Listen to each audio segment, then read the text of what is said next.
Hi, everybody. It is officially Bookfest in Bed 2020.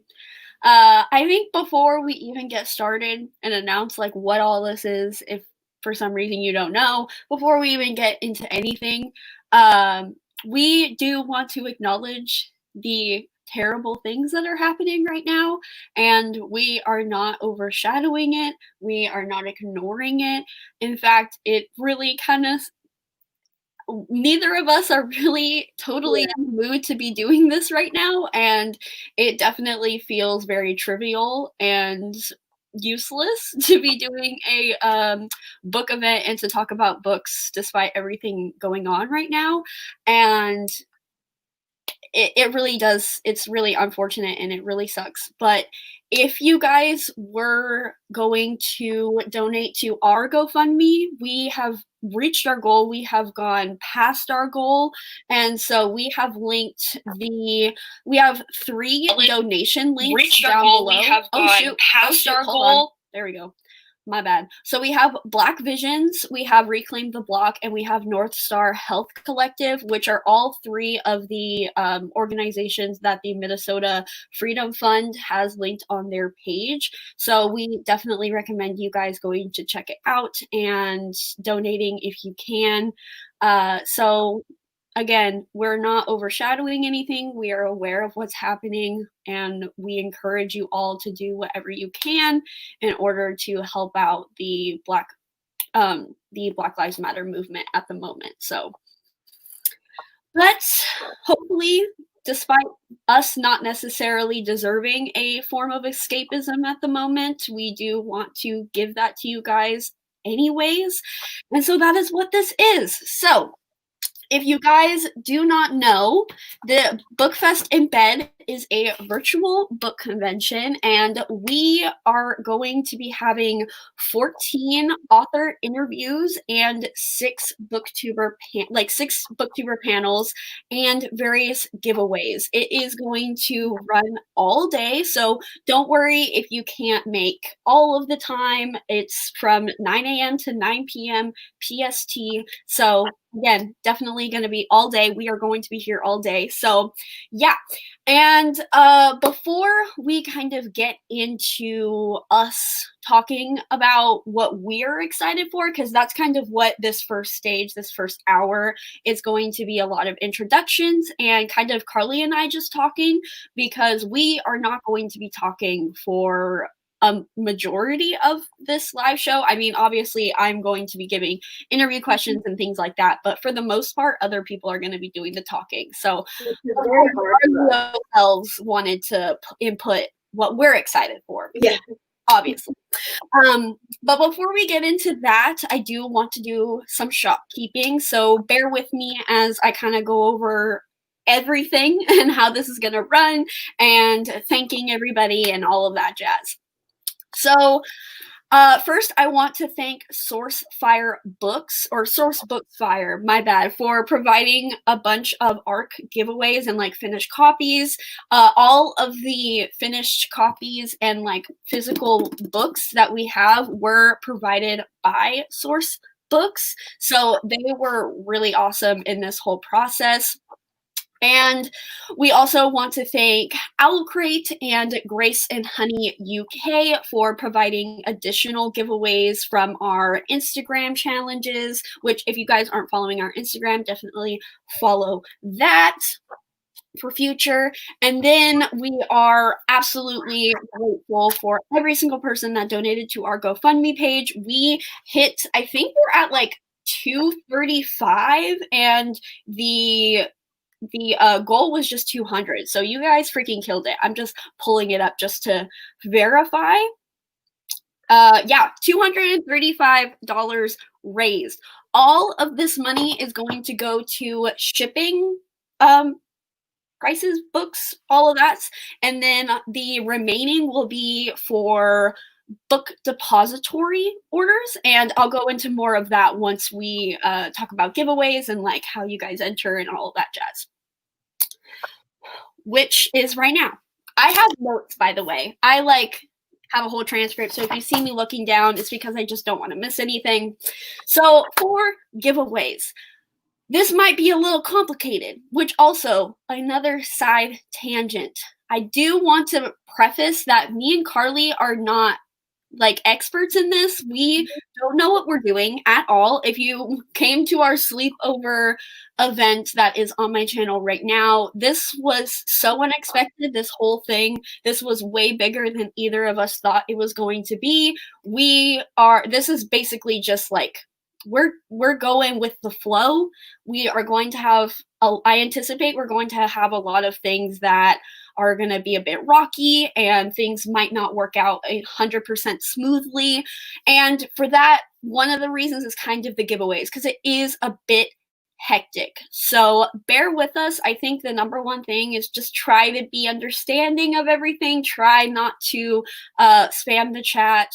Try not to just like get angry or anything like that. We are just trying to make this as best as possible for everybody, but there's inevitably going to be difficulties. So anyways, now that I have your expectations really low, the giveaways are going to work in that. So for example, these two, oh, Carly's gone.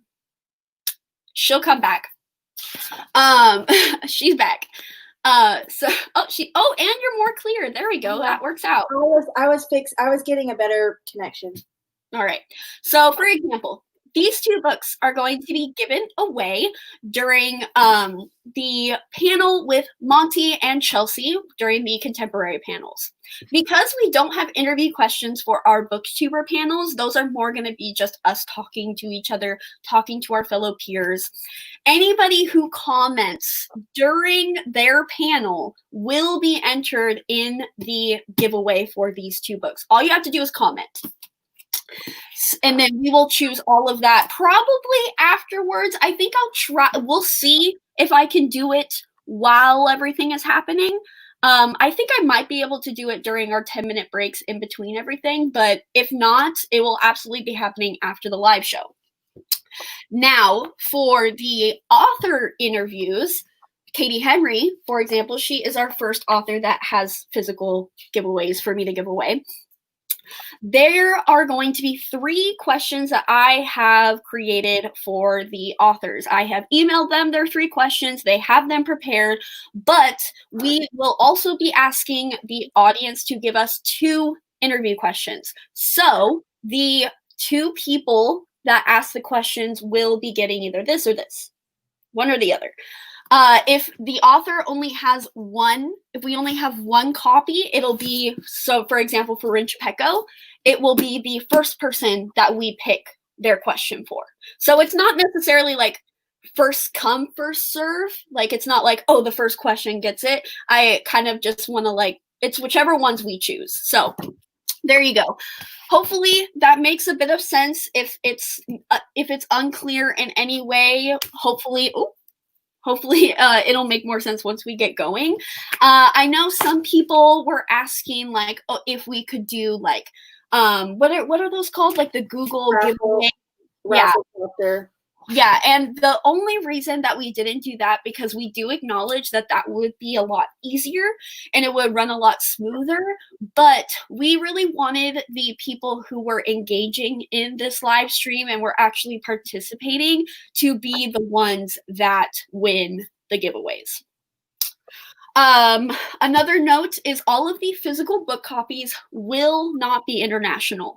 However, all of the Book Depository gift cards will be international because Book Depository ships everywhere. If Book Depository doesn't ship to wherever you are, then we can maybe work out like Amazon or something like that. So the gift cards will be international for all of our international viewers. And in fact, Carly, you can answer Carrie's question while I figure out something real quick. What panel interview am I most psyched for today? I am most psyched for Claire Legrand. There's no question. Claire Legrand is my favorite author of all time. I have no other thoughts except for Lightbringer 24/7.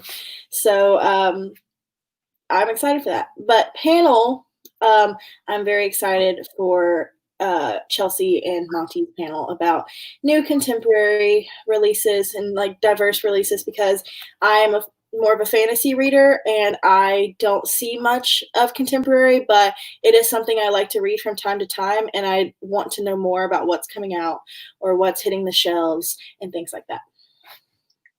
And I don't know who I'm most excited for.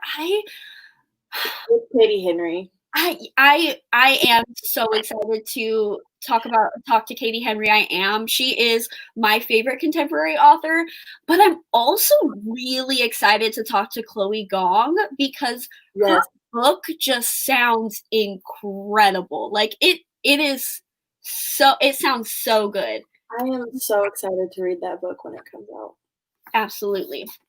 All right. So why I had Carly talk and distract you guys was because I just calculated, and we are going to have, based on the amount of money that we received and a kind of subtracting the average shipping costs for everything, we will have 7 Book Depository gift cards to give away.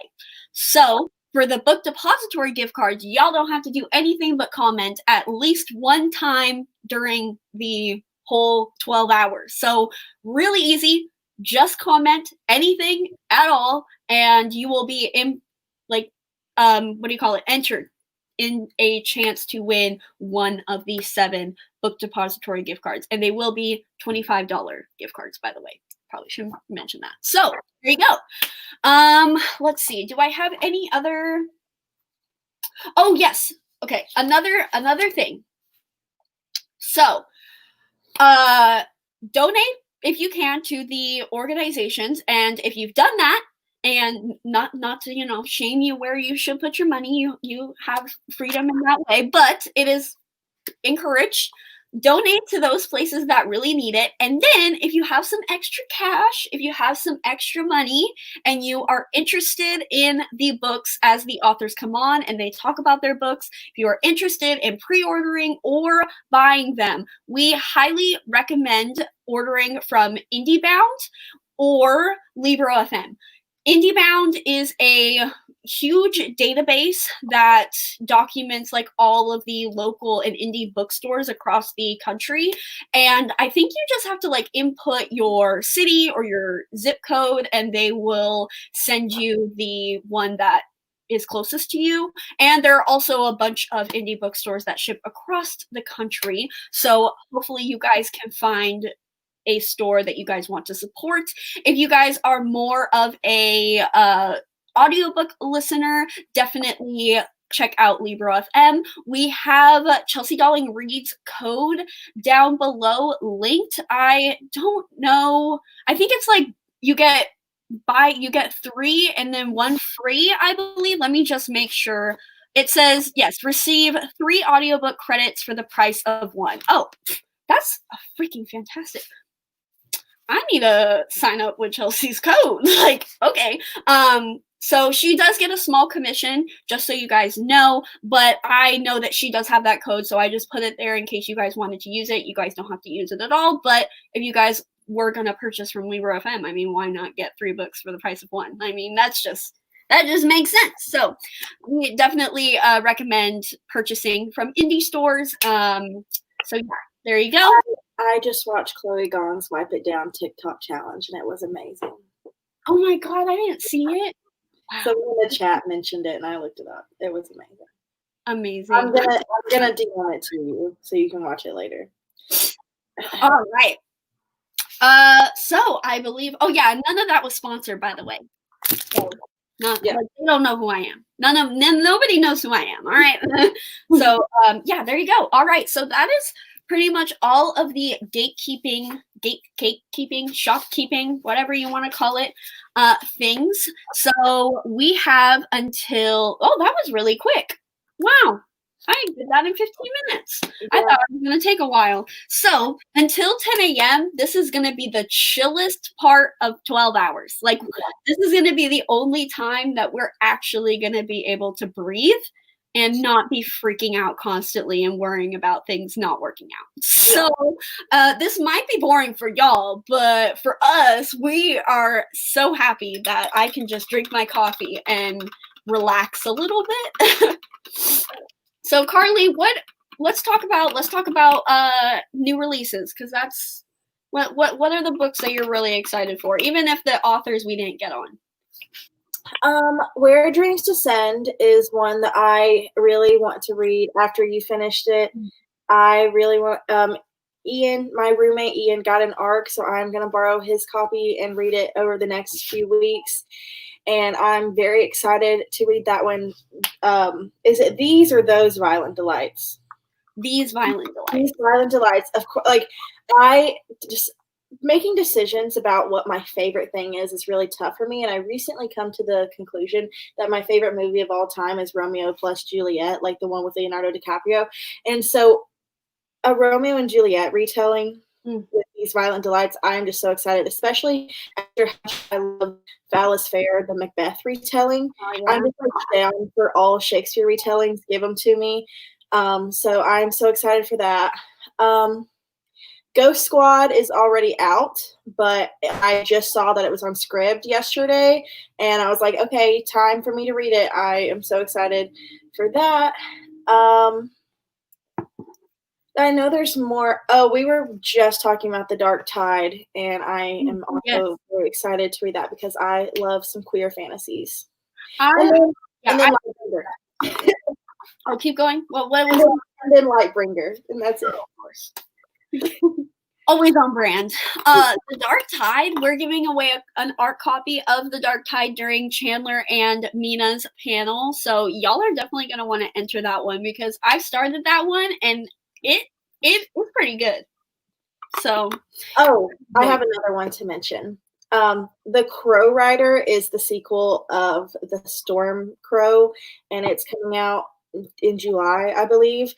And it's a sequel, so I know probably that not many that people are excited for it, but like if you haven't read The Storm Crow, I just highly recommend. I was flipping through my copy last night and I was like, this book is so good. Like it just reminds me of like old YA mixed with like what I love about new YA, if that makes sense. Like it has a love triangle and it's one of the best done love triangles I've seen in a while. Like it conquers a lot about mental health, and I love that because it was just so refreshing to see almost a contemporary discussion of depression in a fantasy setting. And I just really liked that. So I don't think enough people, it's also got elemental magic. Like not enough people read that book, and I want people to read that book. So read that book. All right. Y'all better add it to your Goodreads TBR. Also, you guys should, I have my Goodreads in another tab. Y'all should definitely be doing that too, because I know we're going to be talking about a whole lot of books and you guys are not going to want to miss anything. Oh, also, I should mention that all of the authors that are going to be on, I linked to all of their Goodreads pages. So those are for your convenience as well. As well as like all the Booktuber links and everything. Just look in the description. I got a lot of information down there, so just like check it out. There's a lot. Rebecca mentioned Stardaughter and Forest of Souls, and all those. Yes, I think. Okay, so I think my most anticipated releases, aside from sequels, because like my most anticipated releases is like Silver Serpents. Yeah. And like The Damned and Ruthless Gods. So all of those are sequels though. But if I'm talking about like new releases like debuts or like first in a series, Stardaughter is definitely one of them. I think Hindu mythology is ridiculously like underrepresented. And by underrepresented, I mean non-existent in literature at all, at least YA. Which is just insane to me. So I'm very excited about that. I am also really excited for These Violent Delights. As I've said, I am very excited about Where Dreams Descend, which I just read. That's going to be on favorites of the year, like hands down. Like it was so delicious. ASMR. So good. I feel I have like a whole let me just bring up my anticipated releases for 2020 because I have a ton of them. And I also I now have 2022 releases. Like I have a 2022 folder on my Goodreads now. If y'all don't know, me and Heather run a monthly, sometimes, book club called the Cover Horrors Book Club. And so a lot of my favorite releases are my my most anticipated releases are my favorite covers. And they're just so good this year. Like I haven't seen a year that just, I don't know, they just really hit it out of the park with like the covers are good and then the content is also good and I love that. Do you know what though? You know what is a release that I am really looking forward to but has the ugliest goddamn cover in the entire universe? What? Kingdom of the Wicked by Carrie Maniscalco. I just know that they were full prints and they're having black and white editions. I was just yelling about how ugly that cover was last night. We are on the same wavelength, but I am not excited for. I mean, I'm not. I might read that book, but I haven't even read the synopsis. So I don't know what it's about, and I haven't liked Carrie Maniscalco in the past. So I don't remember what it's about either, but I remember being very I feel like it has something to do with like the devil, maybe, or like. Yeah, I mean, not liking an author's first series does not derail me from new releases. I haven't read a synopsis or anything because I'm sure it's going to be pretty average, but the synopsis sounds really good to me. Like it kind of fits my vibes more. Let me just pull it up. Oh my God, we forgot like Deadly Education, Mexican. Oh yes, yes. I changed my answer. My most anticipated release right now is Mexican Gothic. I am so excited for that book. Like I'm in the mood for something a little spooky but still extravagant, and that's all I want. That's all I want. Oh, okay, yes. Yes. Oh my God. Yeah. The synopsis sounds so good. So Kingdom of the Wicked is about this girl this girl and her twin sister who are witches, and they meet Wrath, who is one of the wicked princes of hell, and they are like it, and it's set in Italy. Like, even if it's not written well, like I'm sorry, that's yeah. That's what I want. So. I got my new copy of Library of the Written the other day. Look at this. Look at her. Yeah, that's the copy I got. Oh my God. This one, the sequel to this comes out in October. Damn. Let's have a discussion about that. I do not know what is gonna happen in that sequel. Like I just felt like the first one was wrapped up so nicely. Like it was wrapped up like a book. No. Yeah. Like I'm just going to be very interested in how they continue the story, which I think it's possible because it opened so many doors for different stories. I just kind of wish it was following different characters because I thought that was what we were going for. But I'm so excited to read it. I have a feeling that it's kind of just going to be. I have a feeling it's going to be one of those things where it's like you can read. Yeah. Book in the, like, not that you shouldn't read them out of order, but like you probably kind of can. That's what I'm kind of assuming. Yeah. But yeah, like you said, like it's just such a huge world that I think she has a lot of opportunities with it. But yeah, I was really hoping that it would be new characters. But I'm gonna make a weird comparison real quick to Library of the Unwritten. I watched the new season of Sabrina the Teenage Witch, and they made hell seem so small. But Library of the Unwritten made it seem like such a vast and like very unique and complex world that you could do anything in it. And I know like there's really no comparison there. It's like a CW style show to a book, but like still, I just like them watch them very close together, and I was like, okay. I mean, I think that's a valid comparison. I feel like there was a book recently that was compared to Sabrina, but I can't remember it. Another book that I'm really excited for that like nobody's talking about because like I didn't even know about it until I saw the author tweet about it, but it's Lights of Prague by Nicole Jarvis. All I know is that it is vampires in Prague. And like Prague is like one of like my favorite cities. It's so beautiful. It's like a little time capsule. And I am so excited for that because Empire the Vampire was postponed, and then Jay Kristoff had to go on he had to do what he did. So I am getting my feels and getting my excitement through that book, and I'm really excited for that one as well. I woke up too early. Lights of Frog. I heard Lights of Frog. Lights of Prague. I mean, Lights of Frog, that could be cute. Little Princess and the Frog retelling. I won't copyright it. Y'all can take it.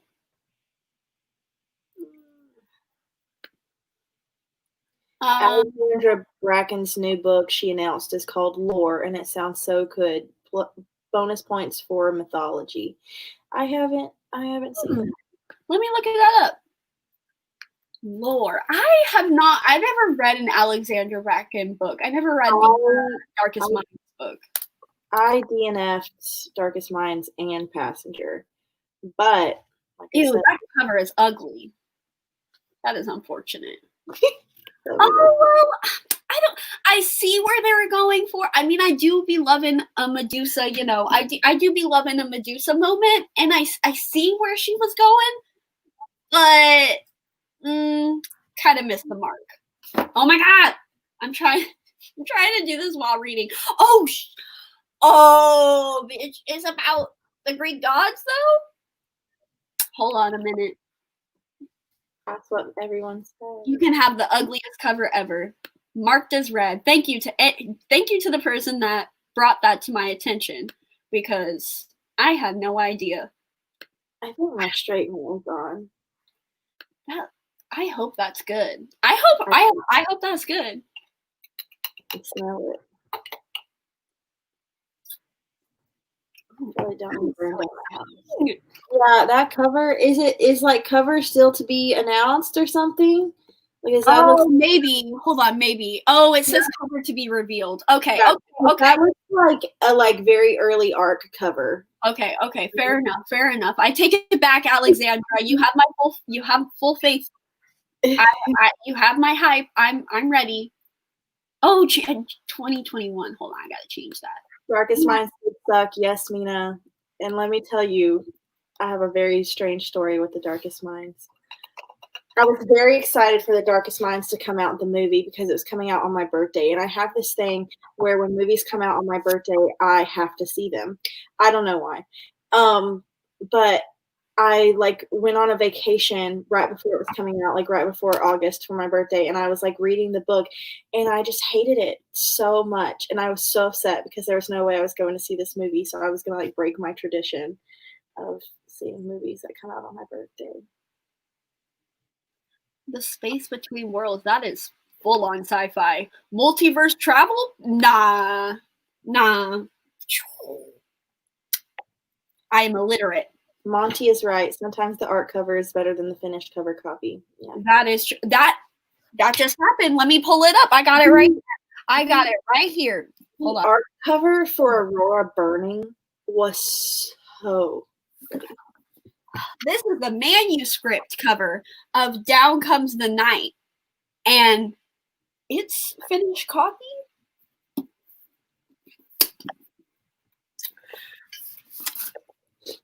Let me just say that Monty is correct. To each their own. Everybody has their taste, but that is not mine. I'm trying to think if I like any.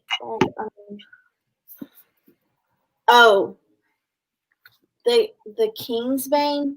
So the Kingsbane arcs were printed when it had the red and gold, and then they changed the cover design and it became red and black. And I am just so happy I have the red and gold one because I just love it so much more than the red and black. I know some people prefer the red and black, but that's just my take on it.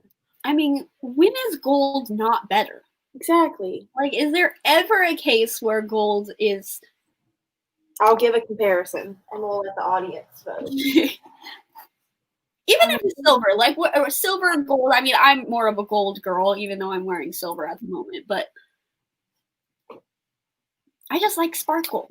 Give me reflectiveness. That is why I don't know what it is about UK publishers. I would love to know. Maybe I'll ask Gavin. I know he's not a publisher, but I know he works in a bookstore. I think he works at like Waterstones, if I'm not mistaken. And maybe I gotta ask him because UK publishers always release like super gorgeous arcs and like finished copies as well. Yes, and they're always limited. Always. The UK arc of Aurora Burning is like one of the most gorgeous arcs I've ever seen. And I mean, I like the covers for that series because they have like the art on them or whatever, even though anyway, yeah. It's so pretty. Like UK people put so much work into their arcs. Okay. So we have Furyborn that's black and it has gold on it. Oh, that is pretty. And then this was the original design of Kingsbane, red with gold. I think they're going to need to restart your. I need to restart my thing. Probably. You're just a little staticky. Okay.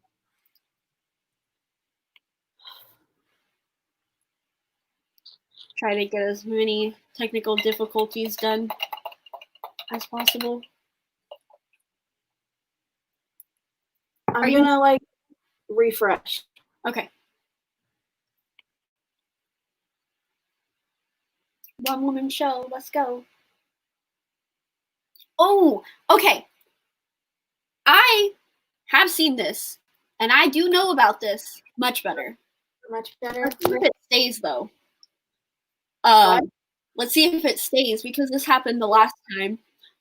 Well, I changed to my hotspot, and like it's still, but like the Wi-Fi's worse. But let me tell you, this is better than me being at my. I've been staying at my house, like with my parents, and they would bother me so much if I was there right now. So I'd rather use my hotspot than use their good Wi-Fi. Fair enough. Medusa. Oh, sorry. You can finish your. And then I changed it to black, and I just don't understand why. But also, whatever. It's still really pretty. Like those covers are still really pretty. So I do know about Medusa. I heard about it like last year, but we still do not have a cover or any information at all. So I don't really know what's happening. Like there's not even like an arc cover. There's not even a specific date. It literally just says October 2020. And at this point in the year, like most people like release their covers like months ago. So I don't know what's happening with that release, but I am really excited for whenever it does come out because it's a feminist, like female, I think it's sapphic, a sapphic feminist retelling of Medusa. It could not be sapphic. I could be making that part up.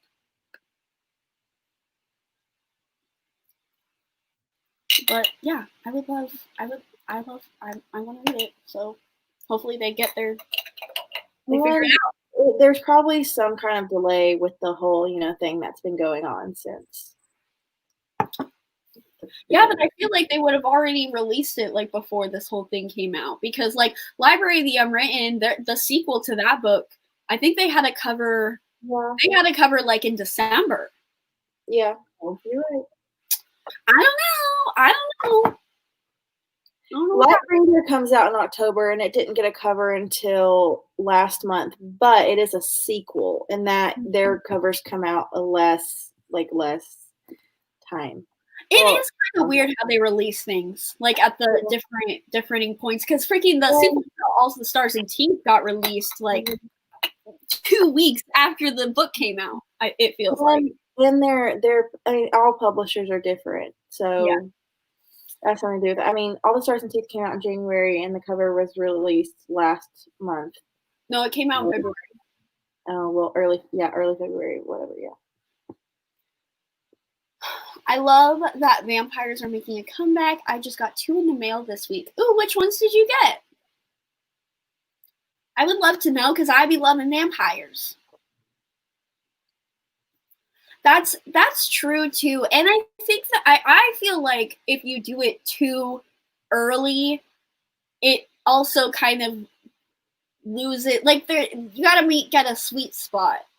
Mm-hmm. Oh, stumbled across the cover. Yeah, covers do be just showing up. That's true. Like some people don't even like post them on their social media.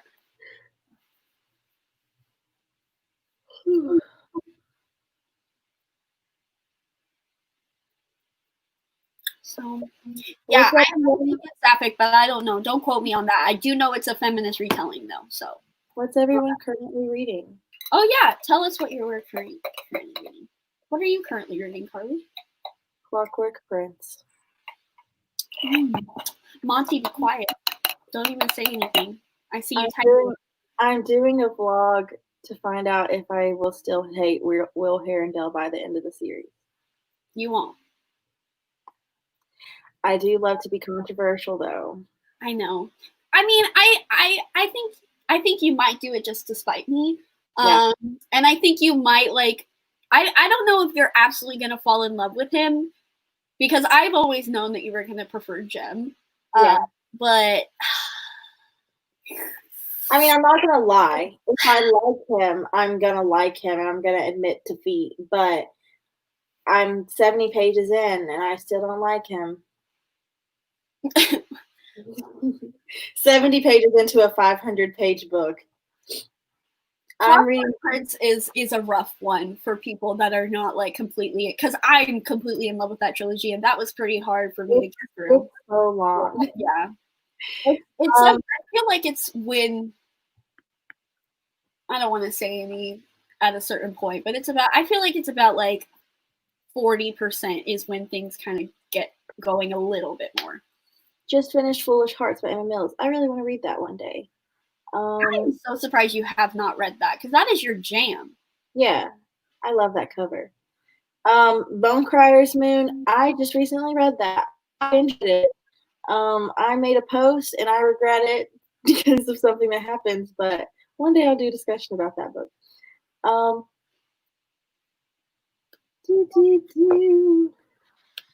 Stealing Snow. I'm looking forward to the sequel. Stealing Snow. Stealing Snow came out so long ago, and it's just getting a sequel. I feel like Stealing Snow was one of the first books I ever received from a publisher back when I did Bookstagram before I did Booktube. Interesting. Mina said, "Wait, what's the tea about Bone Crier's Moon?" Nothing is wrong with the book. It was something I said. I said something, and then something, a like plot twist happened in the book, and I had to retract my statement because of what I said. And it was just people who have read the book. She was tweeting without reading. She was tweeting.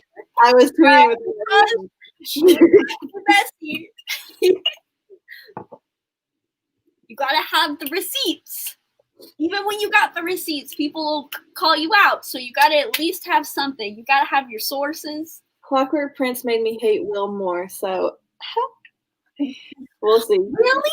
Wow, I have never heard that, because I mean I've heard people that like still not care for him, but that's very surprising to me. I mean, I don't know. I guess it's not that surprising, but just for what people say. Yeah, I don't understand. Not this. I mean, I do understand this. Like, you like people not liking Permanent Record. I completely. That is fair and valid. It's definitely not the book for everybody. Are we participating in Make Your Myth Taker readathon? I'm not participating. Not. That one and the Olympic Games, that looks fantastic. If y'all are interested in doing a readathon in June, highly recommend that one. Go check out their Twitter. I think it's like at Olympic Games. It looks so amazing. But and this one, the Make Your Myth Taker, looks amazing too. It's just I just don't have time to be doing readathons at the moment. I'm in a reading slump. So yeah, I'm just barely getting out of one. I read like freaking 4 books this week. So I think I'm out, but like I still don't want to.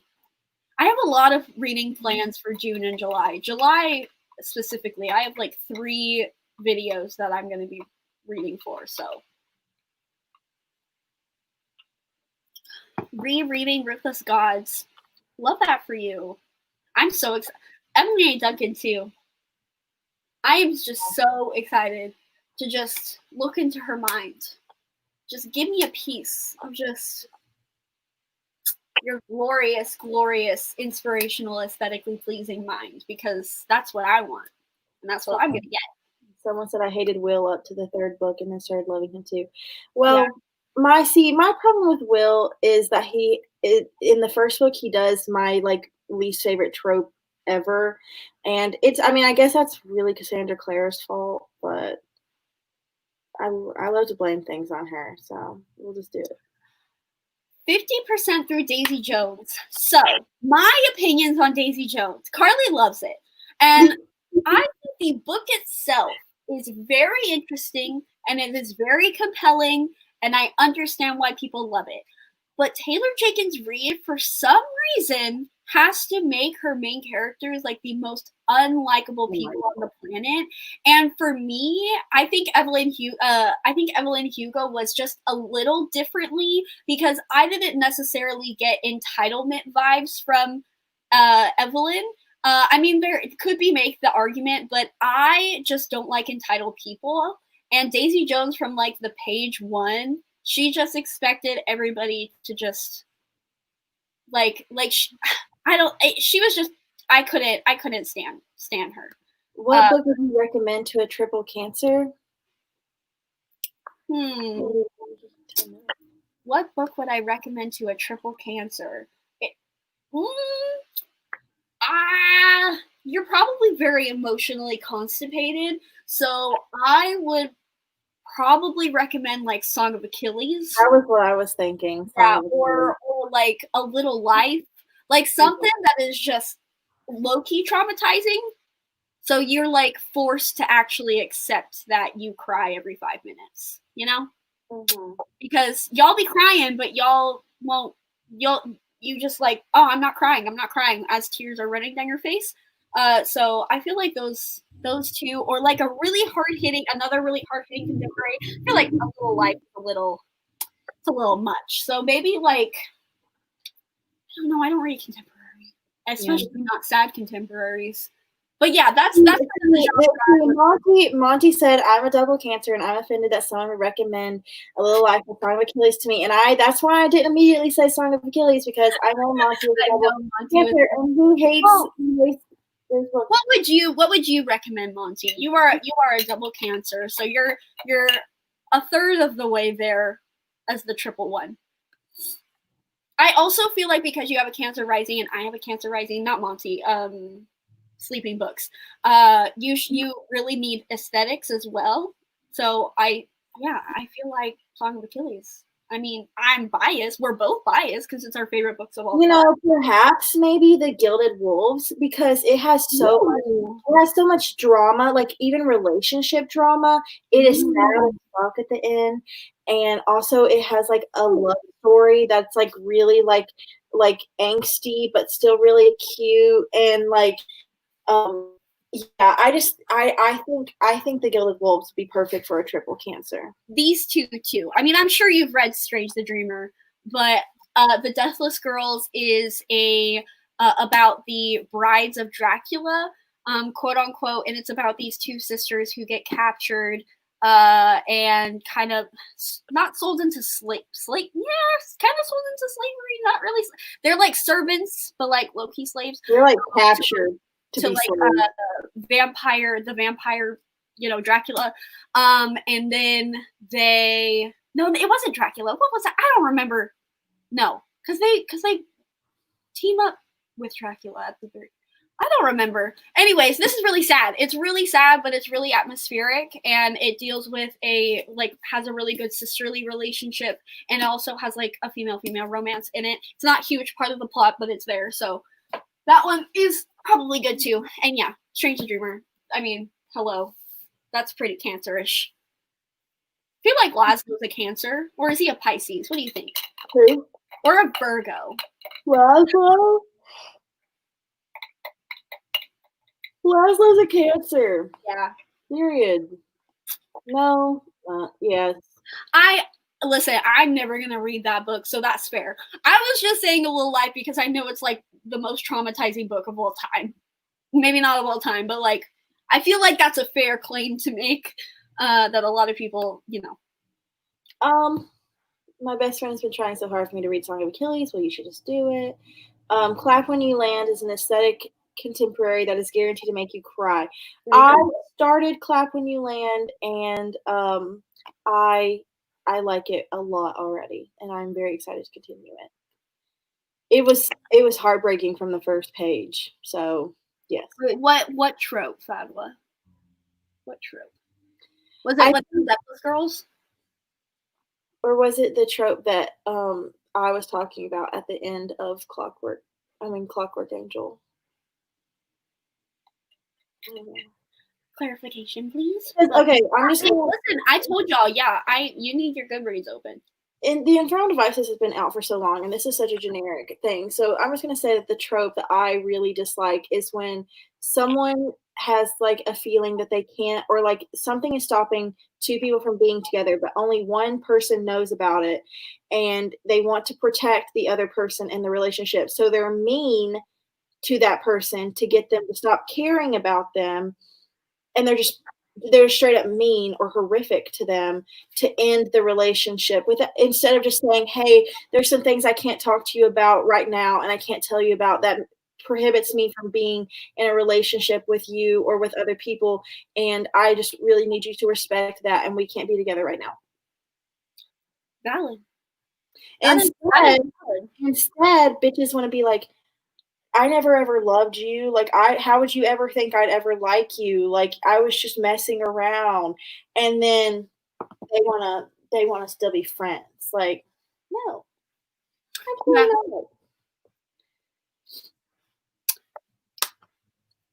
I hate that trope.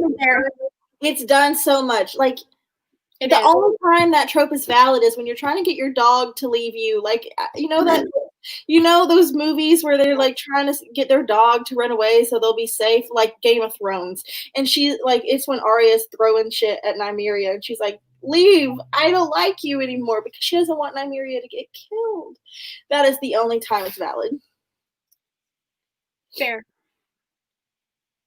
I completely understand people who say Will does not deserve rights. I'm not going to argue with people about that. He is like the epitome of the broody 2010s love interest. He's the king. Yeah, and I don't know, I just like Jem so much more. And also valid. I love Jem. I didn't like him when I was a kid because obviously I was like, oh my god. Yeah, you like him. I love Will, but I have always been the bitch who likes the nicer guy in books. Like, I was a PETA girl because of that. I thought back then I thought Jacob was nicer than Edward. That's actually not true now that I know. Oh, don't say that. You're gonna get canceled. Yeah, I used to be Team Jacob because I thought Jacob was nicer than Edward, but now I realize that's not the truth. But anyways, that's always been my thing. Like, I always like the nice guy, but in real life, I do not. See, I'm the opposite. That's so funny. See, I like the nice guys in real life, but fictional, I'm like, all right, you can be an asshole. I like the nice guy in Furyborn. I prefer the nicer one in Furyborn, but when a guy's nice to me in real life, I'm like, get away. It's like that quote from Love Is Blind. Like, he's being really nice to me, so I know something's wrong. So if anybody guys, if anyone in the chat doesn't only read fantasy like Carly and I, what are some of your like non-fantasy anticipated releases? Because I would like to know that. I have a few contemporaries on my list. But like for the most part, it's all fantasy. So I would love to see if you guys have any ones that you guys are interested in, or even like adult releases, like any adult releases. I feel like I don't have a ton of those either. So yeah, in the chat, hello. If you guys have any ones that you were excited for, would love to know. I feel like the new release, like the contemporary release that I'm most excited for is probably Meet Cute Club, which is out now. And I was really excited for the Henna Wars, which I read, and it was really good. Are you excited for the Jen DeLuca sequel? The, what's it called? Fair? I think it's like Well Played. Yeah, it's the Well Met sequel. No, I don't think I'm going to read it. I mean, I'll read it if people really love it. And, like, I liked Well Met, but then after you read it, I was like, you know what, you are right. Because, like, I did not like the last 20% of Well Met. And that's what I hate, and that's what made me hate the book, was the last 20%. So yeah, because, like, I don't know, isn't it about her sister? I don't know. I think it's about her sister. I didn't even know it was going to have a sequel until I saw someone get an arc yesterday. I knew. I think I knew last year when the author released it, because I know Carrie is really excited for that one, and so I think she retweeted it. I mean, I don't know, if I read it, I'll read it. Like if it's like an audiobook, then I'll read it. But I'm not like. If it comes on Scribd, I'm thinking of reading it just because I did like Jen DeLuca's writing. Like I liked it, so. I feel like companion is more appropriate because I think it is following her sister. So I think that's what happens in romance. I think that's what it's categorized as. Concrete Rose, yes. So I feel so bad because I have not read Angie Thomas' book, but that one and the cover for that. Oh no, I'm so excited for Concrete Rose. God, stunning. I should just binge like all three of them because they're all in the same city. So I just need to binge all three of those. But yeah, Concrete Rose looks incredible. Very excited for that one. 6 Angry Girls. I think I've seen the cover for that one too, and that one looks amazing. There's a lot of like female groups coming out this year, I feel like. So Well Played is going to be about her friend from the fair, not her sister. Oh, okay. I liked that friend. Yeah, she was cute. Wasn't she plus size? Wasn't she curvy? I feel like she was. Maybe I'm making that up. Perhaps. I'll go look. But I'm just going to say a 2021 release I'm very excited for is that's contemporary, is She's Too Pretty to Burn. Yeah. A sapphic Dorian Gray telling with that cover. Exactly. Because I actually, like, as soon as I finished Dorian Gray, I was like, you know what? I'm going to write a female Dorian Gray retelling. Never going to happen. But, like, I was like, I'm going to do it. And then I manifested it. Then it happened. I'm getting it. I get to read it. It's wow. Mm-hmm.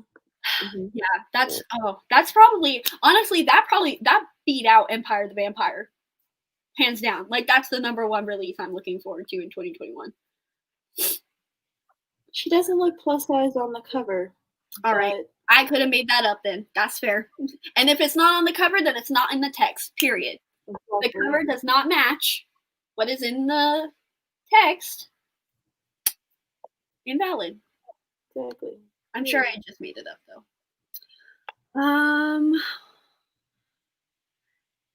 Did not like Well Met. I feel like, well, okay. I mean, I really enjoyed it until the last 20%. So, like, it's not something that we finally agree on, but I understand why you didn't like it. You're right. Well Met is absolutely a summer read. And it's still cute. Like, it is a cute fun read. For sure. Oh, Loveless by Alice. Doesn't that come out in 2021? No, it comes out this year. It comes out towards the end of this year. I'm also very excited for that one because I love books set in college, and also it's some representation I haven't read. Can you guys not see me? Do you guys lose me? Can you not see me?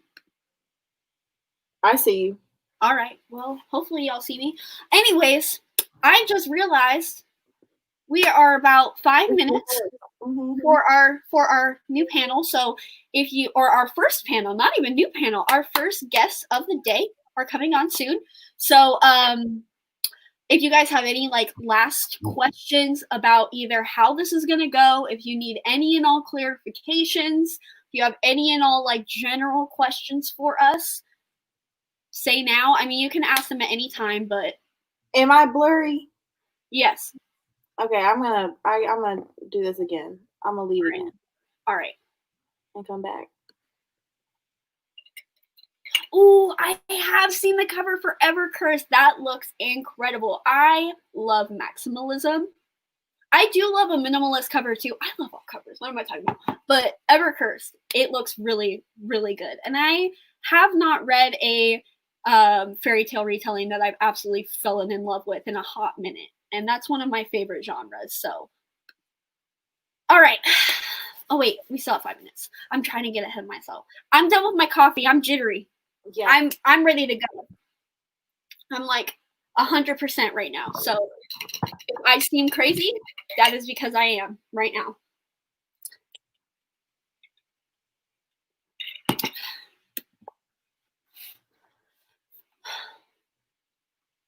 I hope you guys are excited. I hope you guys are ready because we're really starting now. This first hour was just us chilling. And now we're actually going to be getting going. You had me at Ola back cover. Yes. Telenovela excellence.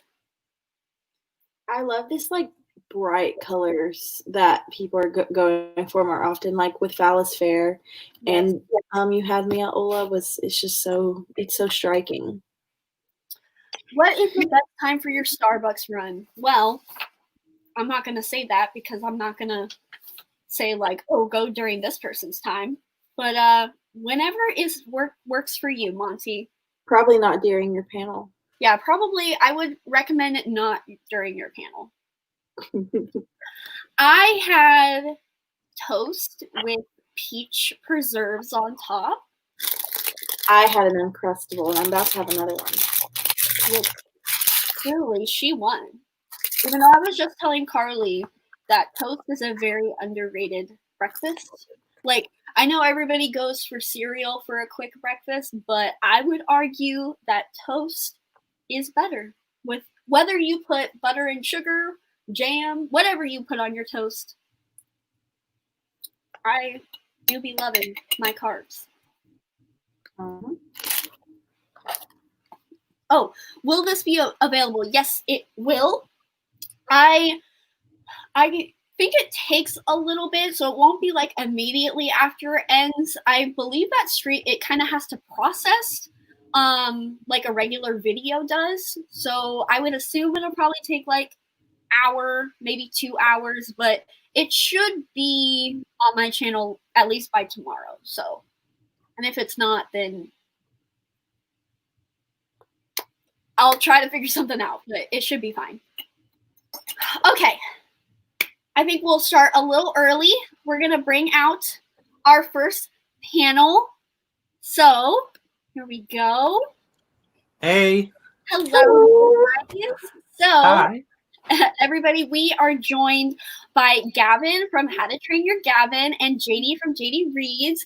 Gavin and Jade are active middle grade readers and also host a middle grade book club together called Middle Grade Monthly. So if you guys are interested in checking that out, definitely check out their Twitter.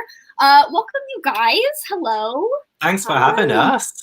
This is exciting. Yes, it is very exciting. I am very excited for your guys' panel, especially because I am willfully ignorant about the middle grade genre, and I am very excited to hear about your guys' most anticipated releases. If anybody in the chat like has any recommendations, we can do some recommendations for that. But yeah, so you guys take the stage. Well, yeah, as you said, we do love to read middle grade. Me and Jade have Middle Grade Monthly. But yeah, I think we feel like middle grade is very overlooked on BookTube. Like not that many people talk about it. So it was really we love the fact that you wanted some kind of middle grade panel on here, and to really start out the gate as well. Let's start strong. Exactly. But yeah, so Jade actually approached me about Middle Grade Monthly.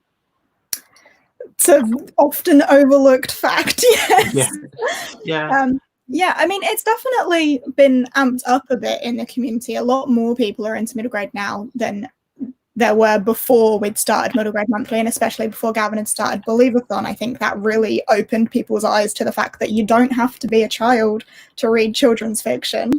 Yeah, absolutely. And I know that a lot of, I mean, saying that, I mean, it's not like we've like revolutionized it or anything, because there was middle grade readers on Booktube, and people read them all the time. I know Books with Lala reads them sometimes, and like Read by Zoe as well. Some really big booktubers do read middle grade, but I think with us we tend to read a lot more than say like YA or adult. I mean, we do dip into the other ones, but at the same time it's like, I don't know, there's just something about the magic and charm of middle grade that I think in today's world it's so needed.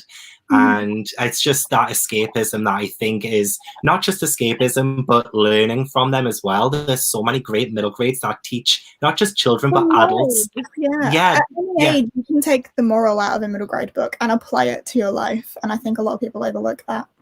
100%. I know because of you guys, I've been had way more middle grade on my radar lately. And also, I will say, I think I don't know, maybe it's just something I'm noticing now, but it feels like the cover game has really stepped up on middle grade. And I feel like that is also really helping it to become a bigger thing in the community. I know I don't read much middle grade, but when I do, I usually absolutely adore them. So I think with that publicity happening more, it's going to become a bigger part of Booktube, and with content creators like you guys. Yeah, I mean, as you guys said, you guys have that book club about book cover hauls and things like that, because they are so stunning. And middle grade book covers, I mean, there's some that are being announced. There was one that was announced yesterday, one that I'm really anticipating, called Frostheart 2. And if you see the cover of that one, it's beautiful. It matches the first one, because I'm also somebody who's very anal about having matching covers and matching spines and matching collections. And what's great is that when they, I'm seeing a lot more in publishing now, when older books are getting re-released, they're re-releasing them with really beautiful covers, but they're committing to the entire series, that they are actually releasing them all matching with, definitely brand new covers. I was going to say with the Cornelia Funk. Yes, with Inkheart that just got free. I read those when I was younger, and I think I read the first two, and then I was like, hey, I need to get these on my shelves. And they're huge as well. You don't realize, but sometimes middle grades can be really chunky. And I know the Inkheart ones, they've just been re-released. And then there was the 13 Treasures by Michelle Harrison. You should see those covers. They are gorgeous. But yeah, the middle game cover game is extremely strong. And it's half of my purchases are because of the cover. So I'm terrible. I would say that Pinch of Magic series. Oh my God. Out of this world beautiful. The colors are just so amazing. I know people were discussing this earlier in the chat, actually, about art copies and proofs, things having beautiful covers and things. There was actually, I mean, I've got the Sprinkle of Sorcery one. I mean, Jade's going to hate me because this is my pride and joy. But this is the proof copy for the second book in the Pinch of Magic. It's like a hardback. It's just gorgeous. It looks just as beautiful as the finished product. You know what I mean? It's they have such a great ARC game in, I think, UK middle grades. I know that's a little off topic, but because US ARCs are always either exactly the same cover, or maybe they're a little different depending on how early the ARCs are. But your guy, it seems to be either they're completely different or they're always pristine, as finished copies. They're always gilded. They're always very fancy. Is it just because you guys don't produce a lot of arts? Because I would assume it'd be really expensive. I think, I mean, I do get quite a lot of them because I do work at a bookstore, so I get some of them sent. But it's kind of, it really depends on if publishers are willing to back a certain book, because there are way more prizes for, like, say, like the Waterstones Children's Book Prize. There are lots of different awards for authors these days that I think a lot of people are wanting to put out a lot more middle grade content that's going to be really impactful, but not just middle grade, but YA. I've been seeing that a lot as well. It's mainly like the adult books that, I mean, me personally, I do not see arcs for, but for the middle grade, yeah, they get released, and usually they do still have gorgeous covers, but you can't really beat the sort of simplicity of a middle grade arc, you know, kind of just having maybe a single icon on the cover and just being that embodiment of beauty. And then when they release it, they try to cram too much on a cover sometimes, or they just end up really making it ugly. But yeah, I agree with what you said before about how the UK, I have Scritch Scratch by Lindsay Curry that's coming out in America in September, and I asked Source Books for a proof copy, and that's an American arc, and it's not a really pretty arc or anything. It's literally just a very thin paperback, quite tall. It's got the exact same cover that's going to be on the final copy. And I'm like, what? Where's the effort? Where is the effort on this one? And putting that kind of effort really like hypes the book up, because, you know, like these people like literally like trying to trade so they get this beautiful edition of this book when they might not even thought of reading it in the first place. It's such a genius move. But like, I'm happy because I get to look at them. So yes, and seeing everybody post them on like Bookstagram and all that, 100%. So, what are your guys' either top 5 or top 3 most anticipated middle grade releases this year? Okay. I am really bad with keeping up with what's coming out until it's like right on the doorstep. Like or they're going to be really big titles like Hollowpox, for example. Like, who's not excited about Hollowpox? Yeah. Have you guys read Nevermore? I read the first one. Yeah, it's still the one on my list. It was everything that Goblet of Fire wished it was. Oh my gosh, that's exactly what I said. Like, not exactly, but it was definitely a mix between the first Harry Potter and the fourth Harry Potter. Yes. And it was like, it made the trials and everything. With Alice in Wonderland. I like pitched it as Goblet of Fire meets Alice in Wonderland. And everything. Well, I guess I need to read this book then, because I was telling you. I was planning on reading it anyways, but like Goblet of Fire is my favorite Harry Potter book, so. Oh, then you'll love it. My least favorite, so. So it's my favorite, so I'm like definitely with you. But I do think Nevermore is better than Goblet of Fire, and Jade doesn't really like Harry Potter. I don't like Harry Potter. Wow. I mean, valid. It's a real statement, and it shocks a lot of people. I've read the first 3 Harry Potter books. It's not for me. Nevermore, God tier, totally different level. Yeah, I agree. And I also feel like there's gonna be, I mean, I've only read the first book, so I don't know, but like I got like female vibes from it, and I'm kind of hoping that like the main character and like another female character like have some feelings. But I hope so. I hope we do need more LGBTQ plus middle grades. There really aren't that many at all. So it'll be nice to have some more. I'm not really too sure of any that are coming out that are LGBTQ plus, but the Murdermost and Ladylike series does have, and that's by Robin Stevens. It's like a middle grade murder mystery series, and the 9th and final book's coming out this summer. But that has lesbian representation in it, which I haven't started the series yet. That's the next middle grade monthly book club pick. But apparently it's one of the reasons why that series is so beloved now is because of that. And it's really, and I actually have the first one here. It's like, it's blue with like blue sprayed edges, but all of the books are being released. It's beautiful, right? But what's even better is when they're all released, all the books will have like the rainbow colors and like with the sprayed edges. So I think that's also going to be like, the sprayed edge game is also strong on middle grade in the UK as well. Oh my god! The Waterstones edition of The Way Past Winter by Kieran Millwood Hargrave. We were talking about her earlier, her book Deathless Girls, which also has a beautiful cover. But like that cover and then those sprayed edges, it's just so pretty. I have that book just sitting there. I can vouch for the sprayed edges. They are gorgeous.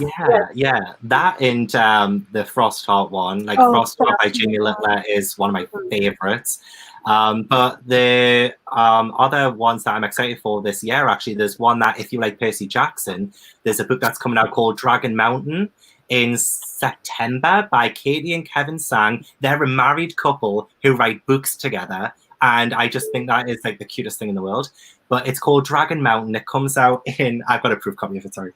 It comes out in September, and a young boy gets sent to the middle of China, to the middle of nowhere, for this summer this summer camp, a bit like Camp Half-Blood, and they come across these dragon warriors that are kind of hidden away in a mountain, and it's kind of like their adventure. There was like a dragon war, and I'm told it's going to be very Percy Jackson-esque. So if you like Percy Jackson, that's one that I'm really excited about. That's coming out soon. Who is that by? Katie and Kevin Sang, Tsang. I don't know that. Yeah, I also have. What was the what? Sorry. Sorry. That's all right. What was the rainbow book you held up? Oh yeah, it's Murder Most Unladylike by Robin Stevens. Okay. But it's called Murder is Bad Manners in America because they like to change titles sometimes between. Yeah, they do it with a lot of the ones I love, but that just means that I'll end up wanting the American edition of something as well because I'm also that kind of person. So I kind of like that there's a bit of variety because then it makes me feel like I'm justified in getting another copy of a book. That's right. But at the same time, I'm like, you can't beat the original title sometimes. But I do have a 2020 and plus middle grade release spreadsheet that I'm trying to keep on top of. I'm trying to keep all of the UK and the US releases on it. So I'll tweet that out at some point if anybody wants to say it, but I have tried to. It's a really handy spreadsheet for someone who doesn't keep up with what's coming out when. Yeah, but everything's getting delayed now as well. I know Holopox has been pushed back 3 times now. It's coming out in October instead of February like it was originally supposed to be. Mm-hmm. So we have to kind of be like alert to all of the changes in the publishing industry right now. Mm-hmm. And it's disheartening, but I can totally understand. I just really want to read Holopox. We all really want to read Holopox. Yeah, we do. Absolutely. But those are ones that I absolutely can't wait for. What was the release date for Wonderscape? That's soon, isn't it? Like, that's next week, isn't it? Yeah, June 4th, but they're actually shipping them out now. So that's another great one that comes out right on the doorstep. So I know about that one. Yeah. We did mention LGBT middle grade, and like the only middle grade other than Percy Jackson that I have read is Darkwood by Gabby Hutchinson Crouch. This is, I pitch it as like Shrek kind of vibes. So it's like, it's fairy tale retellings. We're following Hansel and Gretel, and the country and the world they live in, witch hunters kind of rule everything. And so Gretel gets accused of witchcraft, and so she is banished to the Darkwood, which is this bad forest, but in reality it's actually like people that live in there, the fairy tale creature and fairy tale characters take care of the Darkwood. Ooh. And there is like a slow burn, like hints of a slow burn female romance in this. So if you guys, this is like, I love this book so much. It's so funny. And the sequel, Such Big Teeth, is coming out in June. So right, I'm writing these down because that does actually sound amazing. It is so funny. It's so cute. My favorite middle grade, besides Percy Jackson, that I've read in the last few years was Some Kind of Happiness by Claire Legrand.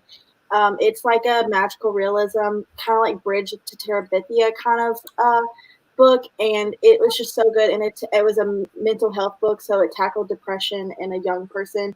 And like you said earlier, Jade, how you can take those morals and apply, like adults can take the morals and apply it to your life. I have never like heard depression like described in a way that like made it so easy to tackle and so easy to come to terms with than I did in that book. And it was just so good. I love that book. So I definitely like preach for that one as like anyone can read this book and get something out of it. That's such a good show. I've seen that one before. I haven't picked it up yet. There is one that I read, this month. Sorry, I'm thinking it's June, but it's still May. Like, this month is going by so slow. There is a book I just read called The Lonely Heart of Maybelle Lane by Kate O'Shaughnessy. And that has really good anxiety rep from the main character in it. And there's also depression from one of the characters in that as well. And I think, like, the book that you just mentioned, Carly, is that it does delve into it. It doesn't shy from the topic, and I think it's great because in The Lonely Heart of Maybelle Lane, there's advice on, like, with the characters and what they do on how to deal with situations like that. So if people don't know how to deal with a panic attack or or help somebody who has really bad anxiety, then I think people who read it can take so much from it and learn from that and be able to help someone in the future. It's a fantastic read. I absolutely love The Lonely Heart of Maybelle Lane. Yeah, a recent favorite. So I listened to a podcast. I've recently discovered the podcast with Claribel Ortega and Kat Cho called Ride or Die. And I listened to a couple of their episodes. And Claribel Ortega, who is also going to be on Bookfest later today, she is the author of Ghost Squad. And kind of mentioned that, and I don't know a whole lot about the publishing industry or anything like that, but she has touched on that middle grade, like a lot of publishers are buying middle grade right now. So it seems like it's like slowly becoming like a lot more, like, not profitable, but like people are wanting to buy it. So that's really exciting. Do you guys have like any thoughts about that? Yeah, I think the reason why it took middle grade so long to kind of, I mean, it's always been there, but it just hasn't really sort of taken off because I think, especially if you look at YA in the past 10 years, it's developed so much in like representation. And I think the problem with middle grade from say about 10 years ago, the same with YA, there just wasn't anything that kids could read and see themselves in.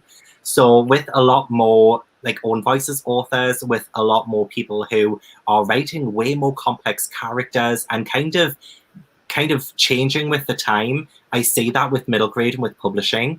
So I think that definitely rings true, the fact that we are seeing a lot more of it now and we're seeing a bigger push for it, because I think authors are just stepping up their game and just really dealing with a lot of the things that people really want to read about and do matter to a lot of people. So I think that's a really important thing that I think middle grade has finally started to tackle. Yeah. I don't know about you, Jade. Well, I don't know anything about the publishing industry. I don't follow it as much as, you're a bookseller, you will know a lot more about it. But what you've said is completely true. The diversity that we're seeing within the middle grade area is expanding, it's growing, it's developing so much.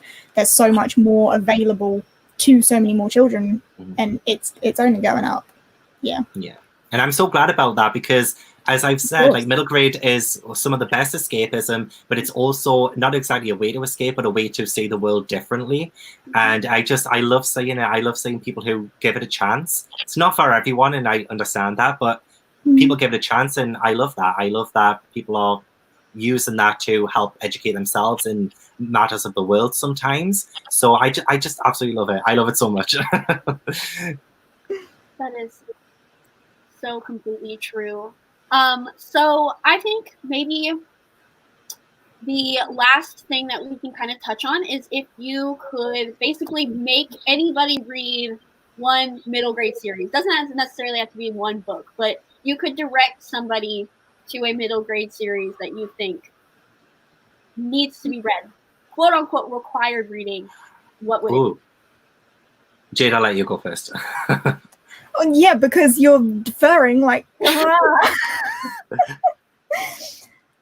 I'm gonna say probably an expected answer with Nevermore, because not only should everyone read it because it's great, but I think it's the one that more people will be able to actively enjoy.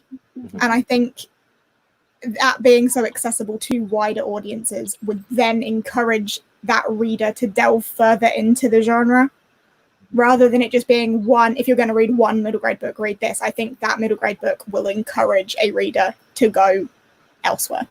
Yeah, 100%. And definitely to like for the fantasy aspect of it. For I'd say contemporary, I would say Wanda by R.J. Palacio or The Boy at the Back of the Class by Charlie Q. Roth. Those two made me cry. They are so hard hitting, and I love them so much. And I think it teaches people about human kindness and the way to treat other people. And I just think every single person should absolutely read it. Required reading from age 7, whenever middle grade starts, you know, just read those books. That 100%. I love Thank you guys so much for coming. I really appreciated it. Thank you guys for showing and talking about this with us. Everybody, make sure you guys follow both of their channels and check out all of their Twitters and Middle Grade Monthly. All those links are in the description bar below. But yeah, thank you guys for hanging out with us. Thank you so much. Thank you. Bye. Bye. Yay! That was so fun. That was so exciting. One successfully down. Woo. I hope you guys enjoyed that. I hope you guys enjoyed some of the recommendations. I know we didn't talk much in the chat, but I saw a couple people talking about being excited and talking about other books as well.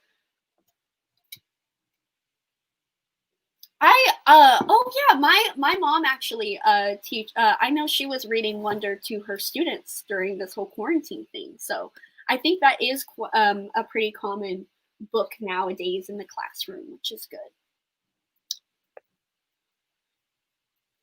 That was a great time. My heart is beating a little fast because I'm nervous. and I got caffeine. That whipped coffee, y'all. I don't know how many of you guys have tried it. This is no freaking joke. I have been drinking, I started drinking coffee like on a regular since I did my bachelor's thesis, because that's the only way I could survive without taking other external things that are not condoned in any case. So I started drinking coffee, and so I feel like I have a pretty high tolerance, but instant coffee, the whole other ball game. Coffee never does anything for me, but I had a whipped coffee at 9 p.m. one night, and I didn't go to sleep until 6 a.m. It takes literally 1 minute. If you have a hand mixer, it takes a long time if you don't have a hand mixer. Oh yeah, I guess that's true. Because I've done it both ways, and hand mixer is the way to go if you have one. Yeah, I would not be making it if I had to. I made it the first time without a hand mixer.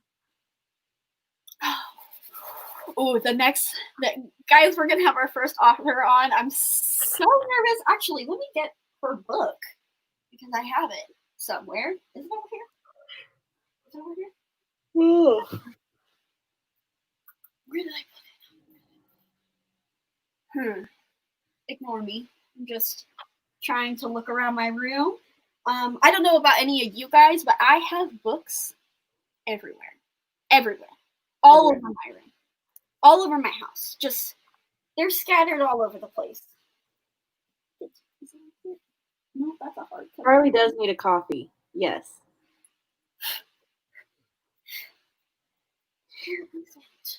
I thought I would have time to go get one this morning, but no.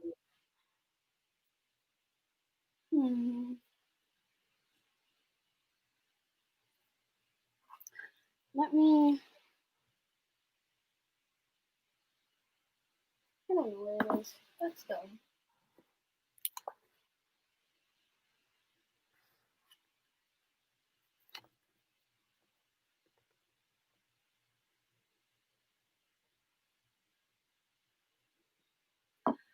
All of my books are in a box except the library books you can't return. My library still hasn't announced that they're they said their last announcement was that they're closed until tomorrow, the 31st. They have not said anything about opening, and so I'm just keeping my books for a little while longer. Same. I don't have to turn in my library books until July 30th, but my library is still open to do pickup and drop offs. But I mean, if you aren't gonna requiring me to turn in the books. Like I'm gonna keep. I mean, my library doesn't charge fees for YA books, anyways, for YA or middle grade. So like I keep those. I keep those for as long as I want. Sometimes, like as long as it takes me to read them. That's so bad. I should not do that. But I do have some adult books, so I don't know when fees are coming back. They have not said. How do they not do fees for that? I don't know, but I will say, like, I have Docile checked out, and there's such a long line of people waiting for that book, and I still have it after all these months. So yes, it will be available. Sorry, I didn't mean to interrupt you, Carly.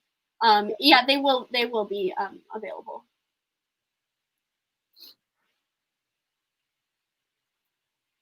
Hey, can you come here real quick?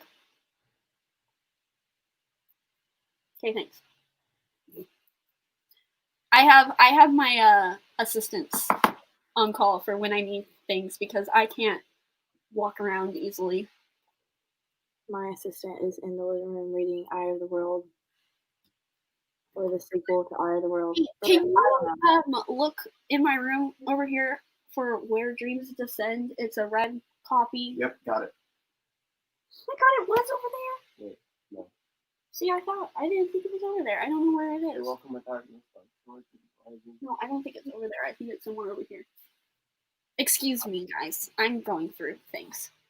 Oh yeah, it's probably one of My library doesn't have fines at all. Wow, that's so nice. Is it over there? I miss my library so much. I don't know. I have books everywhere. Peaceful. If we can't find it, then that's okay. What'd you say it was again? Where Dreams Descend? No, it's one of those. Did I like put it on my shelf? I found it. Thank you. Found it? Yes. Is it one of these stacked up? No, it's literally on my shelves already. That's my woman, ladies and gentlemen. Love her. The library is doing curbside pickups. I wish mine was doing that, but no one has been in the building for months. My library is about to move buildings, and I know they're going to have a huge sale, and I am so excited. I forgot that when I was doing the schedule, I accidentally have this being a 20-minute break instead of everything else is a 10-minute break, but this one was 20 minutes for some reason. Just so you guys. Well, it was in case we had any technical difficulties we needed to work out. My library is in a bougie township, so they shouldn't have fines. I mean, I understand fines because I'm like, if not for fines, I would just be keeping books. What are you reading right now, Carly? I know you mentioned it earlier. I'm reading Clockwork Prince. What is the next book that you're gonna read? I'm probably gonna try to finish Clap When You Land or start Ghost Squad. I'm like the only currently reading book I have, because I'm trying to be like low key about Clockwork Prince because I'm like vlogging it. The only currently reading book I have right now on Goodreads is Crescent City, and I haven't picked that book up since the day, like the week it came out. So. And I am reading The Dark Tide by Alicia Jasinska, which is a YA sapphic fantasy about a island town that has to sacrifice men in order to keep everything from flooding. And the sacrifices are no longer working. Has May been a good reading month for you guys? No. Yeah. I read like 3 books. Like this week I read like 4, so I feel like I'm all right. But yeah, no, I have barely been reading. I started a job and I haven't. I just don't want to read. So it's just been. That is really cute. I love that. I wish my sister would go to my library with me. Every single time I go to the library, I'm always like, do you want to go to the library? And she's like, no, get away from me. I'm on my iPad. So I volunteered for a summer in my hometown's children's library, and I spent all my time in that children's library when I was a child, and so volunteering in it was really nice because it had improved so much. And like we had a garden, and every Tuesday we would go and plant new stuff in our garden and harvest what had like grown out there, and like it was really fun. Libraries are great. So I've only read 6 books this month, which is like low for me. And like 2 of them have been graphic novels, so they were shorter, and like I just I've only been able to read like really short things or rereads, stuff like that. I feel like I've only read. Let's see. I read 1, 2, 3, 4, 5 things. Wow, that sucks. I mean, it's not. It doesn't like that's still a lot of books. Like most people don't read 5 books in a month, but like normally I read like. What's your favorite thing you've read this? I mean, Where Dreams Descend, hands down, hands down. Mine was either Check Please Volume 2 or Radiance, but I think I'm gonna go with Radiance. Oh wait, maybe I read. Hold on, maybe I read 8 things. I can't remember if I read Mistborn last month or this month. I don't. Regardless. Oh, okay. Well, if I read Lies of Locke Lamora this month, then it was Lies of Locke Lamora. But other than that, Where Dreams Descend. Which I'm so excited because we're going to talk about in like 9 minutes. We may or may not be reading Felix Ever After for Cover Horse Book Club in the month of June. May or may not be. I don't know. Could be. Perhaps. Could be a rumor. I don't know. And it could be a rumor that maybe Monty is also going to co-host with us. I don't know. I cannot confirm nor deny, but mayhaps. Have you guys read the Radiance sequel? No, but it's on my TBR. I want to read it. I do want to read it. I don't know if I'm going to read it anytime soon because I have a lot of like reading plans already. But I will be reading it eventually. I'm so bad at sequels, especially I'm bad at sequels even if they do like end in a cliffhanger. And because Radiance didn't even end I guess it kind of ended in a cliffhanger, kind of. But like it's one of those ones where it could just be a standalone. So it's like it's even harder for me to read the next book, but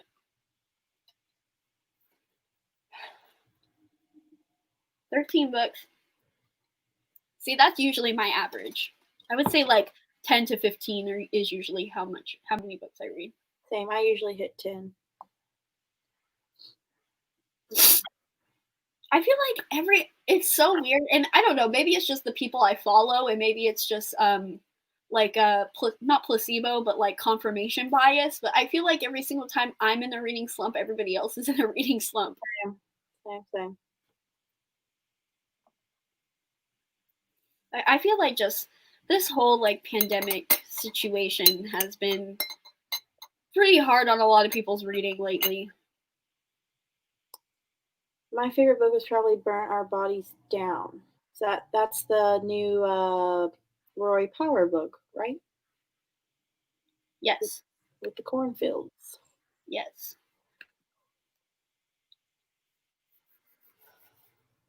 I read 40 out of 75. Wow. Congratulations. I'm currently 54 out of 100. So I'm pretty happy with that. I think I'm 60 out of 100. I think I'm like 40 books ahead of, not 40 books, like 20 books ahead of my Goodreads goal. So I'm chilling. I don't mind having a reading slump here and there. I'm 13 books ahead of my reading goal. So.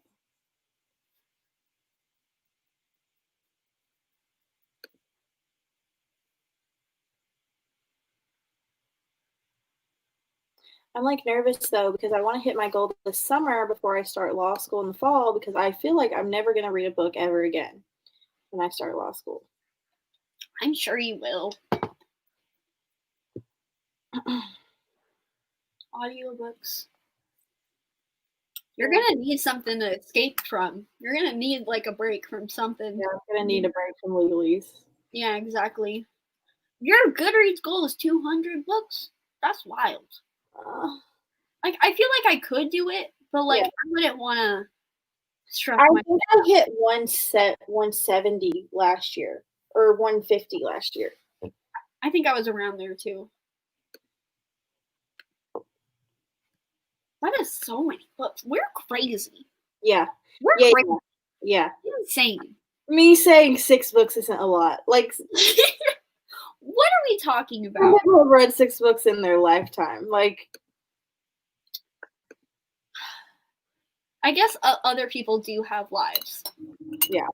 Yes, I read 150 books last year. So that's a lot. I've only done 3 reading challenges before this year because I've only been active on Goodreads for 3 years. And so in 2017, I read 52 out of 50. And in 2018, I read 46 out of 45. And then last year, I read 150 out of 100. So that's a lot of books. Like, yeah. I'm gonna vlog for my vlog. Hello, we're here. I'll probably be meeting this. It's the moment. Here's the chat. We're live. You guys are gonna be getting a behind the scenes Bookfest in Bed vlog soon. I don't know how entertaining it's gonna be though, because I haven't vlogged the past 3 days, obviously for reasons. I'm like, oh, I'm gonna pick up a camera. Huh, interesting. Not gonna happen. At least I got a lot of reading done. That's good. Okay. Oh, thank you. I do be loving my angel babies. I do be sticking to a theme. Someone's reading Kingsbane. Oh my gosh. Oh my god. Where? I hope you love it. I'm really scrolling up. Oh. Kingsbane is so good. I am going to reread Kingsbane. I'm going to do a full reread before Lightbringer comes out, like of the whole series, but I have never annotated Kingsbane, and the paperback just came out, and I'm buying it tomorrow and annotating it, and I am very excited. So I'm going to be reading Kingsbane twice this year, and that's valid. I mean, I am not surprised by that at all. Audiobooks. Oh my goodness. Let me tell you about audiobooks. It is the only reason I have read 3 books this week. The only reason. I put that baby at 2 times speed. Whew, it has been a saving grace for sure. Uh-huh. All right. So I think we're going to get started on our next guest. We're about 3 minutes. We can be a little early. No, nothing wrong with that. So our first author interview is going to happen in like 3 minutes. And our first author interview will be Filipino-American author Janella Angeles, whose debut, Where Dreams Descend, hello, right here, oh, it's upside down, hello, will be released on August 25th. And it is about Kalia as she gains agency through a mysterious, magical competition, and is pitched as Moulin Rouge meets Phantom of the Opera. I had to make sure. And I would also say Night Circus with more of a plot. That I would also pitch that as well. So, everybody, welcome Janella Angeles. Hello. Hi, guys. Thank you so much for being here. I'm trying not to fangirl because I just finished your book, and wow, hats off to you. You are an incredible storyteller. Thank you. Oh, thank you. That means a lot. Right here. I might be blocking it. I will. That's all right. We'll keep it right here. It's okay. Okay. So, before we get into questions, do you want to say anything about your book? I said a little blurbs, but do you have like anything else you want to add? I mean, you gave such a great intro. Can't that, honestly. I'm happy I did it justice. I know it's really hard to give like 2-sentence synopsises, but I tried my best. So yeah, you did great. Thank you. So my first question for you is, so a standout element of Where Dreams Descend is really just how decadent. That's like my key word that I've used to describe this book. How decadent and lush the atmosphere feels to the reader. So what were kind of your inspirations for the setting, and how did you translate them onto the page? Well, thank you again. I'm always like tickled when people say that like atmosphere was like screaming through the pages, because that's something that I love to build when I write. I honestly say that like I build atmosphere better than I build a world. But I feel like with Where Dreams Descend, I kind of had the blueprints for a really decadent, lush world with family opera and Moulin Rouge and like elements of the Night Circus. There's a lot of like aesthetic and atmospheric overlap between all of those stories. And I just, you know, loved to create like, I wanted to create a world that could fit into the seams of those worlds while still being its own thing at the same time. But I think the things that I really gleaned the most from them was like that sense of glitz and glamour, while also having that sense of ruin and mystery, and trying to weave those things together. Yeah. And that comes across 100%. Because I know Carly and I, we both are like really like aesthetic, atmospheric. Like I always say that it's like plot, aesthetics, but more like aesthetics. Like aesthetics is important. It's the most. They're so important. Yeah, honestly, I think this book actually was born from an aesthetic, if I remember correctly. Yeah, like I made an aesthetic, and I think that's how people like knew that this book was coming. So like, props to the aesthetics. Yes, absolutely. Like I imagine your Pinterest is like popping. Oh, it is wild. It is unmanageable right now. But I love it. So, another thing that I really loved with this book is how, like, Kalia is the strongest protagonist I have ever read about, honestly, because she goes through so much adversity, especially through like the men in the competition and the men in her life in general. Was having a strong female character really an important goal for you, or did it kind of just come as you went on? A little bit of both. So I've told this story a bunch of times, but when I was writing Where Dreams Descend, it was during a time when I felt really low in my life about myself. I was on submission with editors, my agent, with my first book, and it was just not going too well. I was being projected a lot. I was being told no a lot. So my self-esteem was so low. I did not like, I don't know. It was hard to be a person during that time. And I felt like I didn't have any stories. I couldn't be a writer. But I quickly found a lot of catharsis through writing Kalia's character, because she was sort of that, you know, that character that says no in the face of no. Like she knows she's talented and powerful, and she doesn't care what anyone says about her. So I found a lot of strength through writing her character, especially since before then I hadn't really written a brave, confident girl like her. It's always been like quiet, shy, like reserved girls, because that's how I identified when I was younger. So writing something like this was really like breath of fresh air, catharsis, super empowering. And I took so much strength from writing her. And I'm really glad that people have been connecting with her in that way. It means a lot to me. Yeah, I think there's also just so much depth to her, because I feel like they're in YA, especially today. I feel like after like Throne of Glass and things, like I feel like there has been a like surgence of like confident male main characters, female main characters. But something that was like a little different with Kalia is she is so confident, but the readers still see like her inner insecurities and see her kind of still have these like uncertainties, but she's still like she's still confident about herself. So it adds that like vulnerability to her as well. Yeah, absolutely. So can you tell us anything about book 2 and how the writing process and experience is going as opposed to writing your first one? I know it's the dreaded question. Well, there's not a question. I was like, ooh.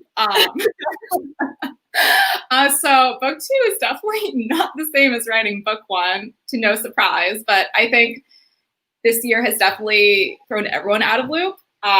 It's definitely been hard on my creative process and just like everything. So book 2 has definitely not been a smooth road. Book 1 was so easy to write. It kind of just like burst from me, whereas book 2 is more like dragging myself to the finish line.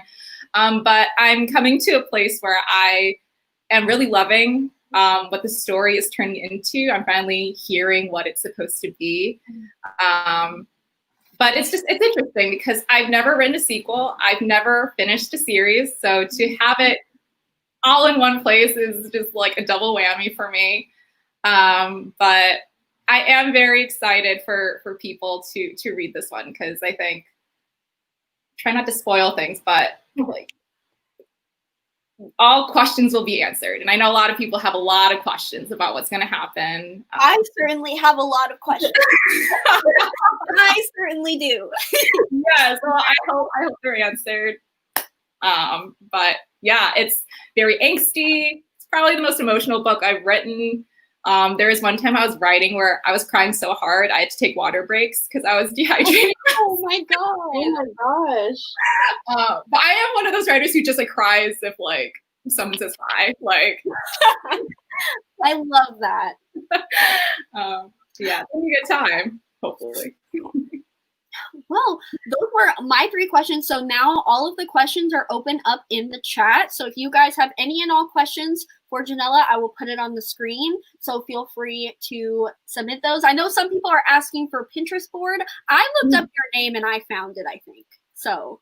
Ooh, okay. So I think I made it private because it is so chaotic right now. But I do intend to release it because it was such a foundation for me when I was building this book. I just want to make sure that it's not like just wild pictures everywhere. It's more cohesive and aesthetically pleasing. Me, absolutely.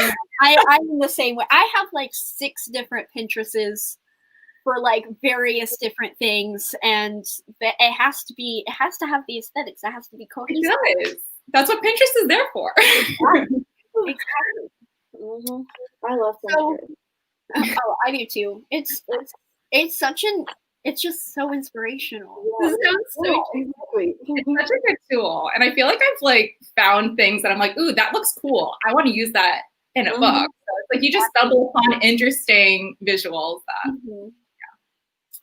Do you have a Spotify playlist for your book or like anything like that? I do. And same with my Pinterest board. It is also chaotic. So I definitely plan on releasing that soon when I can put things in order a little bit. Things are a little bit weird on that playlist because it's like Phantom, Phantom, Phantom, Toxic by Britney Spears, Phantom, Phantom. Oh my gosh. Oh, also Circus by Britney Spears. I feel Oh, so inspirational. Like it was a cultural reset. It truly. Exactly. Do you have MBTI or Enneagram personality types for your characters when writing? Ooh, I don't think so. I feel like I'm one of those writers who like I don't know like their horoscopes or any of those like really specific details, but like I wish I did. Like writers who do that, they know their characters so well, which makes me feel like a fraud, honestly. Well, I can tell you that Kalia is an Aries 100%. And and DeMarco is probably a Cancer or a Virgo.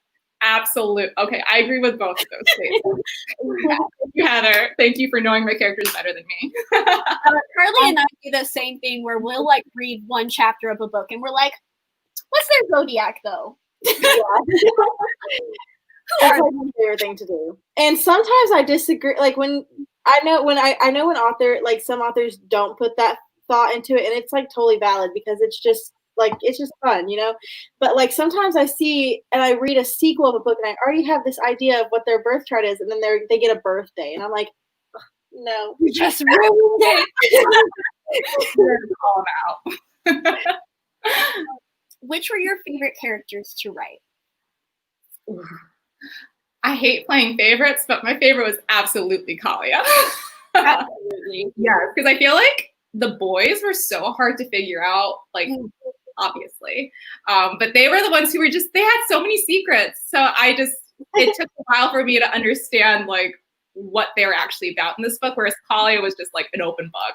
I knew exactly what she was doing. And like I said before, she was just like, she was my girl when I needed her most. So I have all the love for her. But of course, I do love my other characters. Absolutely. Favorite scene you wrote? Oh, I love this question. Because when I got the idea for this book, it came in the form of a scene. I kind of call it my Angel of Music scene. And it was like the first scene that I envisioned where it's not exactly how it is in the book right now, but I imagined this girl is in a dark room and she's running from someone who finally catches up to her, and you see him in the shadows. And so that was sort of like, I feel like you know exactly what I'm talking about. That was definitely my favorite scene to write, because it felt like, one, it was like the birth kind of this story, and two, it was just like the most extra Phantom thing ever. I was like, I'm just gonna make this the most Phantom thing ever, and I'm just gonna run away with it. And it was just, yeah, absolutely. That scene. And I feel like another kind of a slight tangent, but like your villain is like terrifying, and like I'm one of those reader. Admittedly, it may be problematic, but I always love the villains. I am always here for the villains. But in your book, I was like, no, you need to get out of here. Like, no. Some help. I mean, a lot of the men in that book need some help, but I love when villains are truly bad. Like when they're truly evil and terrifying, but still have motives of their own. Like that is just so. And it's so fascinating. Like that's, I mean, when people ask me like, are you team Raoul or team Phantom, Phantom of the Opera? Like I admittedly do not like Raoul, but I'm fascinated by Phantom, not because I want to end up with him, but because there's something about him that is very magnetic and like interesting. And I would love to like study him and date him, you know? Yeah, absolutely. Are there new characters introduced in book 2? Ooh, yes. There are new characters returning, and the new characters are people you may or may not have met already in a weird way. How exciting! Did the title come from the Point of No Return? Yes! Amazing, yes!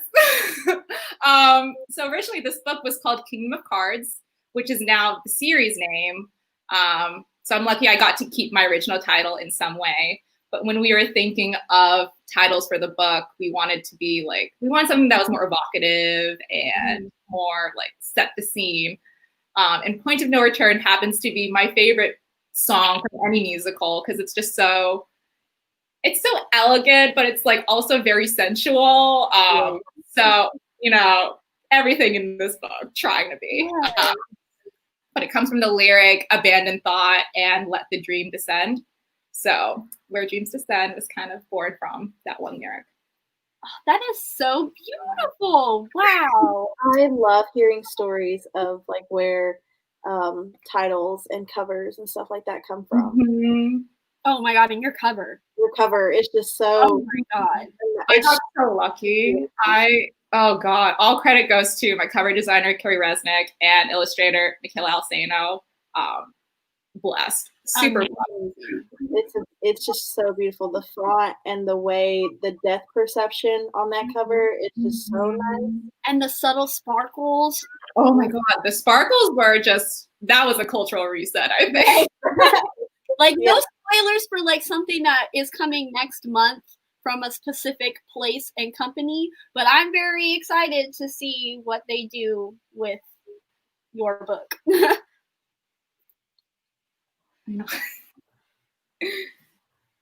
Okay, what's next question is if Where Dreams. Oh no, I think we're froze. Oh, are we here? Are we here? Frozen? Oh wait, no. I can hear you. There's a little lag. but I think it's okay. Okay. So if Where Dreams Descend became a movie, you have to act. Which character would you be? Oh my god. I've never thought of it this way.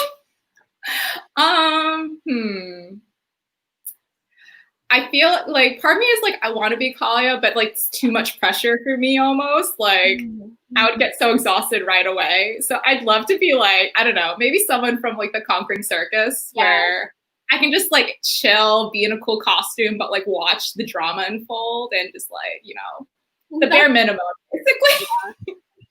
Like, let me get the dresses and let me be in the drama, but like not in the drama. Yeah, stand by and watch. So was Moulin Rouge the actual inspiration?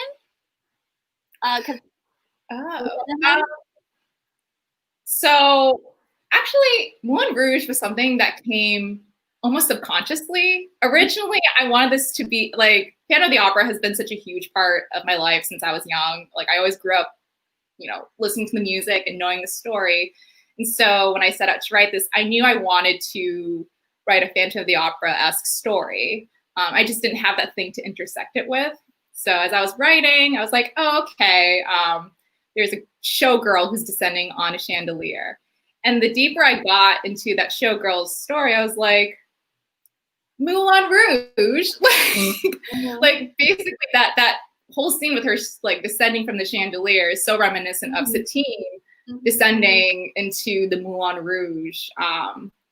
And I feel like Satine is also very much a kindred spirit of Kalia's, where she's, you know, this glamorous, beautiful girl who has a lot of promise, but she's in a strange situation and needs to find her way out. So it all kind of naturally came together in that way. Yeah. I can definitely see that 100%. I mean, just on the cover, that is on the cover. So it's literally the cover. What was the hardest scene to write? A little different from your. Ooh.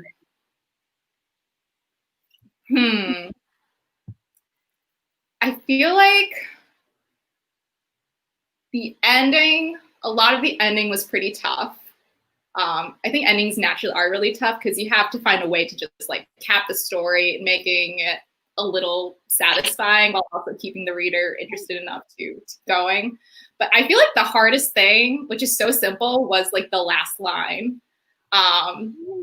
Which is, that last line was not the first last line I had originally. Originally, it was something super weak, and my editor was like, no, like, you gotta make it spicy. So I'm really happy with how the story ends, because I'm like looking at my copy to remind myself, oh yeah, oh that's good. Oh, now I'm excited.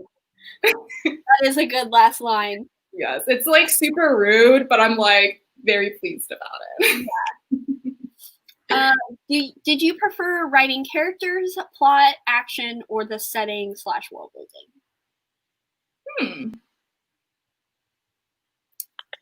I feel like a combination of all three, which is definitely not common, because usually when I write a book, I'm like, I love these characters, like I don't know what's going on, but I love them. But I happen to have a good grasp on everything that was going on, from the characters to the plot to the setting. This book was really like something that just like I knew from the get-go, which doesn't really happen with a lot of books. Sometimes it's really hard to understand what the story is really about. But I was very lucky that this story came out as naturally as it did. I really like this question. It says, if you were to be inspired to write a book based on another musical, what would it be? Ooh, well, I feel like, I don't want to spoil it, but like book 2 is sort of inspired by another musical. But if I say it, it will definitely spoil like what's going to happen in book 2. But that is a really good question. I'd have to think on that. Because I'm trying to think of another musical I know as well as Phantom in Moulin Rouge. But yeah, book 2. Is there another like either like movie or like any other form of medium that maybe you would like to like kind of pull inspiration from? Probably, this is going to be a huge departure, but my favorite movie is The Mummy with Brendan Fraser. I love. Oh my God. If you wrote something with the inspiration of The Mummy, please. It is the movie that has it all. It has adventure and romance and humor. And I'm like, I would love to write something in that vein, but it could never top Mummy itself. But Mummy inspired, I guess, would be really cool to write. I'll buy it already. Where's the order button? I love the Mummy ride. Oh my God. It is terrifying. I love to force myself to go on it because I love the Mummy that much. I was very scared the first time I went on, but now I love that ride. Oh my God. So I think we'll just take this one last question. Any other genre you'd love to write next? Yes, I'd love to write contemporary. I actually, when I started really reading YA, I started off on like contemporaries. So I definitely want to go back to that. And then I'd love to write some middle grade eventually, and maybe adult. So we were just talking about middle grade in our last panel, so people are excited for it. Yeah. Well, thank you so much for coming on. Thank you so much for like coming on to my little channel and my little event. I really, really appreciate it. Everybody, make sure that you pre-order Where Dreams Descend. Again, it got pushed forward to August 25th. So yeah. a little more time, but it'll be worth the wait. So thank you so much for coming on. Thank you, Heather and Carly. It was so nice chatting with you. Nice to see you. Do I just leave? I think you can just, you can just like cancel out. Okay. There you go. There you go. So good. Wow, amazing. And also, I got done with my questions in like 5 minutes.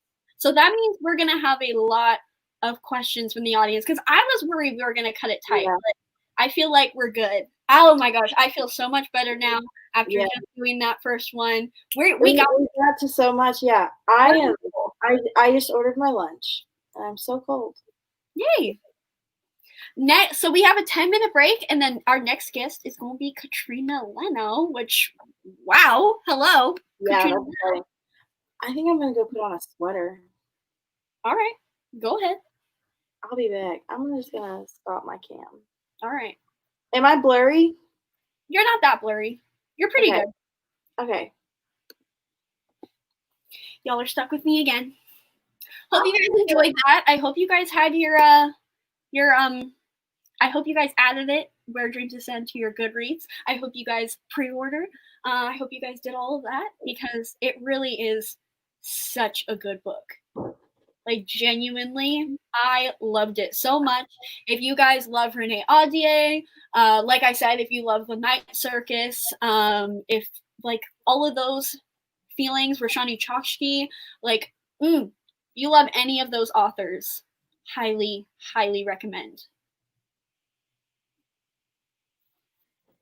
Thank you guys for inputting all of your questions. You guys came up with some great questions.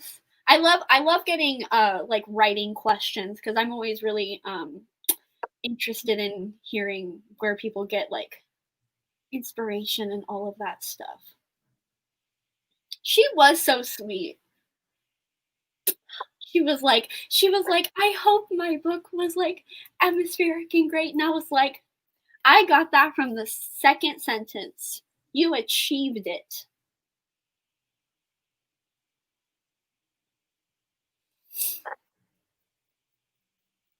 I'm very excited for Katrina Leno's interview, even though I'm really nervous for it because like she's like a big deal. Like low key, high key, a big deal. So would I ever write my own book? I would love to. Sunflower Lupin. I would love to be an author. But my thing is I would need to have an agent before I even wrote anything because that's the only way I could be held accountable to do it. Like, I feel like I could write a book. I don't know if I could get published. I'm not going to say that much. But I feel like I could write a book if I had, like, somebody like making me do it, if that makes sense, which sounds bad. Like I want to do it. It's just I need to be held accountable. So hopefully in the future, I mean, I would love to do it eventually. Have I read any other Tristan Matier's other poetry collections? I have not, but I definitely want to because Aphrodite made me do it. Meant so much to me. So I definitely want to. I feel like they're coming out with a new one fairly soon. I could be wrong about that, but I know when she said Britney Spears on her playlist, amazing. See, my dad would love to see me write a book, so I got his support. That's all that matters. I would also love to see me write a book. I just don't know when that will happen.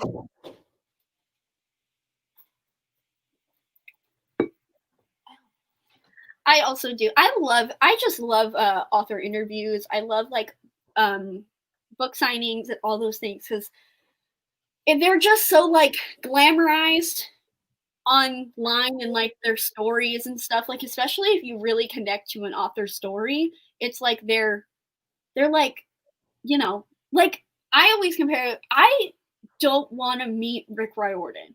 Like I do.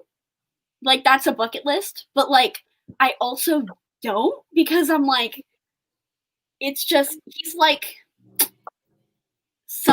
some entity. Like he's not a real person in my mind. And I felt the same way with Madeline Miller. And when I met her, I was like, you are not real. So I feel like interviews and like book signings and things like that really just like, oh, you're a real person. Wow. This is surreal.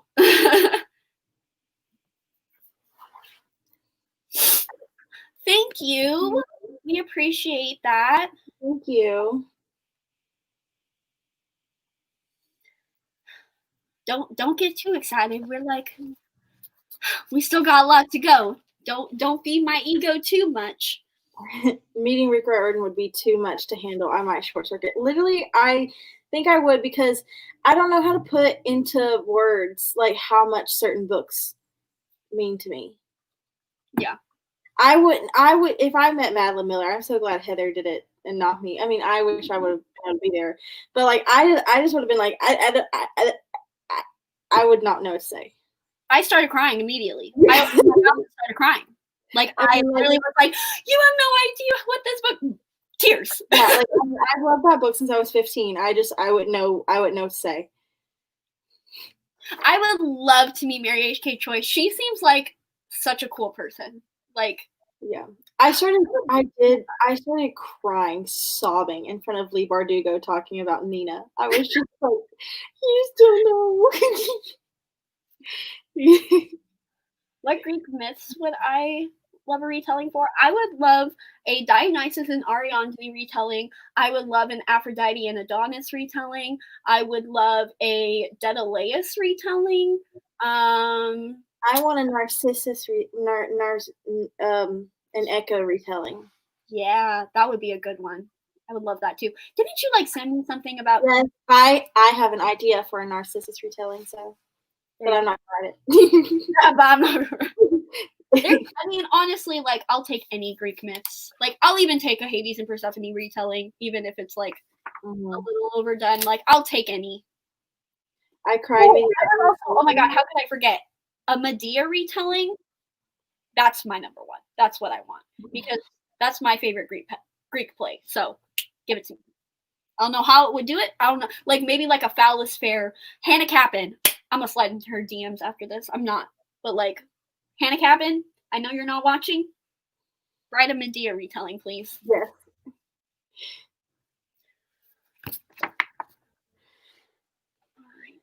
We're about 2 minutes from Katrina's interview. She's not on quite yet, so we can keep chilling. We can keep talking. Yeah, Dionysus is an underrated. He's like, I feel like he's like low-key one of the least problematic gods. Definitely in relationships, because Dionysus and Ariadne are the least problematic in all of the Greek relationships. But I would love He is insane, literally, god of insanity. So like, I would love anything with Hermes. I think I would love to see something with Hermes. also underrated. Mm-hmm. Him, Dionysus, and Apollo, they're the bro TP. They are the moment. They are the group. Mm-hmm. Hermes and Aphrodite could be interesting because they did have a thing. He was really into her.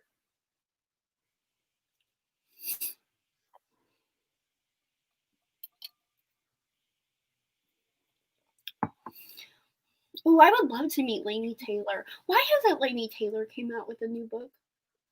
What is she doing? Where is she? Maze of Nightmares only came out maybe 2 years ago. Okay, and 2 years ago, that's a long time. That was a big. How long? I mean, it's been a long time for everyone. Her art takes time. That's fair. You haven't even read Muse of Nightmares, so you don't have any ground to stand on. You're right. You're right. I read Muse of Nightmares immediately. It's been a hard time for me, which I'm gonna read Daughter of Smoke and Bone once those new covers come out. Me too. I read like 20% of Muse of Nightmares. I just didn't keep going. Then DNF I just was like, I don't want to read this right now. Okay.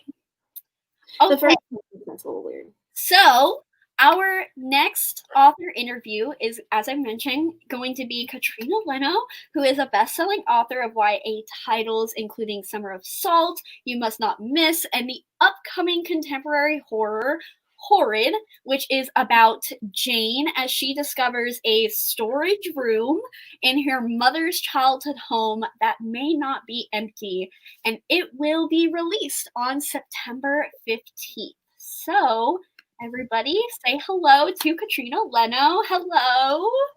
Hi, everyone. How are you? Nice to be here. Yes, thank you so much for coming. Of course. I watched your video on how to join twice, and then I still forgot to press enter the studio. So no problem at all. That's where I was. It is honestly so surreal to have you on. You are such a huge author. Like, wow. Yeah.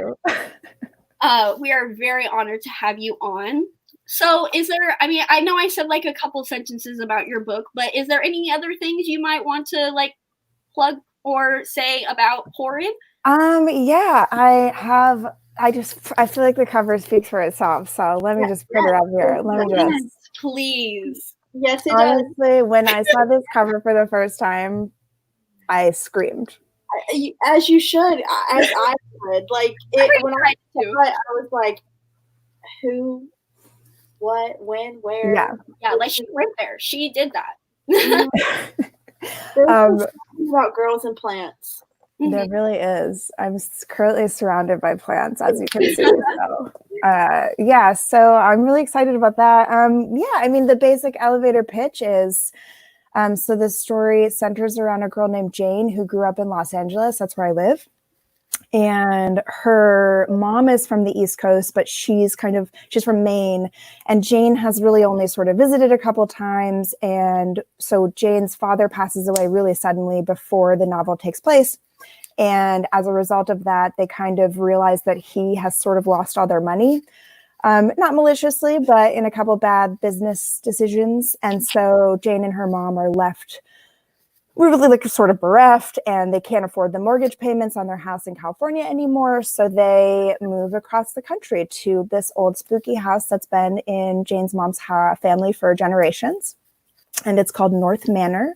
And it is in the depths of Maine, which is a really cool state that I grew up in Connecticut, so kind of close to Maine. But as I was sort of plotting this book and writing it, I did a really fun road trip with my mom through the state, and it was really inspiring. And it's such a cool place. And so, and then creepy stuff quickly ensues. So I love things that have to do with old spooky houses. Yes. Talking about it. I wanted to write a book like this for a long time. And I don't know, so, I'm a very I'm a mood writer and a mood reader, so I could have a fully plotted like novel in my brain for years, but if I'm just not in that like specific mood, it's not going to get written. So I had to wait for this one, and when it came, it came. And we are so grateful that it came. Yes.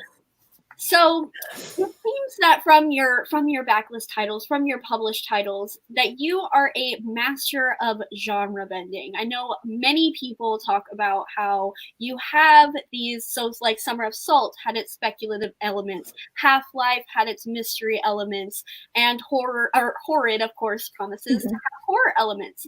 So do you find more freedom in blending genres as opposed to like being like strictly contemporary, strictly mystery, etc., etc.?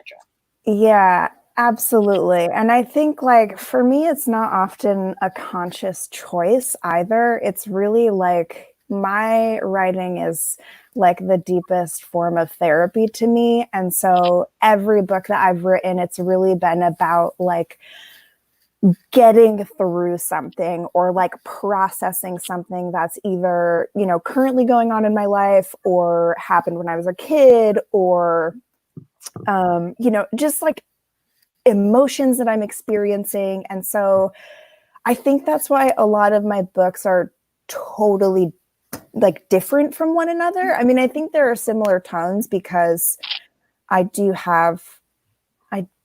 feel like I have a very specific, like, I think that, you know, with a lot of authors, you can like pick up a few books that they've written and you can be like, oh yeah, this sounds like her.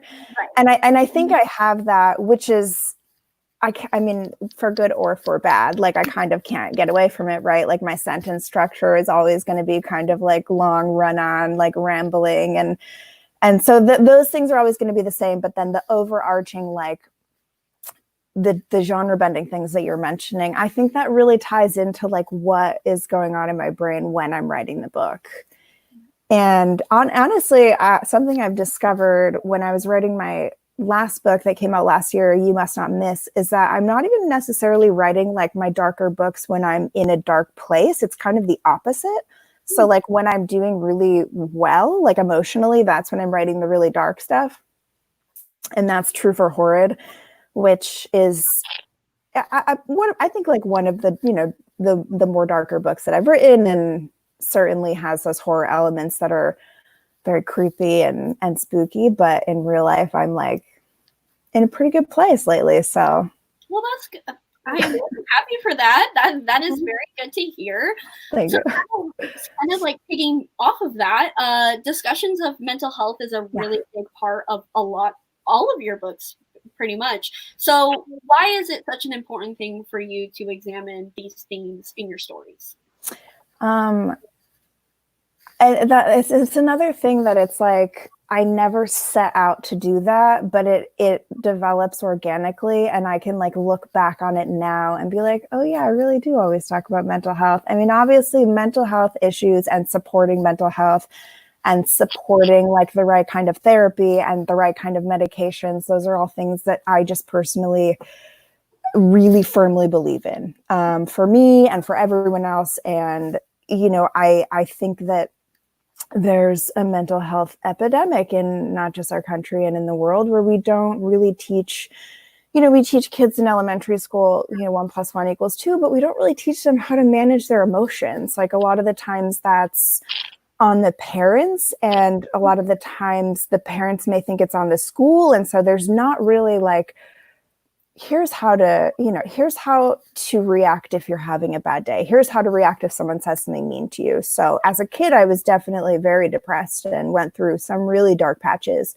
And I think that it's always like top of mind for me, basically. Like I checking in with myself daily. Like, how are you doing today, girl? You okay? Like, you know, checking in with my friends, checking in with other people, just making sure that we're all doing okay, because things are really hard. And obviously 2020 is really hard. Yeah, absolutely. So yeah, it feels like I'm always like, now more than ever, basically, right? Is just like, give yourself a check-in, give your friends a check-in. I'm trying to give people the benefit of the doubt more than I ever have before. So if one of my friends or family members says something that hurt my feelings, I really try and take a step back and be like, you know what? This is tough. Like, we're all going through some unprecedented things right now. So probably this person loves me and didn't mean to hurt my feelings. And instead of reacting or trying to hurt their feelings back, maybe I'll just give them a minute and then check in and see how they're doing. So I don't know. I think that's always going to be there in my work. And I hope, at least, I mean, it's a goal now that I've like seen the pattern. It's definitely a goal to keep at it. That's a great outlook to have. And I honestly think that YA especially, or middle grade, both, just books in general, I think in general, like mental health, inclusivity, bullying, like all of these kinds of things, really, it is important to have those in books because it kind of does fill this void that potentially that kid doesn't get in their home or school. And it just is another avenue of education. Absolutely. And when I was a kid, you know, books were some of my best friends, and I had a really obsessive personality when it came to like consuming books. So I would just read the same book, 50 times, and it would become a sort of like mantra almost, or this like very comforting thing that I knew I could always return to. So if there's someone out there who like my books do that for them, that would be the ultimate like, oh, I've succeeded in doing what I want to do in this world. Oh, and I'm sure there are plenty of people out there that feel that way about your books, for sure. I hope. So is there a certain challenge or experience that you had while writing Horrid that was different from your other novels? Yeah. I never remember who said this, but that really famous quote, like, every novel is hard to write in its own way. Do you know what I'm talking about? I'm not saying that. Yeah. Some kind of quote like that. And it's like really true. Every time I write a book, it's like, it doesn't get easier for me. It gets harder. And I think part of that has to do with like, I'm holding myself to like higher standards, and I don't want to get complacent in my own work. And I don't want to just be like pumping out books for money or, hitting a deadline. I want my books to be like something that I can be really proud of when I see them all on a bookshelf or, wherever. And so they get harder, I think, because first of all, like, I'm getting older. Every time I write a book, I'm a few years older. So my brain is tired, and that's hard. So with Horrid, I think the challenge was that I had wanted to write this book for so long, like I said, and I love spooky haunted house stories. And so how do I write my own, but it doesn't feel just the same as everyone that's already been written? And it doesn't feel sort of formulaic, and it can have some tropes because I personally love tropes. But the tropes don't feel tired or like I'm throwing things in there just to like fill up page count. So that was something I hadn't really thought about before. But every book I write also like teaches me how to be a better writer. So for Horrid, one of the things that got me through those challenges was I read a lot of Agatha Christie books because I wanted Horrid to sort of feel like an old-fashioned kind of mystery, and it's a story that's been around for a while. There's always going to be a story about things that go bump in the night. So there's this huge wealth of stories to pull from and get inspired from. And, Agatha Christie she has pros and she has cons. She's kind of problematic. She grew up in another era. A lot of things in her books I wish we could edit now, but we can't because she is dead. But they have a lot of good points too. And she was a really funny writer, which was something that I had never really noticed before. I think I had only read one of her books in high school, actually. And anything you read in high school, you're like, yeah, I don't want to read this. So reading her work now as an adult was really cool and definitely very inspiring for Horrid. Love that. So we can take a couple questions from the audience. So there is one question asking if there are any trigger warnings for Horrid.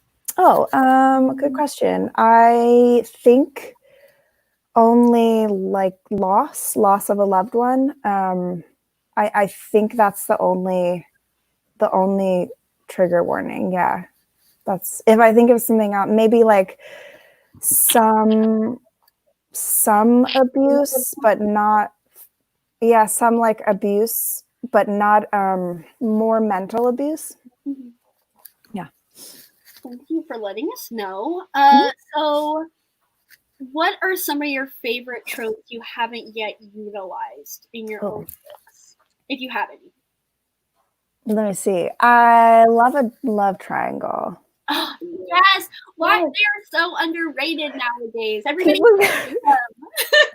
people really hate love triangles. I had like a teeny love triangle in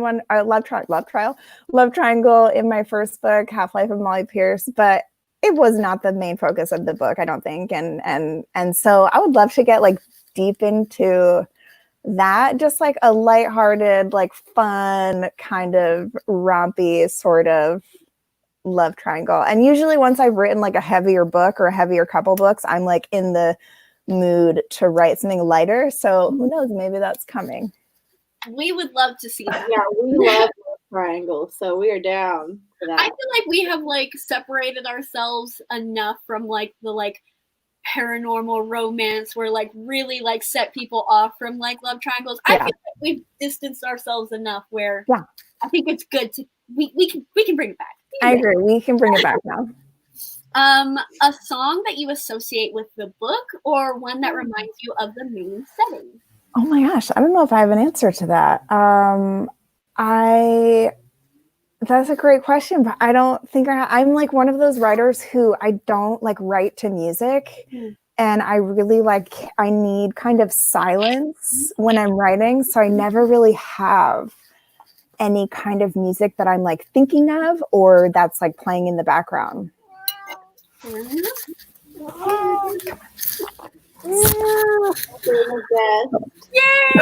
Oh my gosh, we love guest stars. Yes, he needs his moment in the spotlight. Yes, and he deserves it.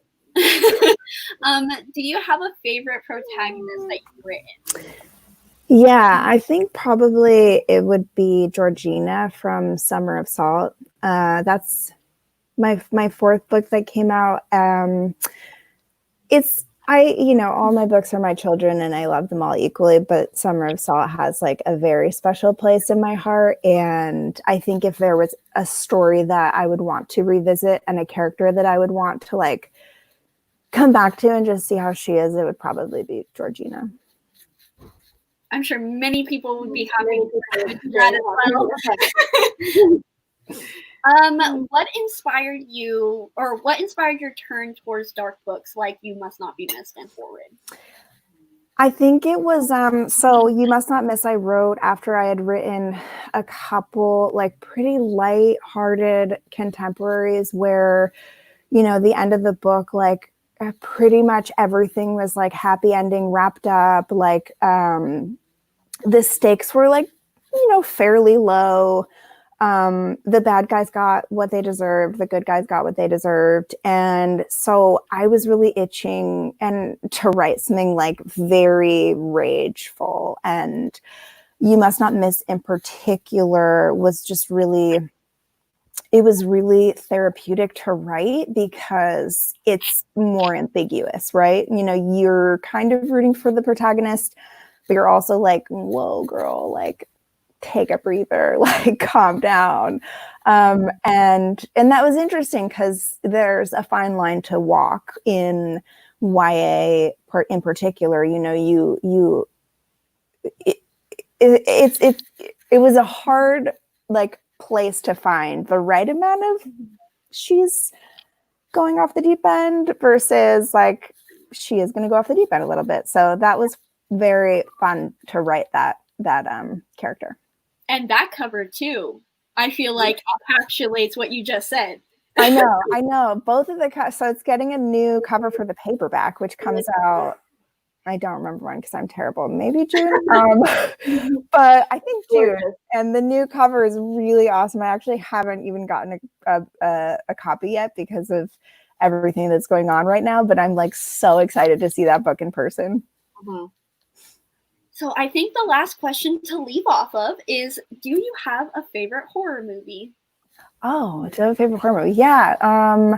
When I was younger, I really liked that movie, The Others, with Nicole Kidman. I know I watched that movie a lot, and it was so creepy and like so moody and so atmospheric. And I think when it came out, it like didn't really do that well. But then as the years went by, it kind of like it got Chelsea, June 9th. Thank you, Chelsea. I don't know anything about my books. And then as like the years went on, I think it's kind of turned into like a cult classic a little bit. So I love that movie. And if you haven't seen it, it's really fun and really, really creepy and spooky.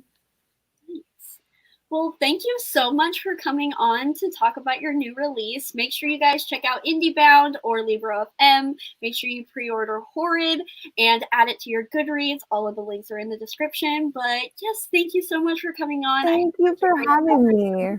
This was really fun. Thank you for having both of us. Of course. Yes, we love you. I hope you have a fantastic rest of your day. You too. Bye. And then that was so fun. Quick. I gotta take a quick break. I'll be right back. Oh, right here. Hi, I did it. Okay. You did it. You entertain the masses. Well, it's just me. How's everyone? It's 1:30 p.m. here. I'm about to get lunch. I'm very excited. I'm about to get some caffeine as I need it. Monty said that was great. It was great. Her aesthetic, those glasses. Can we just talk about those glasses? They're so pretty.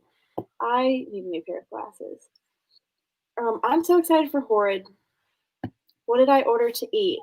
I ordered Chick-fil-A because my roommate was going to Zaxby's, and I'm not a Zaxby's fan. And so he told me he'd go across the street and get me Chick-fil-A.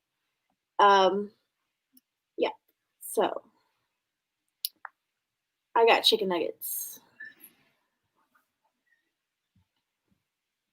8:30 p.m. here. Wow. For the giveaways, are those US only? Not sure if you... Okay, so the giveaways of the physical books that we actually have to ship out are US only. But for the gift cards, they, like for Book Depository, they are international. And if Book Depository doesn't ship to you, we are going to figure it out through some other way.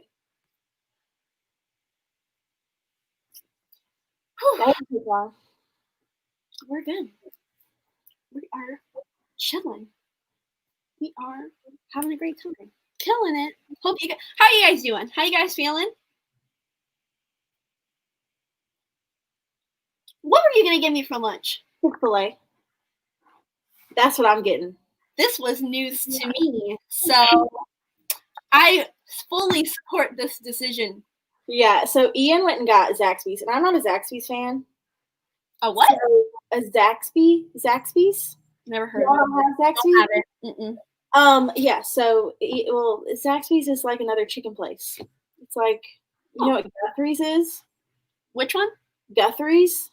Do you have a Guthrie's? Or y'all be living in a different world. Well, so Ian went to go get Zaxby's, and there's a Chick-fil-A across the street that he's gonna get. He's gonna get me some Chick-fil-A. You should refresh real quick. Okay. We're just gonna have her refresh a couple times. Oh, and I wanted to reapply my gloss. My lips are a little crusty right now. Perfect.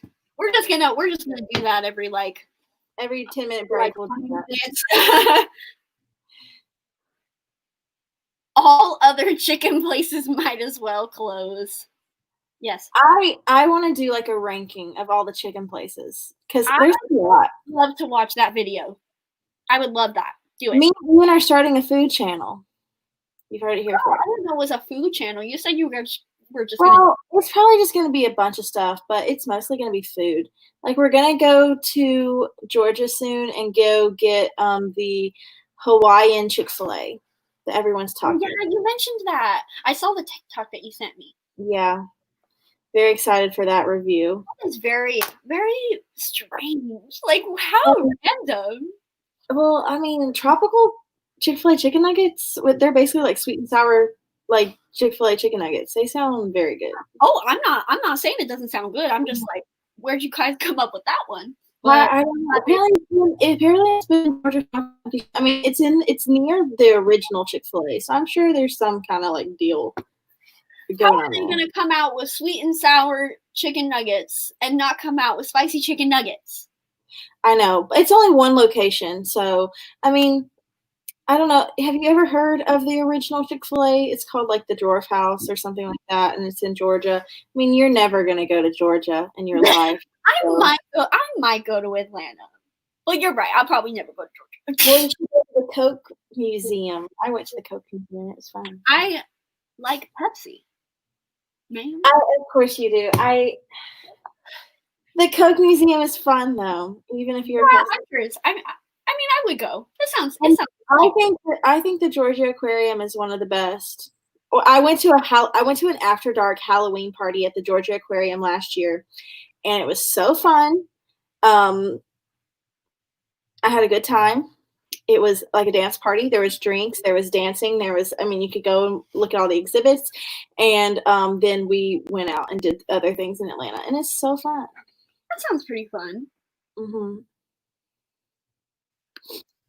I have just added that to my TBR. Oh no, not that. I could do that if you guys want. If you guys want that from me, that could be fun. Oh my gosh, I just added that. I mean, that title is a little. Oh wait, never mind. All right, it's not by a white person. Good to know, because I was about to be like, interesting choice for a title. That is added. I love Medea. Badass. Oh my god, Monty, there's so many Pepsi fans in the chat. I cannot believe that. That is such a diverse, divisive topic when it's no competition. I grew up thinking Pepsi was the best. Like, I grew up with Pepsi. Like, I only had Pepsi in my house. And when I got to college, my college town was a Pepsi. Like, my college, all they sold was Pepsi on campus. And my friends all made fun of me for preferring Pepsi because they all liked Coke better. And so I started drinking more Coke every time we'd be off campus because they would get it all the time. And I just became a Coke stan. And now our campus is all Coke because they made the right decision. Honestly, Coke shouldn't even be in the conversation. If we're I guess Mexican Coke could be, but like if we're talking just regular Coke, no, it's not the same ballpark. I love Diet Coke. It gives me a rush of endorphins. I hate diet soda in general.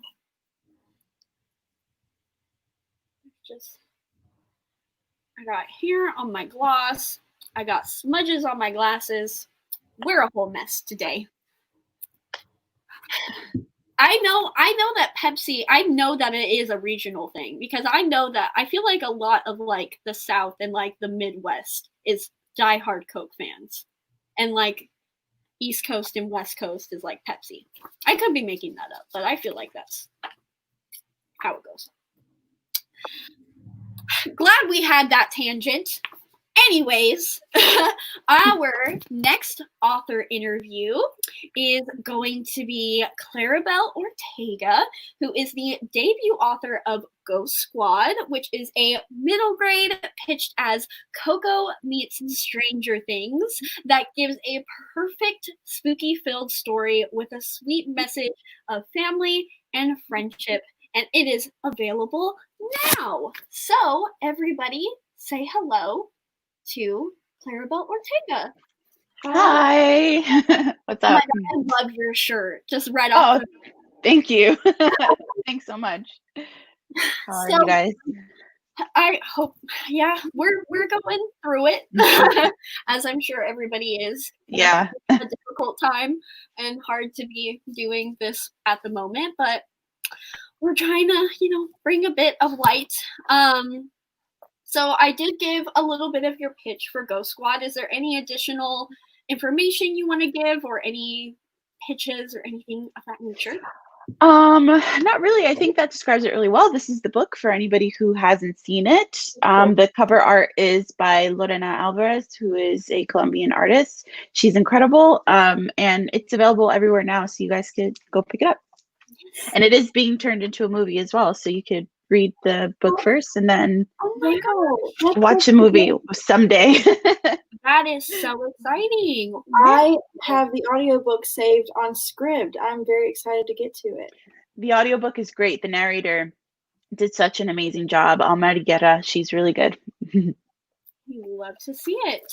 So, our first question for you is Dominican culture is proudly shown through this story, from the cover to the family dynamics to the mythos used. Was this an important goal for you when crafting this novel? Absolutely. So for the people who haven't read it, Ghost Squad is based on the Dominican myth that fireflies are actually the souls of our ancestors watching over us and protecting us. So that's sort of a myth that's like shared through word of mouth. It's not the kind of thing that you're going to find very easily in text.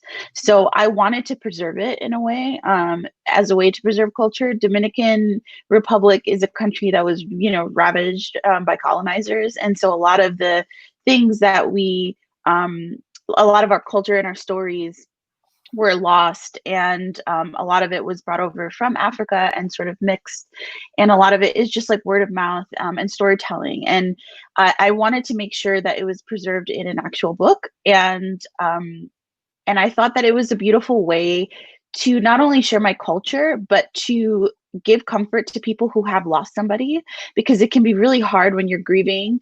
And how beautiful is it to, think of fireflies that way. And then every time you see one, it could bring you joy and comfort. And especially for kids who are learning about loss or losing somebody for the first time, or even watching the news now, to be able to explain to them what that means in a way that's palatable to them and that lets them ask questions about it without them feeling too afraid. So yeah, I included it for a lot of different reasons. It's also very personal to me because Ghost Squad is partly inspired by the death of my brother, Pablo, and me and Pablo used to catch fireflies when we were little. So it's sort of like a full circle moment. That is so beautiful. Wow. Thank you. Yeah, it's a lot. It's a lot. Wow, that is absolutely incredible. And I'm sure there are going to be so many people who are so grateful for you for writing this story, and it's going to resonate with so many people. Yeah, I hope so. I hope it helps people that are dealing with grief. Grief is not easy. And I see a couple people seeing it if talking about if the audiobook is available in libraries. It's actually streaming on Spotify too, the audiobook. So if anybody can't get it at their library or can't afford the book, you can listen to it on Spotify. Incredible. I love that Spotify started doing that. Yeah, it's really cool. So next question is, middle grade is a genre that seamlessly leaves readers with a feeling of whimsy and hope. Is there a reason you wished to debut in this genre as opposed to, say, YA or adult? So I didn't really plan to debut as a middle grade author. It just sort of happened. The book that I got my agent with was actually a young adult, but the way that things panned out, Ghost Squad was actually the book that sold first, and so I ended up debuting with Ghost Squad. But I actually really like writing middle grade. I think I like writing it more than young adult because of the whimsy and the hope of it. It just feels really comforting for me. I love the humor of middle grade novels as well. I think it's like a lot goofier, which like speaks to my soul. And I just love that age. It's such a formative time, and it's a time where you're it's like right before you get jaded, right? Like right before like life is like, well, for most people who are lucky, right? But there's still some sort of hope and feeling that you can change the world and that you can do things and you believe in yourself. And the belief in yourself is sort of like limitless at that age a lot of times. And at the same time, nobody's listening to you. So I think that's something that all humans sort of go throughout their life too, right? Like, so I think it can be a really universal feeling, but at the same time, it's such a special age, and I really love writing middle grade. So even though it wasn't my original plan, I'm really happy it worked out that way because I can't imagine not being a middle grade author now. I love that. We just had a middle grade panel. That was actually our first panel of the day, and we were talking about middle grade and just how like innocent it is, and just how happy you feel when you read it. It really is like unlike any other genre, I feel like. Yeah, it's definitely comforting for me. I love reading it and I love writing it. It's the best. So you host a podcast with fellow author Kat Cho called Ride or Die, which I recently discovered when, researching you for this interview. And it is a fantastic podcast, by the way. Thank you. Amazing job. If you could give one piece of advice for aspiring writers, what would it be?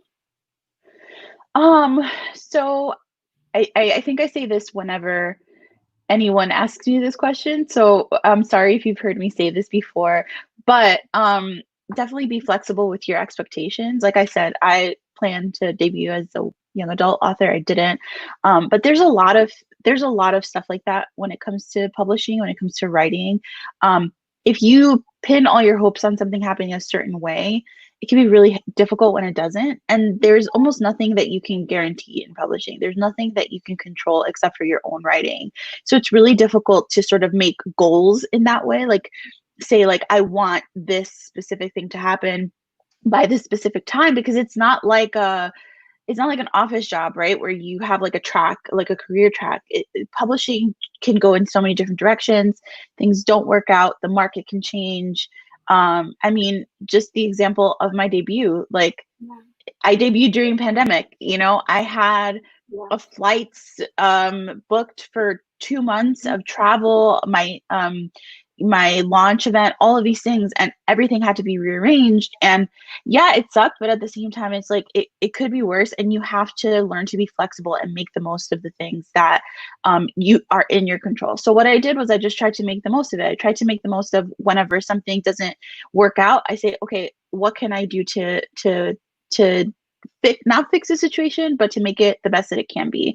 And that served me really well throughout my career, because you're going to have a lot of setbacks. It's really important to remember nobody gets out without rejection. Like even editors, agents, everybody in publishing gets rejection. So you just have to learn to roll with the punches and sort of like formulate new plans, for sure. I think that is a great advice for a lot of things. Just try to be as flexible as possible. Yep. Absolutely. Yeah, for sure. So now we have like plenty of time to have audience questions. So Cool. There's one question here. So are you writing any new books at the moment? Any new projects? Yes. So I have one middle grade series that I can't talk about, but maybe soon, that you guys will know about. And then I'm actually working on a young adult book called Murder, Cast, and Cauldron. And it's based on, yes, it's based on Dominican witches, which are really scary, and they can turn into giant birds of prey. So it's a contemporary fantasy, and it's dual POV, and it's really fun. So I'm revising that right now. So, and I also have a graphic novel that's coming out in 2022 called Frizzy, and it's about curly hair with First Second Press. So oh my gosh! Wow! Yeah, I am. that was one thing. Also, while I was researching all of like you and all the rest of the authors, like you are. I don't know how you have time for everything. You're active on Twitter. You have a YouTube channel. You have a podcast. You are now writing multiple things. Like props to you. Thank you. Thanks. Okay. So do you have any other middle grade books that you remember loving growing up, or other middle grade books that influenced Ghost Squad at all? Sure. So I was a huge Goosebumps fan. I probably read all of the books when I was younger. I remember going away to summer camp and my family having to constantly send me a box of new Goosebumps books because I was like, I'm out of books to read at night. What do you expect me to do? Goosebumps, Fear Street. I also really love the Babysitters Club's books. And for more current books, I am obsessed with Jessica Townsend's Nevermore series. That series is so great. Also, Tristan Strong Punches a Hole in the Sky. I love Kwame's books very much. Daniel Jose Older's Dactyl Hill Squad is really good as well. Yeah, so there's a lot of stuff that's current that I love, but like from when I was younger, definitely Goosebumps was my jam. I was such a wimp as a kid. Like, I never read those books, but like I watched a couple of like the TV shows, or like, was it TV shows or the movies? It was movies. I remember. Okay, I watched like one of them, and I was like, I can't do this. It's too scary. The movie where the mother like turns into like a cat, like the 9 Lives or whatever movie, or the one with the dummy that comes to life. That one. Slapping. Scarred me for life. Scarred me for life. But I found it a lot easier to read horror things when I was a kid than watch it. So I definitely read a bunch of Goosebumps. Yeah, for sure. So what's a small and funny author dream of yours? Hi, Ryan. That's Ryan LaSala. He's the author of Reverie, and he comes to every single one of my events because he loves me and I love him. A small and funny author dream of yours, I don't really know. I guess like before it started happening, I don't know if it's funny, but I really was looking forward to people doing fan art. And now I have like a scrapbook, mostly because people can't stop drawing Chunk, the cat from the book. Yes. But I guess I do have one. I would love to see someone cosplay Chunk. I think that would, like, someone cosplay Chunk and then Babette, who is the witch grandma and Chunk's owner. I think that I would just be able to retire if I saw that.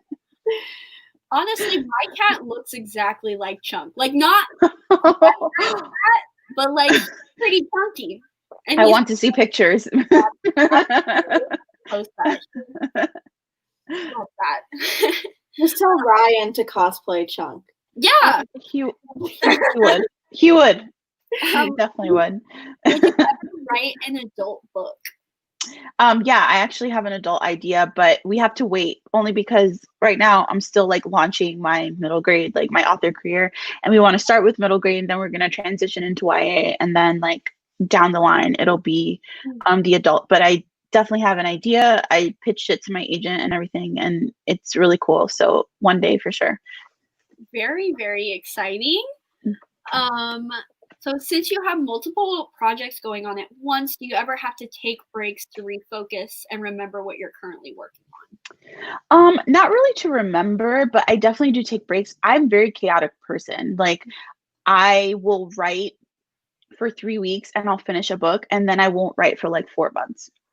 That's how I finish my project. So when I say like it took me a year to finish something, it's usually like I actually finished it within the span of like 5 days, but it took me a year between like doing different things like projects and getting myself like in the space to work on it. That's why I work on a lot of different things at once, because I work so staggered. So by the time there's like a huge space of like a year or two that goes by, I'll have a couple of projects completed, but it's because I have so much chaotic energy, and that's just how I have to work. But I definitely make myself take breaks, because when I first started writing, I didn't. And I told myself, like, if you're not getting the things that you want, it's because you're not working hard enough. And that's such a toxic mentality to have just in general, and also in writing, because like I said, there's not a lot that it's in your control. So I make myself take breaks now, and it's important because now I have deadlines and like actual people waiting for stuff. So yeah, I definitely take a lot of breaks, but it's not organized at all. So kind of delving more into kind of your writing process, do you usually think of like plot, characters, worlds first, or is it kind of depends on the project? It's usually like a small like line of plot, like a question, or like one or two like a small graph maybe of like an idea, but usually it's very character driven. Like a plot that's like very specific to this character and like why they're going through it. But yeah, I always basically start with like the idea. Characters come shortly after, but it's usually like a plot point of something that interests me. Like I can give you a small hint of the middle grade that I talked about before. Or actually, I'm not going to, because I was going to reference. I was going to reference something that I shouldn't reference, so I'm just going to leave it a mystery. But it's usually like asking a question of some sort, like, you know, that provokes thought in me as a plot, and like what would happen in this book if this happened instead, right? So yeah, that's usually how it is. And then I usually write like a synopsis for it, and then I go to town because I'm a planter, so I don't really like fully plan, like outline. I just like go for it. But I have a general idea of where the story's going. Nice. That kind of goes into your flexibility and all of that. So yeah. Yeah. So on your Goodreads profile, you actually list a few inspirations for your writing, and I noticed that you have your dog Poncho listed. He inspires me every day.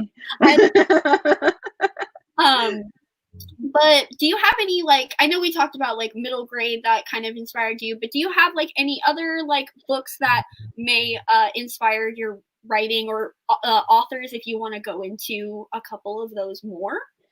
Yeah, sure. So definitely I would say people like Daniel Jose Older, who wrote the Shadow Shaper books, and also Dactyl Squad, which I mentioned before, and Zoraida Cordova. Those are two of the authors that before I started writing and I saw their work, I was like, oh wow, I can write about characters that look like me, that have like my background, which I hadn't really seen a lot of before. So they really inspired me in that way. Definitely people like Nick Stone and Angie Thomas as well. Keeson Calendar also. Those are all authors that really inspire me. Jason Reynolds, not only for their books, but also the way that they really like, they put their money where their mouth is in terms of like activism. Like it's not just like performative stuff. Like they're out there talking to kids and going to schools and like doing the work and like unpacking stuff. And I think that's so super important, because when you're writing for kids, I think that if you really care about them, then you're going to be working with them. Then you're going to be like out there in the world and trying to do outreach. Tiffany Jackson also is another great example of an author who really does the work and that I admire, and whose books I love a lot. Yeah, so those are just some of the people. I could like keep going for a long time, but all of those people are incredibly inspiring. Yes, especially Kason Calendar. Oh, I love Kason so much. He's the best. So do you have maybe like, once people have bought Ghost Squad and bought 10 copies and read book cover to cover 5 times, do you have a book that you might recommend to somebody, like if they're like kind of like, oh, I need more, like I need more of this? Yeah, so Karen Strong wrote a middle grade that's also like a ghost story. It's called Just South of Home.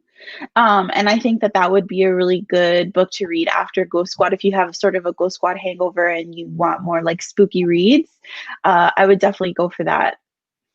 Spooky reads are always necessary. Yes. There's this one question. Would you ever write a choose your own adventure book? I've never considered it, but I loved choose your own adventure books when I was younger. So, and I was a Luminerd when Susan Dennard was doing her choose your own adventure threads every day on Twitter. I was obsessed with them. I love them so much. So, I would consider it. Sure, why not? It sounds like super fun. I think, yeah, it would be great to write one of those. All right, so we have just a couple minutes left. If anybody in the chat has any additional questions, we'd love to hear them. Someone said, dang it, I thought we were about to get a clue about the new book. Sorry. I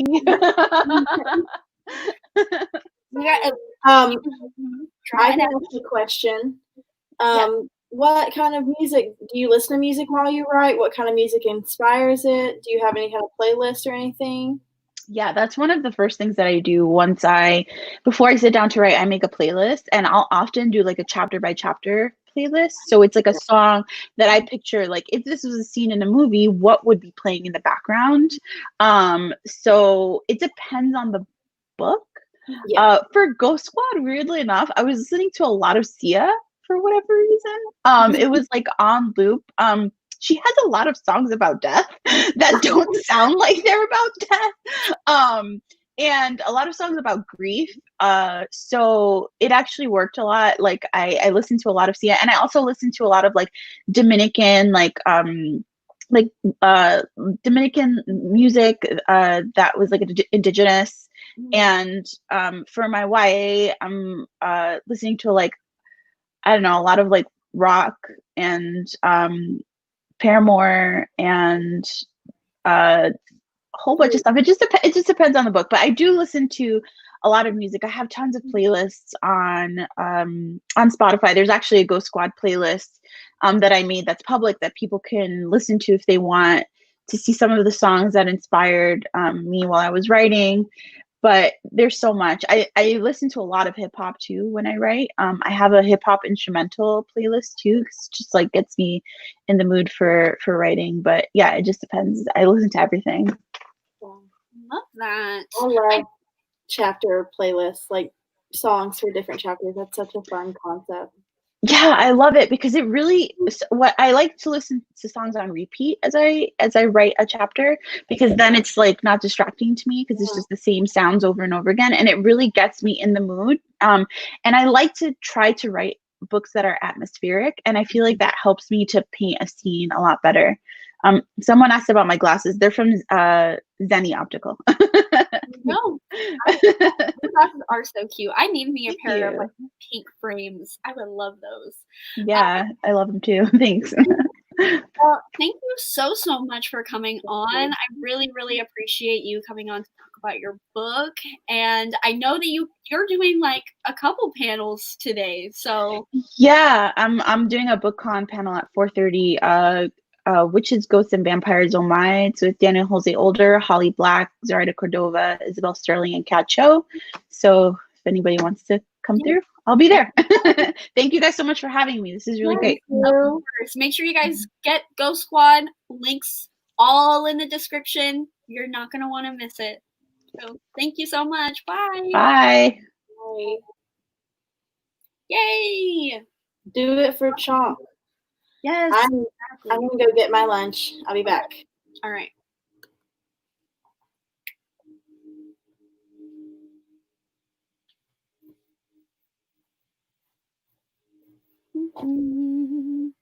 How y'all doing? What's up? Hope you guys are still here, having fun, having a good time. 3 hours in. Doing pretty good. The chat is very manageable, which is making me happy because I was a little worried that it was going to be a little crazy, but we're doing great. Thank you so much for coming, Ryan. Go buy Reverie. It's out now. Another book, LGBT, YA fantasy, drag queen villain. Love to see it. I'm so glad you guys are having a good time. I'm having a great time. You're having a great time. It's good.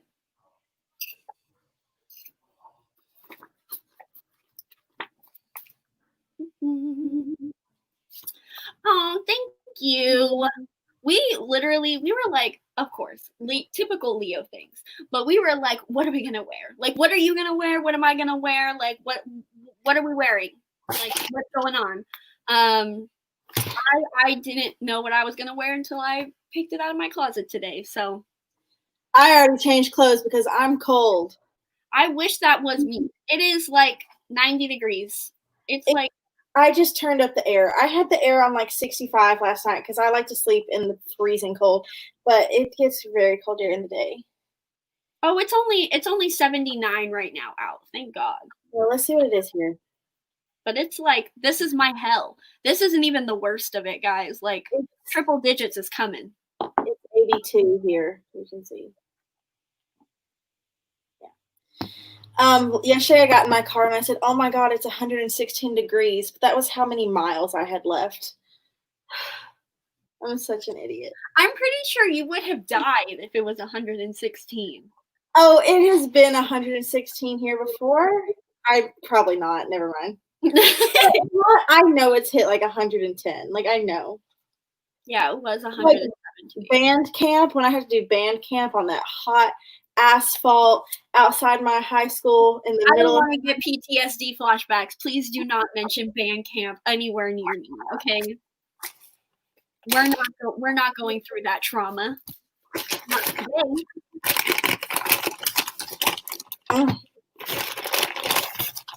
Carly's over here flexing with her Chick-fil-A.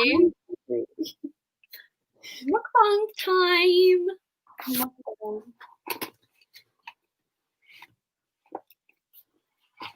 Oh, I wish I lived somewhere where like it was 70 for like longer than 1 week out of the year. Same. I'll be right back.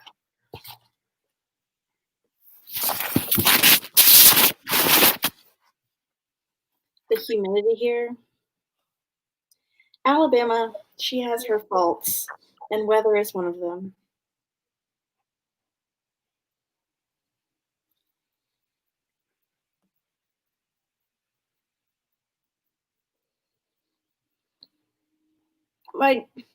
My dream weather would be for it to be like 68 every single day, because I can wear like shorts, but I can like wear a sweatshirt. You know what I mean?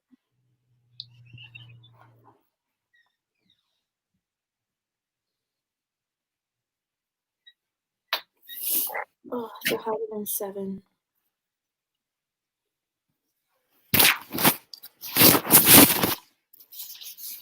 See, maybe I belong in California. Maybe I belong to the West Coast. Everybody does. My favorite sauce is Chick-fil-A sauce. It's the only sauce I like. Well, I mean, I like a lot of the sauces, but Chick-fil-A sauce is just, she's that bitch.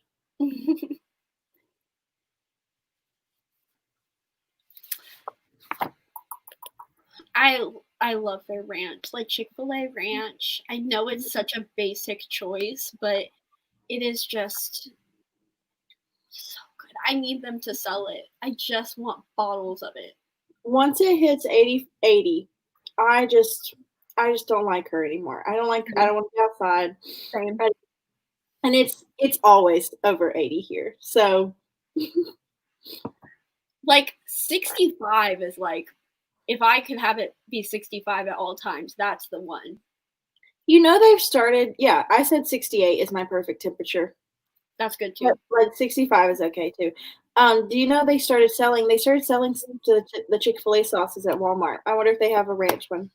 I don't think they would, because like ranch is like so like basic. Yeah, but it's like ranch, you know, like for example, Wingstop has great ranch. Yeah, Wingstop does have really good ranch. Some places do not have good ranch. No, absolutely, yeah. Lots of places do not. Burger King's ranch is trash. I, first of all, never decide to go to Burger King at all. Same with Jolly Ranchers. Carly tweeted yesterday or the other day, like, what's the best Jolly Rancher flavor? And I'm like, first of all, who is... I love Jolly Ranchers. Well, I only eat the watermelon ones. So that was I chose watermelon. And also, I would like to make it clear, I don't choose Burger King. My friends and family chooses Burger King. They do have dollar spicy nuggets, and they're good. But my friends like the Impossible Whopper. Applebee's have subpar ranch. Yes. I have not had Applebee's in years. I love Applebee's. I'm a fan of the Bees. I go to the Bees because they have $1 cocktails, and they always have good music playing, and I enjoy their wings. They're like boneless wings, and I enjoy their spinach artichoke dip, and they have this cheese dip that's really good. I just listen. I grew up in a small Not town. sponsored. I grew up in a small town in Alabama. I only got joy out of some things. Fair. And the peace was one of them. All right. So our next BookTube panel is going to be with Chelsea from Chelsea Darling Reads and Monty from It's Monty Price. And we are going to be discussing contemporary releases and all things of that nature. So say hello to Chelsea and Monty. Hello, guys. Hello. How are you guys doing? I'm good. It's still early. The line at Starbucks wasn't too long. I was worried for a moment. What is your Starbucks order? It's just an iced coffee with coconut milk and toffee nut. So I love that. Love that. City. I still have yet to find a Starbucks drink that I like that isn't seasonal. Yeah. My favorite Starbucks drink is the gingerbread latte, and they didn't even bring it back this year. So Terrible. I love my caramel macchiato. Like that's all I need. I get now my regular order is a peach green tea lemonade. Ooh, that one's good. I do like that one. All right. So before we get into like the actual discussion, I do want to remind you guys that we will be giving away It Came From the Sky by Chelsea Sidoti and Prelude for Lost Souls by Helen Dunbar. Oh my God, look at I came prepared. She's prepared. We're pretty sure that both of these have like kind of speculative elements, so I don't know if they're completely contemporary, but Fine. it's fine. It's fine. So all you need to do to enter for these is just to comment during this discussion. So easy peasy.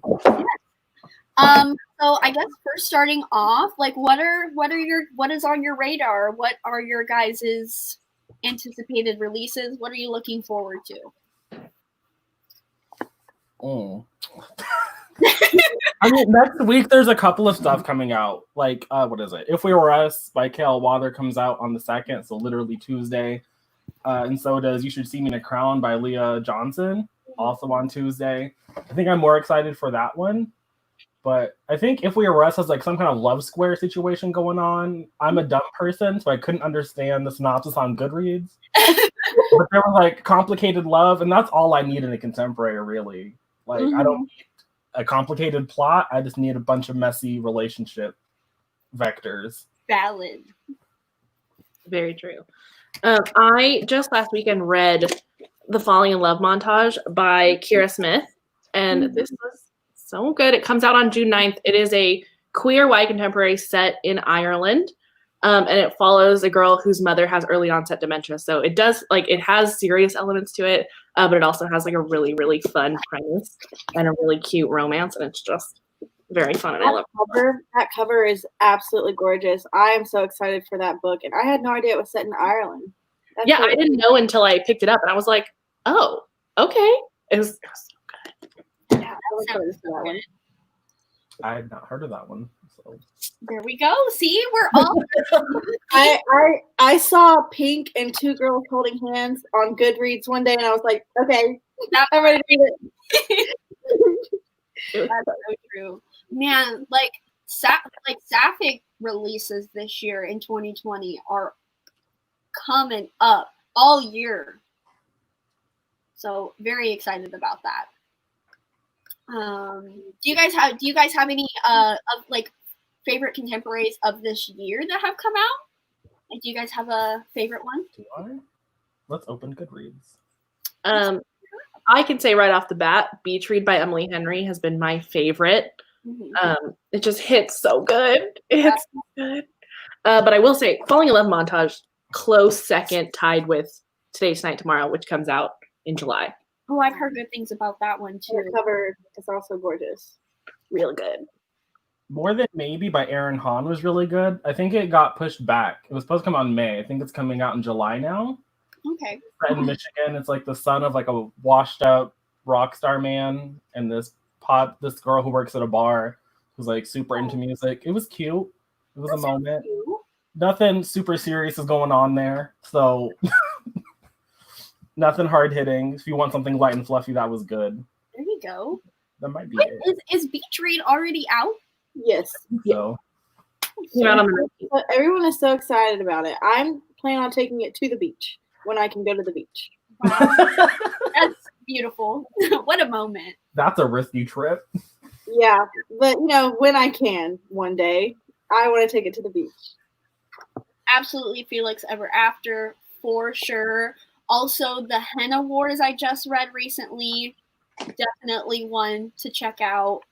I'll just pull all the props. Chelsea is so prepared. Mm-hmm.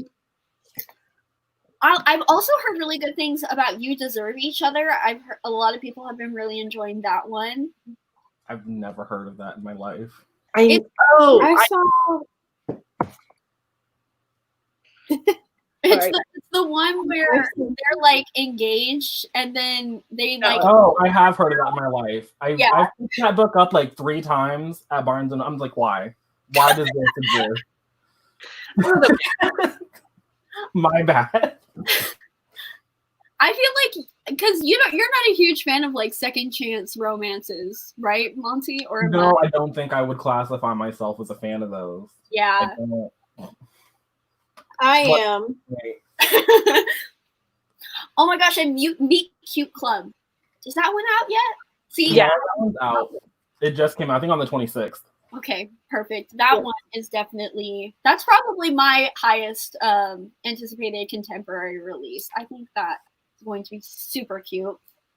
I'm just like trying to get to all of the pictures of everything. And oh, you don't have to work. You don't have to put up all the pictures. Don't worry. It's okay, I got them. Okay. Visual representation. Chelsea is just showing me up like, oh, here you go. Prepared. I'm prepared. Contemporary is what I do. I got this. And that's why you needed to be on here because I was like, Chelsea is gonna. I was kind of like, why do I need to be here if you have Chelsea? Like, have you seen Chelsea shelves? They're like, what contemporary could I talk about that she doesn't have? Like, mark to read. Okay, but I have read so many books because of you, so hush. Like American Royals because of you. Permanent Record because of you. I'll take it. I had both of those checked out from my library, and then my slump hit. And now there's like 9 people waiting for each one. And I'm so upset about it, but I want to read them so bad. So we'll see. Perfect slump book. Maybe not Permanent Record. Maybe not that one. No. I asked Heather if I should read Permanent Record, like to try to get out of my slump, and she was like, "No." But I wish I would have. I wish I would have been able to pick up American Royals before my hold went away. That is a good slump book. It is for sure. The sequel is coming out. I'm very excited. Oh yeah, that another contemporary release. The title is ugly. I don't like the title, but what we got. I do love like royalty contemporary. Like I'm very happy that that's like popular right now because I'm eating those up. Agreed. That's the only political books that we need right now. All right, only ones. At least political romances. I think you could still. American Royals is still messy, but it's in an alternate dimension. So that's true. It can exist in an alternate dimension. I love books in an alternate dimension. I think that was like my favorite part about Red, White, and Royal Blue. Was it was a better time. Any contemporary releases you wouldn't wreck here. This is why we need you, Monty. There are contemporaries that I've read this year that I wasn't like the biggest fan of. I don't think they're bad. Like I don't think Yes, No, Maybe So was a bad book. I don't think it was particularly fun or entertaining or added anything. Like I'm happy that Becky and Aisha were able to come together and write a book that was grounded in their experiences. But the end product I thought was kind of meh. It was boring, but it wasn't bad. That happens. I mean, I also would argue that like Docile is a contemporary and not really sci-fi, and we don't need to be reading that. But I don't know where they shelve it at Barnes & Noble because it came out during quarantine. So That's true. I feel like it would be shelved in fiction, but I don't know. I don't know where it's shelved. Never got to see it in the store. My Barnes Noble is open. Oh, well, I'm not going to ask you to risk your life to find out for us. We can handle the mystery. There was 2 other releases, contemporary releases. Obviously, The Switch, which I know, Chelsea, you're probably really excited for. I know you. Yes. That one sounds so interesting. Like I can have a lot of books about like older protagonists, like older protagonists. I think she's 79, right? She switches place with her 79-year-old neighbor. Yes. Work. Love. I did not know that. I don't know how that's gonna work, but we'd love to see it. We love to find out. And then You Had Me at Ola. We were talking about that one earlier. That's on my list. Most anticipated. Wow. Stunning. Yeah. Stunning. Absolutely.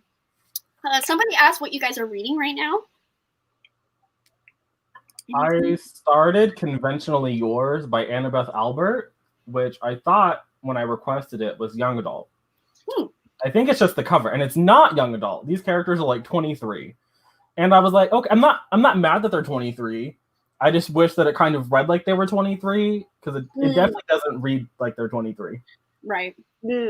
I just got that one. I was curious about it. It's not, I've 7% in, so it's not like I've read a lot of it, but I'm just like, it was just a lot to process at 7%. But that's the only thing I'm currently reading. Valid. I am currently reading Little Universes by Heather Demetrios. It's about 2 sisters whose parents die in a tsunami. It's very heavy, and I kind of had to put it down. I haven't picked it up. That cover is absolutely gorgeous. It is. It's in the other room. I don't have that one here. But like when I first saw it, I thought it was going to be a sapphic book, but then I found out it was going to be sisters, and that's that's okay too. I love books about sisters, but like I was just like, oh, this cover absolutely contemporary knows how to do covers in 2020. Like the cover releases for contemporary are just amazing. Yeah, absolutely. Agreed. For sure. Yeah, there've been some good covers this year. Definitely some new content for your rainbow shelves, because they are doing the rainbow and the pastels. I love it. Like the peachy tones. I cannot. Yes, yes, they're so pretty. I feel like it's so hard for like a predominantly fantasy reader to do rainbow shelves well, unless you just have like a ton of books. Because I tried to do it for a long time and it wasn't working. I was trying to do it, but it's like here's your colors and then black. Yeah, exactly. My whole bottom row is all black books because like there's just so many, especially if you like, and that's probably like all the fantasy I have is at the bottom. No coincidence there. Do you guys have like a debut contemporary author that you're interested in seeing their works from? Let me see. That's a really good question. I know. Or authors that do have books, but like maybe like first time contemporary published. That works too. Gosh, I don't know about like previously debuted, but this is a debut. I'm pretty sure. Mm-hmm. I loved that. Like looking at my stack. I know I'm like springing these questions on. Everybody is like, I don't read. I don't know what you're talking about. I'm excited for Leah Johnson's like When You See Me in a Crown, just because I think that book sounds interesting, and that's a debut. That one does sound great. I think everyone else on my list is not a debut. Yeah, the rest is Francina's book, obviously, but that's not a debut. But she has a bunch of self-published stuff, just that I didn't read. This is her first contemporary, though, I think, right? Yeah, I think the other ones were urban fantasy. Yeah. Fun. And that cover is really cool too. I really like that one. It's very like bright and colorful. Love that. Do you guys have a book to movie adaptation or TV show that you're excited for? I can't even think of any.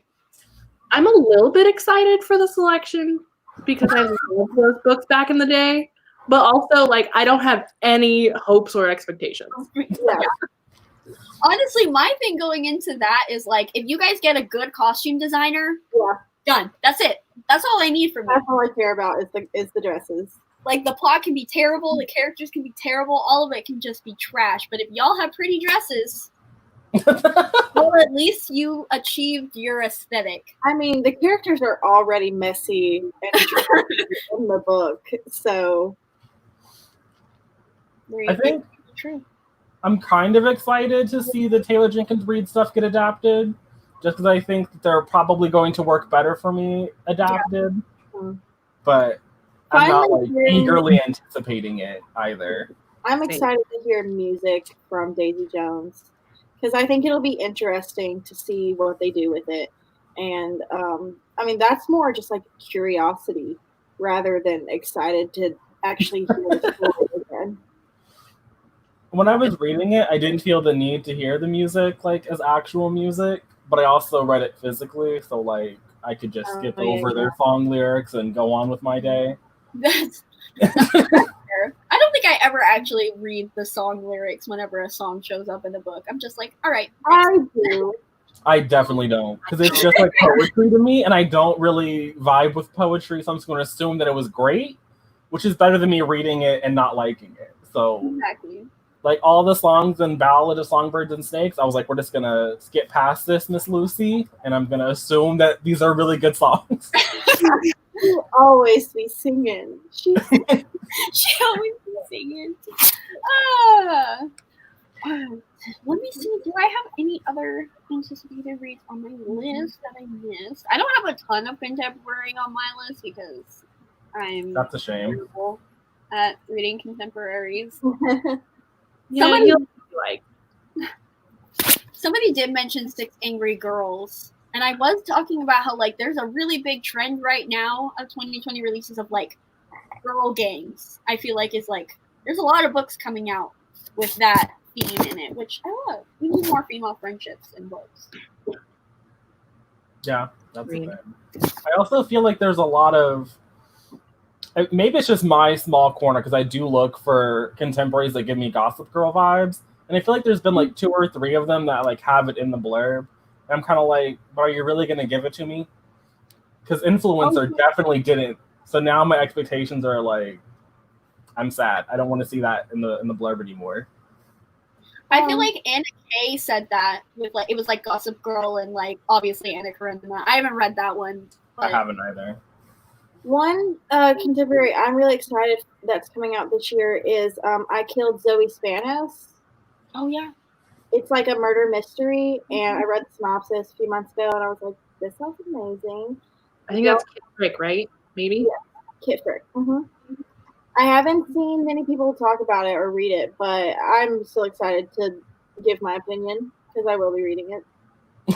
But love that. We'll love to hear your opinion. Yeah, it's just like the only one I'm like excited for because it just sounds really good, and I love mystery and thriller elements in like YA contemporaries. I think this is our like 3rd or 4th book now, right? I have 2 of them, but I haven't read any of their other books. I have not either. I haven't read any of them either, so I can't really judge. I might have.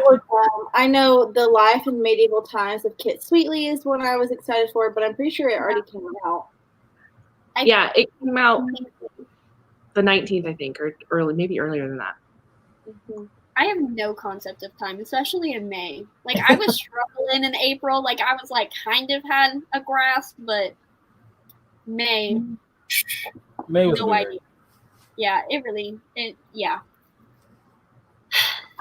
So, do you guys, if anybody in the chat has any questions for Chelsea or Monty, like if you guys have any like recommendation questions or anything like that, we have a few minutes, like a couple minutes. So, put in your questions now, and also just talk so you can be entered in these 2 books. I have not read The 2 Lives of Lydia Bird, but I have looked at the cover a couple times. Yeah. I know that I was have read it. It was fine. you have it. Good to know. I don't think that's kind of a story for me where it doesn't have like alternate timeline situations. Yeah, it does. Yeah. It was okay. I feel like a lot of times contemporary authors, like, they write a book that wasn't really meant to be a book. Like, I don't need an alternate timeline. Like, that's fine if I'm watching a Hallmark movie. Yeah. Like, I don't know if I want to read it. And so I feel kind of bad for them because it's probably like a good story. It just was in the wrong medium. One of my most hated books of last year had like an alternate like time skipping timeline thing. It's not good. I think we kind of touched on this a little, but like least favorite contemporary and favorite right off the bat. Yeah. Just a reminder. Least favorite for me has probably been the Honey Don't list. It was. Ooh. I didn't have my hopes going in, but it was. That's basically what I've seen about that. Yeah. Yeah, And then definitely. read. Yeah. What was it? Yes, No is definitely my least favorite. And then The Best Lies by Sarah Liu, that was a good read. That's more like thrillery. Not really, because like you know who the killer is and like you know who's dead from the blurb, but it was good. It gave me 13 vibes, that old Nikki Reed movie. So if you want that, that's my recommendation. Interesting. Love that. Hope you guys had your Goodreads open. Hope you guys added some new releases. Thank you guys so much for coming on. I will choose the winner for these after everything is done and all of that jazz. So thank you guys for coming on. I really appreciate talking about it. Yeah, I hope you guys have a wonderful rest of your day. Thanks, guys. Bye. Yay! This is going by so fast, y'all. I know. Oh my gosh, we have Adalyn Grace next. I'm so excited. She is so freaking funny. If y'all are into book interviews, I filmed the book signing that I did with Adalyn Grace and Tomi Adeyemi. It is on my channel. I think the title of the video is like I Met Tomi Adeyemi. They are like their chemistry together was so good, and it was just everybody in the room was just like laughing the entire time. It was like a really, really great author signing. So definitely recommend if you guys are interested in watching that. Oh wait, no. Oh yeah, no. Adalyn Grace.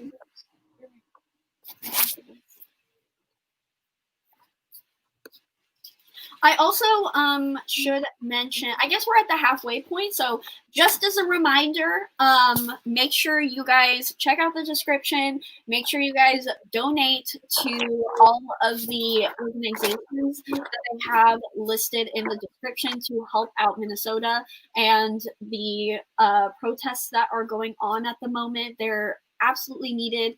And again, I just want to reiterate that, like, we are aware that these things are happening. We're not trying to diminish that. And we are trying to direct you guys to those donation sources if you have the ability to do so. If you don't, there are a ton of petitions as well. So definitely direct your energy towards that if you have not already. Highly recommend doing that.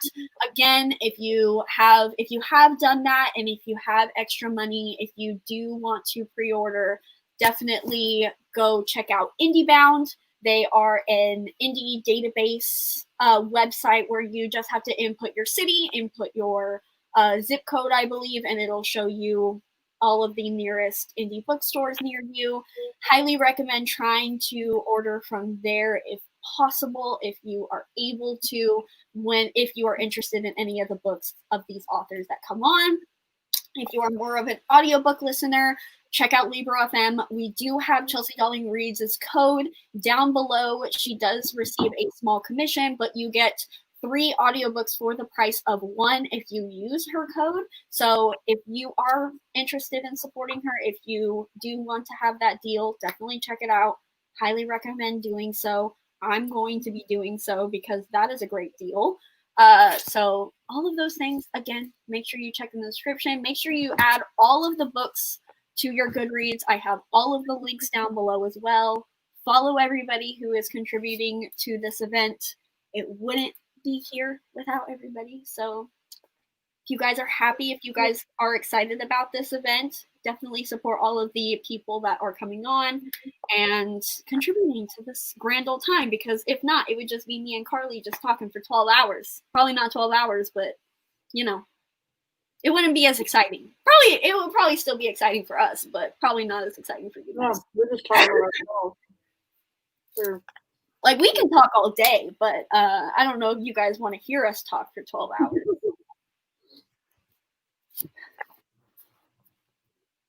Oh, you converted it to EST? Completely wrong for the live show. I'm so sorry. But you're here. You figured it out, so that's all that matters. Time zones are crazy. I know our later authors are, like, at freaking Manila time, so it's pretty crazy. Yes, hope you guys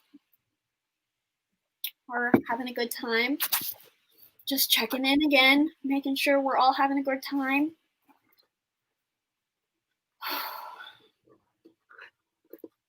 I'm just trying to drink a great time. What? I'm having a great time. I am so glad. I mean, you're eating Chick-fil-A right now, so like you better be having a good time. I don't see why you wouldn't. You should refresh though. Okay.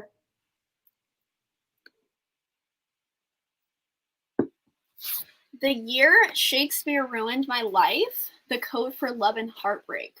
Both sound interesting.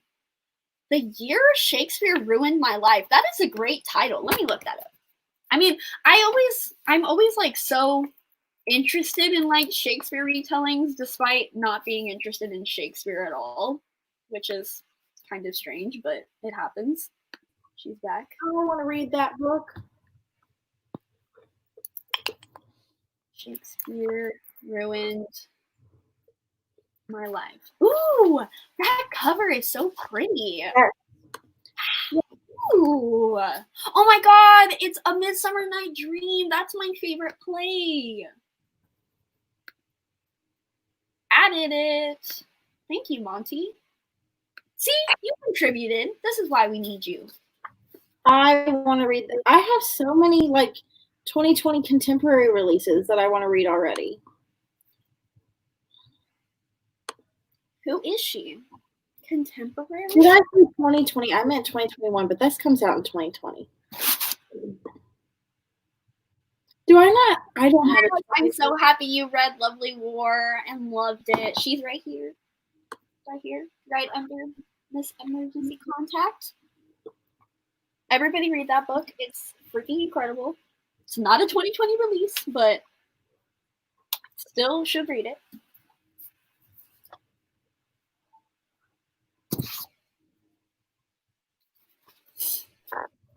Is what is Sapphic? Is the Year Shakespeare Ruined My Life? Is that what is Sapphic? I would love to know. It's LGBT. Nice. Cute. I love that. That sounds so exciting. When does that come out? September? I feel like there are so many releases in like August and September. My favorite Shakespeare play used to be Midsummer Night's Dream, but I think it's Macbeth now. That's valid. I mean, I've never read Macbeth, so I guess I can't say if it's valid or not. But I read Foul is Fair, so You basically read Macbeth. It literally follows the plot so well. It's amazing. But I played the Fairy Queen in Midsummer Night's Dream one time. And an after school production. So, if anyone wants my autograph.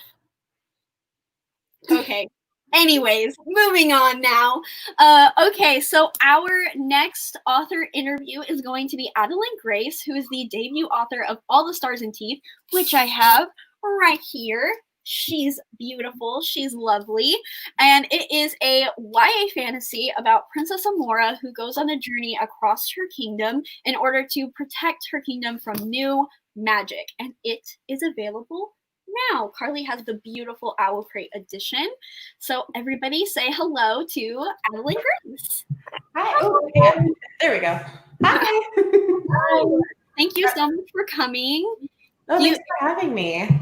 If you have, like, I know I gave like a brief, like really brief synopsis, but if you have anything else you want to say about the book before we get into it, feel free to do so. Yeah, you did it super great, but I will do my normal spiel. This is All the Stars and Teeth. It is a young adult fantasy about a morally gray princess who has to team up with a mysterious pirate to save her kingdom from a dangerous magical new threat.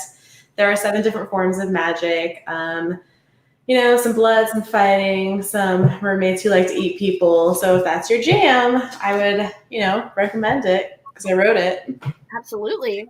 There's time and magic. That was so cool. The time magic. Oh, thank you. Thank you. I love that magic. It's kind of scary though. Oh. It's very terrifying. Yeah. Okay, so first question is definitely inspired by the recent, resurgence of the hype of Avatar: The Last Airbender. And I know that you were an intern for Legend of Korra. So I was wondering, how did being an intern with that process of a TV show influence kind of your writing of All the Stars and Teeth, if it did? Yeah, it's funny because I've gotten this question before, and the first time I was asked it, I was like, oh, I should have like a great answer, like, oh, the world building really inspired me, and like the kick-ass female characters and stuff like that. But I feel like how it actually influenced me. Sorry, my cat is, if you see him, he's big. Oh, do not apologize. I feel like the way it actually like influenced me is I realized that I don't like working on other people's stories for them when I can be like creating my own. So I used to want to go into specifically like screenwriting or be like a writer for TV, and seeing the process of how much the original story that you create can just get shifted and shifted and shifted, and your entire vision is just like lost.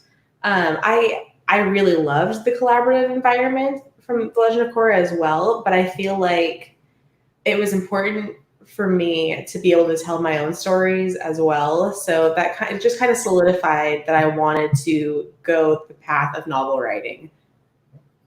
That is very Slytherin of you. I don't want to write your stories. It was amazing. Like the experience there was absolutely amazing. Just being with that many like creatives and really, really smart people was, an experience I feel very lucky for. And I loved my time there. So I don't want to sound like I hated it or it was awful. Oh, yeah, no. But like that, it just helped me realize like how I wanted to be the one in control of my story. Well, putting your own story out there is so powerful, and it's amazing to have that ability and then be able to do it in like such a way that is so entertaining to other people. It can always be so fun because like I guess when you're an author, you get to directly see, how your readers interact with it and stuff like that. Mm-hmm. Yeah, I like it. It's pretty fun. I think you loving the collaborative aspect of it just means that you and Tomi need to dual author a book together. Maybe. So the second question is we touched on it a little bit, but All the Stars and Teeth has 7 different magic systems. So how did you juggle them all in order to transfer them onto the page? Like, did you have some that were harder, easier? Like, did some blend together? All of those things. Yeah, so it's funny. When I was coming up with the magic for this story, I just started writing ideas of like types of magic I liked. So you go to the basic elemental magic, fire, water, air, earth. But anytime I came up with magic like that, I was like, okay, well, how can I make it different? How can I make it like more unique. So it's not just that same magic that we see in all these other books. So I do have elemental magic, and we get to explore it a little bit more in book 2. And I wanted to do some like changes and funky stuff with it. But that was the basis of every magic system in the book. I just kind of wrote a list of what I liked, ways that I thought I could change it. And then I couldn't narrow it down, which is how I ended up with 7. So it was not any reason I didn't go out like, oh, I need a world with 7 different magic systems, keep things interesting. I just couldn't make up my mind. So that's how we ended up with 7. I remember too, I had a meeting with my publisher, and she just looked at me and she's like, why did you do 7? Like, why did you create 7 magics? Because, you know, with every magic, there's rules and stuff like that. So yeah, but I wrote down, my process for it, I guess, was I wrote down in a notebook the ones I liked. And then it was very much editing based. Like in early drafts would have hints of like, this is the way it works. Super cool. And then it wasn't until I actually went back and edited and got to add in like the details of everything and really figure it out, that it was built up into its own system. So yeah, when writers are writing their first draft and they're so worried about the magic system, you guys could see my first draft. It was like 60,000 words. It was small. Wow. Now it's like 110,000. The magic system, the world's fleshed out. It's part of the process. Yeah, absolutely. I think also it's interesting because your 7 different magic systems is much more than just magic, because it's like each its own like island, and it's each its own culture and aesthetics and all of those things, which is really interesting. Yeah, thank you. That part was fun to do because I wanted to build the islands up around the magic. So in doing that, you know, I considered stuff like how would the magic influence their daily life? How would it influence their jobs, what they wear, what their like stuff like that is. So building the world up around the magic rather than like building the magic around the world was really fun for me. And I feel like it helped to make every island feel, you know, organic to that magic. My favorite one is the island of Mornute, but the town of Ike, which is, you know, it's got like every day is different. It's got like purple smoke or clouds or like fish scale roads. Every day it's just changing because they have enchantment magic and they can, you know, glamour themselves and the world around them. So it's so beautiful. So getting to play with that island is my favorite. I feel like that was both of our favorites as well. Like the Barracudas, like if you could do a novella, like a prequel, a sequel with the Barracudas, like that. Oh my gosh, they were amazing. I love them. I'm glad that you like them too. They're so fun. Love it.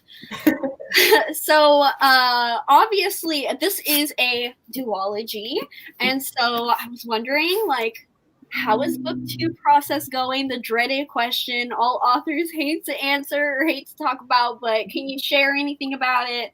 How has it been amidst especially this craziness of the world? Yeah, it was tough to write, but honestly, talking about it now feels fine because it's in copy edits, so I'm almost done. I just have to read it. I have to do the copy edits once I get them back and then read it for past pages just a couple more times. But I'm actually looking forward to that because at that point, the story's not changing much and you're just polishing like sentences and making stuff sound pretty.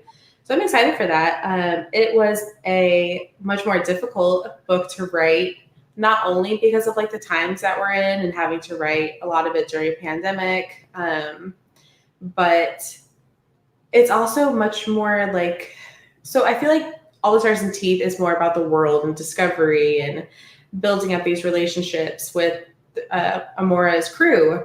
And book 2, you know, I won't get into spoilers, but a lot happens at the end of book 1 in particular. And I didn't want to gloss over that. In book 2, I wanted her, you know, she loses some people that she cares about, and I wanted her to feel that. I wanted her to mourn, and it's a much more painful story. I think it's a lot more personal. It goes into like her and her emotions a bit more, but there's a lot of fun in it too. We do get to see some other islands that we didn't see in book 1. We get to go back to some islands that we saw in book 1. There's new magic that gets to be explored a little bit further. So it's a lot of fun. And there's 2 new crew members, and I think you'll like one of them. It's Shanty from the Barracuda Lounge. She's one of the new crew members. Yes! Oh my gosh. I'm so excited. I was excited before, but now she's just too fun. Like, she was too fun to only have in one passing scene in the first book. She's got a whole story to her that I hope I get to explore one day. We'll see. But yeah, she's there to spice things up a little bit. And she does. Love that. So there was one little additional question if we had time, and we do have a bit of time. So we have a book club together called the Cover Whores Book Club, and your book was one of our picks for that. And I know you recently just revealed the cover for book 2. I know authors don't really have a lot of say in the covers, but like, do you have like anything to say about your covers, like, or the covers? Yeah, so actually, I have been incredibly lucky to where my publisher has given me a lot of say for the cover. So it's been a really, really nice experience because, like you said, most authors don't get that. But mine have, I feel like they really want their authors to like their covers because, you know, the happier the author is with the cover, the more they're going to want to share it and promote it. And I've seen authors who hate their covers and are like, this is my book. Yeah. Okay, it's gone now. So yeah, I love it. I think it's beautiful. Originally, there was this different direction that they were talking about taking, and they shared some cover art. They shared 2 sketches with me. They shared the one that would eventually become this one that's out, and they shared another one which was totally different and that they liked more. I did not like that one more. It was interesting, but I felt like if All the Stars and Teeth ever gets like a graphic novel, I feel like that would be a great cover for it. It was more like sort of in that realm. But yeah, when it came time for All the Ties of Fate, my editor was actually leaving Macmillan. So I got moved to work with my publisher, and she asked me before she left, she was just like, hey, do you have any ideas? I was still writing the book. I was still drafting it, and they were already working on the cover and nobody had read it. So it was like, I think this happens. I think we go to this island. I'm sorry if I change the book and we have to do this whole thing over again. Here's what I think happens. But yeah, I will say that there's some stuff on the cover that are very good clues to some of the stuff that we do in book 2, some of the places we go. I feel like one is so obvious, and I haven't seen anybody like say it yet, but I feel like if they do, I'll just acknowledge it because it's so obvious of like one of the islands that we go to. Yeah. So yeah, everything on that cover is a clue. Yeah. Well, I'm going to look at the cover. I will. Okay. First of all, I love the purple. There's just something about it. Yeah, the color was surprising. We were talking about red or green. And then when I got it, it was purple. And I was like, oh, whoa. Oh, wait, I think I like this. Mm-hmm. And with the orange and pinks and reds, it's just so gorgeous. It's so striking. Thank you. I'm glad that you think so. Yeah, I love the cover. I'm so excited. We're not going to have, I don't think, printed arcs for this one because of COVID. Right. But so I'm really excited to see once it's out and how it looks. I'm really excited. We're excited too because it's so beautiful. So we do have about 8 minutes left. So if anybody in the chat has any questions for Adalyn, feel free to let us know. Comment in the chat for sure. Do you have an idea of like the next story that you're interested in writing? Oh yeah. I will say that there are 2 that have been pitched and we're just waiting to hear back on them. But I'm really excited to write both of them. I obviously can't say much about them or talk about them yet because they're not official, but I feel like people will really like them. So I'm crossing my fingers. Crossing everything. Very excited. Very exciting. So do you have one writing tip? Like if you could give one advice to any aspiring authors in the chat, what would it be? Okay, I'm gonna go more like business with this one because I feel like there's a lot of sit in the chair and write the book sort of advice. But I will say when I was a new writer and I was querying for the first time, and I think I talked about this on my signings and stuff too, because it's so anytime anyone asks me about this, I'm so like passionate about it, like, just listen to me. If you are querying for the first time, there's this advice out there that's like, don't stop querying until you query 100 agents, or like it only takes one yes, and that is such baloney. Like it is horrible advice because one, there are not that many good agents out there. There are not that many trained agents out there. And I feel like it's so important to be honest with yourself about like what you want. Do you want like what kind of career do you want? Do you want a big, like, are you trying to be the next like Lee Bardugo? Are you comfortable to be like mid-list and you're not getting all like the media attention because you just want to focus on like your writing? Like what kind of career do you want? And then find agents who are reputable and can do that for you. I queried anybody, and querying, by the way, is when you want to go the traditional publishing route and you write like a summary about your book that you've already written and you send it to agents. You're like, hey, do you want to read this and hopefully like it so you'll represent me and then sell my book? And I would query anybody because I thought, I fell for the advice of like query widely, query 100 agents, but it's just an agent is your business partner. They're not a magical unicorn. And it's so important to remember that this is a business and we are not just creatives. We also have to be business people and protect our careers. Mm-hmm. So that is my advice. Don't listen to, it only takes one yes. It takes one good yes from somebody who can give you the type of career that you want. Very nicely put. Thanks. So you can take this question. What was the hardest part to write, beginning, middle, or end for All the Stars? That's tough. Maybe the ending, I feel like. Or maybe the beginning. The middle was fun because it's just like a big adventure. It's very much an adventure book. The beginning, there's a lot of details. This island or this world is very big. There's a lot of different islands, and I don't have time to show every single one of them in this singular book, especially when publishers are more and more wanting books to be kept around 100,000-ish words. Yeah. There's just not enough time to share everything. So you do have to try to find ways to show a lot. And in the beginning, I had to do a lot of that to set up the story. So I feel like that was difficult too. But the ending was the only time I ever had to like stand up and walk away from a fight scene and be like, ooh, that one hurt. Because there's a lot of loss in the book. Yeah, so I don't know why you would feel that. It was a wild ride. So yeah, it was. I'm sure it was wild to write. Yeah, it was really fun though. I will say, while the ending was difficult, one of my favorite scenes is actually at the ending, or like near the ending.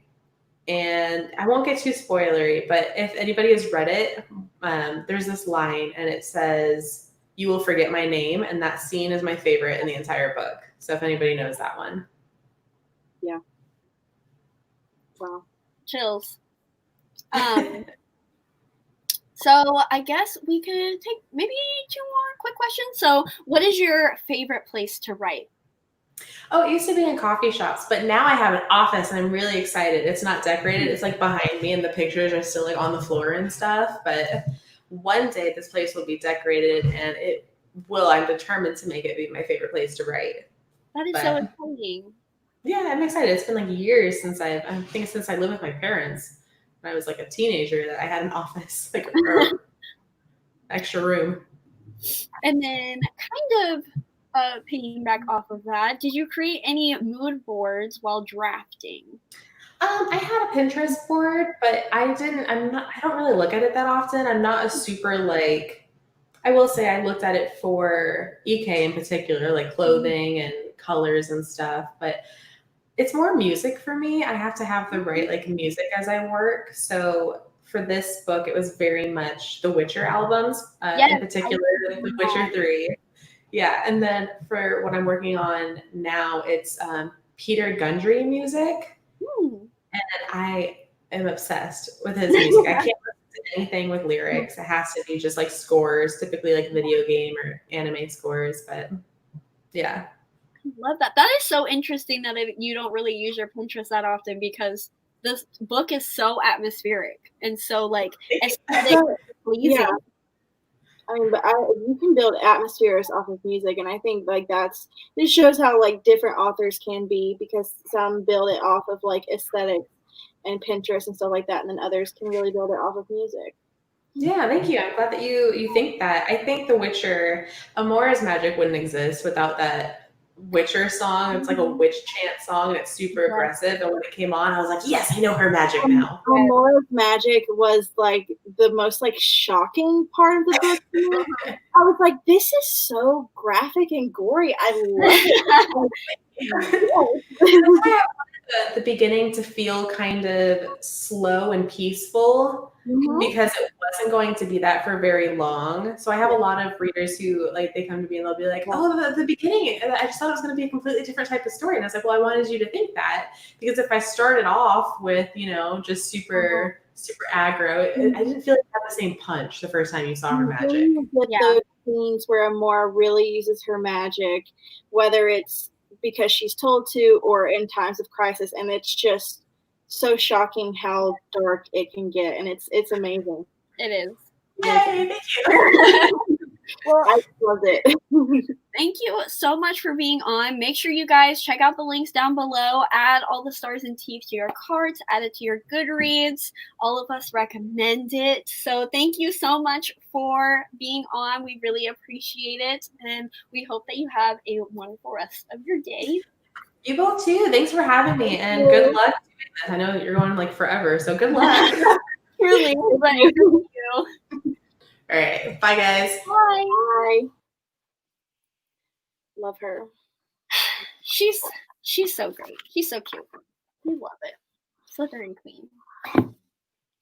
My God, I'm like so excited for the next book now. Wow. One of my favorite things we didn't get to mention is that this book, like the magic, we talked about there being a lot of magic, but each magic is represented by a gem. Oh yeah. And that is like, Love yes. That. Love that. Yes. Again, aesthetics. Love it. The fact that one of the Barracudas is going to be. I know. How exciting. I hope you guys are excited, because we're excited. We are excited. What's next? Fadwa and Kate. We are going to be talking about blogging and diverse reads. Very exciting, because I don't know anything about blogs or blogging or anything of that nature. So I'm very excited to hear more about it. And they're both booktubers too, so they'll be able to like talk more. I'm gonna take a quick break. All right. Do I need to refresh again? I think you're okay. Okay. Hello, you guys. I'm real sweaty. TMI, perhaps, but in case you guys want to know.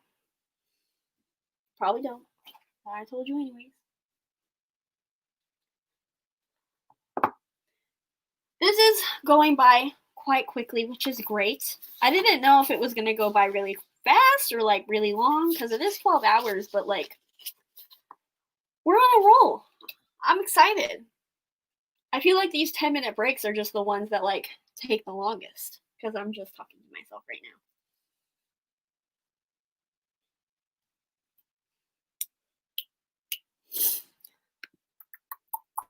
I don't know what to talk about. Have you guys purchased any books? To know? Have you guys gotten a book yet? Has one struck your fancy? Have you added any new books to your TBRs? I know I added a bunch of middle grade ones to my TBR.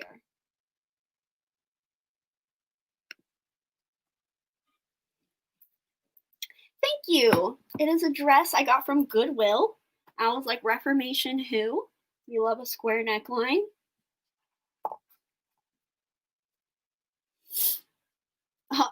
You and me both. Thankfully, I will say, during this whole pandemic situation, I have been reading a ton of my actual books that I have on my shelves, which is awesome because usually I go to the library a lot. So I have been knocking out my physical TBR. So I'm pretty proud of myself for that. Oh, what books haven't I added? Mood. Adalyn's debut is so much fun. It really is like, I don't want to say it's like Pirates of the Caribbean. Like there is a pirate character, but it has that feel of like Pirates of the Caribbean. It's like very much of an adventure story, and it's very fun and has like those intense elements. It's just really, really entertaining, and I had a really great time. I think it's like really like good YA. You just added it to your cart. Yay! Love to do it.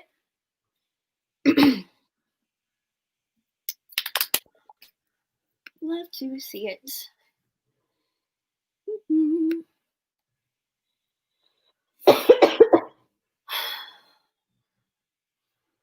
How are you doing, Carly? Do you have sweet tea right now? Oh. I have Coke. Oh. Sad. Oh yeah, the two vampire books that you mentioned earlier. Reborn Yesterday by Tessa Bailey and Crave by Tracy Wolff. I haven't heard great things about Crave. I don't know about Reborn Yesterday. Let me look that up.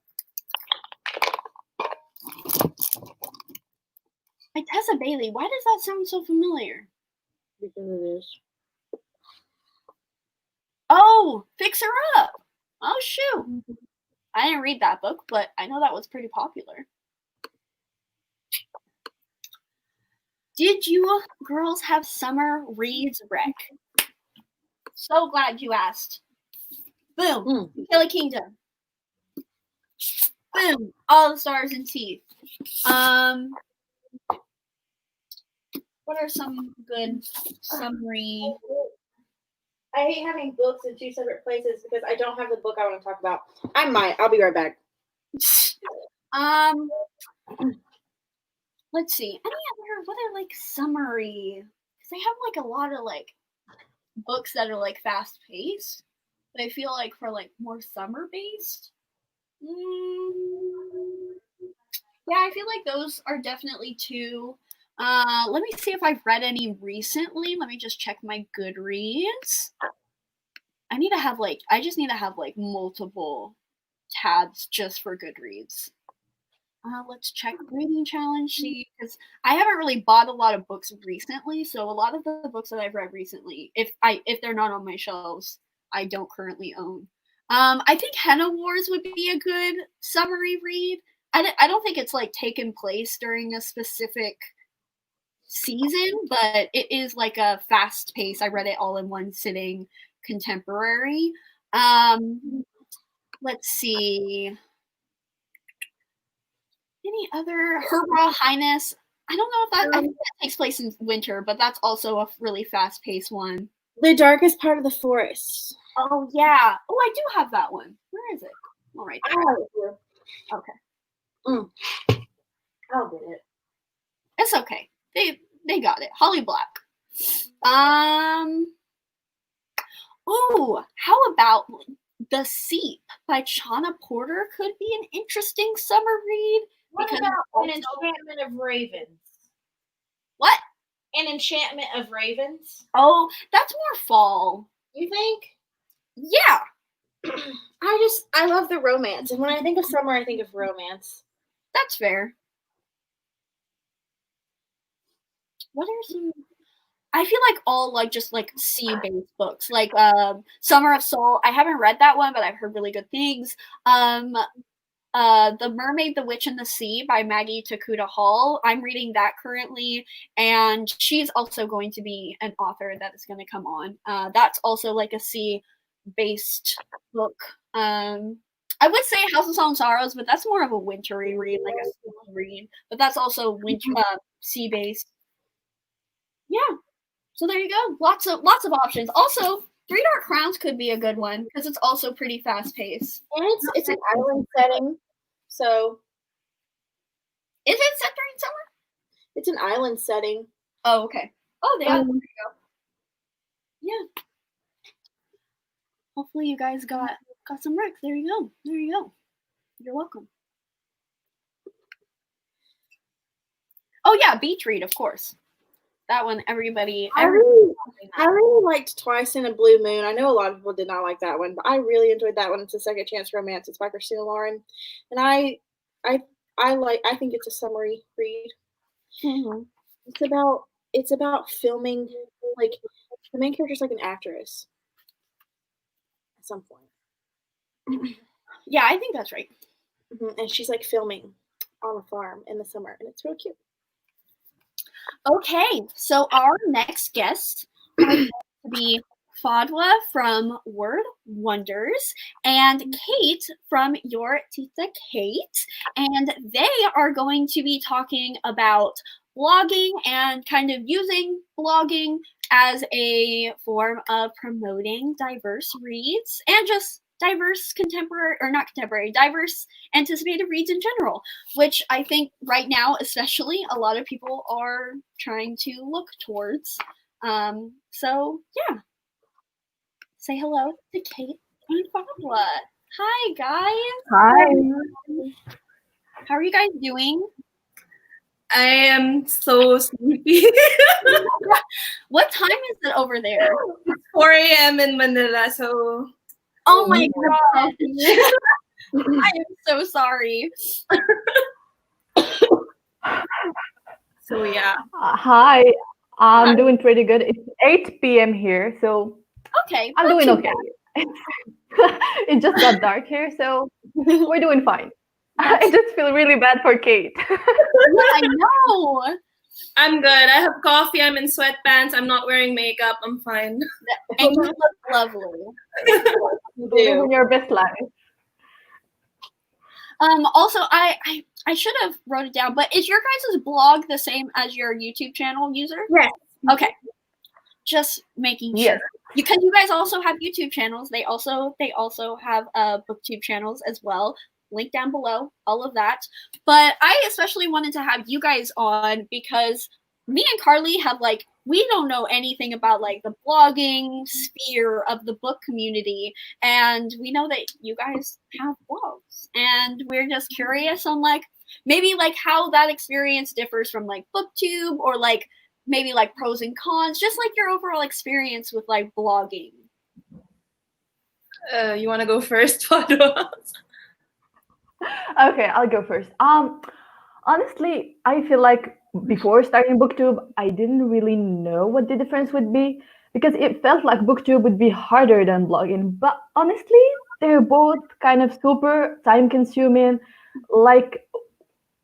Where there's a lot of editing to do for Booktube and stuff, there's a lot of linking and formatting and putting book covers in blogs. And honestly, there's a lot of work that goes into it that people don't really see because it seems like it would be an easy fit and that anyone would be able to do it. And no, because I honestly, I'm just getting out of burnout. I took a week and a half of a break because I couldn't do it anymore. I was just in over my head with blogging and Booktube, and balancing the two was just too much, too hard for me. And yeah, it's a lot. And I feel like it also takes a bit of coherence in writing, because there's a different set of skills that go into blogging compared to Booktube. Because for me personally, I feel more comfortable in blogging than Booktube. I can be a lot more coherent in reviewing a book in writing than talking about it. That's why I don't do book reviews on my Booktube channel and write my reviews, because I can't talk about book coherently. So I'd rather write about them. So I feel like Booktube and blogging are different set of skills that some people can do both and will do both, and some people just feel more comfortable in one and the other. I agree with that thing about booktube and blogging taking two different sets of skills. And there's also a language thing, I think, for those of us who English isn't our first language. It's a lot more difficult to talk about books when you're speaking as opposed to when you're writing, which is why I don't do a lot of book reviews on my channel. Honestly, most of my book reviews remain on my blog because I feel like I'm just more fluent and I'm better able to articulate my thoughts about a book when I'm writing because I have the time to like stop and think if the phrase that I'm using is correct English, if my grammar is correct, as opposed to when I'm talking. And there are a lot of moments in my videos where I accidentally slipped into Tagalog, which is my first language, and it doesn't occur to me until I'm editing the video that I just used a word that some of my viewers won't understand. So aside from the whole different skill set thing that Fadwa mentioned, so the language thing is also very much a thing that differentiates blogging and booktube. Before I get into like more questions, I did forget to mention we will be giving away an art copy of Wayward Witch by Zordeta Cordova during this panel. So all you have to do is comment, and then we will pick a winner after all of this is done. So yeah, forgot to mention that. This is the last book in the Brujas, Brooklyn Brujas trilogy. So very exciting. I would say on like the differences between booktube and book blogging, do you think there is I mean there's obviously probably like a really big difference between promoting the two, do you think? Like do you think it's easier to promote your booktube channel or your blog? For me personally, it's way easier with BookTube because like I have been a blogger for almost 5 years now, and only started getting attention from like publishers to get arcs and stuff like that. Maybe 2.5 years into blogging, and I had a decent like growth. Like I wasn't stunting or anything. And with BookTube, I was like 3 months into BookTube when like I received 2 book boxes, and I was like, where was this energy when I was only blogging? Like, what can I get this? Like, because I feel like BookTube was at the time, well, now I can consider them to be like pretty much on the same foot. But at the time, my blog was still my main platform. So I felt like my main platform wasn't getting the same attention that like something that was supposed to be a side hustle for me or something like that. And yeah, it kind of hurts a little to see my work kind of not be appreciated to its full potential, whereas something that I started kind of impulsively and did as a, I don't know how to explain it, but like basically on the side got more attention and quickly than something that I worked on for years. I wouldn't really say that, like, in my personal experience, promoting both my blog and my booktube hasn't had really, there wasn't that much of a difference. But that, I think that's also because I'm not as prolific a presence as compared to Fadwa. So I have a bit of a smaller following than she does. So I haven't experienced the difference yet in promoting my booktube or my versus my blog. But I have noticed though that my booktube tends to get more attention from publishers. I remember I did a vlog for when Randy Rebay, the author of Patron Saints of Nothing, came to the Philippines to do a book signing and to launch his book. I did a vlog for that, and that vlog was noticed by Penguin, and nothing that I had ever done was ever noticed by Penguin before. So I was like, okay. Wow, congratulations for that. That's awesome. That's amazing. That's really nice. So, do I have another question? Hold on. Mind blank. So like I feel like a lot of it maybe, and this is also partially because I am only a booktube channel and I've never had a blog, but do you think it has a lot to do with like this like face-to-face interaction? Because I feel like that's probably a big part of like why people connect to people more if they like film themselves, if that makes sense. Well, that's definitely a big factor. You get to see the person who's behind the reviews, the hauls, and all of these videos, there's that face-to-face connection.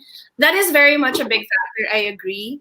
But there can be like, I hate to turn the conversation to like negative things, but the bad side of that is that more often than not, what happens is people end up connecting more to booktubers who are white, able, cishet. So that is the negative side of that connection that ends up happening. And please bring that up. Do not be, because that is a huge thing. Absolutely. I was about to say the exact same thing, because whereas it does make us more approachable and more personable, like for people to see who is talking to them and stuff like that, I feel like especially when you're internationally based and a person of color, there's first of all your accent that factors in, because sometimes it can be super thick, and I know that sometimes the way I pronounce words isn't understandable for everyone. And also you have to look a certain way, like even as international like booktubers, a white international booktuber is going to get more attention than me or Kate. Like that's a fact. No one can like argue that with me, because we've witnessed that. We've seen people who have started at the same time as us like skyrocket, whereas you know, some of us are like having a small growth, whereas some people just give up because they feel like they're not appreciated, even though what they have to say is really important as well. But just because they do not sound or look a certain way, people do not appreciate them, and that makes me kind of sad, because that drives a lot of people of color and international folks from Booktube, whereas it's a really fun platform to be on. Absolutely. And if you guys did want to talk a little bit more, like elaborate on any other thoughts about being an international booktuber, we could also discuss that as well. If you had any other thoughts, any other comments. I wanted to sort of like echo what Fadwa said about accents. In particular, here in the Philippines, it's very much a thing where we have a premium on people who sound, the accents aren't that obvious. Like they speak English with a either a lack of a Filipino accent or a Western inflection, and those booktubers end up having more of a presence online. Like I honestly can say that I'm sort of privileged in that area, because I know that if someone were to hear me speaking, they wouldn't immediately think that I'm Filipino, because I don't have the stereotypical Filipino accent. But booktubers who do speak with that accent often end up having less followings, or they're told that their videos are not of that particularly good quality. So I just wanted to really agree with what Fadwa said about the accent thing, a thing that drives people off of someone's booktube otherwise. And that's like really the sad thing about what is otherwise a very fun and interactive platform, where, like you guys said earlier, there's really more of a human connection when you see someone's face. So yeah, that is really the negative part of that. Also, the person asked to talk about the international struggle as a whole, not just as booktubers. And I feel like for someone, like I do have like a non-negligible following, like on Twitter, I have almost 7,000 followers right now. And someone with my following, if they were in the US or in the UK or some English-speaking country, they would have a lot more connections and ways of promoting and access to books and early books and events and stuff like that than I do. Whereas I'm still, like, I am 5 years into blogging and like a year and something into BookTube, and I have a following, and I still struggle to get arcs sometimes. Like I only a month ago or something discovered that I could get arcs on NetGalley UK, whereas NetGalley US has all the arcs, like with like a couple exceptions on Wish for it for me. Like I can't even request them, and otherwise let's not even talk about that, because they don't accept anyone. And then honestly, physical arcs are just a whole ordeal. There are like 2 or 3 publishers that agree to send them internationally, and I have been lucky in a way that I have had access to those, but I know a lot of international folks who can't even get access to anything. Whereas, you know, we're here, we promote books as much as anyone else, and yet like we have more hurdles to go through to do that. Yeah, absolutely. Yeah, because I was gonna ask, like, if you at least have access to e-arcs, and that just doesn't make any sense that you would not have access to them. It costs nothing, is electronic. So that's really unfortunate. Yeah. What is your favorite part of being a blogger? Favorite. Interacting with other people, I would think. I actually answered this question on, like, I hosted a Q&A on my blog a few months ago when I hit 2 years blogging. And my favorite part really would be interacting with all of the other bloggers and authors. And I know this is a rarity for the book community, but I'm very much an extroverted person. So I love meeting new people. I love talking to new people. I love answering comments, which I know is also another rarity in the book community. I love answering comments on, like, my Booktube and on Instagram and my blog. So that is my favorite part of blogging, just the community itself. Yeah, I was going to say the community aspect of it, because I have made so many friends through blogging first, where like I could never have imagined that I could have online friends that I consider best friends and people that I go to with everything that know more about me than people that I see every day in real life. And that's something that blogging brought me that I couldn't have had any other way. And also I love seeing people say that they read a book on my recommendation and that people love my reviews, and that a review I wrote or like a recommendation post I wrote or something like that has gotten people to like read the book and have loved it and stuff like that. That kind of hits different. Mm-hmm.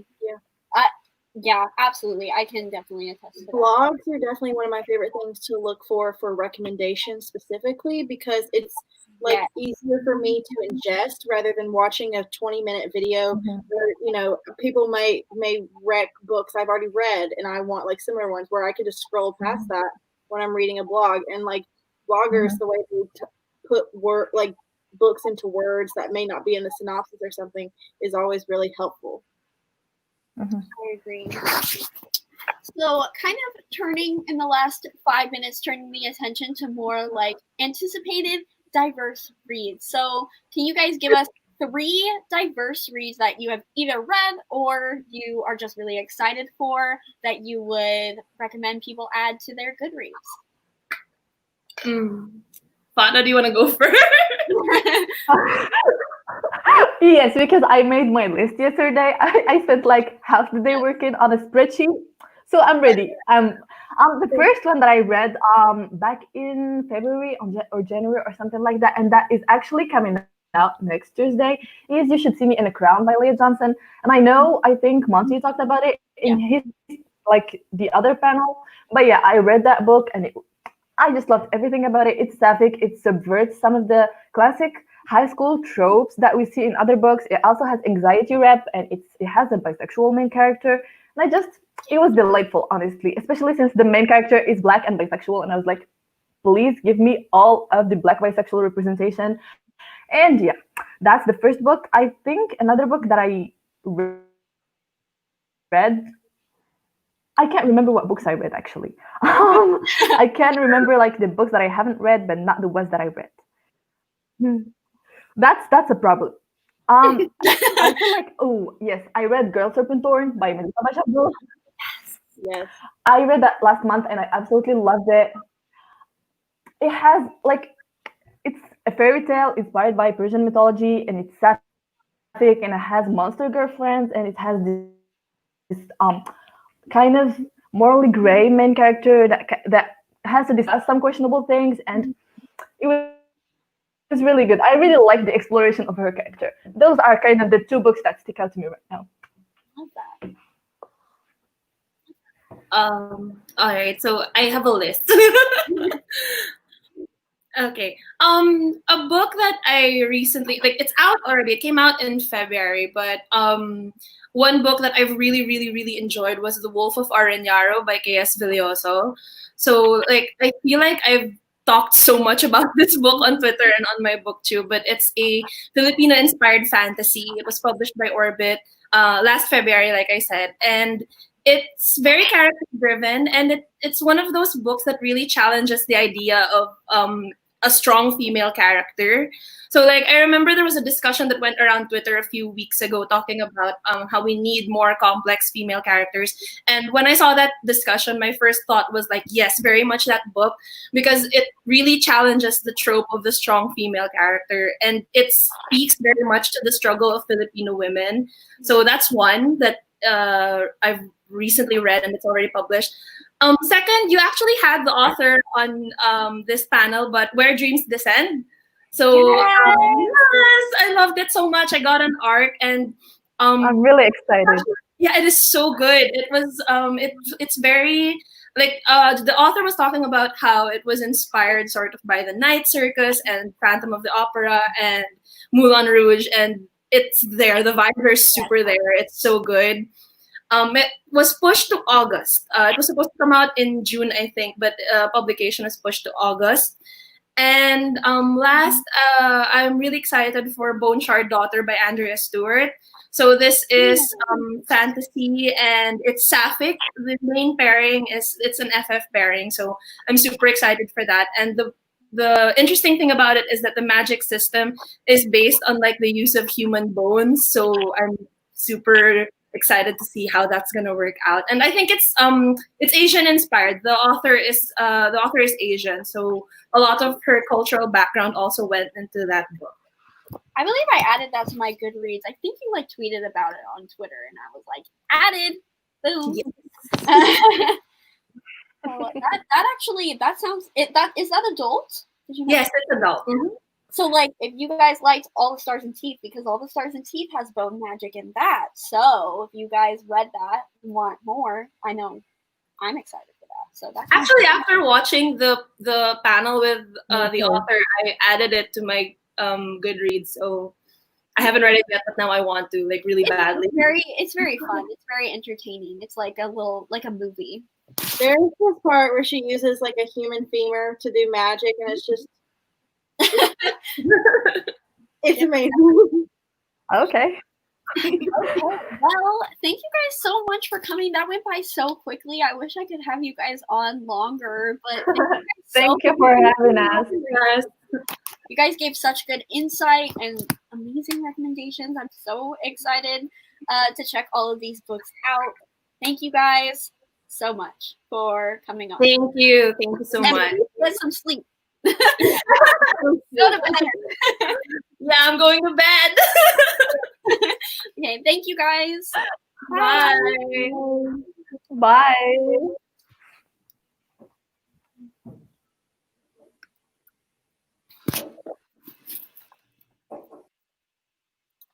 Yay. That was great. I wish that was longer, because I feel like we didn't get to talk about as much. But part two next year. Look out. I'm looking to get Noria Reeves on the panel, because love Noria. I love her. You guys don't subscribe to Noria, do it right now, because she is she is a fellow Leo like ourselves, and she's such a bright light. Her smile, the way she talks about books, her recommendations. I just cracked up the entire time. I watched Noria's review of Children of Vengeance and Virtue, and it was so funny. But yeah, hopefully we get her on next year. Thank you guys for showing up. We will absolutely be trying to get Noria for sure. I'm glad we did get to talk a little bit about the international booktuber experience, because I know that was something that I was kind of disappointed in myself for not doing a designated panel for. So I'm glad that we at least got to touch on it just a little bit. That's definitely something we want to add next year. Yeah, and that's primarily why we want Noria on. So very exciting things. Speaking of, I haven't done it yet, but I will be doing it and posting it on our Twitter, and maybe posting it in the description of this once I have it up. But I do want to create a Google survey, because as we said at the very beginning of this whole thing, Carly's gone. she'll show up again. As we mentioned at the very beginning of this whole thing, we are not experts. We're not, like, we don't know what we're doing. This was way bigger than we initially thought it was going to be. And so we definitely want to take any and all criticisms, any and all, like, options for how we can improve next year, because of course we do want to do this next year. I don't know if it's going to be 12 hours like it was this year, but it's definitely going to be a thing, and it's going to be a thing for, I mean, as long as we both want to do it. So that is definitely something that we want to hear from the community, how we can do better. It might be more of a weekend thing than a 12-hour thing. Yeah. Like a Saturday, Sunday, Friday, Saturday thing. Are you ready for the next person, Carly? Are you ready? Are you ready? Miss Claire Legrand? No. Even though you should refresh again because you're blurry. Oh. I feel like she wasn't as blurry before she cut out.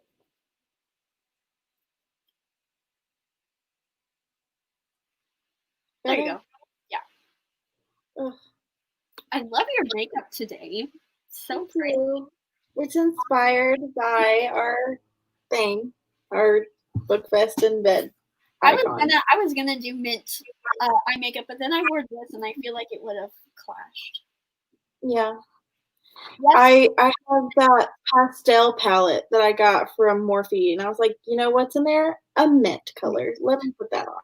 I don't have any mints, so I need to get that mint color pop palette, but I'll be right back before Claire gets here. Yes, Monte, Claire's next. I have my books.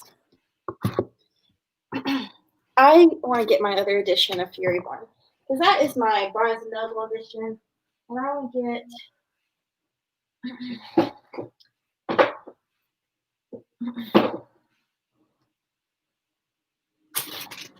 Welcome to my Furyborn collection. We have my ARC, my annotated paperback, which is signed. We have the one that I sprayed the edges for. Love her.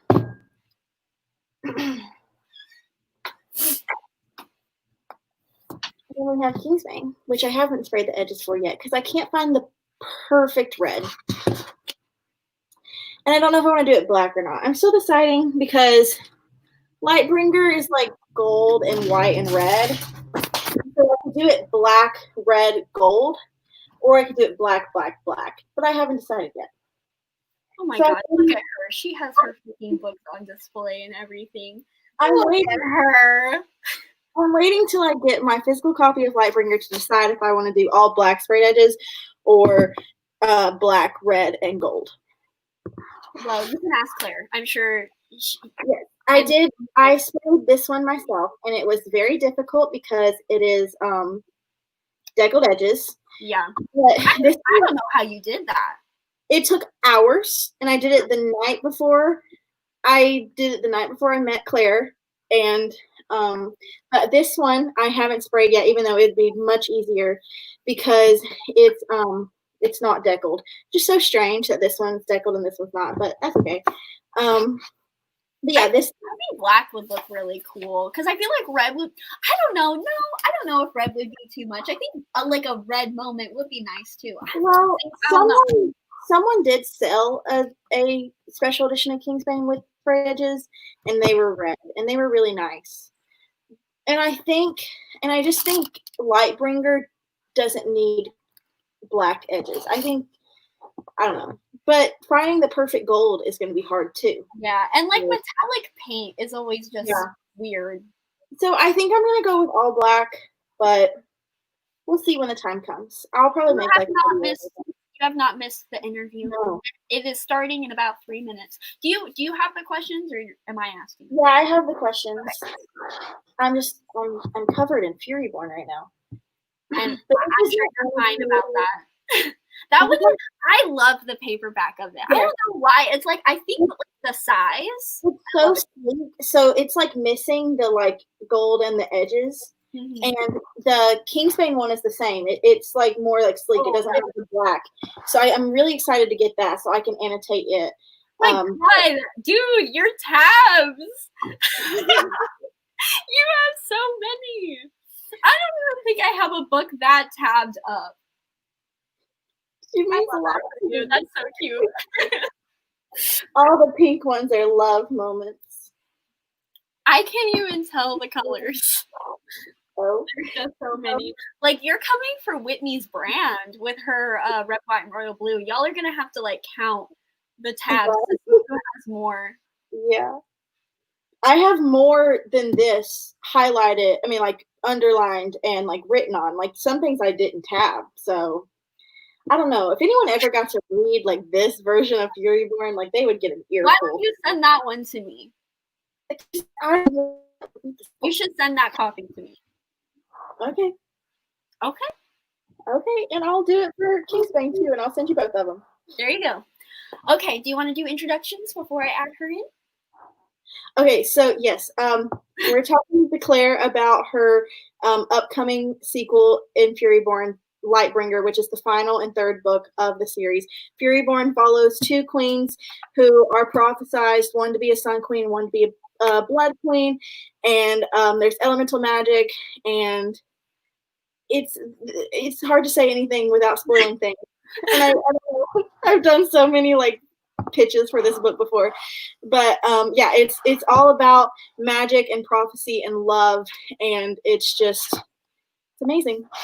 And it Lightbringer, which is the conclusion of the Imperium trilogy, comes out on October 13th. So everybody, welcome Miss Claire Legrand. Hello. Hi everybody. How are you doing? I am doing all right. I'm in my favorite pajamas for Bookfest in Bed. They're very soft. I love that. And I'm very excited to talk to y'all today. Thank you so much for having me, and thank you for the lovely introduction. Oh, thank you for being here. Is there anything you'd like to add about the Imperium trilogy that I might have missed out on or anything? I don't think so. I liked your pitch for it. I thought that's pretty much what the story is. Definitely like upper YA into crossover territory. So anybody listening who hasn't read it, if you're wondering about like content and stuff, it is sort of on the upper level of things. So just keep that in mind. But yeah, I've been working on these books for such a long time, and I'm so excited about the third book. I just finished yesterday the proof pages, which is like when I get to read through it for the last time and make like all the tiny little nitpicky changes, and then the book gets sent off to the printer after that. So very exciting. Very exciting. So our first question kind of goes in with that. How does it feel to have this trilogy that's been in your heart for so long come to an end? Very weird. So I realized I started writing the acknowledgements yesterday, which writing the acknowledgements is a very daunting thing. You don't want to miss anybody. You don't want to forget anybody. And so I was working on that yesterday. I'm still not done. And I realized that I have lived with these characters for longer than I have lived without them at this point. So I came up with the idea when I was 18. And it's been such a huge part of my life. And it feels very bittersweet to be finishing the story, because since I've been working on these books for so long, I almost feel like they are such an intrinsic part of me by now, the stories and the characters. I'm not sure if I'll ever love anything else as much as I love this. So that's a very weird thing to like grapple with. Like, I would like to keep writing books for as long as I can, but I will love all of them, and they're, they all have their own special qualities that make me love them, but nothing is, I don't know if anything will ever really capture me as much as this one has. So that's been a very strange thing to kind of come to terms with. But yeah, I'm very excited too. I'm very pleased with the third book. Basically, I've had the whole trilogy mapped out for years and years. So the ending really hasn't changed at all. And that's really exciting to finally execute that. And I'm really excited to hear what people think about it. Excited to share it. Like, I'm really proud of it, and I hope people will enjoy it. Trust me, I am so excited to be able to read it, for it to be out in this world. I saw your beautiful tabbed copy, your paperback of Furyborn. Oh my goodness. I love it. It's so cute. You have signed it, so amazing. Completed. It's beautiful, and I'm very honored whenever I see like tabbed copies of my books, or like one time I was at an event and somebody came up to me with this like really rumpled copy of one of my books, and she was very apologetic. She was like, "I'm so sorry, your book is all beat up," and I was like, "No, that's good. That it's been loved." So yeah, I have many editions to get in that way. This is the one I sprayed. Ooh. Yeah. Oh, that's really cool. Oh, I love that. It looks so like sleek and dangerous. And I heard you saying earlier, so how the first book has deckled edges and the second book doesn't. So I asked about that. I asked my publisher, I was like, what's the deal with that? And they just said that from a design perspective, they decided that they wanted to go a little bit sleeker with books 2 and 3, because the deckled edges gives it, you know, kind of a worn, like older look, which is cool. But they decided they wanted to change gears and make it just more sleek and polished looking. I support that decision. I love it either way. Yeah, I like deckled edges, but I like the clean look of the non-deckled edges as well. And they're easier to spray, right? Yes, I'm very excited to eventually do that one.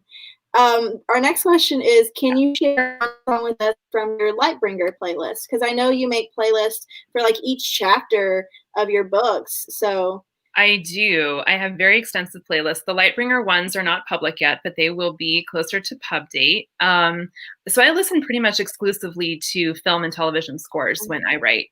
I just find them very inspiring. I've done that ever since I was a kid. My first soundtrack I ever fell in love with was the soundtrack for Black Beauty, about the horse. And it came out in like the early 90s. And it's a Danny Elfman score, and it's very different from all of his other music. It's beautiful and lyrical, like this mournful violin kind of goes through the whole thing. So definitely recommend that score if y'all haven't listened to it. For me, for Lightbringer, I listened a lot while I was in revisions to the score for season 3 of The Crown, which is by Martin Phipps.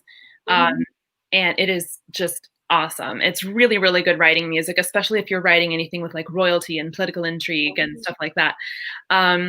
And then, so as far as non-instrumental music, I really, really love the Danish artist Agnes Obel. So it's spelled Agnes, but in Danish you pronounce it not Agnes, but Agnes. And she is awesome. She just had a new album come out called Myopia, and her music is just ethereal and dreamy, and she has a lot of instrumental tracks too. I actually have on my Spotify, if you look at my profile page, I have a playlist that's just instrumental Agnes. So it's all of her instrumental tracks, but she has a lot of beautiful vocal tracks as well. So if you want like moody, like mysterious, magical sounding music to listen to while you write or study or whatever, that is a really, really wonderful artist. That's perfect for the mood of Lightbringer, I'm sure. It is indeed. Very exciting. And then the last question from us is, what are you currently working on? Are you planning on going more into the horror genre again? Because I know I really love Saw Kill Girls, and I promote it all the time. So oh, thank you.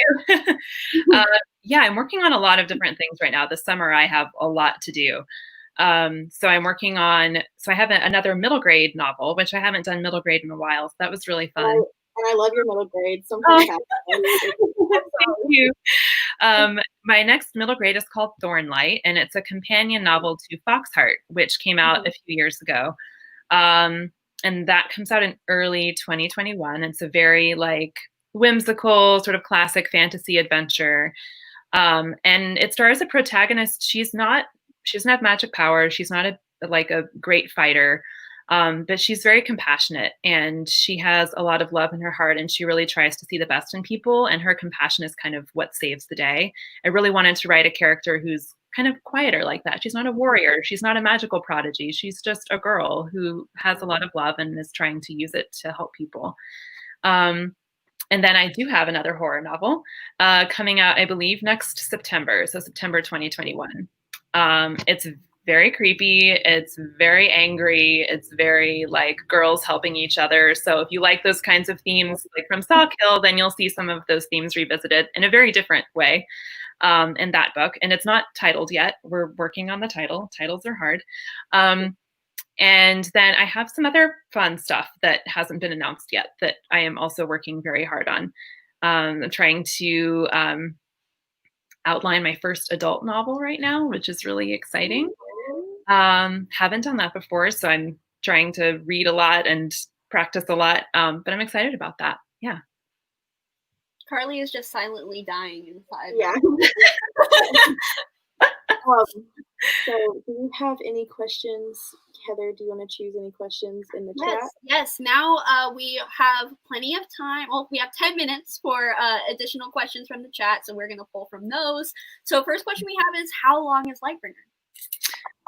Great question. I can't remember the exact word count, but Kingsbane, which I have a paperback right here. I think you were talking earlier about the paperback. It's so pretty. So yeah, it doesn't have like the black filigree around the corners. They went with like this sort of sleeker, more simplified design for the paperbacks, which I love. I think is really cool. That book is about 180,000 words, which is really long. And then Lightbringer is like maybe 184, 185. So it's like a little bit longer. But basically about the same length. And I remember on GOODREADS it says 592 pages, so almost 600 pages. Yeah, I don't know if that is like the final page count because I just did the last read through and we're like changing some things. I don't know if people realize that often a lot of things get changed between the arcs and the final copy. Sometimes it's a lot of little things. Sometimes there are like larger passages that need to be finessed. So who knows what the final page count will be? We'll see. But yeah, about 600 pages. It's a long book. A lot of ends to tie up. I remember you saying when I went to your signing last September, I think, that Lightbringer was going to be shorter than Kingsbane, but now it's going to be longer. And that's yeah. That's perfectly fine with me. Yeah, I had these like grand plans to make it shorter because I know Kingsbane is very long, and I understand like some people, you know, they don't feel like they have the time to invest in a really long book or a really long series, and I totally get that. That's me too. So I wanted to try to like, you know, streamline things a bit. That didn't happen. Maybe someday I'll write a short book. We'll see. Short books. Give us all the content. So I'm going to kind of revise this question just a little bit, but once Lightbringer is out and people have bought 10 copies and read them 5 times, 10 times if you're Carly, what book would you recommend for somebody who has a book hangover after reading the Imperium trilogy? Well, I read, so I don't know how different people respond differently to this. Like some people, if they finish a book they really love and it's like let's say it's the fantasy genre, sometimes they want to switch gears and write something or read something that's contemporary or nonfiction or whatever. But for me, I really read a lot of fantasy. So if I were reading a series like Lightbringer or a series like the Imperium trilogy and I wanted to read something next, I'd probably want to read something kind of with a similar vibe. So I read and actually got the chance to blurb. I was lucky enough to blurb Incendiary by Zoraida Cordova. So good. So Incendiary is the first book in a series and it just came out in late April. It's a beautiful book. It's like lush world building. The characters are so complex. There are all these twists. It was like one of those books that made me gasp out loud at some things that happened near the end. You know, it's just a really, really fun reading experience. And then if you haven't read The Merciful Crow by Margaret Owen, I loved that book. Like the world building is fantastic. It was just like the texture of the world she created was so interesting. And the writing is beautiful. So that's already out. And then The Faithless Hawk comes out later this summer. I can't remember the pub date right now. But those are both like really intricately built, lush fantasy series, lots of political intrigue, lots of complex characters. So if you like that kind of book and you want something similar after finishing the trilogy, I definitely recommend those two series. Those are both on my TBR, so they're so good, and like both of the covers are beautiful. Which I mean, that's not the most important thing, but we all love a good cover. It is a very important thing to me. We have a book club based on reading books based on the cover. So oh, that's fun. Yes. We're like, let's not read the synopsis. Let's just pick books that we like. I mean, it's honestly how, if I'm just browsing and I don't really know what I'm looking for, like in a bookstore or a library, back when that was a thing we could do, my eye will be drawn to a cover that really intrigues me. And so, yeah, it's very important. Those books are great. Their insides are just as beautiful as their outsides. So highly recommend. So this person asked, obviously your worlds are fictional, but what elements of your own life have you put into your novels? That's a really good question. I feel like most creative people put a lot of themselves into their work, whether they realize it or not. Some things that I have drawn upon from my own life experience, for example, are my love of music. So The Year of Shadows is a middle grade book that's about a haunted symphony hall, and Some Kind of Happiness, which is another middle grade book, is about a girl with anxiety and depression, which are two things that I also live with. And then with books like Furyborn and Kingsbane and Sawkill Girls, which I also have right here. This is the paperback of Sawkill. I really drew upon my own experiences, like figuring out who I am as far as my identity and my sexuality. And I also am somebody who, when I was younger, had a really hard time wrestling with feelings of anger and expressing feelings of anger, and like standing up for myself and letting people know when I wasn't okay with something, when I wasn't comfortable with something. And that's something I'm always working to get better at. And writing all of the girls in these books, and the Imperium trilogy and in Sawkill, really helped me come to terms with that part of myself, because these girls get angry in lots of different ways. Some of them are quieter, some of them are louder, and they're always kind of trying to wrestle with that anger themselves and how to use it and how to use their power for good. And those are things that I'm always trying to figure out as well. And I think a lot of us are. So those are some things that I drew upon for my books. I'm sure there are lots of others that I don't even realize, but those are the most direct things, I would say. Love that. That was great answer. I guess building all of those things. Oh, sorry, Carly, can you repeat? I was saying I definitely see all of those things, and especially Furyborn, with like the way Riel and Eliana are able to get angry and express that in very different ways. It's just amazing. It's one of my favorite parts of the book. Thank you. Yeah, and I think a lot of their anger is like self-directed, like they're frustrated with how they're handling things, they're frustrated with what they have done in the past, and I think that's all part of it too, is figuring out, what have I done that I could be better at, and what are mistakes I have made and how to learn from those. I think they're dealing with that in a lot of ways too, and sometimes they learn from their mistakes and sometimes they don't, but that's humans for you, right? So yeah, that's a great question. I guess picking off of that, that's a great segue to this question. Which character are you most similar to? Oh, well, out of the Imperium trilogy, I'm probably most like Remy, because he likes to read and tell stories and like bake cake, and he's just like I also might be a lot like Audric, because he is also similarly like they're both Remy and Audric are really good people who are always kind of trying to do the right thing, and even though they don't always succeed, they're trying really hard. And they're both kind of like sweet little, Remy more Ravenclaw than Audric is, but they're both kind of sweet and Hufflepuffy, and I kind of feel like the older I get, the more Hufflepuffy I feel. Like I just kind of want to, do my work and live by the kitchen and like have my friends and family and just kind of follow the rules and do my homework on time, that sort of mentality. I feel like there's a lot of me in them, and definitely in Finley, who's the main character of Some Kind of Happiness, my middle grade novel. She is very much like me, which makes sense because I was like grappling with all of my experiences with mental illness when I was writing that character. I am definitely really not anything like Riel and Eliana. They're just so much. They're so much more powerful and conflicted and badass than I am. Honestly, is there a real person today that is like either of them? I mean, I'm sure there are lots of people, but nobody in my circle of friends.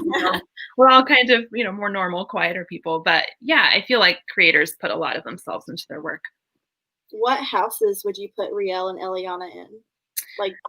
Well, so at the beginning of the trilogy, Riel is my answer for this usually is Riel is Slytherin, but she's trying to be Gryffindor. And then Eliana is Gryffindor, but she's trying to be Slytherin. And they have interesting evolutions throughout the trilogy, as you will see, or maybe you already know. But yeah, they're very interesting girls. It was really fun to write their characters. I just don't know if we'll ever experience anything like that again. It was such a powerful thing for me to meet them and grow with them. So, well, we're glad that you put them out into the world for us to enjoy too. Thank you. And thank you so much for having me here today and for supporting the books and me. And I'm very, very excited to share Lightbringer. So if you go to my website, which is claire-legrand.com, if you want to pre-order Lightbringer and you haven't yet, you'll see all the buy links. I encourage you, of course, to support your local independent bookstores if you can. And if you go to firereads.com, which is the source books like YA imprint site, you can sign up for their newsletter and get updates whenever something important happens. We're going to have some cool content coming later this summer, so I can't wait for y'all to see that. Very exciting. Again, we also have the links to IndieBound and Libro FM. All of that in the description for you guys to pre-order. So all exciting things. Thank you so much for being here. Thank you so much for talking about your book and sharing it with us. I hope you have a wonderful rest of your day. Thank you. It was my pleasure. Thank you for putting this together and for chatting with me, and enjoy the rest of Bookfest in Bed. Thank you.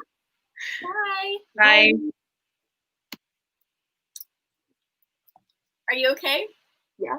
Are you fine? I'm fine. I just would like to read Lightbringer immediately. I would just like it now. just have her, like, she just finished her proofs. Just have her send it directly to you. It could just stacks. It could just be the Word document. It can be a blurry PDF. I'll figure it out. Like, just give it to me. But y'all, just if that extra content that she was talking about is what I think it is, because she talked about some of it at her signing last year. Oh my God. Well, can you give us a little novellas, or just extra stories about? There's just so many new characters introduced in Kingsbane, and we don't really know where they're at, because the story is two different timelines, so we don't really know. We're just in the dark about what's happening to them, really, because of the way their story's told. And I'm just so excited. I'm just so excited to finally, and Claire cut 2 whole point of views in Kingsbane, and I don't know if they're in Lightbringer or not. She said maybe. She said they were when she was writing it, but she didn't know if they'd be cut or not. And she said if they are cut, then she wants to add more of it into an extra content. So if it's any of that, I'm gonna be very excited. I do want to say, Taylor Parks, I really do like this question. I'm sorry we couldn't get to it. I tried to get it in, but it was really close. But feel free to ask this again, because I do think that's a great question to ask authors, because I know a lot of people do need that extra push sometimes. So yeah, I thought we were gonna have time to. And Maria, she does have a whole playlist. She has chapter by chapter. She has chapter by chapter for Furyborn and Kingsbane up on her Spotify. So yes, definitely go check that out. Very I'm keeping hair in my walls. Last year when I met her, I cried talking about some kind of happiness. I'm just glad I didn't cry. You're so cute. You're so excited. I love it. Well, I could spend 12 hours talking about each of her books and what it means to me, but I would have to go in extreme detail about my life and the book. So I'm not going to ever do that, but just know it's in my head. I think you should do a guide to Claire Legrand.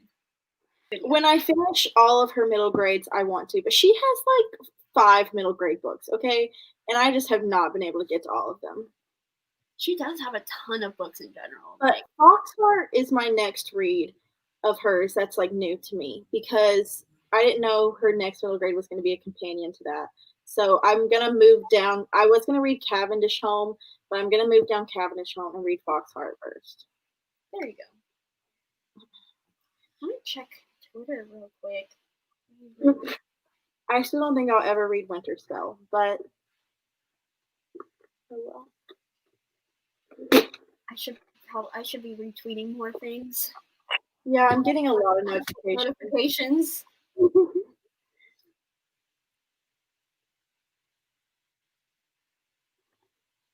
Retweet. I also, with Libra FM being one of the things we're promoting, I very much recommend the Furyborn and Kingsbane audiobooks. I think they are so good, and they really helped me. When I first read the book, I started it physically, and the dual timeline really confused me, but then when I picked it up on audio, it really helped me. And so that's something you're interested in, which I've heard the opposite. I've heard people say the audiobook did deter their thing. I don't recommend the audiobook. At least just the audiobook. I would.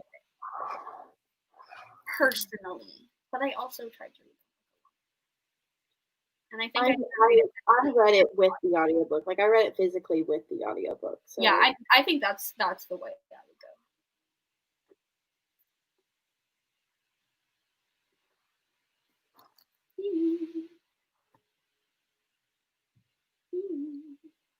I'm excited for you guys are having fun.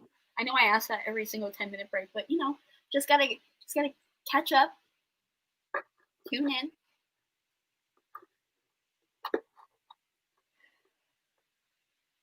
Oh my gosh, I'm watching Chloe Gong's TikTok right now. Mm-hmm.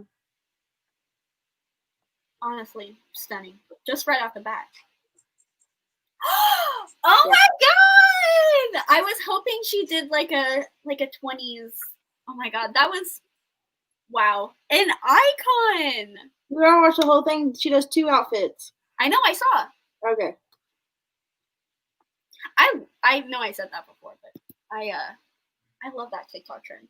I feel like it would be too much work. Like I would love to do it, but it seems like a lot. I saw a tutorial and it's not that hard.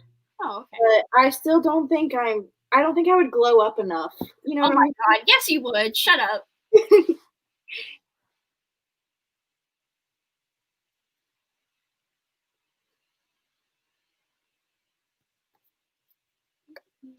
Thank you guys for the support. I appreciate it.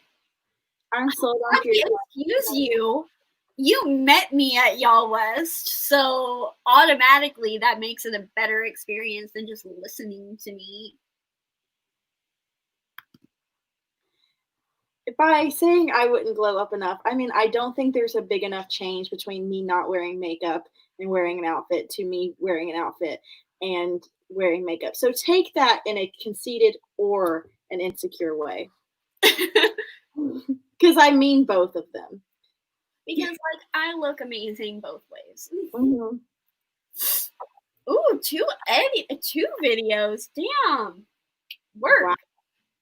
I can not edit 2 videos in one. I haven't even filmed 2 videos in the last 2 months. Freaking the last time I filmed 3 videos in one day, and I ended up deleting the 3rd one because I was literally so freaking dehydrated and parched and just, like, couldn't talk. So, hello, can you give me water, please? I got a co-star notification earlier that said drink water. Bitch, I am. I need to be reminded to drink water for sure.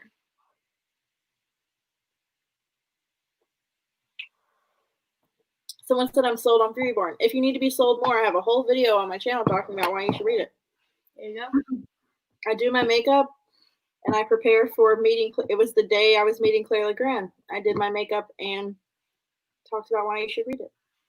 Shameless plug. I'm the same way, Monty. I know some people have videos on. I mean, Fadwa just was, but yeah, I can't listen to anything except myself, unfortunately. Like, if I could listen to audiobooks while editing, I would be too powerful. Yes. Only film 2 videos because at the end of the second you're done. Yeah. I think I just talk, like, my raw footage is always like 20 to 40 minutes no matter what the video is. And it's just I just mess up so much too. Especially rap books on my lord. Those are like hours, like definitely. Always an hour.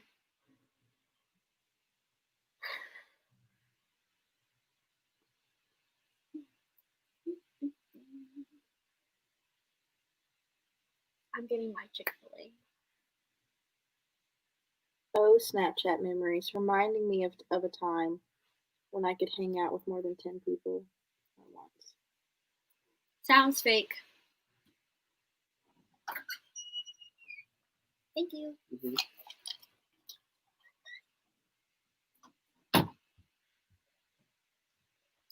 When we finally go to actual BookCon, we're cosplaying. I don't know why people don't do it. Yeah, we already talked about who we want to cosplay as. It's I always don't remember who we were going to cosplay as. Well, the last one we talked about was me doing Hazel from Darkest Part of the Forest and you doing Jude. Imagine. Like, because they interact, so like it makes sense. It would be like the most iconic moment ever. And I would be a redhead again. Thank God. I would probably specifically dye my hair for that. And yeah, it would be fun. Like, y'all can't tell us that wouldn't be like the moment. I'd wear my curly hair and I'd have a sword. That's all that matters. That's all that matters. I could also have a sword. You would also. I don't know how I would do Jude's hairstyle though. I don't know how. I know that it's got like magical fairy hairspray. And I already have like an idea of how to do Jude's hair, so I would help you. I feel like I would just like get. I feel like they sell like headbands on like Etsy and like specific wigs. I feel like we could make it out of hair pieces. Like it wouldn't be that hard. Like, you just need to. I would personally shape some styrofoam into like the horn style. Like I'd cut it out with like an X-Acto knife, and then wrap hair like extra hair pieces around it until it was secured. And I would spray the styrofoam brown too. Like I would spray it brown, then wrap the hair, and then glue it onto a headband. And that's smart. Look at you. It is a lot of effort, but it's not just for ARGs. Like I'm not going to for ARGs. Only be there to hang out with each other. Yeah, and it's like when you go to Disneyland and you like dress up as characters. It's like we also talked about doing Jude, and you wanted to be Nicasia. Oh yeah. That would be a moment as well. Anyways, we are time for our next panel, which is going to be from shops to screens. And basically we are going to be talking about how publishing / book selling area of the book industry while being on BookTube and being like in the social media community. So we have Austin from Sovereign Novels, and hopefully we can get Rhiannon from Crescent Moon Reads. They are currently protesting right now in their city, so they mentioned that they should be here at some point, but if not, they are doing something way more important than this. So definitely they are in our thoughts. We're hoping they're safe. But anyways, say hello to Austin. Hello. Hey, how are y'all? Your background. Thank you. So we don't really have like a structure. I feel like, as I've mentioned, we're just kind of gonna talk about because correct me if I'm wrong, but you work in publishing. Yeah, I'm a publishing assistant. There you go. Which I am very curious about because I don't know anything about that. So like, can you just like maybe like give like an overview, maybe what you do, maybe like what your experience has been and all of that? Yeah, so basically I was an intern at this publisher called Peachtree Publishing Company. And when I finished my internship there, they didn't really have any positions open, and I was still in college. So I took a part-time position to answer phones, but then they kind of made it more glorified to be publishing assistant. So I would help out with marketing and editorial whenever they need things. So I'm kind of just like, I do stuff on that, like the back burner. There you go. Still important. Yeah. So have you like gained any kind of insight on like how the booktube community or like how like book social media in general promotes books versus like how like actual publishing houses promote books? It's a little different. I guess it's just hard to say because the publisher is so small that they don't really I don't think they really have used anything toward BookTube, but I know they have done like a bunch of like virtual author tours and stuff like that. But I'm trying to push them towards it. It's just that like they're so small that like they're having to like really kind of condense what they do with publicity. So yeah, understandable for sure. I guess another question is like, do you think like being like involved in the book community like gives you more of like an overview of like what you do? Like, do you think you have more of a full picture, I guess I could say? I think so. Like, I feel like they've given me a couple tasks, like to do like drafting like author Q&A questions and like discussion questions per book. Like they kind of reach out toward me since I guess I don't know. I guess I'm younger and have an online presence, so they think that I know a little bit more about the intended audience than they do. So I think that's pretty much about it. I mean, you gotta work with any, like, if they think that, then all right, give it to me. Yeah. Give me the opportunities. I'll take it. Talking to people who run, sorry, I was distracted by the chat. So do you have any, like, books that you are looking to promote right now? Like, do you have any books that you're really wanting to push on people? Anything like that? There was one series that like I definitely worked on. It was called Mr. Penguin. It's like a middle grade. It's really cute. It's just like a penguin with this little adventure like spider. And they kind of go on a little quest. And it's very like lower middle grade, but I have a little bit of a bias because I like on the second installment of that series, I typeset it. I like Americanized it and did like first and second pass edits on it before the main editor took in charge. But like that was like the most hands-on I've ever been with a book. So if you want to check it out, it's Mr. Penguin, and like I think the first one's like The Lost Treasure. That's adorable. We've been talking about middle grade a lot during this panel, so I'm sure our viewers will be pretty interested. What is like Americanizing it entail? So there's a lot of things. Yeah. So like when you're coming from like British English to American English, it's a little bit different. There's certain like words, like I won't say the word on here because it's live stream, but there's so he has a fanny pack, but you can't say fanny pack because if you say that word in Britain, it means something way different than belt bag and like stuff like that, and like take the U's out of like color and favorite. It's stuff like that. Yeah. Okay. That's actually really cool. I never thought about that. Yeah. Like being a part of publishing. It was really meticulous too because like in Britain they don't do like the period after Mr. So I had to add each individual period every single time they mentioned his name. I was going insane. That sounds horrible. Yeah. Oh my god! And I bet you have to always change freaking color, and like color is spelled differently and things like that. And certain like I guess like you could like do like the control find and like change it like that, but sometimes it doesn't really work.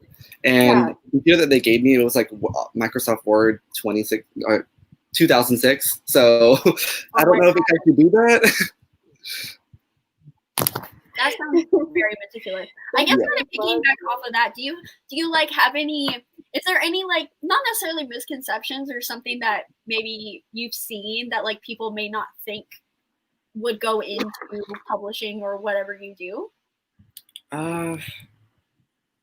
I guess like there's certain times when like when you have to condense say like the chapter ends, but like there's only like this only one sentence runs off to the next page.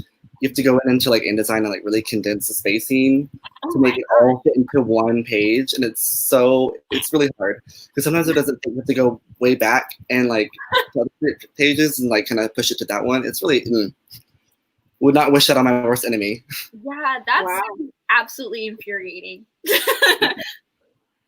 Yeah, I think we as readers sometimes take for granted, like, you know, we think about the author a lot and stuff like that, but the people who work on these books to make them look as pretty as they are, because I mean, you know, there's books with like beautiful, like, what is it called when there's like a thing in between like a passage and it's like a little design or whatever. No, like almost like the ellipses, but it's like a little like a scene break. Yeah, like a scene break. Like there's all kinds of things that go into books that happen in the publishing world that we don't really like ever take the time to be like, oh, like that's probably really difficult to get it perfect and put it in everything. And so I think we need to appreciate that more as like book community people. Yeah, exactly. And I think I really appreciate when we take on imports because it's kind of already done for us. And it's just like little nitpicky stuff that when we change certain things, but like we don't have to like go in and like redesign the whole thing. So yeah. So what is your favorite thing? Like what is like your favorite experience from working in your publishing? So when I was an intern, we so my publisher used to do unsolicited manuscripts, which is like basically you can like submit directly to the publisher without going through an agent. But that just means that like a lot of bad things get through. And there was this one manuscript, and I'm not going to go into too much detail into it because I don't really know if I can. Yeah. But it was like we are a children's publisher, so we publish up to like young adult to like picture books, and this story involved a true crime murder of how their son killed his sister and like fled. It was like, but it was really descriptive and graphic to where I had to put it down. I'm like, yikes! I'm not the same person. Like, so I never sent that like rejection letter so fast. Like, sounds like some John Benet Ramsey type. Yeah, literally. Also, I did forget to mention that if anybody in the chat has any questions, feel free to leave them down below. I know. I recently have been thinking like kind of more about like literary agency as like a potential thing to go into. So like just like the publishing world is just very interesting to me because I feel like it's also very like secretive in a way. Like I feel like there is so much like behind the scenes and there's so much things that is, I don't know, maybe that's just from an outsider's perspective, but I feel like it's very mysterious. It can be dependent on which publishing house. Like for a while we had like a make-believe person working for our staff. I can't really say what it was, but like we had a make-believe person. Interesting. Also, literary agency it's pretty fun. But it's like you're primarily like it's a commission-based job. Yeah. So you have to like, take on multiple projects at once and then negotiate with the publisher what percentage you get of the author's advance. Yeah. And so it's like it's a lot for sure. It's a very intense world, and I bet with like how much like I just feel like the publishing industry has changed so much in the past like 10 years. To the like they're looking for so much more now, which is a good thing because it means more diversity and more representation. But I bet I just feel like it's more overwhelming than ever before. But like obviously for the best. But yeah, it seems like a very stressful job. Luckily, mine isn't that stressful because I kind of just do whatever they need me to do, and like I don't really have like a strict deadline. But like I think the most stressful project that I took on was like I think I finished it last week. We had to go through and redo all Amazon descriptions of our books. Oh my gosh! I had to make a master spreadsheet, and that spreadsheet took me like 30 hours to do. Like, wow! And like you have to like take into mind all like the reviews on it from like SJW or is it SJW? No, but no.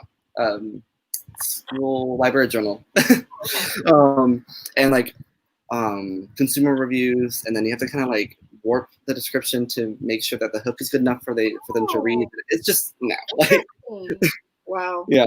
I never thought about that, like them redoing the descriptions based on like once the book's out and like getting reviewed. Yeah. But that's very I don't think like the big five have ever had to do that. Maybe on their older ones, but since we're so small and we did get acquired by like a private equity, so they have like a bigger say in what we do now.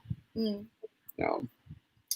I know a couple authors have been talking about like the flexibility, like Claribel Ortega was talking about how like the publishing industry is just so quick and it's like everything and things like that. So it's definitely intimidating for sure. Even when you have like a smaller company, you said you guys got bought or by a private equity company. Yeah, so they own like another one. They're based in like China, I think, but they have a headquarters in New York, and then they just bought us. They like own a lot of like different types of media, but interesting. Yeah. What's like the most like stressful, I think, too, about how fast publishing is that like when you want to publish a series, you're only able to really, I don't know, I think this is recent, but you basically only sell the first two in the series. And if the second one doesn't do well, then you may not get your deal on the third one. Oh no. Yeah, it's like every single year you have to push out these books, and I'm like, I don't know. I honestly don't know when that started. I would be really curious to see like if it was a specific series, if it was a specific book that, because I feel like that is way more common than it used to be. Like because we were just, Carly and I was just talking, I was like, when's Lady Taylor going to come out with a new book? And she was just like, Muse of Nightmares just came out 2 years ago. But in my head, I'm like, okay, but Holly Black released 2 books in 1 year. So I'm waiting. So I would be curious to see like when that changed. Yeah. But I don't have the answer for that. Somebody asked, do you play a role in choosing or editing book covers? I don't. That's more production. In graphic design, but depending on the publisher and like the agreement you go through, you can have a say on, like if you're the author, you can have a say on the book cover you choose.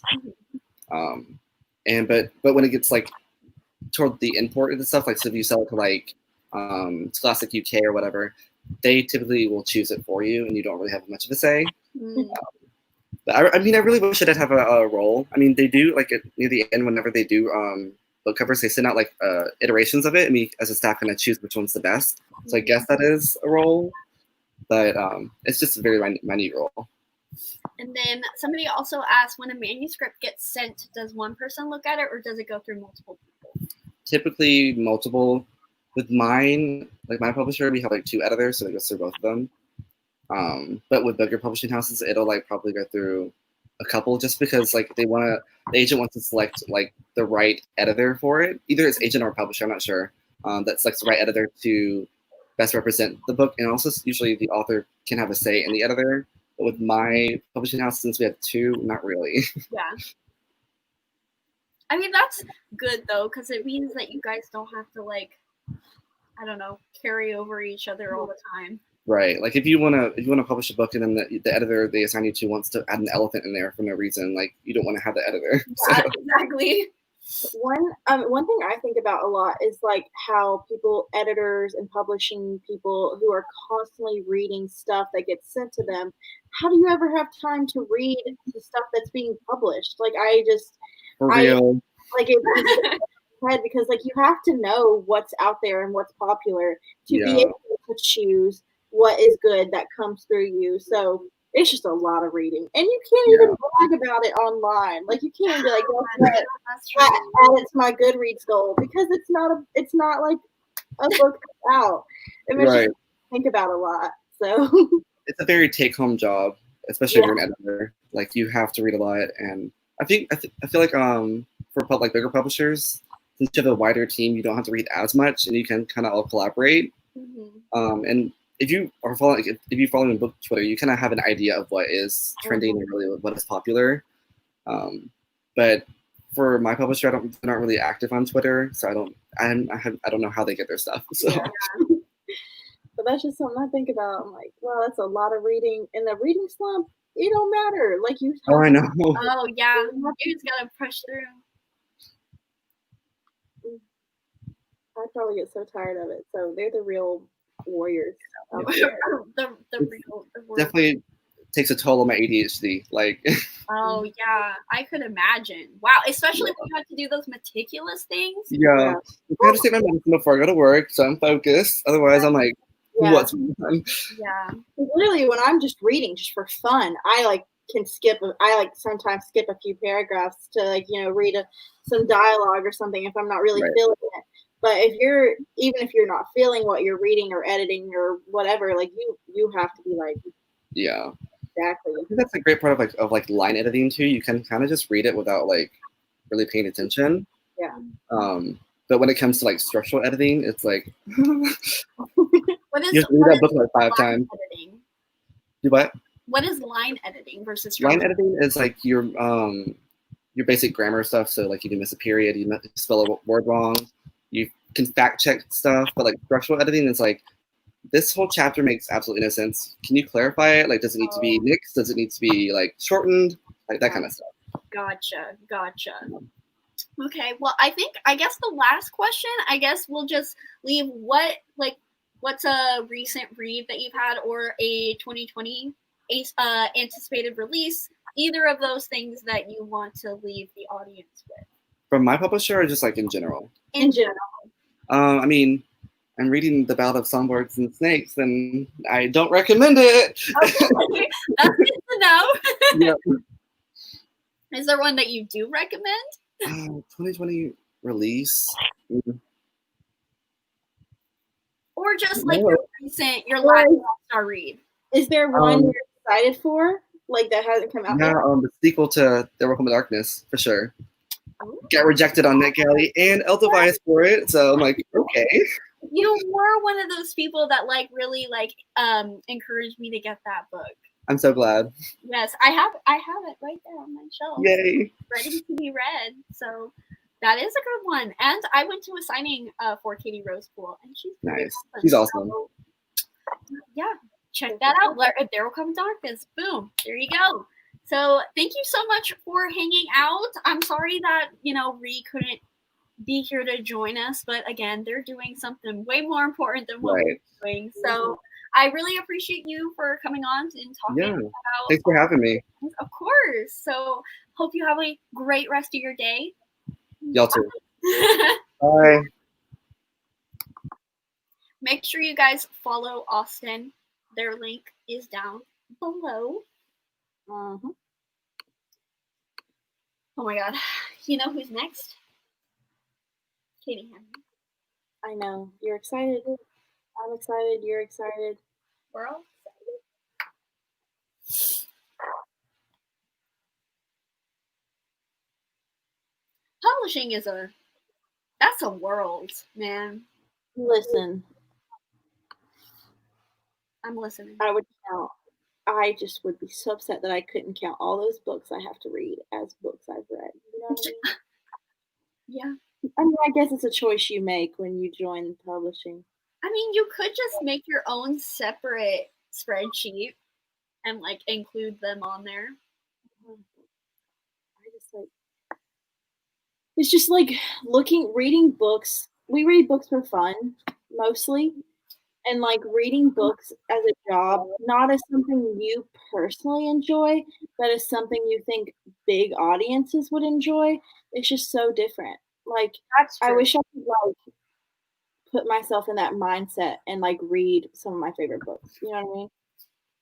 The book that they mentioned was Mr. Spider. Mr. Penguin. Let me try to bring it up on that. It was Mr. Penguin.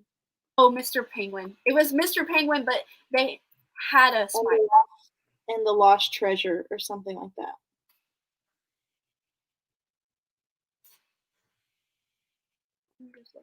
I'm trying to look it up on Goodreads, but we all know how Goodreads and their search engine goes. It doesn't look like I can, maybe if I do, instead of doing. I don't know who it was by, so. Oh, I think I got it. Mr. Penguin and the Lost Treasure by Alex T. Smith. Oh my god, the cover is so cute. I love that cover. Here you go. In the description. Boom. Oh, that he recommended that you want us to read. My bad. It was There Will Come a Darkness by Katie Rose Poole. I'll also put that in the description. My bad. I thought y'all wanted to read a cute little middle grade. Why not? It's a fun time. He does have a spider. I feel like I should make, when I go over like all of the when I go over like the Goodreads winner, maybe I'll try to do also like make a list of all of the books that other people recommended. But no promises. But that's an idea for me to do so. Goodreads is trash in general. Cheers. We need to pick a middle grade for Cover Horse sometime. I know. I was just thinking that when Gavin was like, hey, you guys have a book club about Cover Horse. And I was like, you're right. But we haven't done a middle grade. So we're failures. Maybe we'll do it for August. I don't know. I don't know if we're gonna pick one for July. Maybe. I don't know. We probably will. I just have a lot of books I need to read in July. You just pick one of the ones you're already reading. Yeah. Even if it's a reread. We can do that. We could do Song of Achilles. Are you rereading To Kill a Kingdom that month? I don't think so. I think I'm gonna read Lovely War, Library of the Unwritten, Song of Achilles. Y'all hear that motorcycle? Damn! I think I'll read. Maybe I'll read To Kill a Kingdom. Gilded Wolves. I probably should read. I'm gonna read Heretics Anonymous. I know Katie's in the chat. We could do Gilded, or we could do Library, or we could do Lovely War,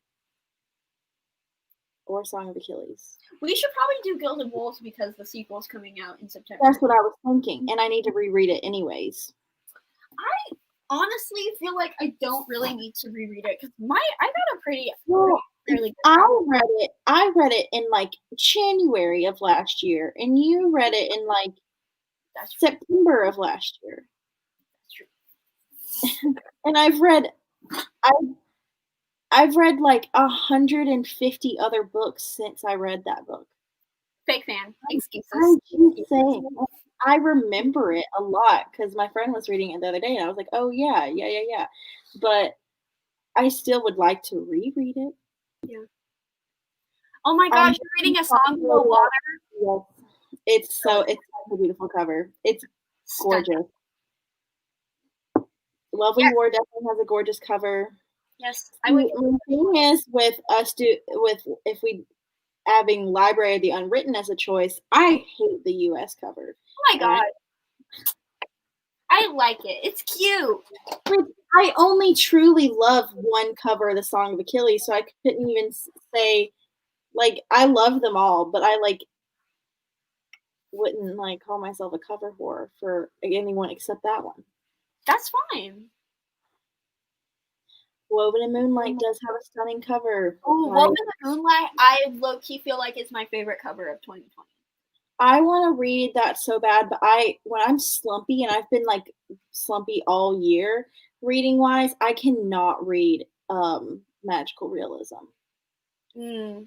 That's fair.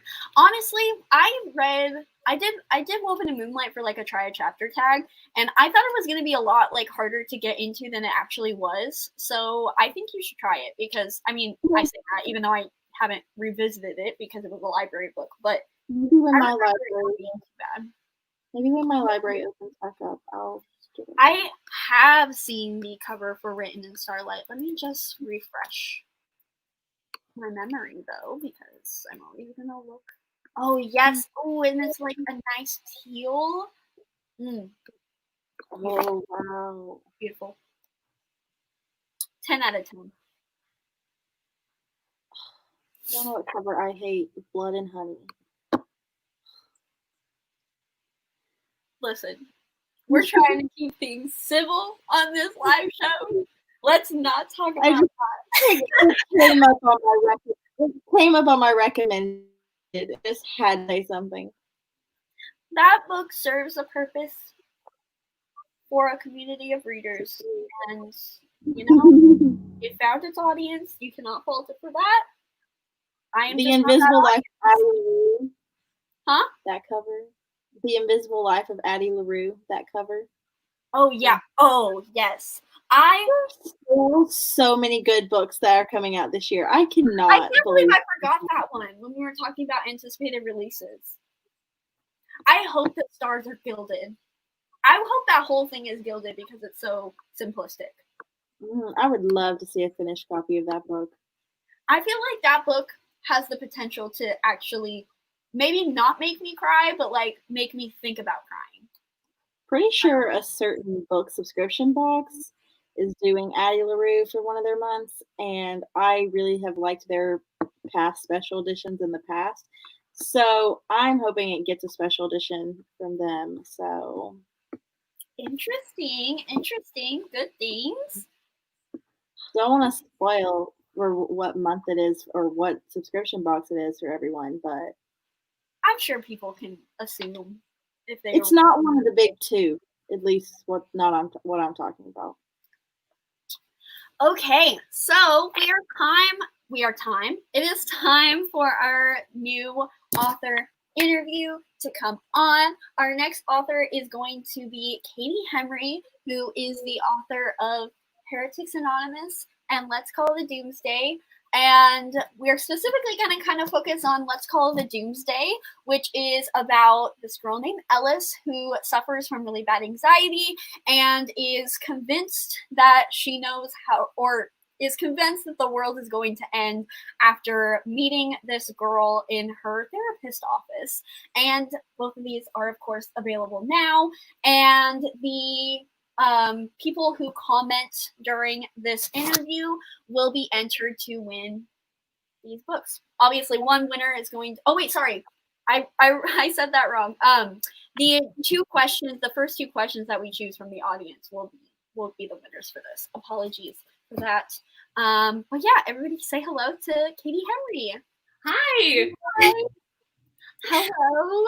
Thank you for coming a lot. Like, thank you very, very much because I'm very happy you're here. So I'm so happy to be here. I can't believe that I actually got on successfully first try. It's a miracle. So I'm very happy to be here. Before we get into the questions, do you have any other pointers that you want to talk about Doomsday that I missed? Anything you want to say about anything at all?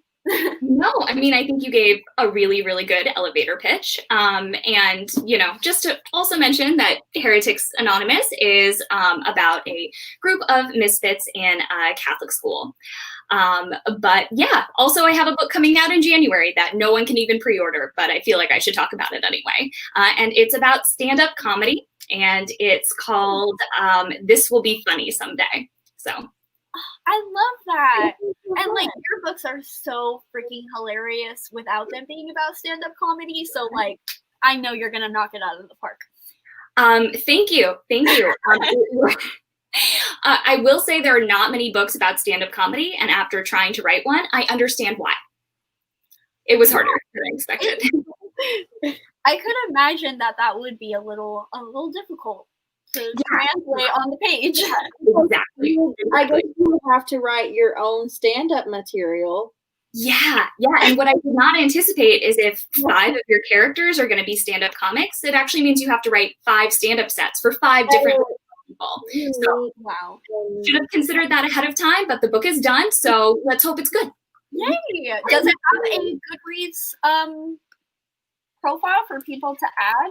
Yeah, it does, but you should add it probably under the right title. It was originally titled something different, but the correct title is This Will Be Funny Someday. Perfect. I will definitely be adding that. So, getting into the questions. So, One of the things that I personally really appreciate with your books is that you write really realistic teenagers that I find that a lot of YA authors don't necessarily portray actual teenagers in the way that you and some other authors do. So kind of like, what is your thought process when getting into the mind of a teenager? What is important for you to get right? Yeah, well, first, I'm so happy to hear you say that because it is something that is legitimately very important to me. I don't want to be the, 29-year-old YA author being like, how do you do, fellow kids? I really, really don't want that. Particularly when I'm drafting, something that I do like to do and I find really helps is going back to my writing from when I was a teenager. Sort of both fortunately and unfortunately, I have a lot of writing from that time, both journals, and I also used to write plays. Like that's the kind of writing that I did when I was a teenager. And so even though they're horrifically bad and very embarrassing, I do enjoy going back, trying to kind of analyze like what was important to me. How did I see the world that is different than how I see the world now as an older person? I'm not trying to recreate my teenage voice because that would be extremely cringy, but I am trying to sort of emulate the mindset and the perspective. And getting the perspective correct, I feel like, is so important. Yeah. In terms of sort of like what is important for me to get right, I really want to give my characters space to be human beings, like fully fledged human beings. Like I don't want to use them as props because they're supposed to be people. So I do want to give them space to make mistakes, including really big, bad mistakes, and to be, petty and insecure and irrational, and obviously to recognize their mistakes and learn from them and rectify them. That's obviously very important, especially when you're writing for young people. But to allow them to have bad qualities as well as really good qualities and be able to be really kind and brave and smart. And then, one of the other things that I want to get right is taking my teenage characters seriously, and allowing them to have like kind of a variety of interests, not talking down to them, not assuming that teenage characters have to be one thing. Occasionally I have had people push back a little and say like, your characters are too smart, particularly they're dumb. But they can't be smart because they're people. No, they're not too smart. Like, because teenagers are smart. They just make dumb decisions. Yeah. Particularly in Doomsday, I do have this group of friends who does like, they do sit in the park and smoke weed and talk about philosophy. And I've had some people kind of push back against that. But like when I was 16, I had, no joke, an online philosophy club with my friends where we just had like email threads about Kierkegaard. And were we popular? No. And did everyone find it like weird and off-putting? Absolutely.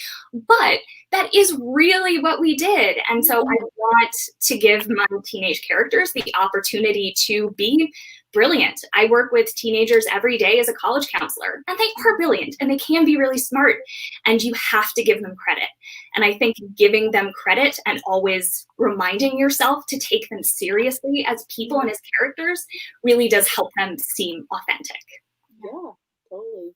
I definitely felt that in Heretics as well. Like the discussions about religion and stuff were very passionate. And I was like, yeah, teenagers can be very passionate about those things. Absolutely. Yeah. Well, picking off of that, our next question is that an important theme in both of your books is kind of mixing mental health and sexuality through the backdrop of religion, which I know is like 3 huge topics that could be all separate questions. But can you explain like how you navigate such heavy topics and what it means to you in your books? Yeah. To kind of like flip the order, I only write about things that I legitimately care about, because otherwise it would be a very boring book and it would not be fun to write. I think it's probably pretty obvious from my first 2 books that I'm a big theology nerd. Like that just, it's so my jam. And I love it. I love it so much. And I know not everybody likes reading about religion, and I totally respect that, but I find it fascinating. Our ability to create belief systems and also reject belief systems is part of what makes us human. And it's such a big part of our world, and matters so much to me as like an individual human being, that it's always been something I've wanted to include in books. I grew up kind of like nominally Catholic, and my family is Irish and Italian, so there's like really no other choice. Like you're just gonna be Catholic. And I feel like a big part of my adolescent experience was kind of navigating what I did and what I didn't believe. And that was true too with like mental health. I was diagnosed with generalized anxiety disorder when I was 17. And a big part of my adolescence was figuring out what I believed about myself and why I believed it and the ways in which it could be hurting me. And kind of ditto with sexuality, like who I was attracted to and who I wasn't attracted to and what that meant to me. And, you know, as you said, these are all really big issues. And sometimes I'm like, oh man, I crammed too much in one book. But that's the experience of actual teenagers. Like you're dealing with all 3 at the same time. It's not too out there. To imagine somebody dealing with their faith and their mental health and their sexuality all at the same time. Yeah, and family as well. You deal with a lot of family dynamics as well. Yeah. I mean, sometimes YA gets flack for just like forgetting about parents. And I feel like sometimes I go too far in the other direction and like, we're just going to focus on her mom for like 3 straight chapters. Everyone's going to love it. But I mean, when you're a teenager, so much of your life is determining who you are in relation to your family and who you're not in relation to your family. So it's always really important for me to have family dynamics in there. In terms of how I go about navigating it, I think the most important thing for me is to show multiple perspectives.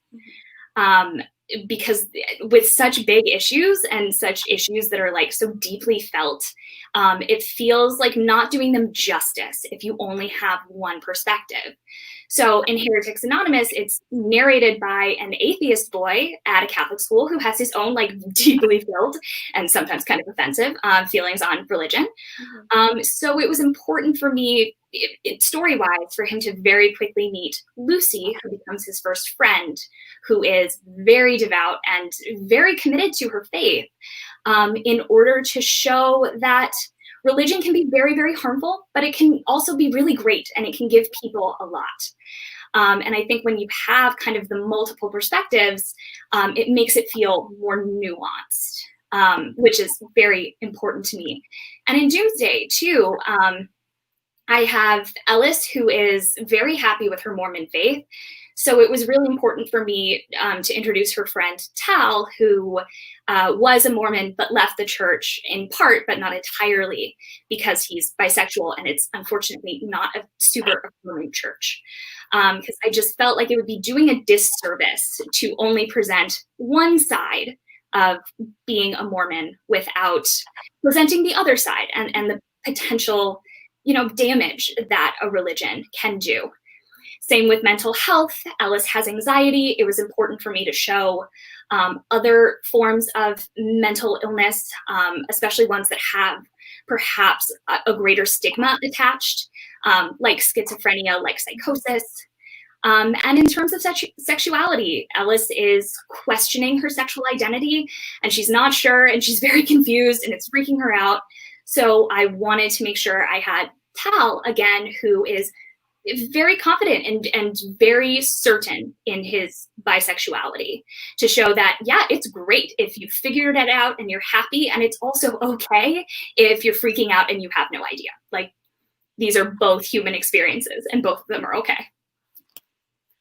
And you did all of that so well. It's like, not to fangirl too much, but it's just everything you're talking about, like, you just nailed it so well. Thank you. So last question from us is, Let's Call It the Doomsday discusses Ellis's anxiety, especially as she kind of deals with the end of the world. So what would you or Ellis tell people who may be experiencing anxiety during this pandemic that is kind of happening? Yeah, I mean, first off, I would just like to say that I'm not super thrilled that this book is so relevant right now. Like, I very much wish that this book was not not something that we're all kind of dealing with. But yeah, what I would say to people who are experiencing anxiety during this time is you are feeling what you are experiencing is a normal response to an abnormal situation. It is normal and human to experience anxiety in times of great stress and upheaval that, you know, a lot of people have not experienced in their lives before. I would also say that even though there's nothing good about this situation, like, it is all bad. A global pandemic is bad. Who knew? Everybody. But something that is positive is that there is even more help available and easily accessible than there was before the pandemic. And that teletherapy really is a thing, and it really does work. And ditto with telepsychiatry. And I think especially in like these times of unimaginable stress for a lot of people, your anxiety changes and it shifts. And it's not weird or abnormal or bad or shameful if for the first time you're experiencing anxiety, or for the first time you feel like you want to talk to a professional about it, or get on medication for the first time. Like, these are uncertain times. It is okay if your mental health is kind of changing with it. And yeah, also sort of last thing is that, again, there's nothing good about this. Yeah. But a big theme in Let's Call It a Doomsday is Alice knows she wants to survive. But she is asked at some point, what are you surviving for? And I think times of really, really terrible stress can help illuminate what is really important in our lives and what we want from our lives. So I hope that even as people are having a tough time and having anxiety, and like, you are so not alone, I am freaked out every day. But this is a really good time to think and evaluate and learn more about ourselves, and discover what we really want that we can take into the future once this is all settled a little bit. So hopefully there can be a silver lining to what is a really terrible situation. Beautifully said. Beautifully said. So now we can get into the 2 questions that I will be choosing for the giveaway people. And the first one I'm going to be choosing is from Jessica, who says, what does your writing process look like, and do you have a writing routine or ritual? That is an excellent question. I always feel a little bad when I get this question because there are so many writers who have like such a routine and such like cool rituals. And I totally don't. I write at different times every day. I'm lucky enough to be able to work from home in my other job, which is college counseling. And I did before the pandemic. So I write at all different times of the day, usually on my couch, usually on my bed, sometimes in Central Park, which is really nice. The only ritual I have is incredibly embarrassing, but I will tell you anyway. Lots of people listen to music when they write. Like, that is not atypical. But I listen to only 2 albums on repeat as I write, and they are both by Green Day. Yeah. I listen to American Idiot and 21st Century Breakdown on loop, and there is a reason. And the reason is that when I was writing my first YA book ever, I was 14, and it was garbage, but we don't have to get into that. But it was 2004, so American Idiot had just come out. And so my ritual was I would come home from school, I would go to my family's desktop, I would put in the American Idiot CD into my Discman, and I would play it on loop. And so now it's like kind of a Pavlovian response where these 2 albums that came out when I was a teenager and I first started writing to them are the thing that gets me kind of like in the teenager mood. So that is unfortunately and embarrassingly my biggest ritual. I love that. That is so interesting. See, this is why we love asking these kinds of questions, because that is fantastic, amazing. And I guess our next question is, we definitely love to cater to the aspiring authors in the chat and kind of give hope to those people that want to get their stories out there. So how many times was your first book rejected before getting picked up by a publisher? Or it early, like, you know, those debut, like getting rejected, all those things. Yeah. So I'm gonna sound like kind of an asshole, because frankly my journey was a little bit easier than most people's. Not to say that it was not filled with rejection, but I had taken an in-person class with the woman who eventually became my first agent, Sarah Lapola, who is no longer an agent, unfortunately, but she's great. So I really only queried one person, which was phenomenally lucky, and I had like no idea. I was, you know, blissfully ignorant. And then, you know, we edited together, and she thought it was ready to go out on submission, and that is when the rejection started. And she would send them in these batches. So, because I think she just didn't want to send me one every day because it seemed depressing and demoralizing, which, you know, fair. So she would just like send them all on a Friday. It would just be like an email full of rejections. So I was on submission for I think about 3 months. I probably got about 15 rejections or so. And again, like I had no idea what I was doing. I was very ignorant of this process. So I was like, cool, fine. The most interesting thing I think that happened when I was on submission was seeing all of the rejections in batches from editors. Because when they were right up against one another, you could really see, because usually they'll tell you something they liked about your book, and then ultimately why they are passing. And it was really, really interesting to see that one person could totally love the protagonist and was like, he's great, but the plot didn't move me. And then the next person is like, the protagonist is a jerk. Fair. But I love the plot otherwise.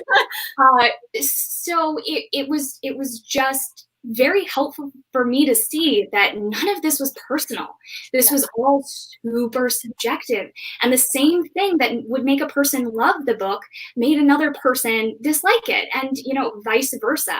And I think that really prepared me for ultimately having a book published, because, you know, one reader can feel one way about a particular aspect of the story and another can feel completely differently. And there's absolutely no way to make everyone happy. And like the quicker you get over that and the quicker you stop feeling like it's personal, the better off you are and the better off your work is. Definitely. For sure. Like you have to, you can't be afraid of being rejected. For sure. No. You can't be afraid to learn and change and be flexible, like other authors have said. And it doesn't stop once you are published. Like published authors get rejected all the time, and face, you know, public scrutiny on review websites. And the quicker that you can just be cool with people thinking what they're going to think about your book, you know, the healthier you will be. It's not good to dwell on it. Absolutely. Well, thank you so much for being on. Thank you so much for talking so eloquently. I practiced a lot. Wow. You said so many things in 20 minutes, like amazing advice and amazing things about your book. So make sure you guys check out the links down below to IndieBound and Libro FM if you want to buy Katie Henry's books. And Jessica and Maggie, make sure you guys DM me so I can get your shipping information.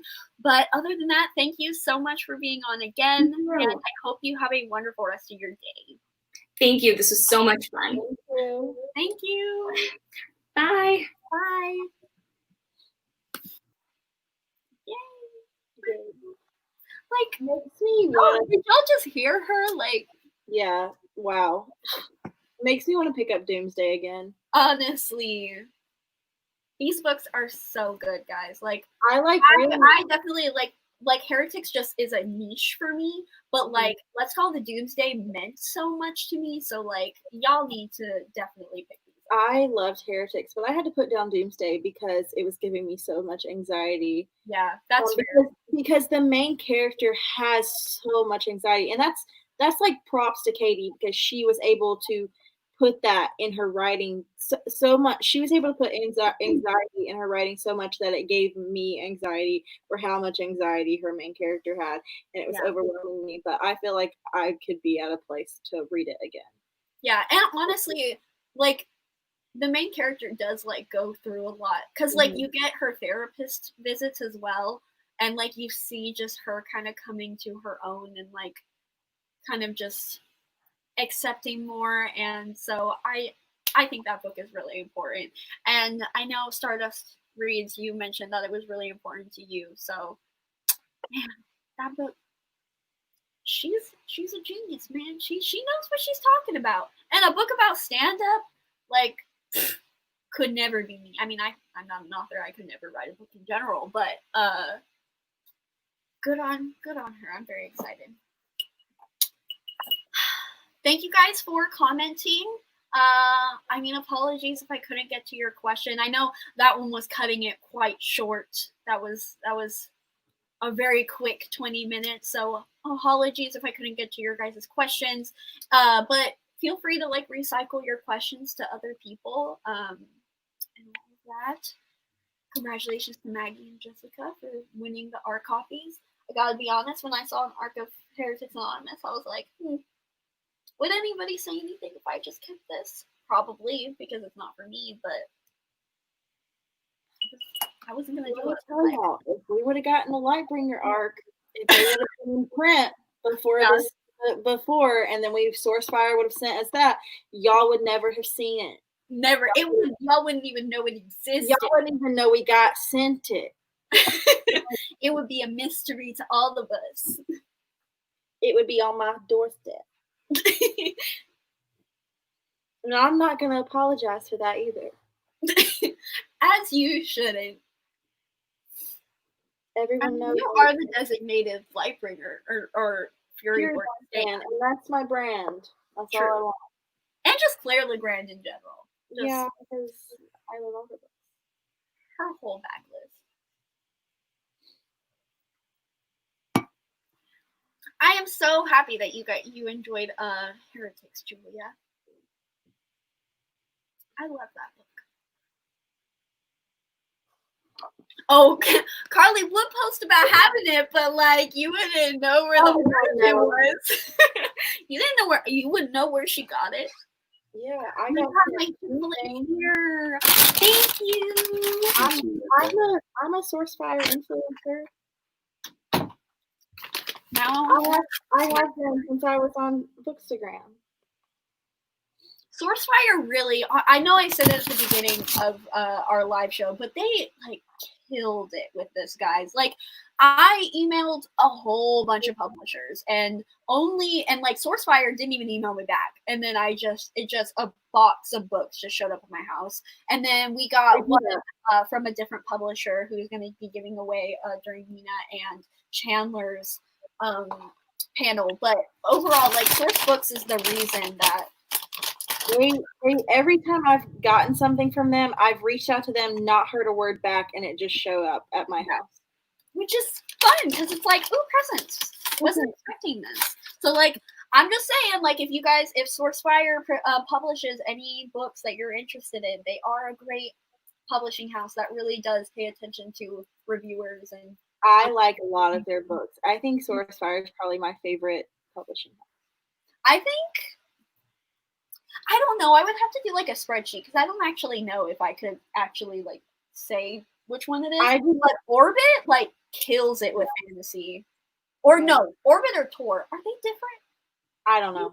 I just know Sourcefire is, like, the imprint of something bigger, but it's their, like, YA fantasy. Oh, wait. What am I talking about? Wednesday Books. Hello? Lobazona. Wednesday Books. What am I talking about? There you go. That's my favorite.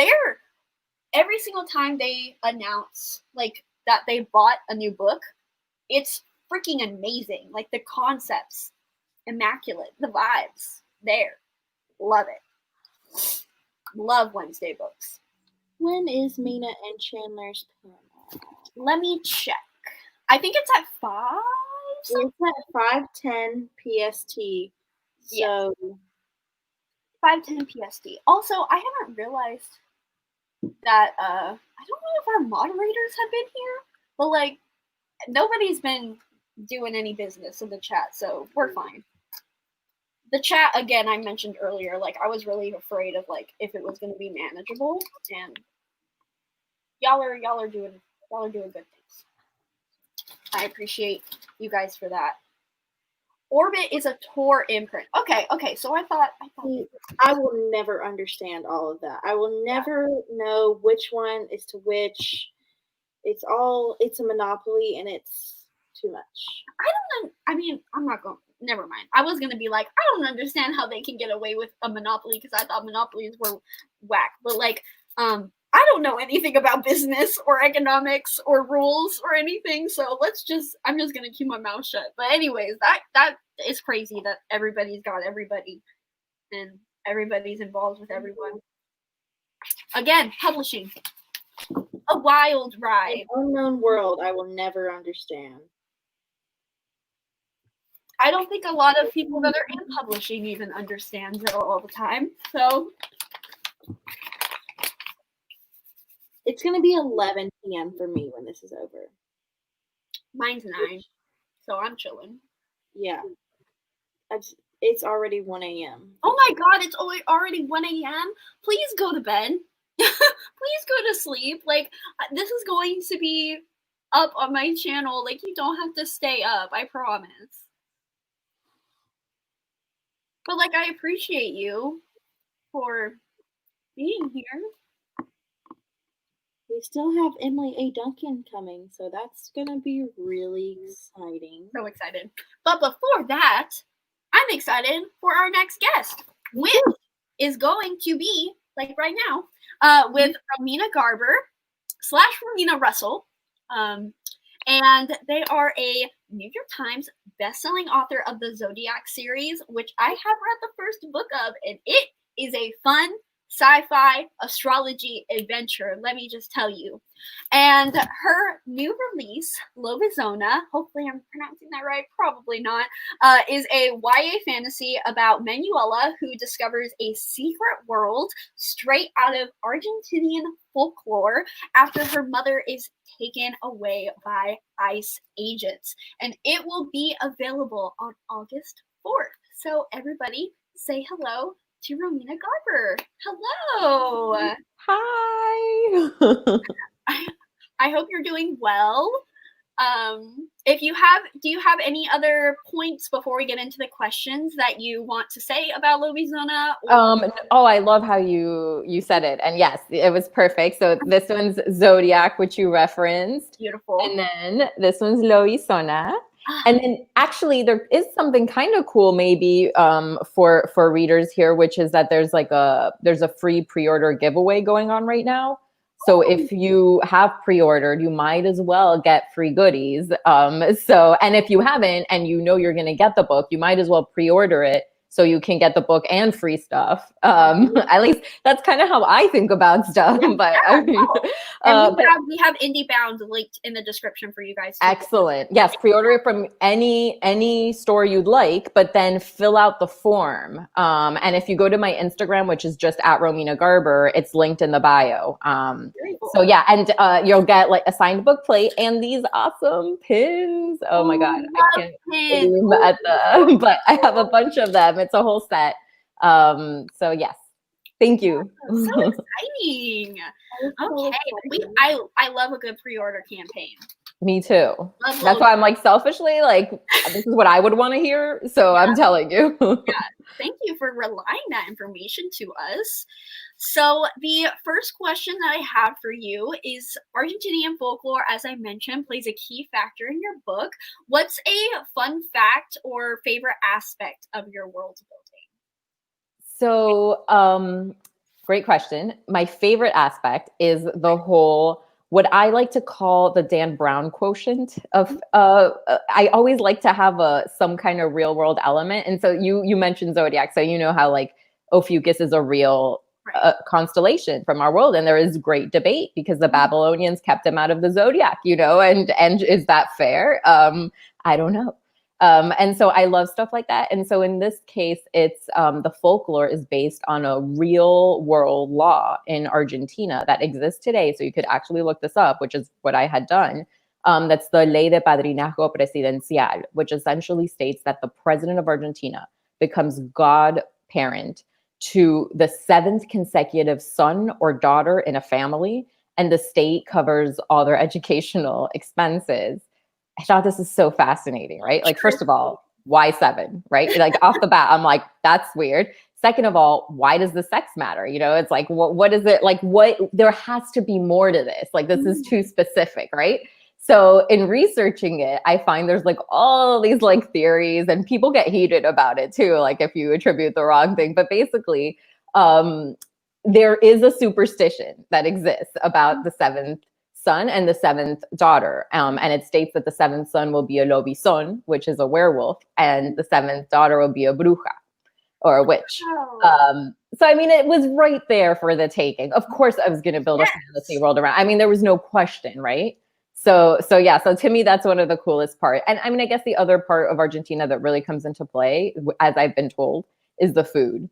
I mean, like, if you don't have a big fat tub of dulce de leche next to you before you start this book, you know, you might need a trigger warning. Like, it's like literally, like, I started being like, no, this is not cool. Like, I need to have some dulce de leche right now. Like, this isn't funny. Somebody find it. Like, I mean, it was kind of crazy. And I just finished the sequel, and I gave it to my mom and sister to read.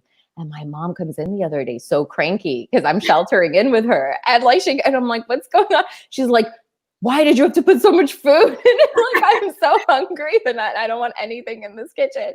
So yeah, so those are the things that definitely stand out. Love that. Wow, I mean, that right there, if you guys are not adding this to your TBR, if you guys are not pre-ordering that just based on that, I mean, I don't know what to tell you. That sounds incredible. Thank you. I guess kind of just to build off of that a little more, did you have to do like a lot of research for this book, and like what was the research process like? Sure.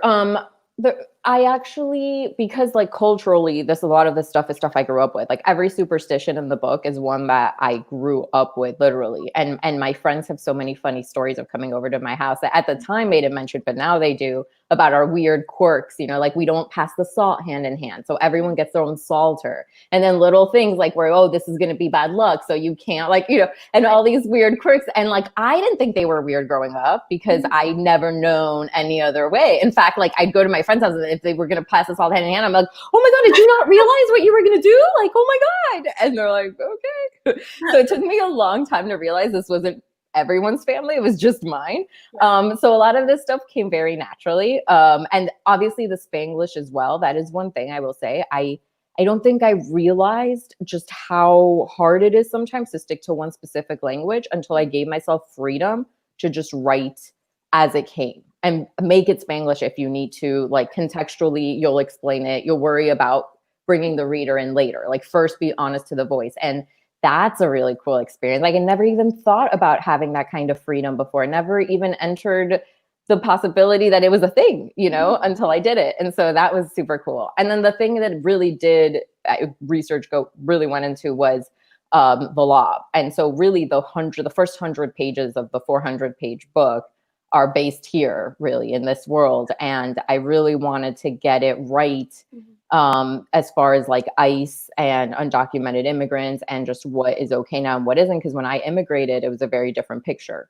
And also, so I spoke to like 4 or 5 immigration lawyers, and they were really great. And I was like, I basically want this to be set like a minute into the future, you know, where it's like, it's this administration, but it's taken like one tiny degree farther. Like, now there's immigration quotas, you know, where, it's funny because each lawyer I talked to, some of them didn't even catch that. And some of them were like, well, it's funny because that sounds so realistic where we are right now that, like, you know, it could.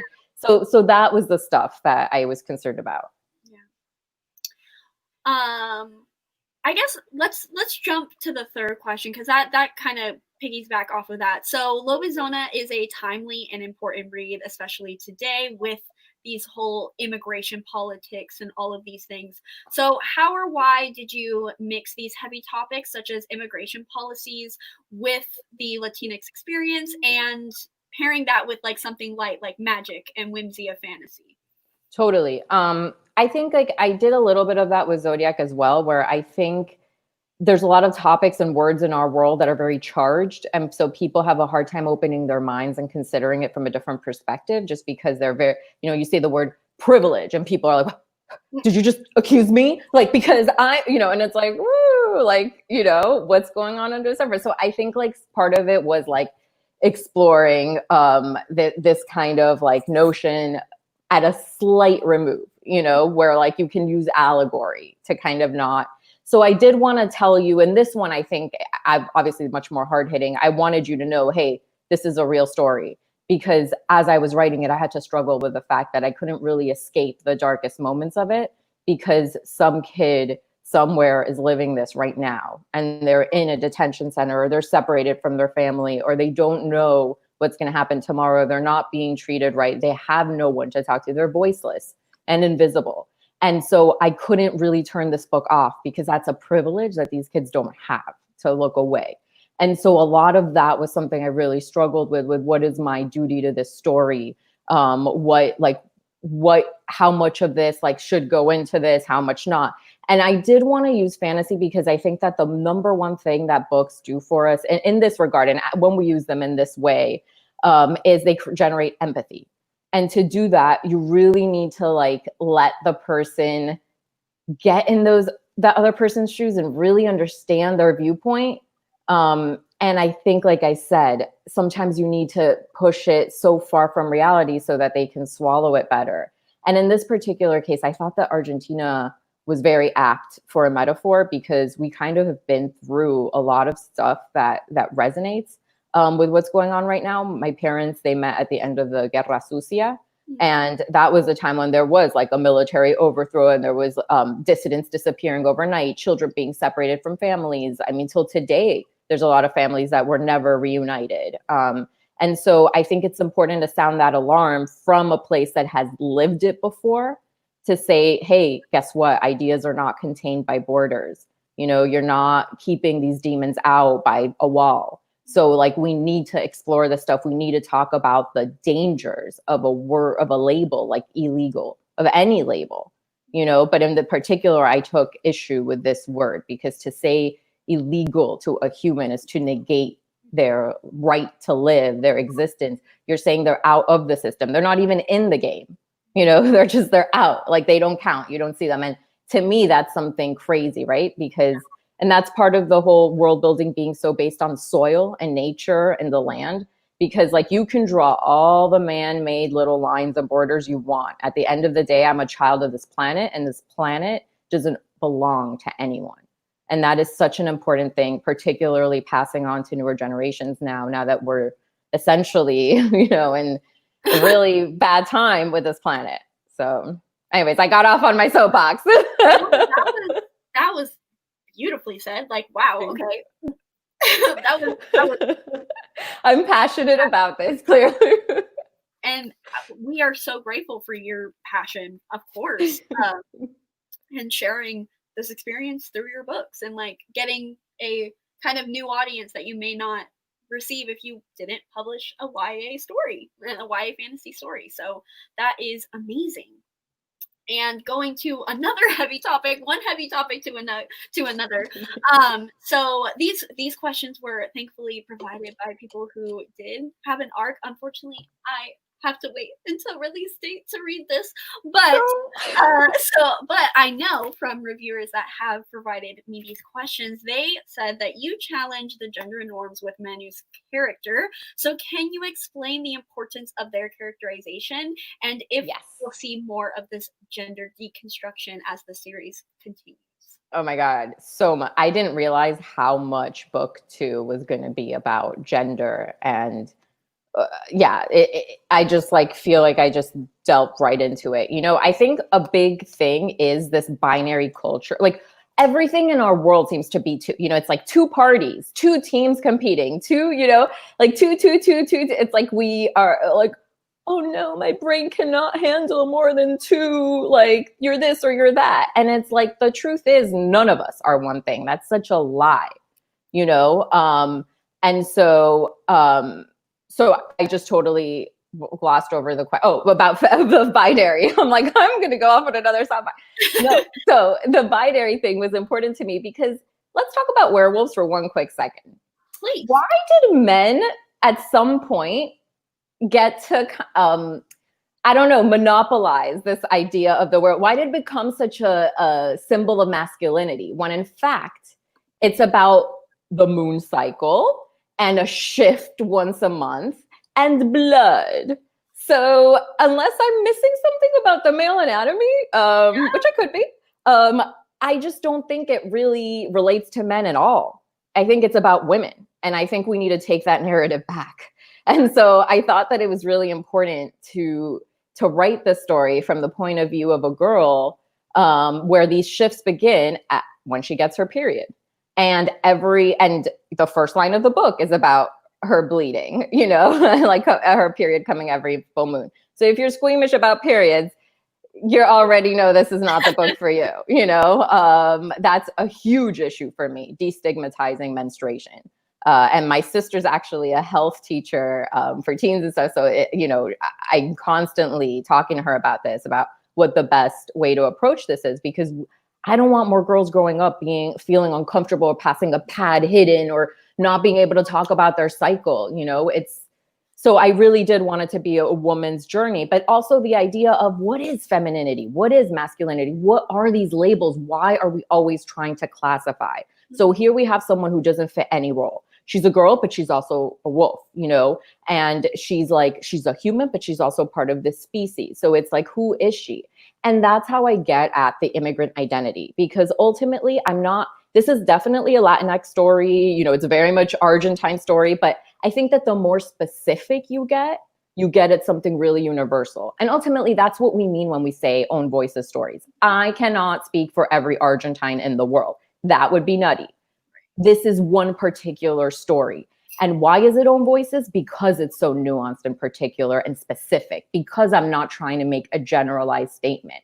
And I think that is another aspect that's really important. And for bringing in, to breaking that kind of binary, is to kind of really honing in and showing that none of us is one thing. And none of this kind of cage of language that we've created is silly, because, you know, we used to define words and now words define us. So. Okay, wow. Sorry. I need to get out of my house and have friends. I can't talk anymore. I'm just like, no, that is wow. No, that was amazing. Incredible. Everything. Just round of applause. I wish I had like a clapping track. Wow. And my mommy was like, stop ranting about all this stuff around the house. I'm like talking to myself about it as I march around. No, say it and say it again and again and again, because a lot of people don't listen.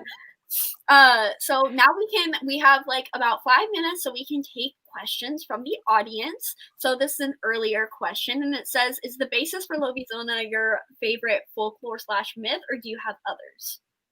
That's pretty good. I mean, this is definitely the thing I've been fascinated with the most since forever. And actually, it ties into the fact that I did write a different version of the story based on this exact myth much sooner, like when I was younger.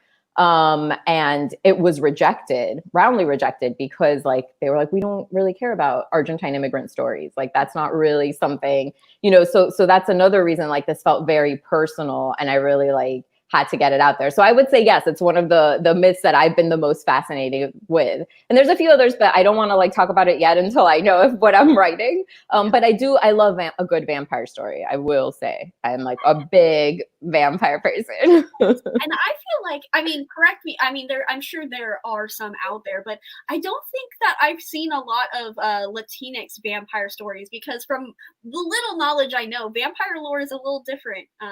And I haven't studied it very much, like the lore, you know, it's like I've consumed a bunch, like reading all the, but like I haven't really studied the lore. And I do wonder, like, is there a difference? Like, what do they talk? Do they have a unique spin in Argentina? You know, I don't know. I've always been so like into the werewolf thing in Argentina. I never once even thought about it, you know? So. Well, I mean, I would like to read it. I would like to see it. So I'm interested. And this question, not to put you on the spot too much, if you're not comfortable answering, feel free to skip and no harm, no foul. But this person asked, have you ever doubted writing about your experience being Latina because you're fair-skinned? Oh my God, I could talk about this forever. Yes, I do think we have a tendency of using the oppressor's measuring stick when we shouldn't. Like, I hate that we do it, but we do it, you know, and I've definitely felt like as a Latinx person, I'm expected to look a certain way or be a certain way. And it's very frustrating because anyone who thinks that way just missed the boat on what Latinx is, because that's the beauty of Latinx culture. There is no limit. Anyone can be Latinx, you know, and because we've all like moved around and everything, yes, like my whole, I actually haven't done one of those ancestry kits, but I'm sure it's like, you know, all over the place. But the point is like the immigrant identity, like I said before, is very unique. And it's this notion of like, you have no home because you left the one you were born in and now in another one, and you're not afforded the same rights in this new home, even though it feels more like home by this point than your native home, you know? And it becomes this whole thing of like, well, where do I belong and where do I have full rights, but also feel fully at home, but also, you know, feel like I look like I fit in. And there's not going to be a simple answer, you know? And so, yes, I definitely have felt like, and in particular, when I wrote Zodiac, I felt like I was really excluded from a lot of important conversations that I thought I needed to be part of. And I wasn't considered because I didn't make a good image on like the poster or the thing, or my name didn't sound diverse enough, even though when I would do these talks, and I was based out of LA back then, and I was doing a lot of school talks at big schools where most of the population was Latinx. And it was some of the most moving things of my life, because I will never forget those experiences. And one author was recently talking about it in another thing, and I heard her mention me in my thing. And basically it was that like, one of the schools we went to as a panel, the whole gym, everyone was there because they never had any author speak at the school before. And it was huge. And it was mostly Latinx. And when I said like, oh, I came to this country, I didn't speak English, then I learned English, the students all broke into applause. And this is a middle school, you know, of kids who were rowdy and they were whatever. At that moment, it wasn't the administration, it was the students that broke into applause. And so many of them came to seek me out after and were like, how did you feel wrong writing your stories in English and then sharing them, even though like it wasn't your language and all that stuff? And all these questions that they didn't care about the color of my skin because I'd experienced all of these things. And I do think we have a real problem with this, you know, that like image should not matter more than the story that you're trying to tell and everything else. And if we're sort of like, if we're looking at it in the same way that the bad side is, then we're not changing anything. We're just doing that binary thing where we change the teams. You know, now I'm cheering for a different team, but you didn't change anything, you know? And so we really need to change the way we change things. Amazing. Just beautifully said, beautiful. And that story about that school, wow. I will never forget. I wonder if one day I'll stop getting teary when I mention it because it's embarrassing, but like I never. I've never experienced anything. Like, yeah. I guess maybe last question, just as more of like a little lighthearted. What is your go-to snack while writing? Oh my God. I always need, like, this is just silly, but I like iced lattes. I just really like foamy, milky drinks. And so it's just, and it's funny because it's like all milk and then a little bit of caffeine, you know, because it's just silly. But I don't know why. It's a thing. You gotta try the whipped coffee everyone's making. Yeah. Which whipped coffee? Okay. So I have still some of it right here. Wait, what? But it is 2 tablespoons. I think it's called like Dalgona coffee, and I don't remember because I don't know where it's called Dalgona style coffee, but basically you mix sugar, instant coffee, and hot water, and you whip it up. Like I use a hand mixer, and you whip it up, and it's like this like fluffy like icing type coffee, and then I put it with milk and creamer and ice, and it's so good. Oh my god, that's all. Okay, I'm gonna check. I'm gonna look this up as soon as we're off. It went viral on TikTok. I will check it out. Yeah, definitely recommend. It is a caffeine injection. Oh, it still tastes really good. It's highly recommend. Well, on that note, thank you so much for coming on. Wow, you just took over and no, you were amazing. Everything you said was so eloquent, and I want to just hear you talk for 2 hours now. And fill the rest of our 6 hours. I can't believe how long you guys have been on. I kept checking in earlier and seeing you guys go, and I'm like, I don't know. They might be asleep by the time I come on. No, I'm good. I could get another cup of coffee if I'm really feeling it. But thank you so much, and make sure everybody check out all the links. Check out the Goodreads links, IndieBound, Libro FM. Somebody posted in the chat the pre-order campaign. So thank you. I should have done that. On your radar.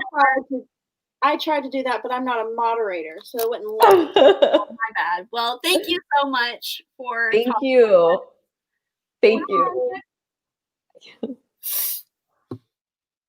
Wow. Damn. Yeah, she was amazing. Man, these authors, they really know English, huh? They really know how to speak. What a crazy thought. That whole werewolf thing, oh, I'm so excited. I kept thinking also, every mythology that I know, pretty much almost all of them, have a female goddess as the moon. They have a woman representing the moon. Almost always. So I didn't even think about that. Yeah. The fact that werewolves are so, I would assume it's probably because of paranormal romance. I would assume that plays a big part. Because I think what plays a big role is the hairy aspect of werewolves, and women are never supposed to be seen as hairy. That part. Mm-hmm. Hair on women bad. Keyword supposed to, not are. Supposed to be not hairy. Wow, you're right. You remember how hairy Greg Sulkin was on Wizards of Waverly Place when he was a vampire on there? He would be half wolfed out and be so hairy, and they'd be it's so gross. And I think there was a girl werewolf on there one time, and everybody was she's so gross. And I'm I don't remember there being werewolves in Wizards of Waverly Place. Then again, I don't remember anything from my childhood.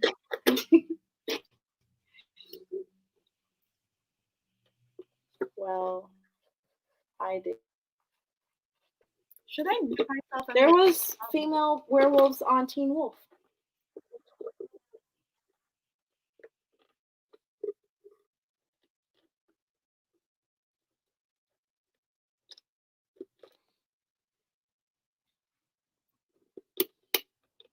In French, nouns are feminine and masculine, and huh?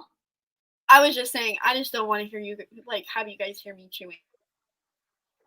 Oh, the moon is a feminine noun, so that's that. Yeah. The moon and the sun are girlfriends.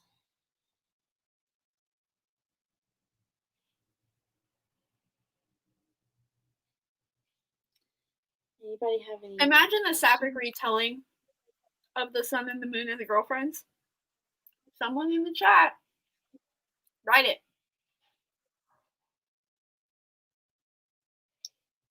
Yeah, I had no idea she wrote Zodiac until when we were introducing her. So there you go. That shows how on the ball I am. In Spanish too, it's a feminine noun. Interesting. It's Luna in Spanish. Yeah. I took 2 years of Spanish. Oh. My dream is to be bilingual one day, or multilingual. I want to learn Spanish and American Sign Language. I just got so much going on in my brain. I don't understand. I'm just dumb most of the time, so. Oh my gosh, how cute! If you want a poetry collection of like, let's publish. Hello, I would like to read that poetry. Yeah. I would very much enjoy that. So, isn't there like a really old Chinese folklore? I mean, I'm sure there probably is something like this in almost every culture, but I think there's a really old Chinese myth or folklore about the sun and the moon dating. Yeah, I think it's I don't know if it's like Chinese and like from China, but I do know that there are myths, I don't know where it originates from, that like they were like long lost, like they were lovers, but then when they split together, like they could never be together, and then during eclipses, that's when I know where I remember it. In the Karate Kid, the remake of the Karate Kid with Jaden Smith, him and his little girlfriend in China, they go to, I forget her name, that's why I called her that, but they're cute. They go to like a little theater, and it tells the story of the sun and the moon being in love. That's where I get my knowledge. It's not a good place to get my knowledge. You know? But I was like, I know I've seen something, and it's from the Karate Kid remake.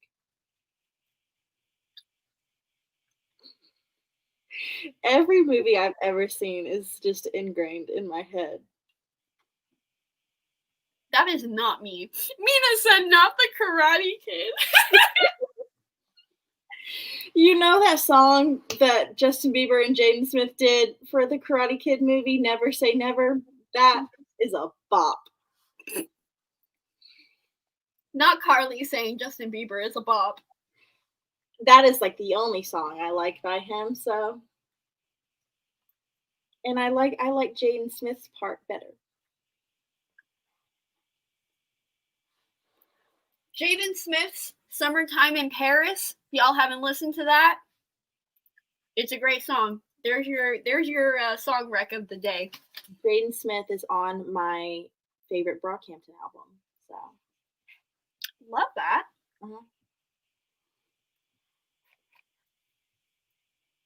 The song has made its comeback on TikTok. Well, I'm not using TikTok right now, but I respect that.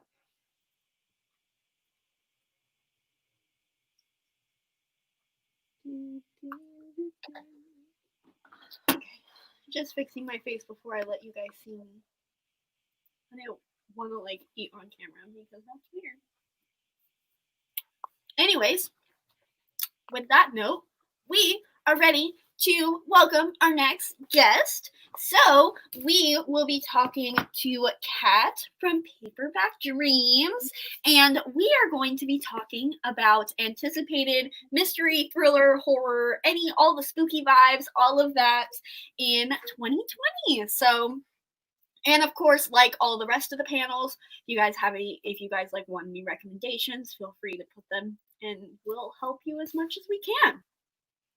And before I introduce her, I will remind people that we will be giving away, it's mirrored, The Truth About Keeping Secrets by Savannah Brown, as well as Little Creepy Things by Chelsea Ichazo. Maybe, perhaps, who knows? And all you have to do is comment during our conversation. So 20 minutes, there you go, starts now. Get your comments in.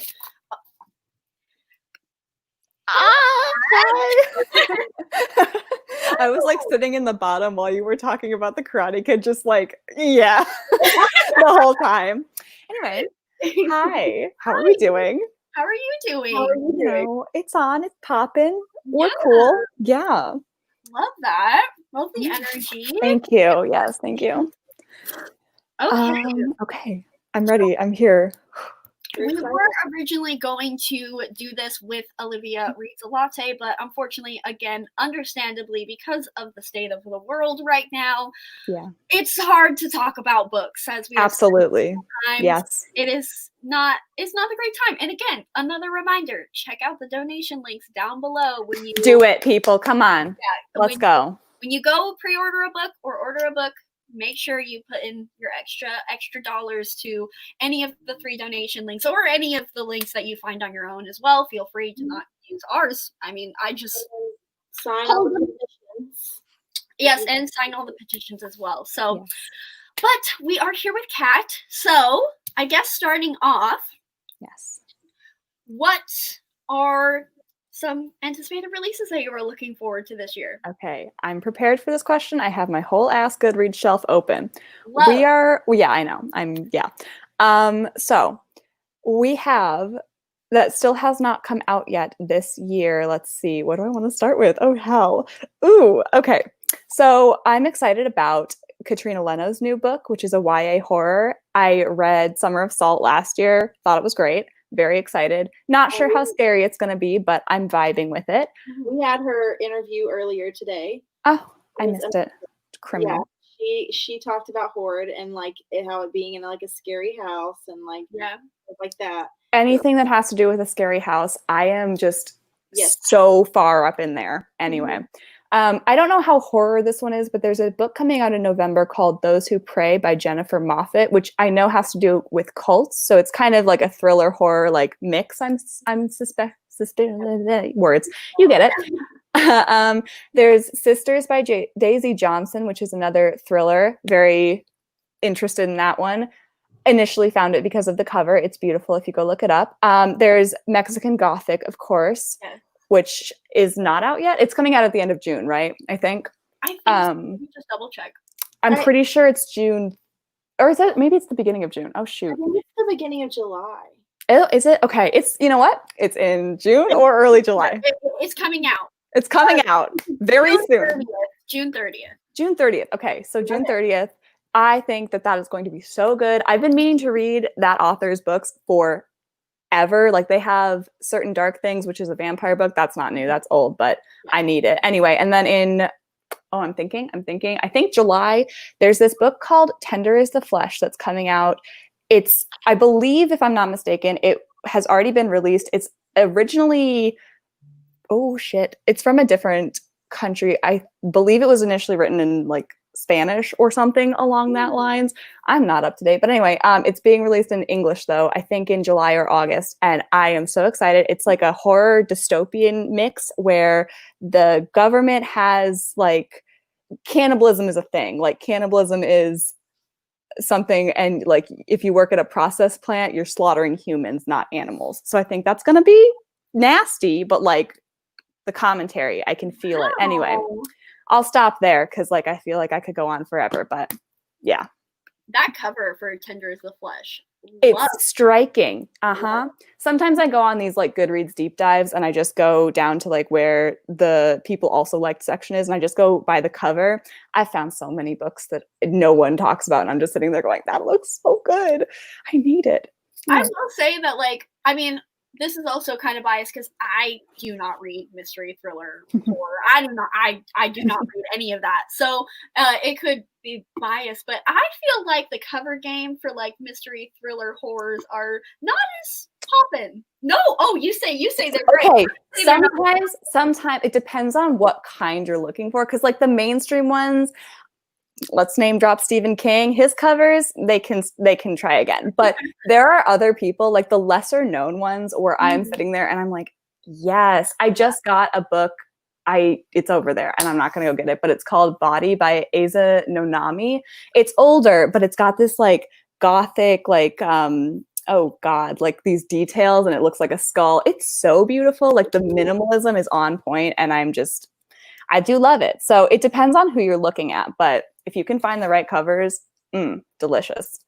I do love Katie Henry. I do love Greenie Hendrix's books. Okay, his yes. pretty Yes. Anything that comes out of Quirk books, I appreciate, but his I love. Because also like his paperbacks and his hardcovers are always different and they're both equally amazing. Anyway, yes. Agree. You sound so good, and the cover is so good. Like It is. It's so beautiful. That author has a number of books that I am very interested in checking out, and so I will have to report back at some point with like my findings. Who's the author of Those Who Pray? Is that what Those Who Pray is by this woman named Jennifer Moffat. And it comes out in November. I think in the middle to end, beginning. One of them. Sometime. Very interesting. Do a lot of like mystery thrillers come out during like spooky, like November, October, fall? You know, I find that like whenever I'm looking for them, I don't know why, but I feel like a lot of them come out in the summertime, which makes sense to me only because I've always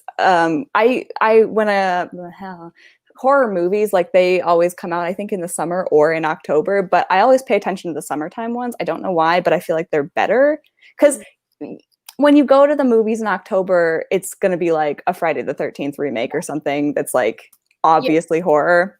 So yeah, but summer, and then there are a lot that do come out in October, November, like the fall time, which I appreciate because you're on point. Wilder Girls came out last summer, and Burn Our Bodies Down is coming out this summer, and I was like, that makes sense because it's not your normal Halloween-y type horror / thriller. It definitely feels like summertime. I definitely feel that, and maybe if a book comes out in the summer, it'll be hyped up for when people want to read those kind of books in October. Yeah, that's true. I didn't think about that. But yeah, so summertime is when it is always, they're always popping in summer. I don't know why, but it happens. And yeah. Somebody asked what your favorite psychological thriller is for someone who isn't a big fan of horror, but loves the psychological aspect. Okay, cool. Well, I would recommend probably one that I read recently, came out recently. It's called Take Me Apart by Sarah Sliger. It's about this woman who is an archivist, and so she is hired to go through the old papers of a very famous photographer who died by suicide when she was young, and it's like years later, and the son has hired this archivist. I think her name was Kate.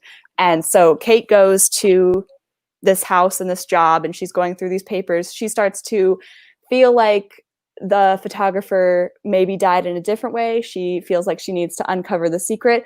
It's psychological. It's a slow burn thriller, so it's not super fast paced, but once you get into the mystery, I found it to be really compelling. But it's definitely, it focuses a lot on the characters, and it focuses a lot on the connection between Kate and the photographer. They have a lot of like similarities, and it talks a lot about mental health in different ways, and both of the women, like their experiences and how they were similar over the course of the years that they, lived between.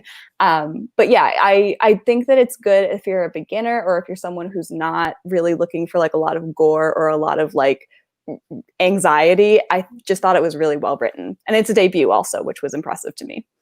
Nice. I mean, this isn't probably a good recommendation because I didn't like it that much, but I also don't read mystery thrillers. But I have heard from a lot of people that they really enjoyed it that don't necessarily read the genre that much or just getting into it. I know a lot of people really liked The Silent Patient by Alex Michaelides or whatever. I know it's like it's a hit or miss for some people, but it won like the thriller Goodreads. So I don't know. And I know that deals with a lot of like psychological, like I think we're following like a It definitely does. Yeah, he's a psychoanalyst or something. It's very you're not wrong, but like also so it's definitely a hit or miss for people, but I haven't read it. You could try it if you feel so inclined, but also I have the audiobook on Audible and I'm stuck with it. So I gotta read it at some point. Okay, yeah. I mean, I was listening to the audiobook and then I fell asleep, and when I woke up, I did not bother to go back. I just kept going because I hated it so much. Yeah, I was the same way. I've done that. Okay, this is a bit off. I feel like the opposite. So I need a recommendation for a thriller that goes the distance. Just really goes there. Hello. I have the book for you. It is, oh, I have multiples. Anyway, okay, you could do, I think my number one recommendation is going to be I'm Thinking of Ending Things by Ian Reid. I have never, ever in my goddamn life felt so anxious while I was reading a book. Like I listened to the audio, I got it from the library, but I also had the physical copy, and both of them combined was like an atmosphere. It was an experience. There were moments where I had to turn the audiobook off, put the book down, and walk away because I was having like heart issue. I was sweating. I was sweating full on. I will not tell you very much about what it's about because it's one of those books where if you know too much, it's so easy to get spoiled. You're gonna go in, you're gonna not know what's happening, you're gonna be confused. You might even be kind of confused when you get to the end of the book and the twist has occurred and you're like, what the fuck? But it is so good, and there are so many like forums and Reddit threads where you can look at people doing like theories and stuff. It is so interesting. It is so well written. The twist is hit or miss. I know a lot of people who really hate it, but I thought it was genius. So anyway, enjoy. Yes. Ren asked for more cult recs, which I Got know you. love. Hello. Yeah. Hi. What's up? So The Girls by Emma Cline. It's a classic in my mind. It's so good. Talks about girlhood, but then also cults very inspired by the Manson family. We love to see it. We also, let's see, I'm thinking, oh God, what did I just read? Shit. Isn't God. the book Bunny about cults? Oh, hello, duh. Yes, I lent it to my sister, so I'm not looking at it right now. Bunny. It's like one that is like very high on my TBR for like thrillers. It is a weird ass book, but it is so good. I enjoyed it so much. The cover, even though it's just like a pink rabbit, is so uncomfortable to me. I can't. Yes. Mm-hmm. That's another cover where I was like, I love That it. was really good. I like that one. Yep. I do think mystery thrillers, if it's not like a house or like a window or like something weird like that, they are really minimalist, which I like. Yes, I love that. A Yep. lot of maximalism. I love the cover of The Girls. So beautiful. We love her. My last recommendation, it's YA. It's a little lighter. It's After the Fire by Will Hill. Definitely something where, like, if you're trying to get into cult books, you've never read about them before, I would recommend that one because it has a very, I don't want to say nice ending, but it's a young adult book. Like, it ends, it has a full arc. There's not a lot of like loose ends or anything. So, nice. Yes. I like this question about why you DNF the Whisper Man, because it was boring. Okay, thank you. Yeah. I read the whole thing, but you were saying that you fell asleep listening to Silent Patient and didn't care to. I did that to the Whisper Man. I don't blame you. I slept through like a good 2 hours of it, woke up, and it was about to be like where they revealed who the Whisper Man was, and I was like, I just don't care. Yeah, I just don't care. Yeah. With thrillers, a lot of the time, because I know my taste so well at this point, I'll read ones that people are hyping up, but there are some where I'm like, I instantly am like, I'm not feeling this. I'm not gonna bother because it's not fulfilling to read and get to the end. So yeah, that's the reason though. Right. Snooze fest. Sorry if you liked it. I feel like people liked it. Like I feel That's what I'm like. It was around, but then I was like, I'm not seeing anyone hype this up. Yeah, like, I feel like I could see why someone would like it, but it was just too boring for me. it sounded good. The synopsis, I was like, okay, but And some scenes were really creepy. Like I was truly like freaked out at some points, but the ending wasn't good enough for me. Like who it ended up being just wasn't good enough for me. Yeah. So, do you have your best like thriller, mystery, horror, any and all of the year so far, and which one is like the best new release if you have read new releases this year? Oh shoot. Okay, let me travel to my Goodreads reading challenge because I have no goddamn clue what I've read this year. Same. Yeah, it's okay. I think honestly, I already talked about it, but my favorite that I've read this year is I'm Thinking of Ending Things. I gotta push it again because it is a thriller, but it also has moments of horror. It's short, it's to the point. it's so trippy. It's so weird and trippy. Other than that, though, let's see. Oh gosh. I really enjoyed The Ballad of Black Tom by Victor LaValle. That's not new, though. That's an older one. I need to read more of his books. Sharp Objects by Gillian Flynn surprised me because, you know, people talk a lot about her and I was afraid she was going to be overhyped. That one, not. That was really good. I think my favorite new release, and also I believe the only new release I've read under that genre, would be Take Me Apart by Sarah Sliger. So there you go. I've already hyped it up. Oh, I did read The Truth About Keeping Secrets, though, which I know we're giving away. Pretty solid stuff. If you are someone who likes YA thrillers, I think you'll really enjoy it. So. And these are both YA thrillers, by the way. So, I mean, I can't attest to how creepy they're going to be, but hey, still fun. Still fun. Yep. And like Little Creepy Things has a doll on the cover, so like. Yeah, I like how it's like not looking at I don't know, looking off into the distance. I'm like, what are you looking at? What's happening over there? It's got the suspense. It does. Dolls. That's not one of my favorites. Yeah. I've seen Annabelle. I know what they can do. Yeah. I'm not about it. I refuse to watch Annabelle. I won't even watch the trailers. We were just talking about Goosebumps earlier and how Slappy traumatized me. No, like, I can't go. I will like go into. I had nightmares about that doll for 3 years straight, and like ended up having to talk to like a specialist. Like, oh my god! Oh, I feel bad for laughing, but that's also hilarious. That is funny. Like, it is funny. I'm okay now. Okay.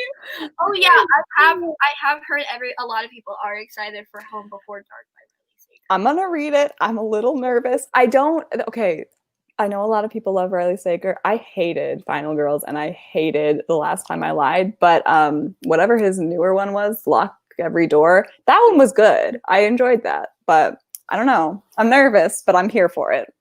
I feel like that's a fairly fair sentiment to say, because I think Lock Every Door really put him on the map. Yeah, that's the one where I feel like he became like a, you know, whenever someone talks about thrillers on BookTube, they're like, oh, Lock Every Door. And I'm like, okay, I feel you. I don't know. I have a mixed relationship. I feel like Home Before Dark is going to be like the determiner of whether or not I can say I like his books. Fair. Yeah, I guess the maybe last question that I'll leave you. So you obviously read this genre a whole lot.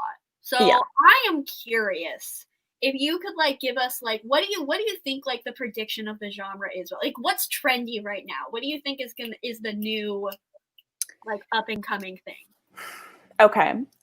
Well, with horror, there's always these like specific authors who are reigning gods of the genre. Dean Koontz, Stephen King. Okay, like the crusty white men, we know.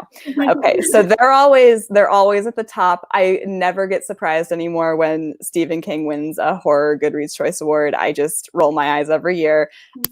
I love some of his books, but also take a break. Anyway, I am hoping with books like Tender is the Flesh and things like it, I'm hoping that we're going to get a kind of combo of like social commentary and horror in a thing, because I think horror is really good to talk about the nasty parts of life, like the gross shit that goes on in the world. I think it can do a lot. And I remember last year or the year before, there was like a real influx of these like social commentary, like dystopians that were being written, like Vox and Those Who Knew and things like that. And I'm hoping that that kind of travels into the horror thriller genre, because I would love to see it. Yeah, I would love it. I would love to see that as well. That sounds great. Let's do it. Publishers, I know you're not watching. Publishers, if you're watching this, let's go. Buy the books. Well, thank you so much for joining us. Thank you so much for all of the great recommendations for everybody. And I hope you have a wonderful rest of your day. You as well. My God, this was so fun. Thank you for having me. Thank you for your summer is full of horror and thrillers. Yes. So, okay. Bye. Bye. Oh. I haven't decided if I want to read Bunny or not. I think we should.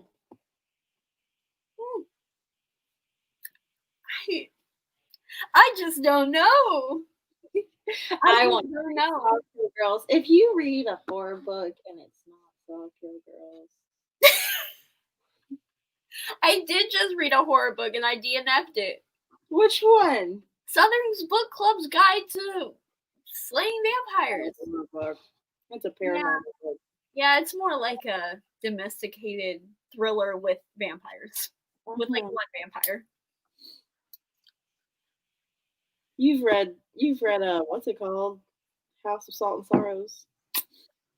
But it's not horror. I mean, it is got the psychological. That one chapter. It is scary. Like, it's scary for YA fantasy.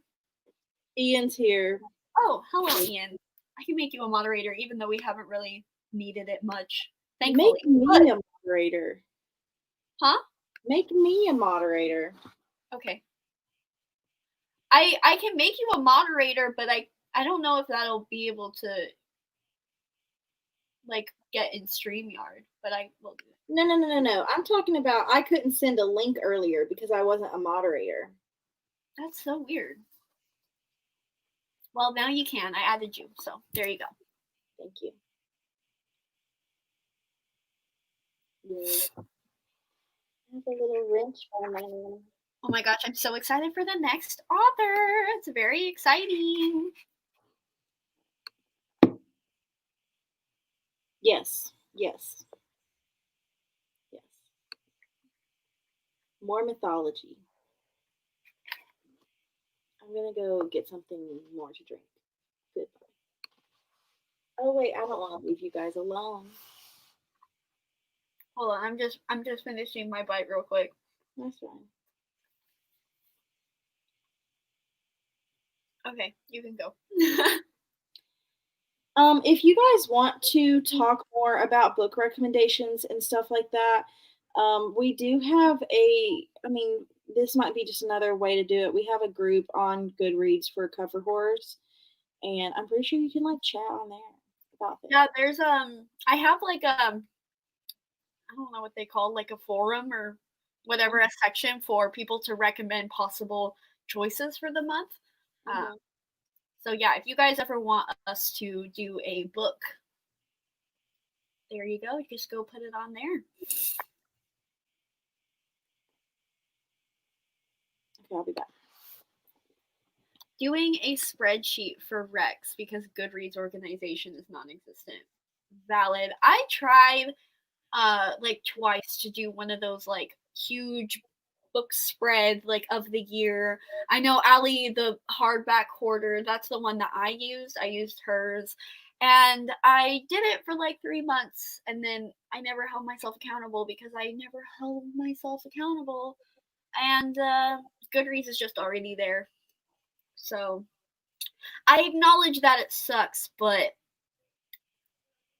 I'm lazy, even if it's terrible.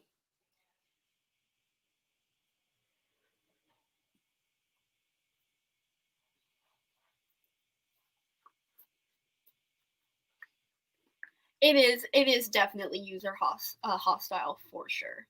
There a link to the Goodreads group. There is, I don't know if I put it in the description of the video. Let me just put it in the link here for you guys while I'm here.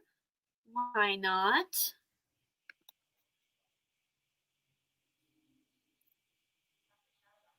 I need to update it, but in my defense, we did not do a book for the month of May because we were doing this. So many spreadsheets. Yeah, that is just not me. I am not an organized person whatsoever. I can't tell you the last time.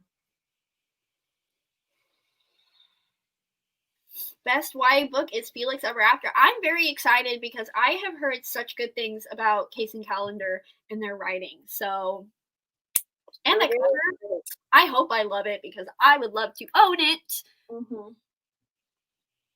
It's probably going to be like a little too hard-hitting for me, or like a little more hard-hitting than I usually like, because I don't like reading about sad things.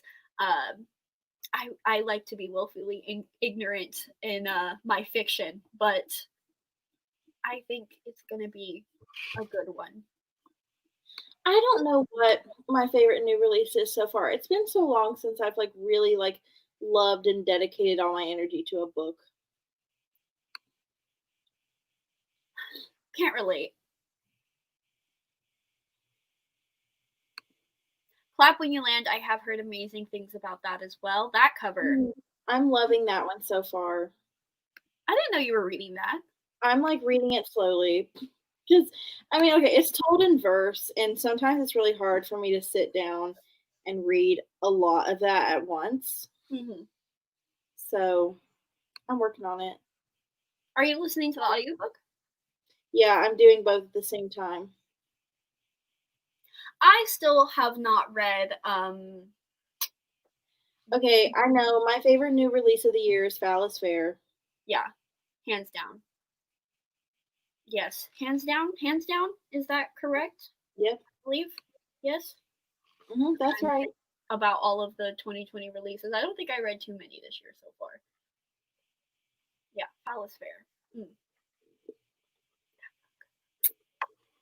Delicious. Delicious. It's going to be in my top 10 favorite books of the year.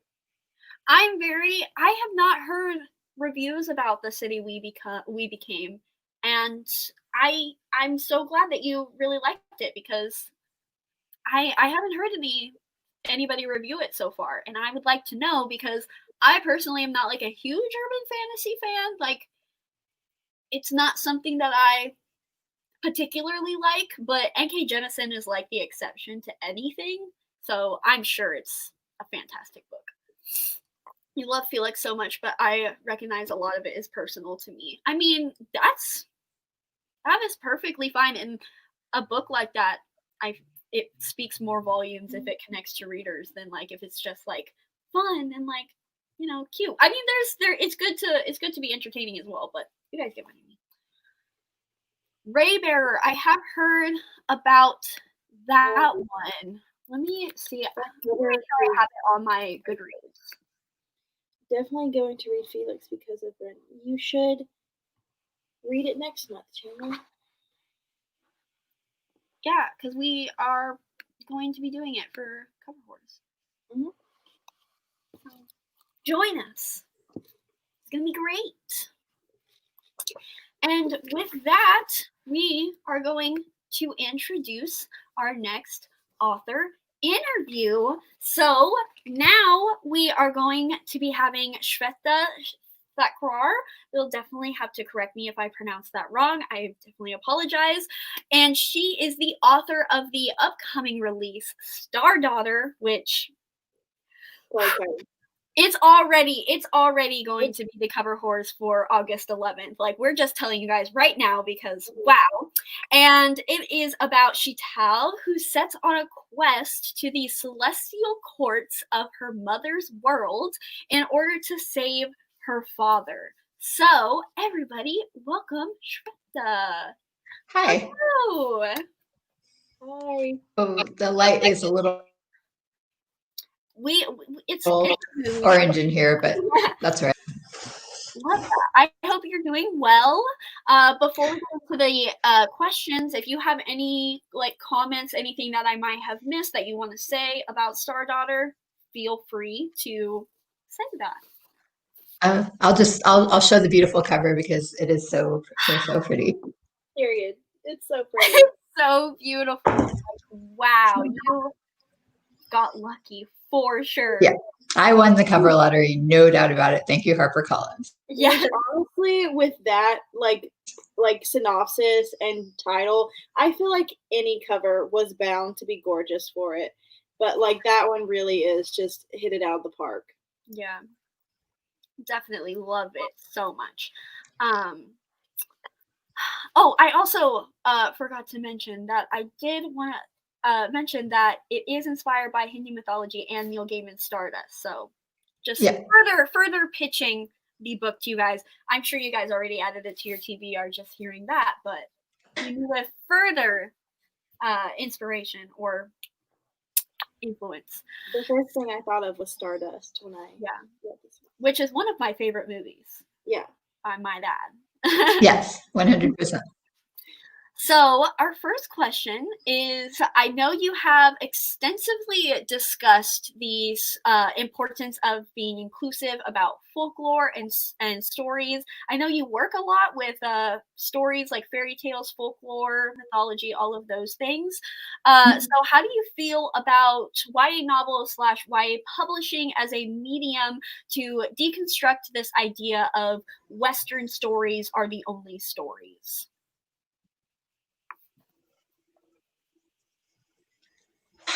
If we're willing to give other stories a real chance, I think YA is actually the perfect place to do it, because teenagers are still figuring out what they think about things. Their minds are still a lot more open than a lot of adults I can think of.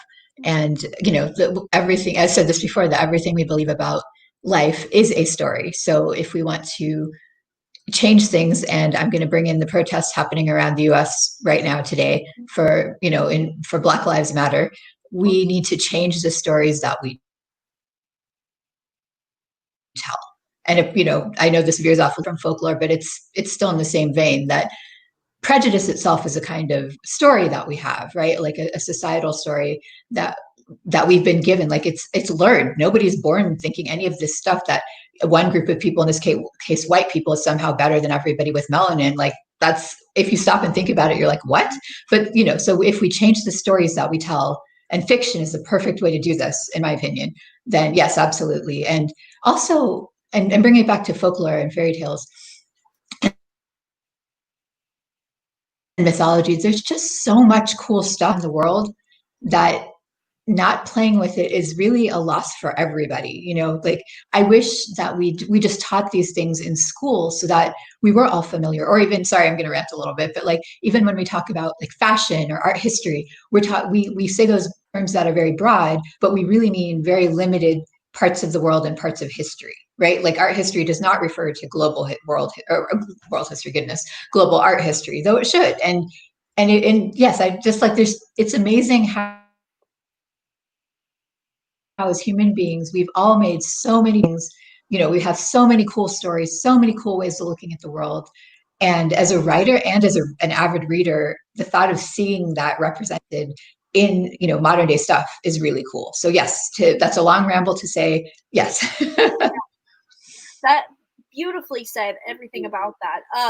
So kind of piggying back off of that, did you what was kind of your research process like into the folklore and mythology of your book? Well, you know, that's actually a great question, because if I wanted to, you know, write about, like, my friend Holly, who writes a lot of fairy books, right? Like, I don't know, fairy, Irish and Black, sorry, goodness, I can't talk today. Irish and British folklore is so easily found. Like, you know, you can go into a bookstore, you can go into a library, you can find so many books on the subject, you can find lectures. I am Hindu, and there's still so much about my own mythology I don't know. And, you know, and it doesn't help that different parts of South Asia, where, you know, where you're practiced, have different traditions, have different stories, we have different takes on things. So I read whatever I could find, and then I just allowed myself to play. But the problem with that is, I know that some people are going to come to the book thinking, I'm going to learn stuff, and this isn't a textbook. I did change stuff, and, you know, and what is original anyway? So. Yeah, and that is perfectly valid and just as important, because obviously a lot of white authors who take inspiration from British folklore or fairies or anything like that, they also change things. And if people attack that for not being accurate, well, it's definitely a statement to make for sure, and definitely not a correct one for sure. So I definitely am so excited to see what you have done with mythology, because I personally, I mean, as you probably see from like my channel name, I love Greek mythology. It's obviously something I grew up with, but Hindu mythology, and I have a best friend who is Hindu, and it's just so there is a market for it in YA, especially. Like, it is missing in the stories. And I'm so happy that you are contributing to it. Thank you. I just want to tag onto that and piggyback onto that and say it was really important to me too, because when I was in high school, I went to a high school in a rural town in the Midwest, and it was very small and very white. And for a while, I wished I was a white person so people would think I was pretty and acceptable. And again, I think that's a thing that we can help shift through story. If you become familiar with the things that seem weird to you, then you start to see that there are people behind it, and it starts to feel, less strange. Like I remember that town didn't have a Chinese restaurant until I think I was in college, or maybe, yeah. And at first I remember people complaining and saying how gross it was. But when I came and people got used to it, suddenly that place was super busy. And my point is that we can definitely, like so much of our ideas about things are uninformed when we're not familiar with something. And story is a great way to help shift that. Absolutely. Beautifully. Include things and give things that you're not familiar with a chance. And accept with a book that's, for example, about using Hindu mythology, that you might not know what some of the terms mean, but hopefully the writer did their job and you'll be able to follow, and you can Google whatever you still don't understand. Beautifully said. Beautifully said. So our second question is, if there is one thing you would want readers to leave after reading your book, what would it be? Okay, can I be awful and say like 5? Absolutely. Go ahead. Okay. Yeah, you can say as many as you want. Okay, the first thing is what I just said, that, no book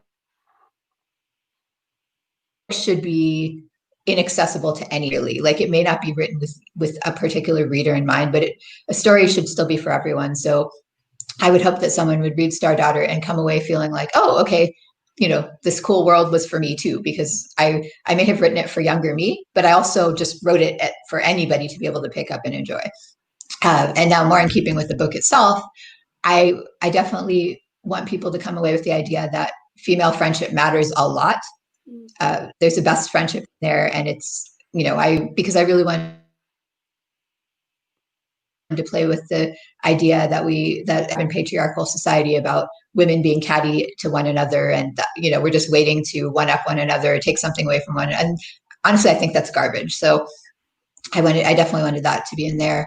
The idea that whoever you are in the world, whatever worlds you might be caught between, there's a place for you, and that you belong.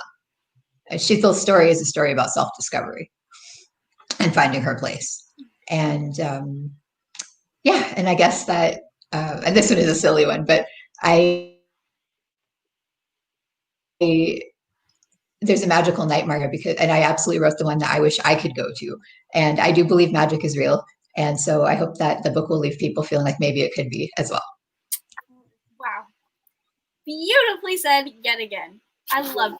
That is such a great note to leave off of. Night markets are underrated trope in books. For sure. Love those.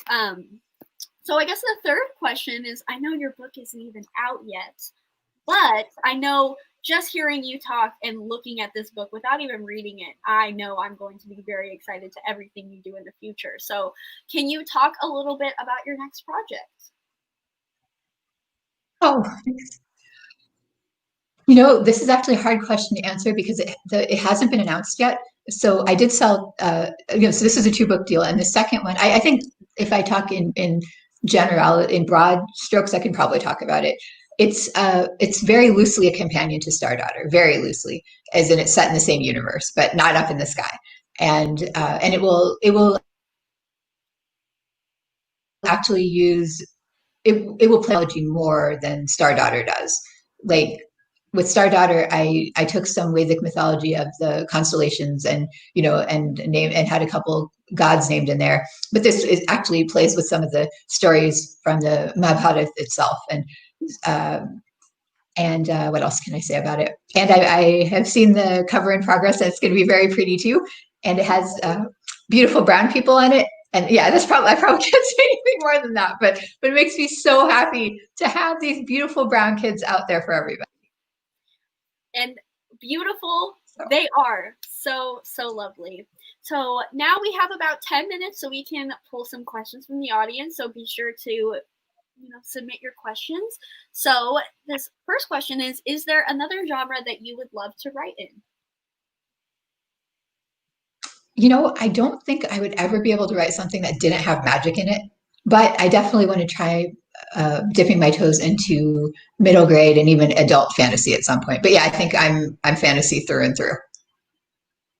I can relate to that. Not as a writer, but as a reader personally. Nothing will ever top magic. So I guess we could go into a little bit more of your writing process. Could you give us like a kind of rundown? Like, do you have a writer ritual? Do you have like kind of a overview on how your writing process is?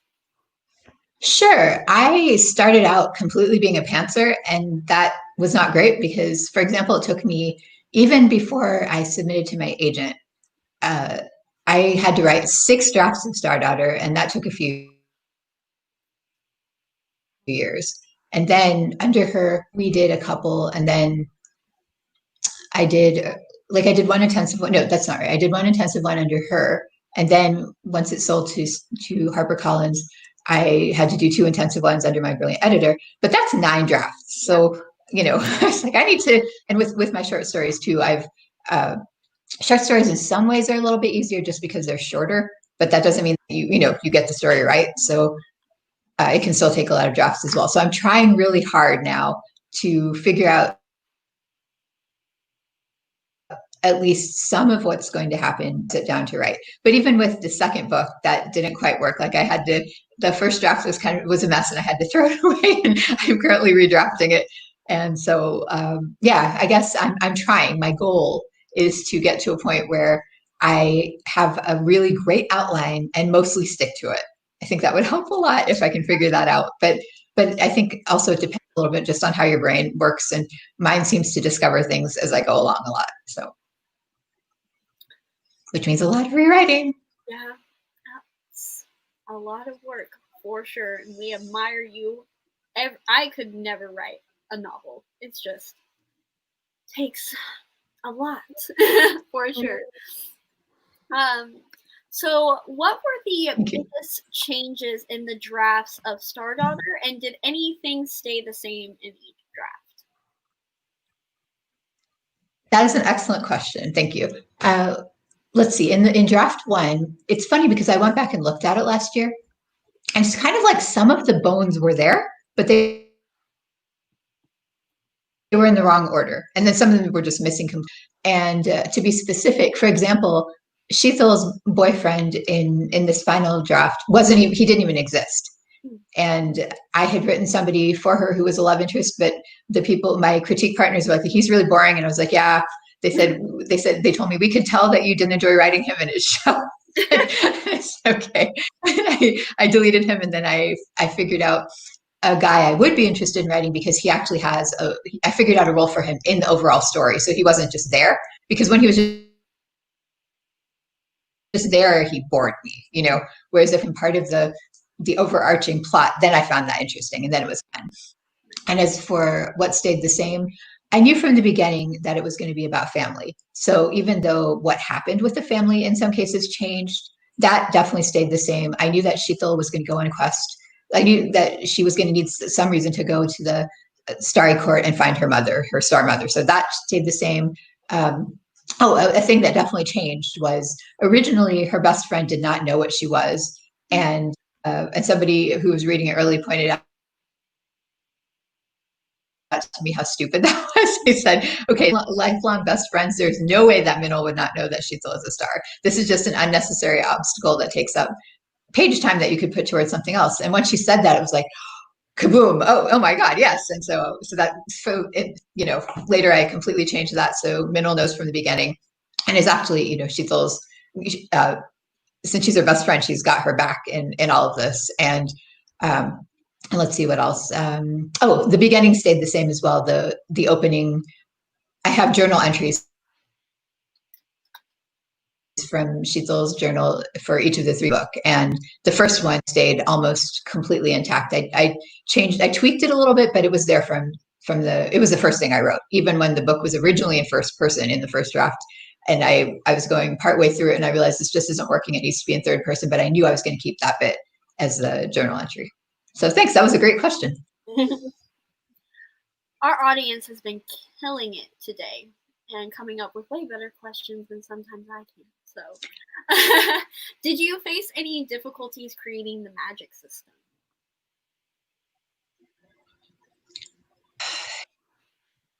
Well, that was interesting because I wasn't thinking of it so much in terms of a magic system like we might think for like Dungeons and Dragons or role playing.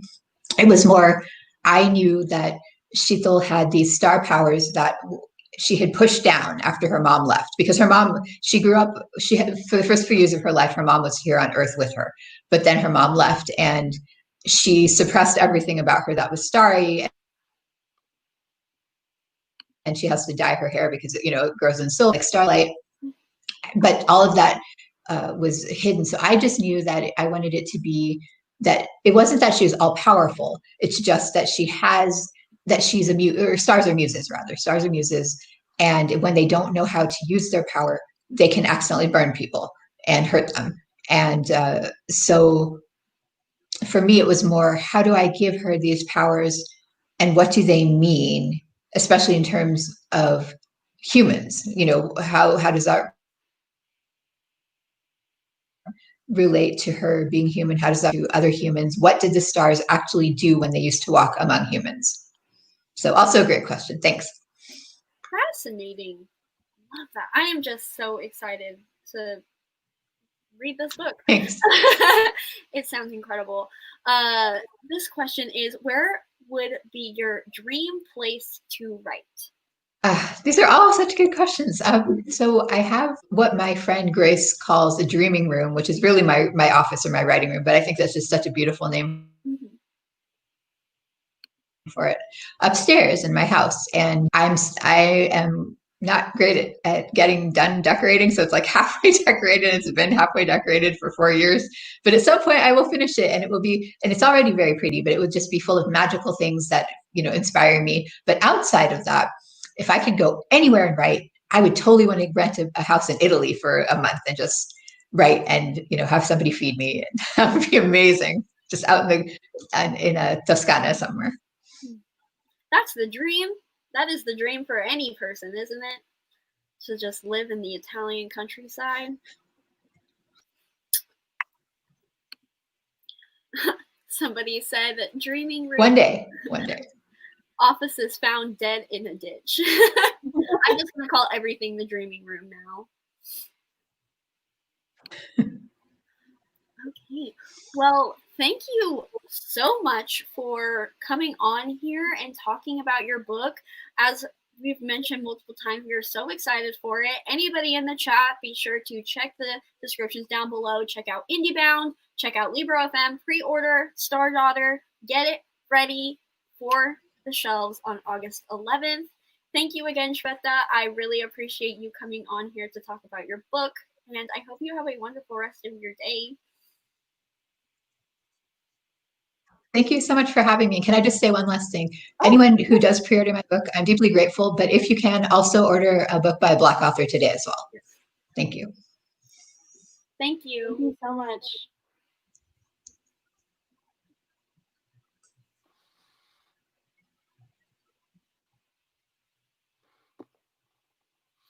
I'm so excited for that. Beautifully said. Beautifully said.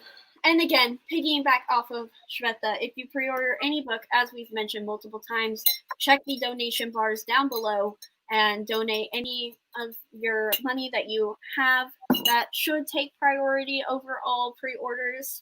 And just a reminder, check the links down below, sign the petitions, all of that. Whew. So, hope you guys enjoyed that. Thank you guys for your great questions. Really appreciated all of that. Hope you guys are doing well.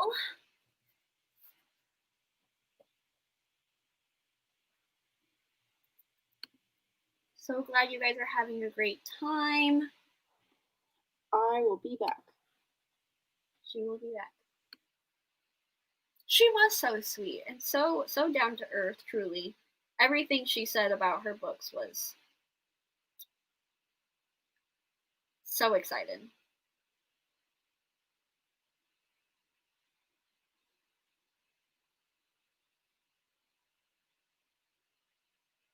Thank you guys to everybody who has been tweeting at us and all that. I know I'm very behind on it. I am trying to catch up and like retweet everybody.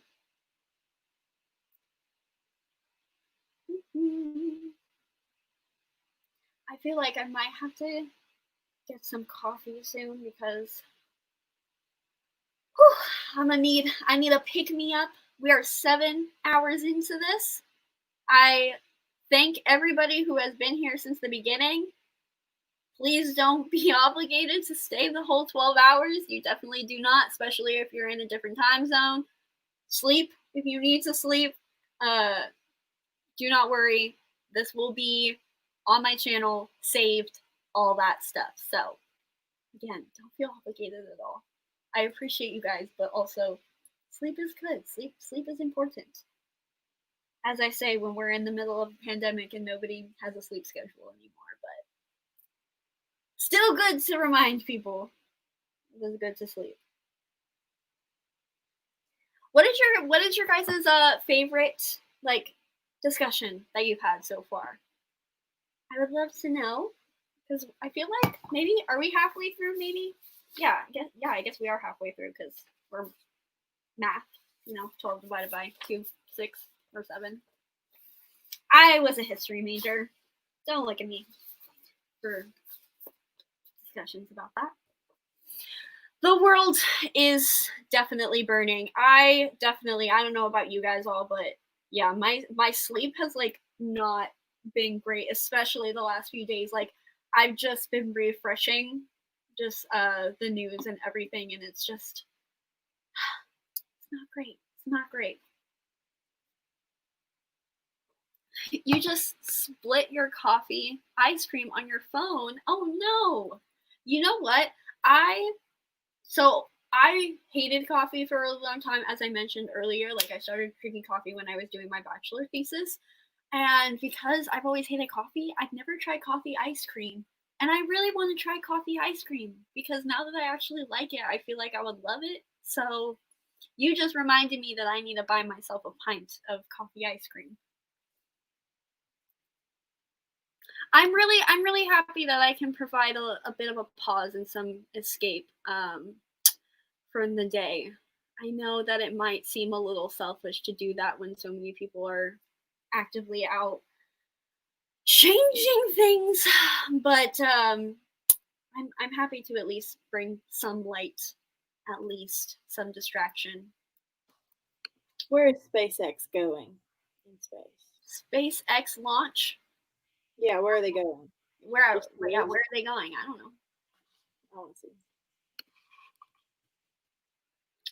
Every discussion has been entertaining. Love to see it. Love to hear it. So glad that you guys are excited. They're just going to the International Space Station. That's so boring. Where did you expect them to be going? The moon. What is your opinion on the moon landing? Is it fake or real? I think it was real, but I think they forgot to film, so they did it in the back in the basement. So they what? I think what I said was stupid. You were like halfway through the thought, and you were like, "What am I saying? I'm an idiot. I'm just gonna say it really quietly." I said I think it was real, but they forgot to film it, so they filmed it in their basement. when they got home.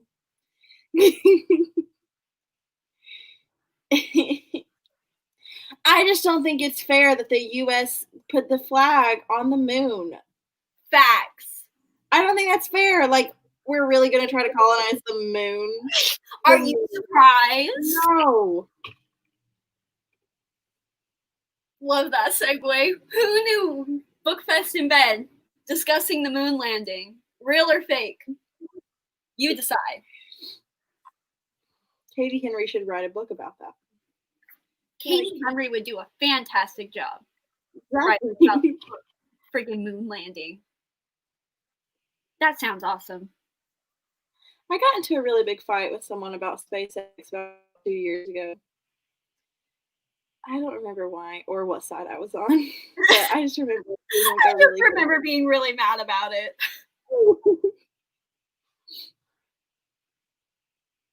Did they leave the flag there? That is a question. I guess so.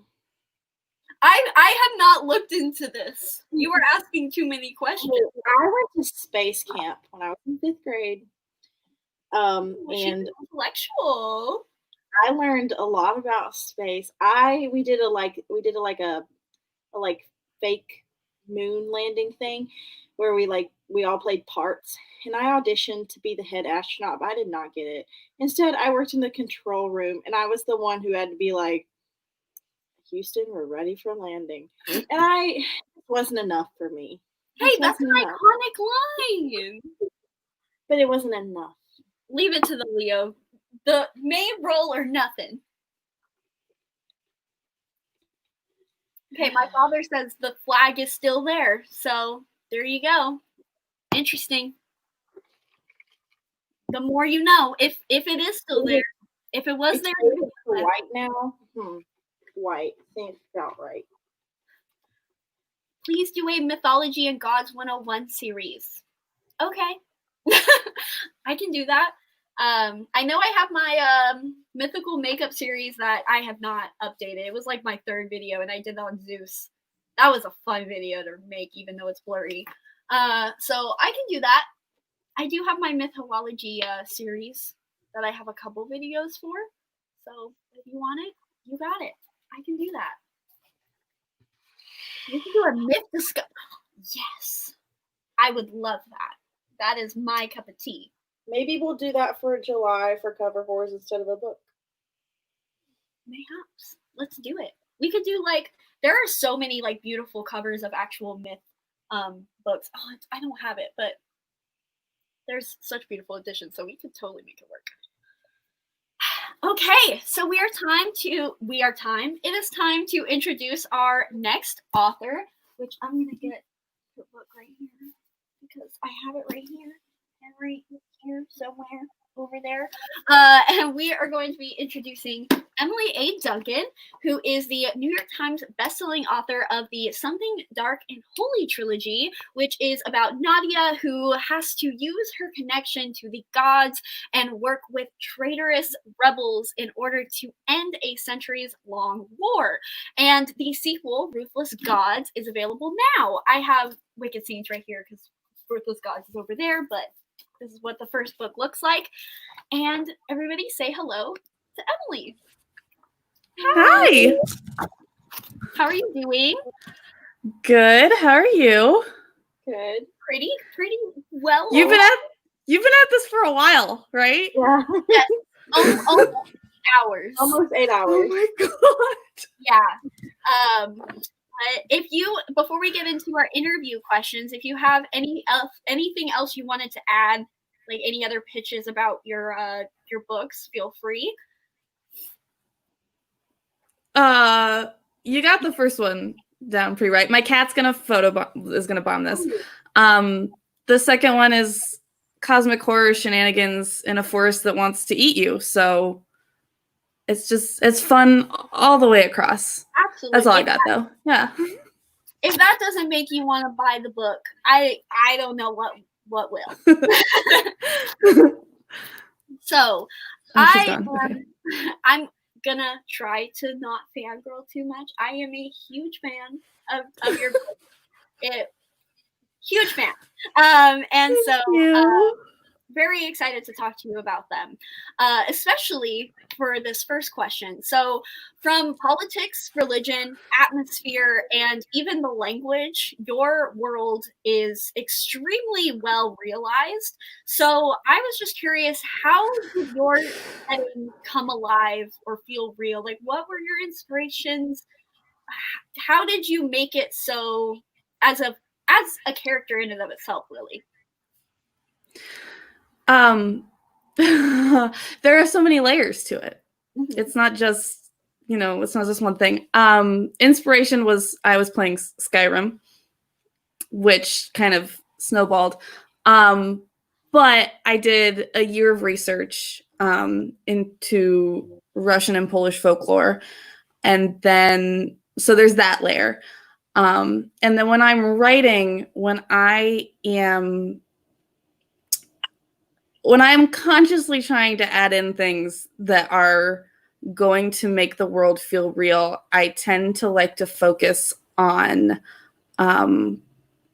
zooming in on little moments, whether it's like how the characters swear and how it's different depending on where they're from, or how they interact with things around them, like Katya touching a specific saint's icon when she walks into a church. And I found that if you channel it through how the characters are interacting with the world, you get more depth.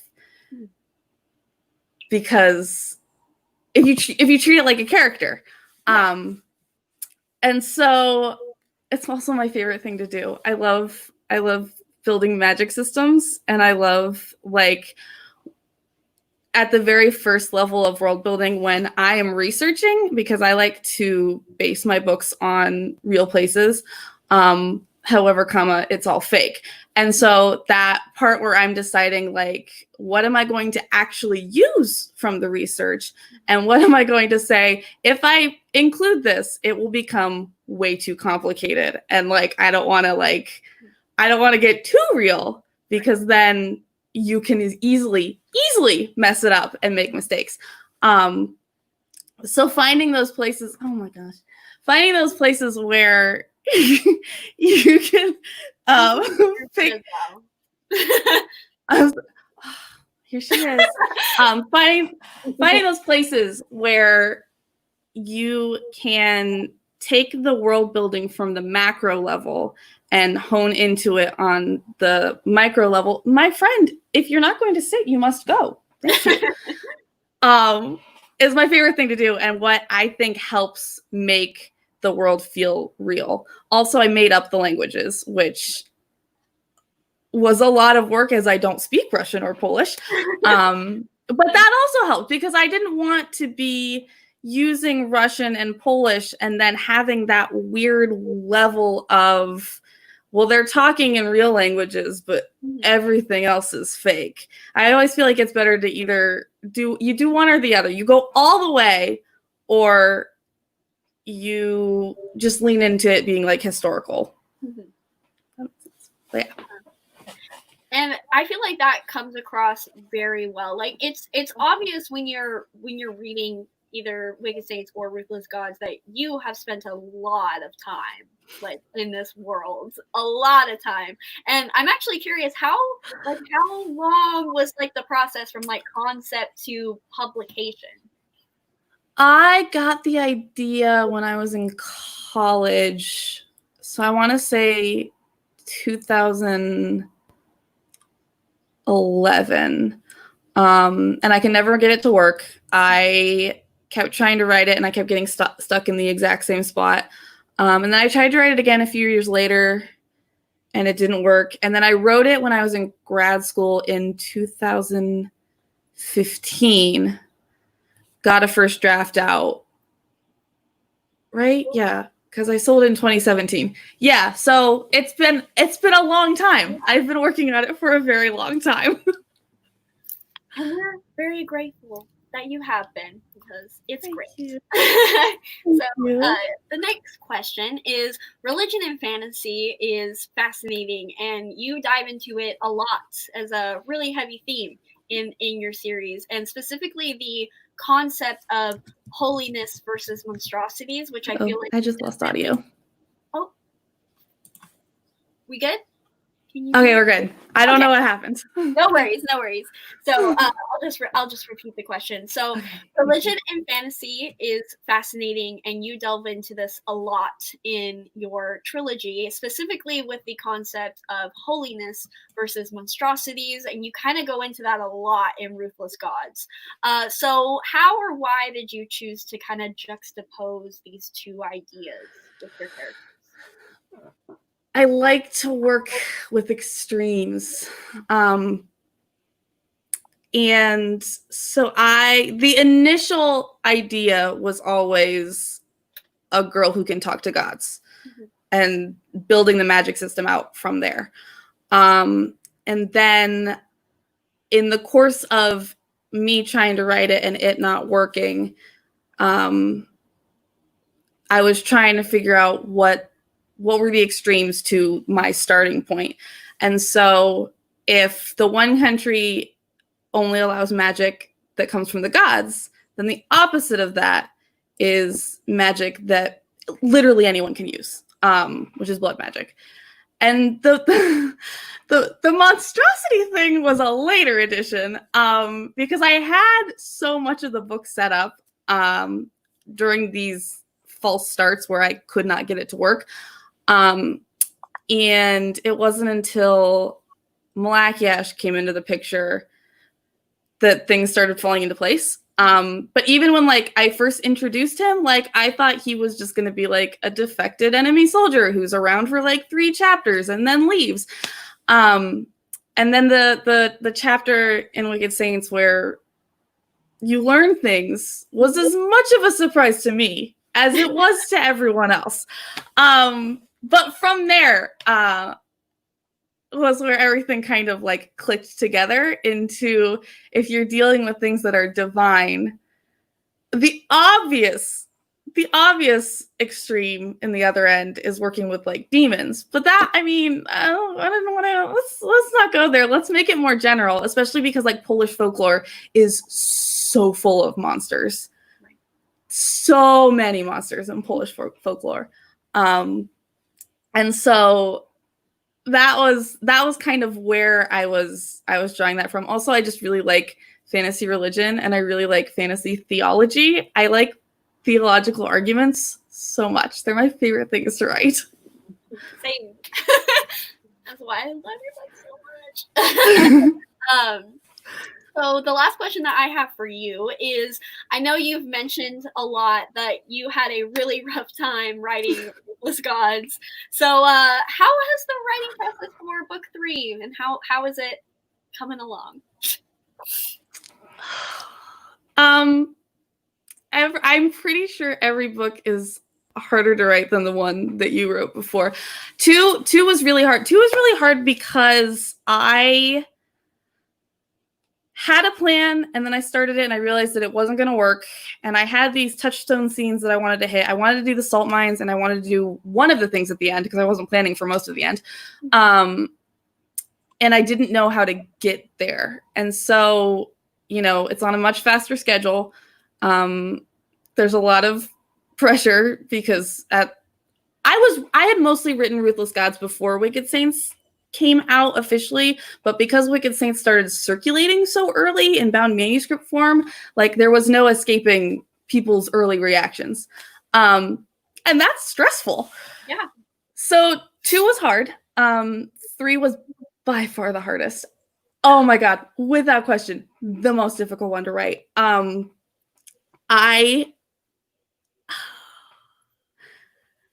It goes from, we've got 2 points of view characters in the first 2 books. It's nice. That's easy. You can keep things very arcs kind of just line up, and it's very nice. Book 3 has 3 points of view, and throwing in that extra point of view just changes everything. It's long. It's the longest of the 3. It was so hard to write because I had spent so much time building up to things, and now you have to actually deliver. You have to deliver now. And because I had done so many things that I loved so much in Ruthless Gods, the idea of surpassing any of that was terrifying. Even though I don't think it's necessarily about that, but still I want to one-up myself with every book. I'm extremely competitive with myself. And so there was just a lot of stress and pressure and like anxiety from the fact that I didn't want to say goodbye to any of these characters. So I was just constantly having meltdowns about that. But it's not completely done yet. We're still doing line edits. So there are a few more steps of the process left to go. But like the book is mostly finished. I'm writing 58 chapter headings right now because I always save those for last. And I regret that because now I have to write 58. Those are one of my favorite parts of the book, though. So I always just write them at the end. your work is worth it for sure. So we have about 9 minutes to do poll questions from the audience. So first one we have is, what book recommendations would you give if after you read Ruthless Gods, we still want to stay in the same kind of avenue? The same vibe? That's really tricky because I haven't read a lot. Haven't read a lot of cosmic horror that I actually like because there's not enough kissing in it.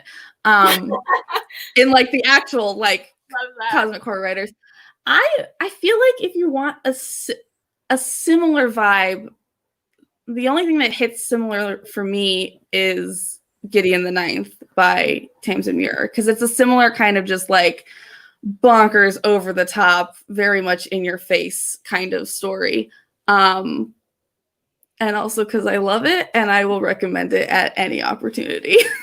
Love that. I listened to a podcast that you did at the when Wicked Saints came out, and you did mention that you recently read The Merciful Crow at that time. So I know you really Yes, that one too. If you want YA, oh, I love that one. I still have to read the second one. I have an arc of it and I haven't gotten to it. I think Merciful Crow is so good. That one has been promoted, I think, another time during our live show. So Claire Legrand, yeah, talked about it earlier. So good. What's one thing that really helped you get through writing blocks? Yeah, deadlines. You just got to do it at some point. So for me, the way I write, I don't recommend it for anyone. It is a horrible nightmare process, but I tend to write the first 30,000 words of a book, then start over because those are wrong. And then I do that again, maybe another 2 more times. And then I'll write like the next, like I'll get to like 60,000. And then I'll start over. And when I wrote Ruthless Gods, I wrote a full 100,000 and then emailed my editor like, hello, I am starting over. Oh no. I promise I'll turn it in on time. The way I get through writing block is I acknowledge the fact that somewhere I made a mistake, and I sometimes know what the mistake is and I sometimes don't. And if I don't, I just start over and we'll keep the stuff that I thought worked and we'll retool the stuff that I think wasn't working. It is extremely stressful, but it does mean that by the time I get, because I don't outline, by the time I get to the end of the book, like I have spent so much time at the beginning of the book thinking that I have figured out what I'm going to do at the end. So I do a lot of work at the front half of my books. And by the time I get to the back half, we've figured it out and I don't have to keep starting over. I've never had to start over a book once I've actually gotten to the end. That's always just before. Yeah, the 100,000 words with Ruthless Gods, the book ended up being 130,000, so there was still so much book left to go. So we do have a question from our Instagram, and somebody asked, how does your job or experience as a youth librarian influence how you approach being an author? It doesn't.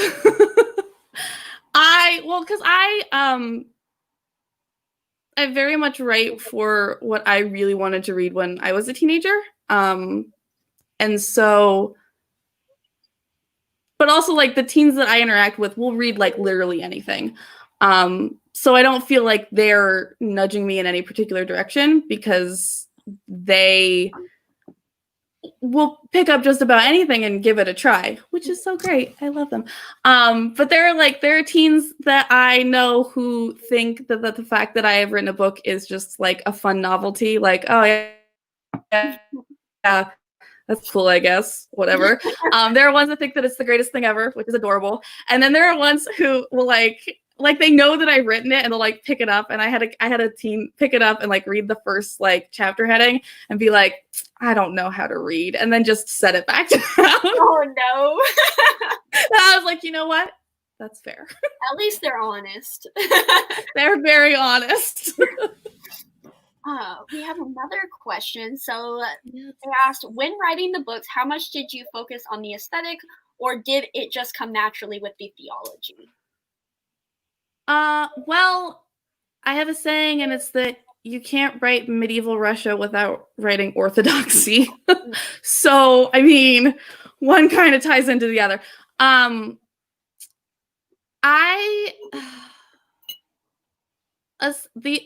The aesthetics of it all and the aesthetics of my writing are not something.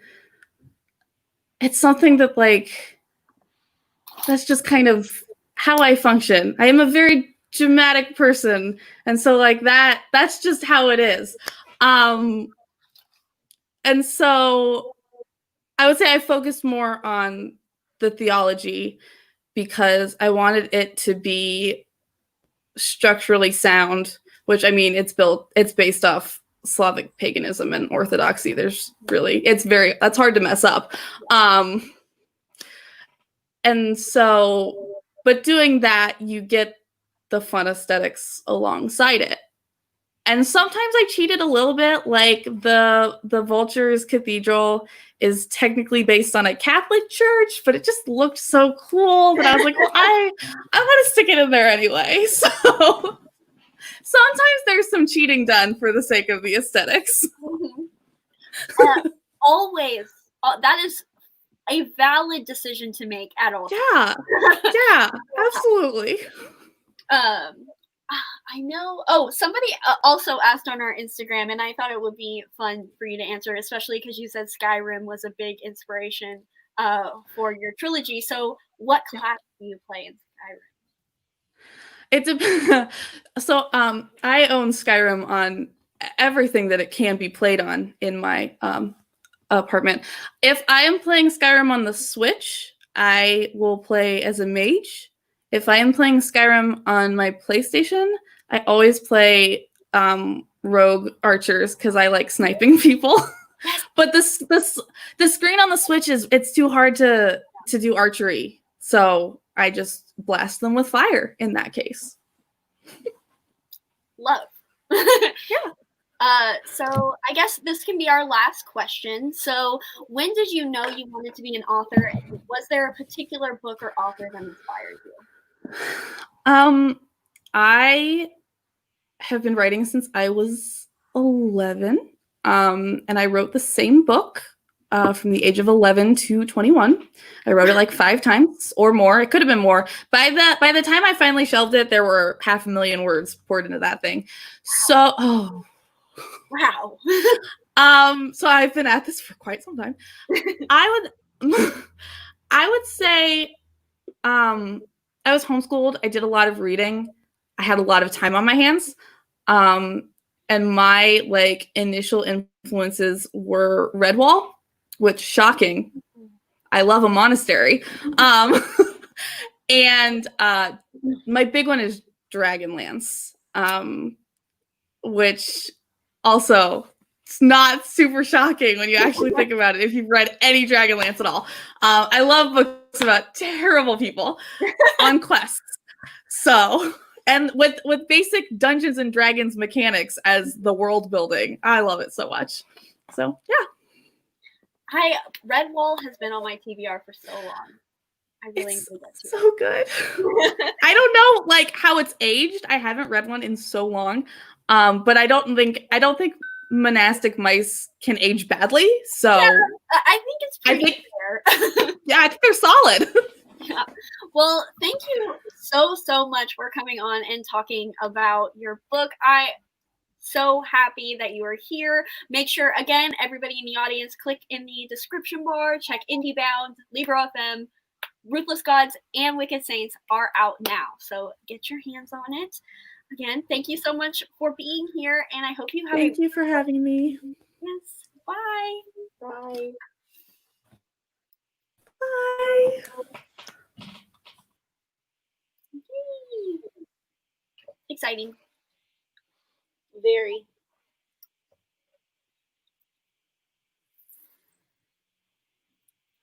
I feel like that's just one of my niches is like if a book was inspired by Skyrim or Dragon Age or Witcher, any like open world fantasy video games, that's the pitch. Yeah. I love when books are inspired by like other media that I can consume. Does that make sense? Yeah, totally.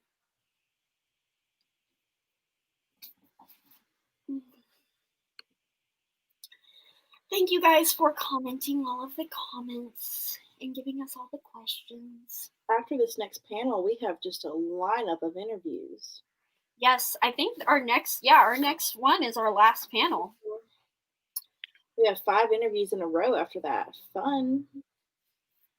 You might want to refresh. Somebody says you're pixelated, which you are.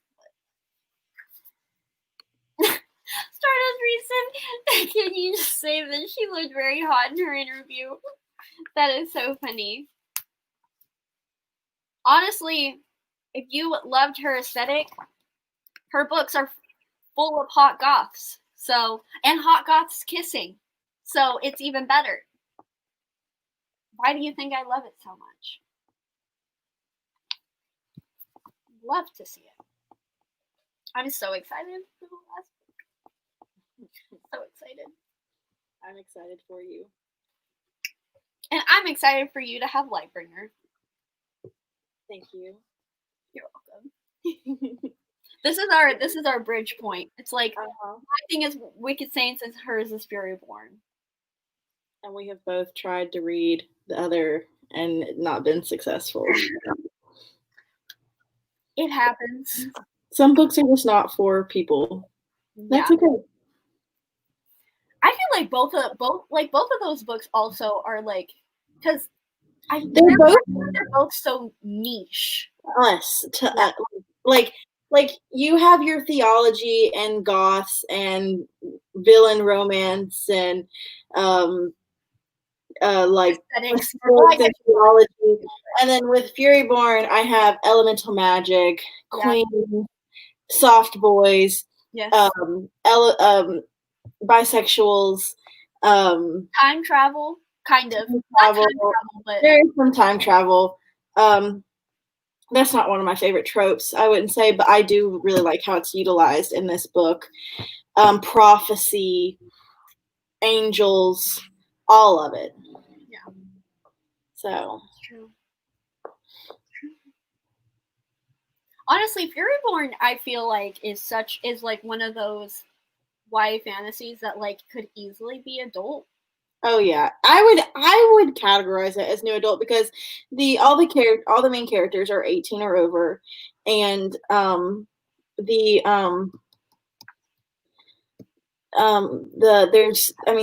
there's sex on page, and it talks a lot about sexuality and bodies, and I'm not saying young adult can't talk about that, but I feel like this does it in a very I'm just a big advocate for new adult fantasy. Yeah. I think there is an avenue for new adult contemporary, but there's not a huge one for new adult fantasy, and I'm just a big advocate for that. Take a shot every single time Carly pulls up Furyborn. I can't believe you when I came back from the bathroom and you just had them all just stacked up in front of you. It's like, damn, she's ready. Prepare. I love it. It's so cute. I didn't bring out all my Claire Legrand books, but I could have. You could have. I could have, but I did leave 2 of them back in my hometown, so I couldn't have.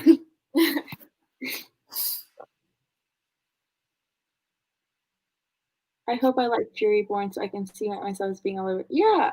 I mean, I feel like you can both like Furyborn and We Good Saints. I don't think that's not. There's nothing wrong with that. It's just specifically to me and Heather. Yeah. There's just things that I don't vibe with Wicked Saints and things she doesn't vibe with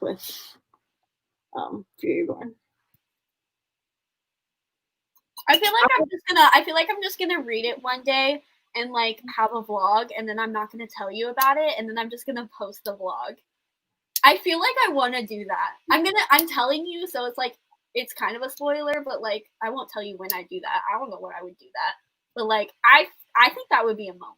Could you imagine? No. I would love to see that. I think it's happening. I'm gonna make a note of it. Well. But yeah. Wait, I should go back when this is over and actually take a shot every single time Carly holds up Furyborn. I feel like you would be fairly. There you go again. Boom. I feel like you would be fairly intoxicated. You should the amount of times I just bring up Furyborn on a daily basis is just bad. It's just bad. Like I started crying last night. I was a little intoxicated last night, and I started crying about Kingsbane. You did not. Yes, I did. You know what you need to read? What? It's not at all like Furyborn. I don't know why I'm going to recommend it. You know what? This should be more like Wicked Saints, but it has angels, and Furyborn has angels. But you should read Angel Mage by Garth Nix. Okay. Because I got halfway through this. I still need to go back. But this has such a cool magic system. If you liked Wicked Saints in the magic system. No, Furyborn does not have sprayed edges. I did this myself.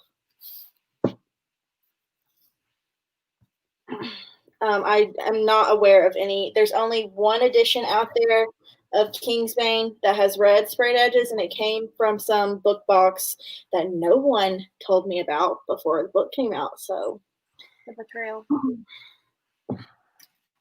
I'm surprised you don't have Claire's notifications on. Her post notifications on. Listen, you didn't post about it.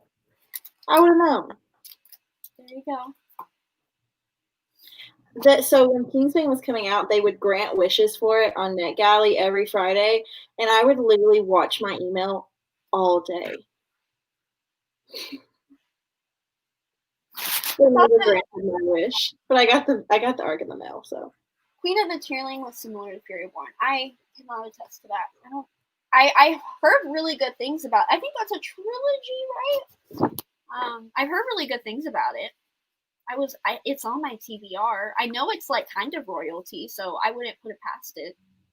Kind of royalty. Queen is literally in the title. I would hope so.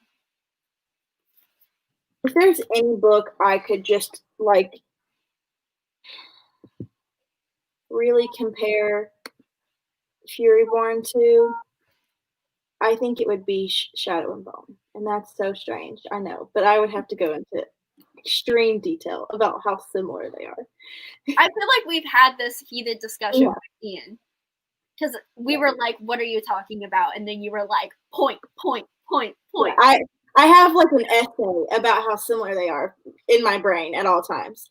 But have I met Claire Legrand? Yes, I met Claire last year on her Kingsbane book signing. I went to her signing in Atlanta or Decatur, and I got like all my books signed. She held up the line, rightfully so. I like started crying to her about Some Kind of Happiness because no one there had a copy of Some Kind of Happiness. I was like, I just want you to know, I don't think Some Kind of Happiness gets enough. Like no one talks about it enough, and it's my favorite middle grade of all time. And you put my depression into words, and she was like, oh, and Yeah, she told me she recognized my username from online as one of her biggest Furyborn fans. I was like, thank you.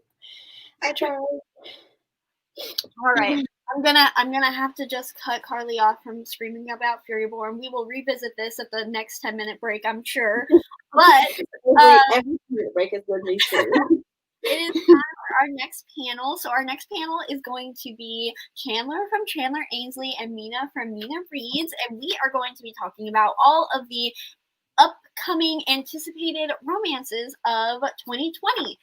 And we will be giving away an art copy of The Dark Tide by Elisa Jasinska. This is fantasy, but there is a sapphic relationship in here. I have started this. It's pretty good so far. And we're also giving away Date Me, Bryson Keller by Kevin Van Wy. So we have all the gays represented in this giveaway. So say hello to Chandler and Mina. Hi. Hi, guys. How are you guys doing? I'm okay. I'm tired.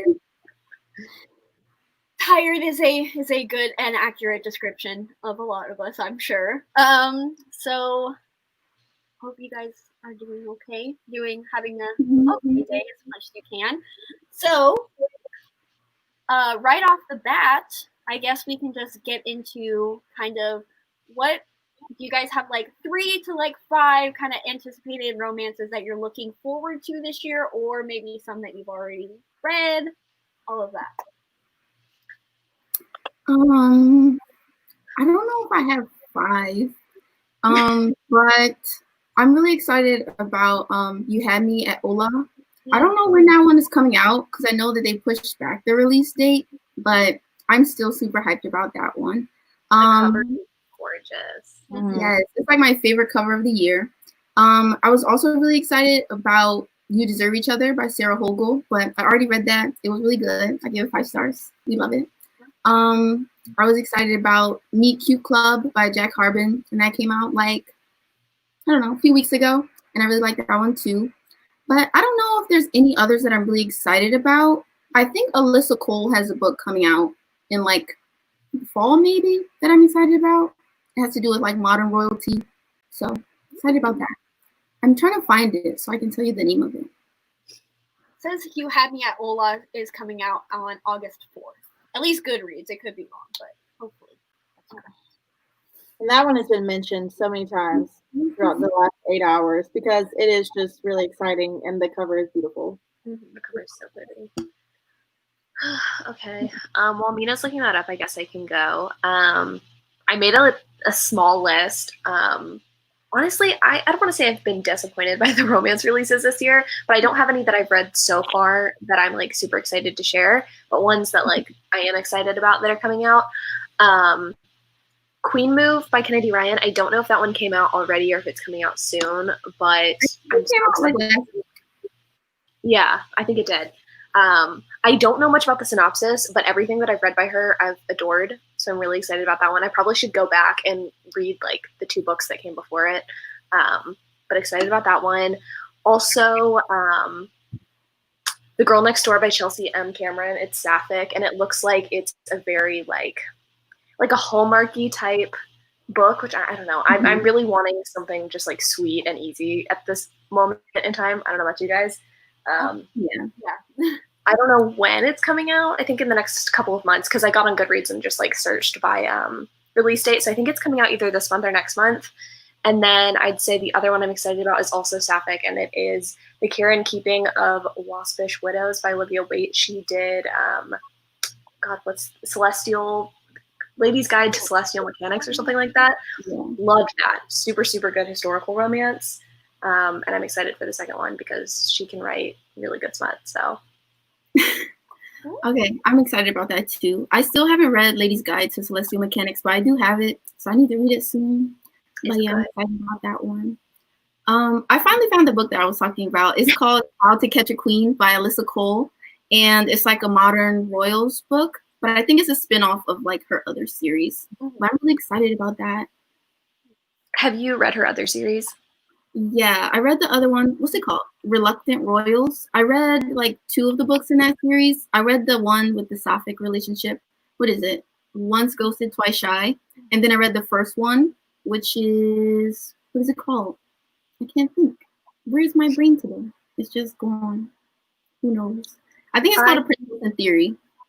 That's the one. Right. I need to read those. I tried to read the third one in that series, but I was like completely lost. Like there were so many characters mentioned that I didn't know about, so I need to go back and reread those. Yeah. Is the sequel to the Lady Celestial Mechanics a following the same characters or different characters? No, it's a standalone. So this one I think is about a beekeeper, and I don't know what the other heroine's like job is, but interesting. I'm excited. It's gonna be good. Have there been any releases that have like really disappointed you? I need to look at my what I've read this year. I just pulled it up on Goodreads. I feel like I haven't read that much romance this year, to be honest, which is kind of sad. What about you, Mina? What's disappointed you? I have a few ones that really disappointed me. I really loved the Bromance Book Club last year, and so I was super hype about Undercover Bromance, which is like the sequel. It's like a companion. I was really excited about that one, and I didn't like it. It was just kind of weird. I didn't really connect with the characters that much, and I thought the plot was a little bit much. It dealt with like a really intense like sexual assault plot line, but it was also trying to be like a funny book, and it just, the balance wasn't there for me, so I really didn't like that one. I love Romance Book Club, and I saw your review of the companion, and it made me like really question if I wanted to read this companion or not. So I'm still deciding, but yeah, that is kind of very disappointing.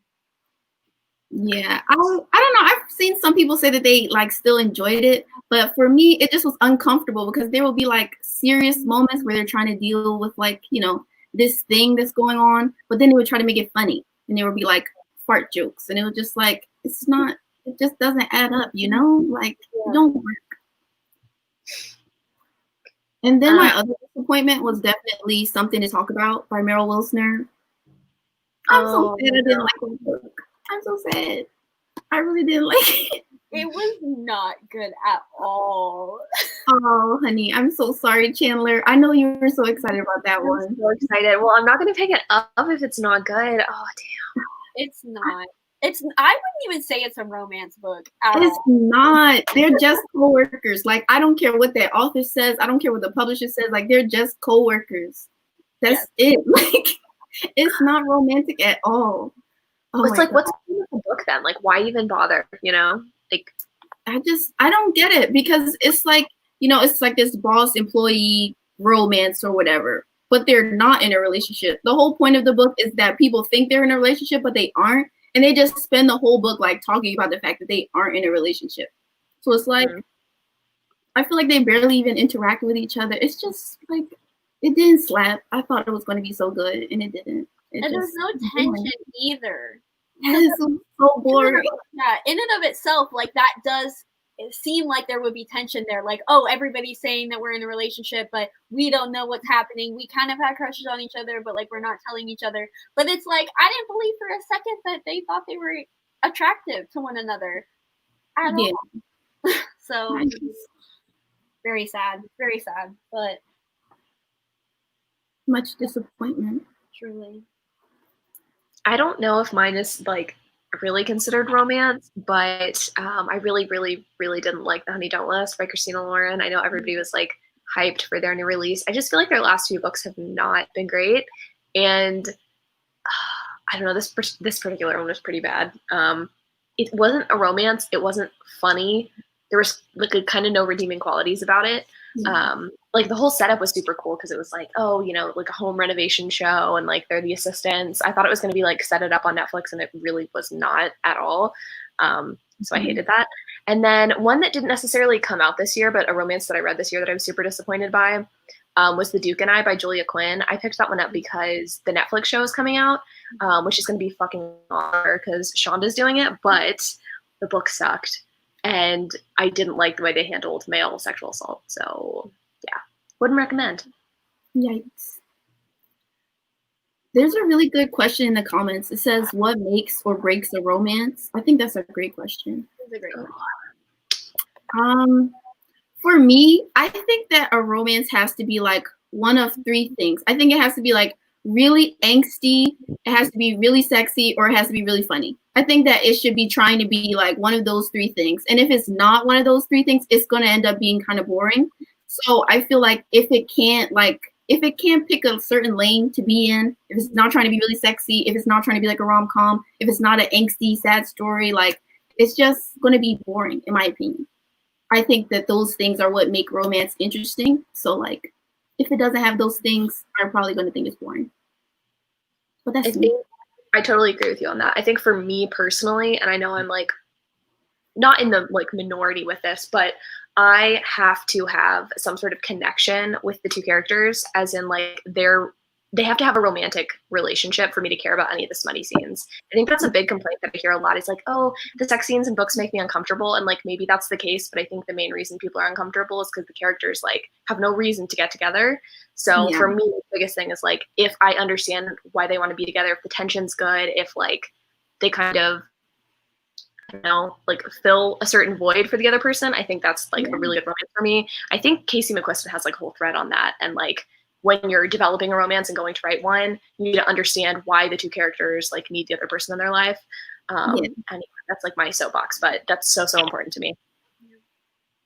I don't read romance nearly as much as these two lovely ladies do, but for me, I guess not even if it's just a romance-centered book, but I always say like it's all about chemistry, not the trope. So like I could like any trope if the characters have chemistry, and so that's kind of how I like my romance and what's really important for me. But Carly, do you have an answer? I would say my favorite romance I've read this year, because I don't read a lot. I've maybe read like 3 this year, and my favorite one was Radiance. And that is because they build a friendship, and then it just goes into a romantic connection. And that was it was just probably the most romantic, like lovey book I've ever read ever. And it's about like an ugly, like gray character, and like, you know what I mean? Like they think that you're so ugly, like, and it's just like, I don't know. I just loved that book. I also have like low-key been reading the entirety of the space alien romance book. And I like some of them do a really good job of creating a connection, I think, between. And then some of them are just so thrown together weirdly. And I don't know. But like, you're right. The connection is about the connection for me. I totally agree. I think that series is so weird. It's like one of them will be so good and you're like, oh my God, this is so romantic. This is amazing. And then you read the next one and you're like, girl, what is this? Like, I don't get it. I've almost finished them all, but I've only got 3. I got Kindle Unlimited at the beginning of the pandemic, and it has been for me. You know what? I think that's like the best thing to ask for like Christmas, or if you just have a little bit extra money. I bought like a year subscription at the beginning of the year, and now I don't have to think about it, you know, like whether or not I need to cancel. I got the 2 months free, and I was like, I'm only going to need it for 2 months. Like, I'll read everything on there that I want to read. No, I want to keep it. I love it. It's amazing because there's like so many more books on Kindle Unlimited than you would really expect. And sometimes they add like random ones. Like I've seen them have like Stephen King on there sometimes. Like they just put random stuff on there sometimes. So I feel like it's totally worth it. They have some really popular YA books on there right now. I forget which one I saw the other day, but there's some really popular ones. And like so much Penelope Douglas is on there. And that's my next thing to conquer is like all of Penelope Douglas's work. So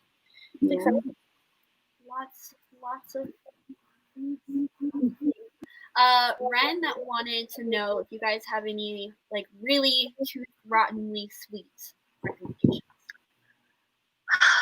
That's just like not my gig. I don't know. I get enough of that in my real life. So when I'm reading a book, I want it to be different.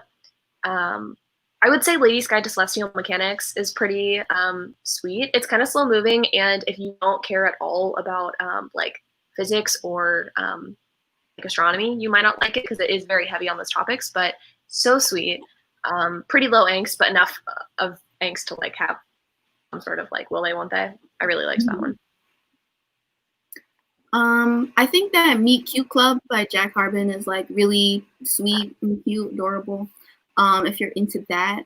I'm trying to think of some other ones that I've read recently. I recently read this book called Office Hours by Katrina Jackson, and that's about like these two professors and they have like mutual crushes on each other. It's really cute. There's no angst in their relationship. There's like a little bit of like angst in their personal life, but there's no angst in their relationship. Their relationship's just really like sweet and smutty. I loved it. Nice. Someone asked for any romances that aren't contemporaries. I have a lot on my Goodreads, primarily like paranormal romances. I really like vampires, so let me see what I have. I mean, obviously, like throwaway answer, Black Dagger Brotherhood, but I've got more. Give me a second. I really liked The Shadows Between Us recently, and it's pretty romance heavy. Very romance heavy. If you're looking for like a Trisha Levenseller, like a bridge between like a YA fantasy and a romance, I would say The Shadows Between Us is a good one. And it's very steamy for like YA standards. Like it's definitely like upper YA, Sarah J. Maasee type story as well. A lot of people are asking for like small town things too. Small town romance. That's hard. I just read A Girl Like Her by Talia Hibbert. I think that's a small town romance. It's supposed to be like a small town, like English romance. And there's like 4 books in that series, I think. So you could try those. I liked the first one. It was cute. I'm trying to think of if I read any other small town romance. Small towns don't really do it for me. Like they don't really do it for me either. I think if you want like small town paranormal, like Wolf Song by TJ Klune, definitely has a small town feel and like a found family kind of feel to it. So that might hit the spot. Maybe it depends what you mean by small town. Whenever I think small town romance, I think like country guy with like I think of like a Hallmark movie. Yeah, which like, isn't bad, you know, but or like not Up movie. Like, you know, big shot woman comes to help renovate the barn. Wants to renovate the barn? Yeah. Oh my! Listen, my grandmother, if she's not watching Fox News, she's watching Up TV, and that is all they do. It's like some big shot real estate woman comes to a small town where this man has like inherited a barn or a farm or something, and she's like, "Let's renovate it," and then they fall in love. I mean, love that. And I can't. It's not my thing, but sometimes they're interesting. Someone's asking topics for sapphic romances. Yes, especially with Pride Month coming up. I think my favorite is Out on Good Behavior by Dahlia Adler. It's new adult. It's really steamy. I don't know. I think the few sapphic romances I've read, I haven't read that many, admittedly. They're just all very sweet and sugary, which is not really my thing. And I feel like Out on Good Behavior is really sexy. So would recommend. I just read this really good like sapphic paranormal book. It was amazing. It's called Good Enough to Eat by Alison Gray, and it's about like a vampire and she's trying to like quit drinking blood. So she starts going to like AA meetings and she meets like a genie, and her and the genie fall in love. We love it. It's so good. And it's like spicy. I really liked it a lot. Yeah. I really liked it. So fun. Yeah, it was really fun. But I really agree with what Chandler was just saying about like a lot of sapphic romance being like really like sickly sweet sometimes. I don't know what it is, but I feel like they just a lot of the ones that I've read, I feel like I just feel so like in the middle about them. Like I don't feel super passionately about them. I don't know what it is about like the way that they're written or something, but it just isn't like super exciting to read. It's like, oh, this is sweet, but it's not like, oh my god, it's my new favorite book. I don't know why. The main reason, I feel like the main reason, at least for me, is like the descriptions in the books, like whenever you're reading like male female, he's always like super into her and like describing her in a sexual way. But when you're reading sapphic, they don't tend to describe each other in like a sexual, like carnal way. Again, that's why we call it good behavior. Because like, let's be real, ladies fuck too. So can we get some romances that are like steamy? Because that's what I want. Yeah, I definitely agree with that. I agree as well, for sure. Well, this went by like way too quickly, but thank you guys for being on. Thank you guys for giving us some recommendations and adding some stuff to our Goodreads TBRs. Definitely, you guys look in the descriptions for Mina and Chandler. Make sure you guys are following them. But I really appreciate you guys for coming on, especially during this unfortunate time and kind of trying to take a break from everything just for a little bit. So I really do appreciate you guys for coming on. Thank you for having me. Thank you. Someone said they would watch all 12 hours of us four. Maybe never, but I'm happy that you are willing to do that. But thank you guys, and I hope you guys have a wonderful rest of your day, night. Bye, guys. Bye. Bye. Love them.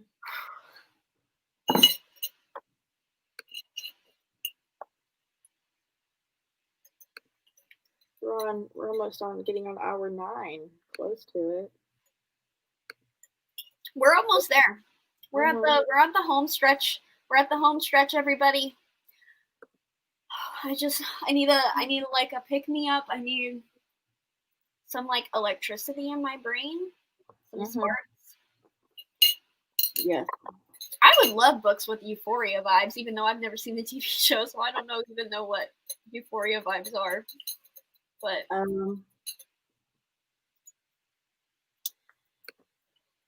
yeah, I feel like it would be hard hitting because isn't Euphoria pretty hard hitting? Like, yeah, my there's like so much drug use in Euphoria by like high schoolers, like intense drug use by high schoolers in Euphoria, and I would find that hard for like a YA book to get published with like that much condoning of drug use.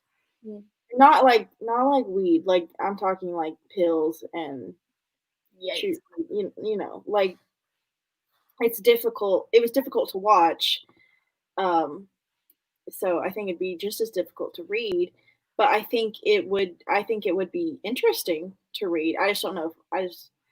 I guess I'm sure they could do it. Maybe not, as explicit as maybe the show does it, but I'm sure there are books like that. I'm sure there is, and I'm sure it can be published. I'm just saying they're probably not that evident because I think the publishing industry is a lot more censored in that way than the TV industry. Does that make sense? Yeah. Oh, look at this. Mina coming through with the recommendations. Read Black Iris. I've heard really good things about that book. And I believe it has pansexual representation in it, if I'm not mistaken.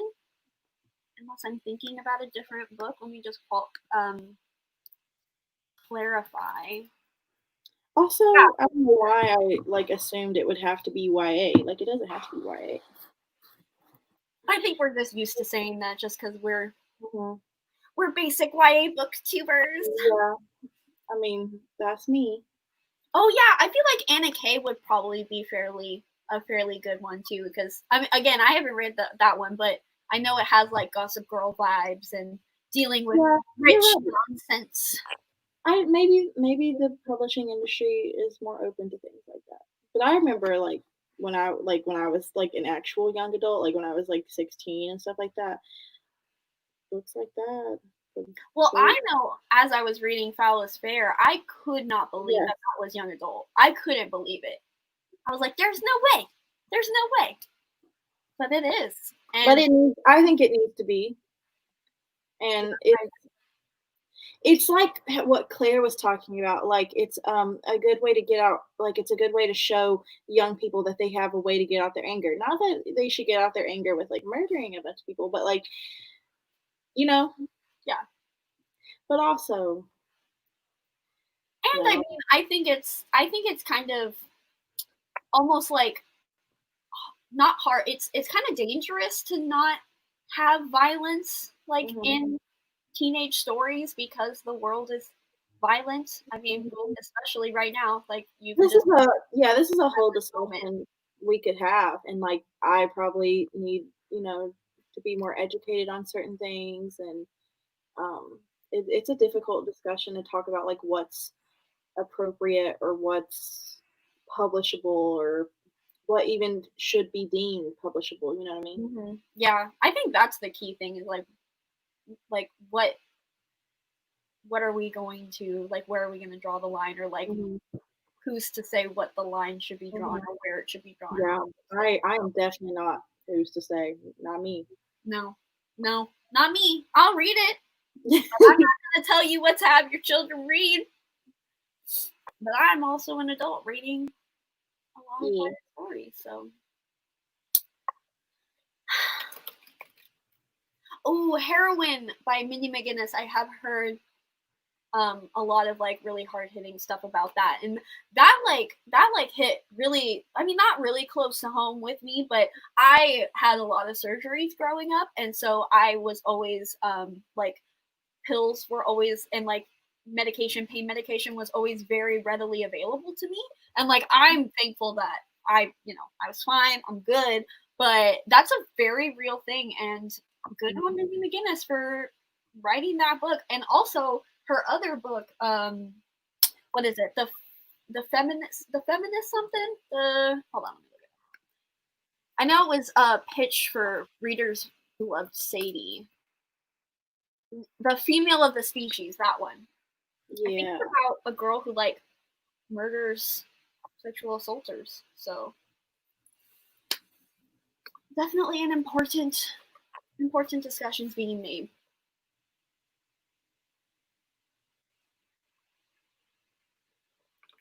I'm hoping this sweet tea just like reinvigorates me. You're drinking a sweet tea? Yeah. Wow. I got water and sweet tea. Why? Why is that surprising? The roles have just been reversed. Oh.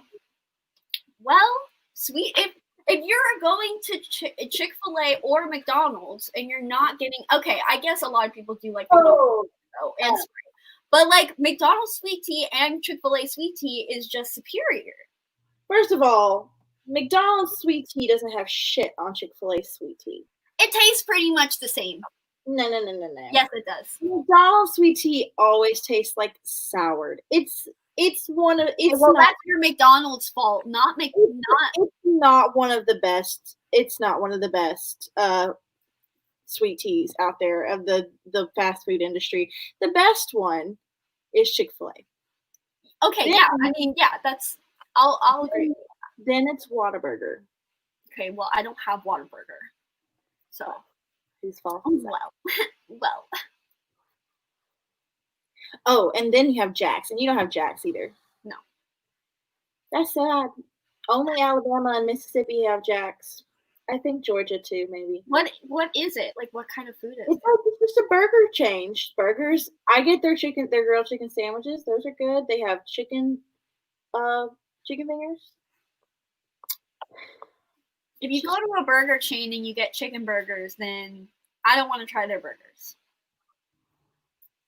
I mean, it's everything. It's like home cooking. It's like fast home cooking is what it's called. And so they have mashed potatoes and green beans, and like they have these 4 meals after 4 for $4, and you can get like a country fried steak or like a pork chop. Like they have a bunch of stuff. Y'all, you're okay in New Jersey because y'all got Shake Shack, and that's all that matters. That is all that matters. Huh? We have a Shake Shack. That's good. That's good. But I know it's from the East Coast. Anyways, we're getting off topic. It's clearly getting closer to dinner time as we're discussing fast food chains. But it is time for our new author interview. Our next author is going to be Maggie Tokuda Hall, whose upcoming release, The Mermaid, the Witch, and the Sea, is about Laura and Evelyn, who meet in an unlikely way and come together to free a captured mermaid, and it is available now. So everyone say hello to Maggie. Hello. Hi. Thank y'all for having me. Yes, thank you for being here. Of course. Your eyeliner is on point today. Thank you. Thank you. I haven't showered, so this is what's happening. I love it. I love So it. before we get into kind of our interview questions, do you have anything additional that you want to say about the book and like the pitch or anything like that? Oh gosh.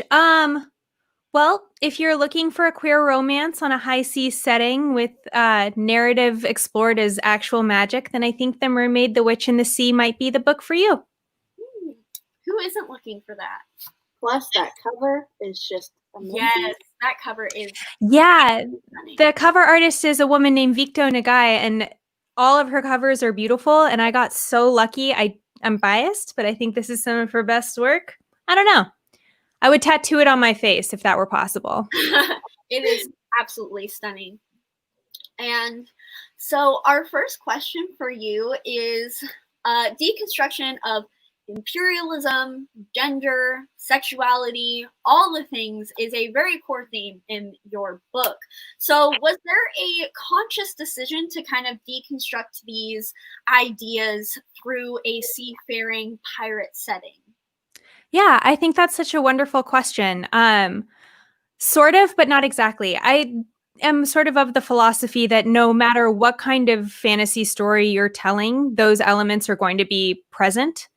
So the setting had less to do with it than the idea of when I thought about constructing an entire other world, it seemed impossible for me to do it without some of these things being interrogated. And I think that's one of the things that fantasy is best at, is taking things that we take for granted in our world, like binary gender, and being like, yeah, that's just the way it is. And then fantasy gives us this really fertile playground to be like, here's all the ways that that could be not true, and allow you to refocus the way that you think about things in our own biological universe. And so it was less that I was like, yes, on the high seas, they shall question, pansexuality, more than it was like, hey, I think high seas novels are dope, and I would like to set mine on a pirate ship because that's super fun. And while I'm here, these are the questions that I'm thinking about all the time.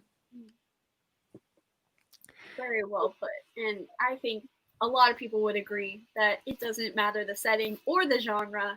Those things should absolutely be present in your stories. So the next question I have is, in a recent interview on the Smart podcast, which you guys should check out the podcast. I will try to remember to link it after our interview. It was a great podcast to listen to. You mentioned that you wanted to focus your story on the Imperials and the stories that they tell about themselves versus the reality that you see in the world. Would you mind elaborating on that, on the importance of storytelling and the narrator? Totally. So there's several narrators in this story. There's, I think, a total of 5 point of view characters. There's Flora and Evelyn, who are sort of the main point of view characters. I won't spoil who become point of view characters later on in the novel because it's a little bit of it's a plot thing, and it's, I don't want to ruin it. But the sea is also a point of view character.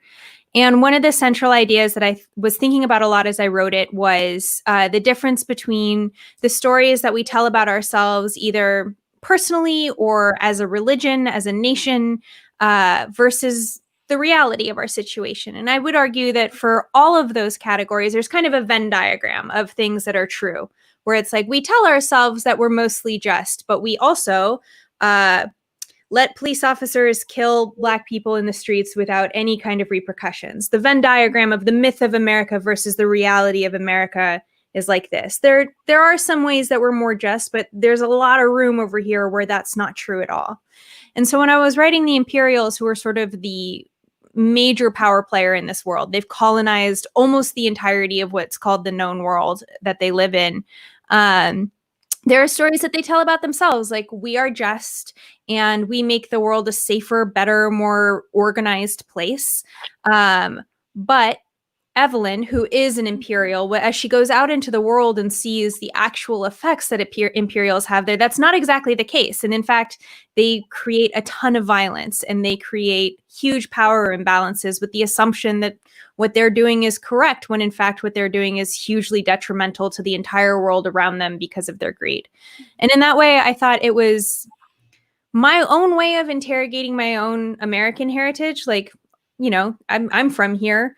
And I was raised with all the American exceptionalism. And I really did think for most of my life that America was the greatest country on earth. And, you know, other countries maybe didn't understand what we had to offer. And the older I get, the more I've been seeing the ways that that's not true. And because I wrote this book, a lot of it during and after the 2016 election, the idea of the stories that have power being different from the things that are true was very front and center in my mind. I think Trump is a perfect person to look to when you want to talk about the difference between someone's personal mythology and someone's reality. He has that personal mythology of like, I'm a businessman and, you know, I might be an asshole. Excuse me, I forgot to ask if I could cuss. Oh, you're fine. You're totally fine. Sorry.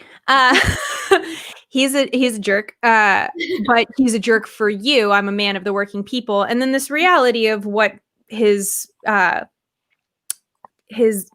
administration has actually been doing, particularly with economic justice. And so he's interesting because those circles aren't even a Venn diagram. They're just two circles sitting next to each other. There is no truth to his personal mythology. And I thought that was really interesting as well, where it was like, it doesn't even need to be true. It just needs to feel right to enough people to have power. And I thought that is a kind of horrible magic because it doesn't make sense. And to me, magic is just stuff that doesn't really make sense. And so I used this book a lot to kind of think about narrative as magic, the way that stories create destinies. And that's something that both of the main characters are really battling with. They have the stories that they've been told their entire life about themselves, and they have the story that they're trying to tell about themselves. And it's about them getting their truth closer to their story.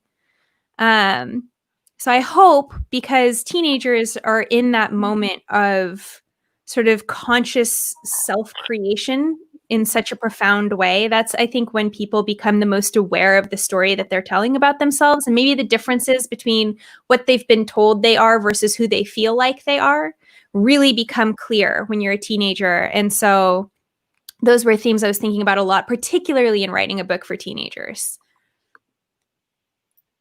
That was beautifully stated of a very unfortunate circumstance of our world. And I'm speechless. Okay. I don't even know how to piggyback off of that. But so someone from our Instagram actually commented that this book brought them out of a reading slump. And yeah. They were wondering if you ever plan on revisiting this world, and if not, can you give us some insight into your next project? Yeah, so the publisher hasn't confirmed a sequel. I would love to write one. So if you like it, please feel free to tell all of your friends to buy between 5 and 100 copies. It makes really great decor. You can just keep them all, build a fort. But books that I definitely have coming out in the future, next year, next fall in 2021, I have a graphic novel with HarperCollins called Squad coming out.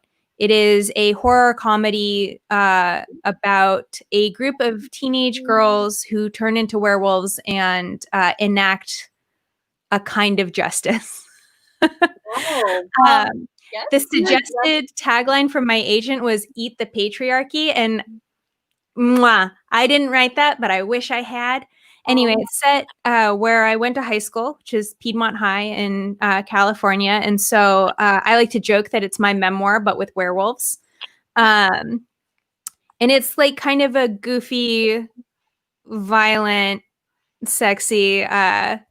It's very different than The Mermaid, the Witch, and the Sea. The Mermaid, the Witch, and the Sea is so serious. And I was thinking about a lot of really big, meaty questions when I sat down and wrote it. And I love it, but it's very, very different than Squad, which I wrote down in just a fury and wrote in like a month. The first draft of it came out like super quickly because I was just so sure of what I was trying to say and what I wanted. And so they're very different sides of my personality. One's like a feminist revenge fantasy, and one's like a big high fantasy about the questions that define nations. Yeah, honestly, that's a very well-rounded person. I'm sorry, both of you talked at once and I didn't hear either of you. I'm so sorry. Go ahead, Carly. I said they both sound amazing, and I am a huge lover of graphic novels, so that's always really exciting when I see authors that I like putting out graphic novels. And we've already been talking about women as werewolves a lot on this. Yeah, because periods. Why don't we talk about that more? Sorry. Yeah, let's talk about it. the moon cycle, and yeah. Literally, okay, sorry, binary gender is fake, but also there is a thing of people who menstruate being kind of like tied to the moon makes a kind of sense. And I don't know, I'm just all about women getting permission to be monsters. And like on a serious note, because somebody in my family was kind of giving me shit about the fact that it's pretty violent and the men in it are not great. Like there's one redeeming guy. And everyone else is kind of trash. And they were like, do you really think it's okay to condone violence? And I was like, no. Like, that's not the point at all. Representation, first of all, isn't approval. Like, not every character needs to be a role model. But also, if you say to people who are subject to rape culture that you aren't even allowed to imagine in fiction for a moment that it might be fun to have the physical power and to have that taken away from the aggressor, that is just the power dynamic that we all live with. You're basically favoring the predator over the prey, even in the imagination, which to me is like such policing of like enforcement of rape culture that I just can't. That's not what my family member meant to say to me. And I think that if they'd thought about it, maybe that would, they wouldn't come from that angle. But I don't know, man, you got to be able to have fun somewhere. And I do think that there is something kind of delicious about imagining a bunch of teenage girls being like, nah, you're dinner now. I don't know. Anyway. Yes. Anyway, you can mark it as to read on Goodreads now. It's illustrated by Lisa Sturl, who did the Modern Witch Tarot, who's a fucking god, and I love her. So that's going to be great. I hope you all. I just added it to my want to read. I'm very Yay. Yeah. Yeah. It reminds me of the feeling I got reading Foul is Fair earlier this year. Now, Oh, I haven't read that. Oh, you would love it. Is it going to give me my feminist rage? Because I'm just, If I you want have it. women getting revenge on their rapists, it's amazing. Yeah. I'm about a revenge fantasy right now. Yes. The manuscript for Squad sold like the week after Kavanaugh was confirmed. Ironically, I didn't write it while that was going on. I wrote it well before it, and then that happened. And it was like, see, I'm not crazy. This is... if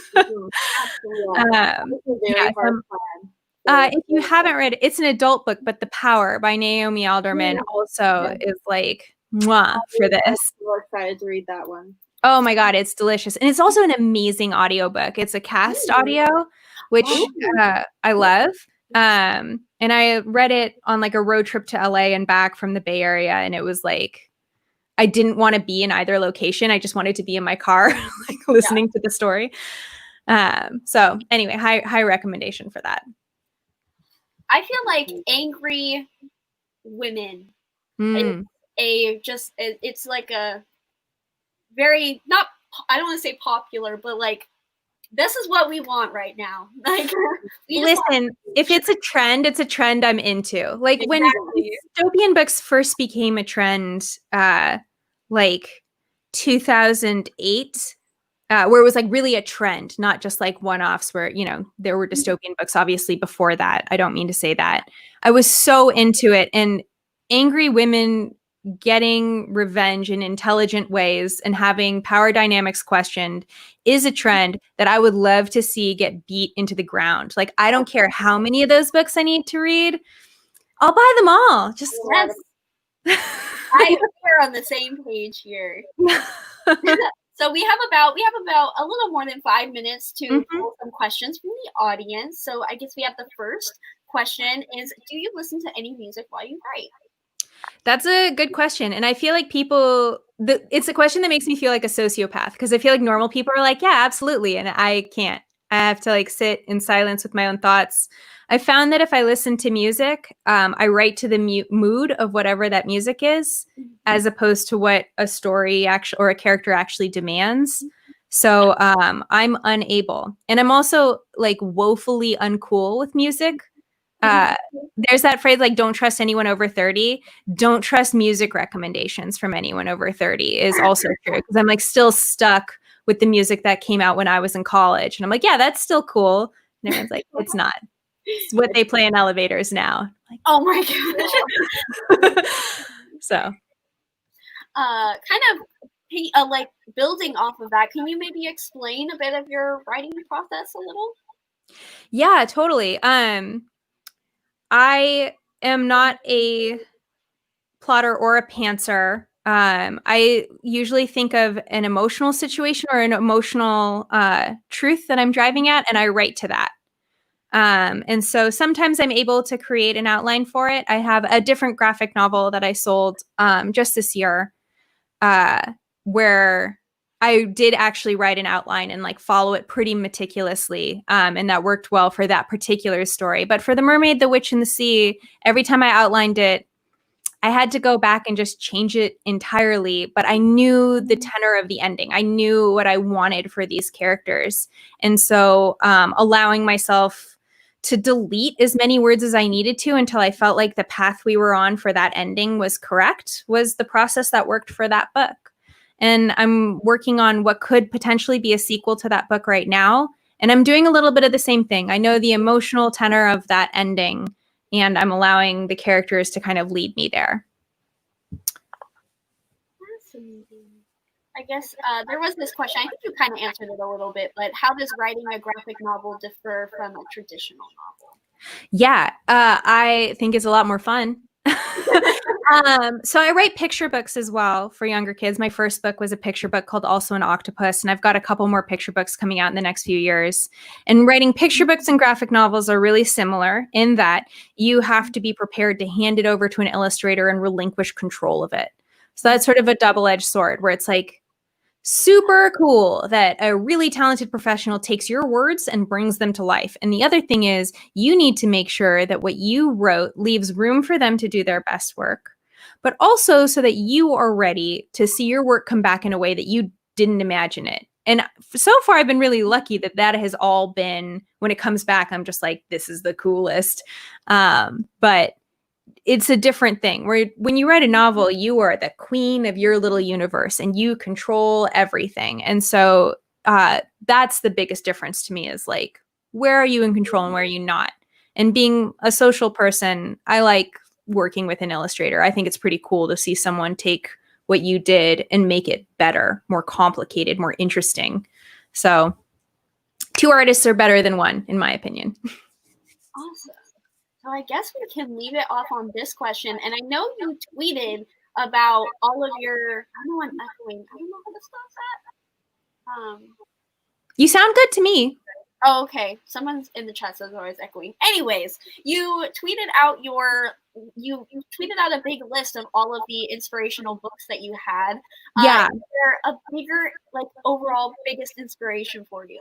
Yeah, for The Mermaid, the Witch, and the Sea, there absolutely is. I was an independent bookseller for a really long time. And while I was, there was a little girl who'd come into the shop all the time with like bright red hair. She looks like the girl from Brave. And she's aware of that and she's sick of being told it. And she was just like this really cool and interesting reader. She was painfully shy for the first 2 years that I knew her. Her parents did all the talking for her. And then finally one day she was like, do you like Pokemon? And I was like, oh my God, Claire's talking to me. And eventually her parents hired me to be her creative writing tutor. And in that time, I got to know her really well. And it became clear, among other things, like the fact that she is incredibly talented as a writer herself, a really smart reader, and just a kid with like a really strong moral compass. And also that she's queer and that the fantasy books that she was reading when she was 12 years old were always straight, just were always blazingly heterosexual. And she felt left out, as anyone would when they don't see themselves in any of the fiction that they love. And so for The Mermaid, the Witch, and the Sea, it's dedicated to her. She's the first name in the acknowledgments. I really wrote the book exactly for Claire when she was 12, 13 years old. She is 21 now, so I kind of missed that boat, but I think she still appreciates it. That was so beautiful and yeah, that's inspirational.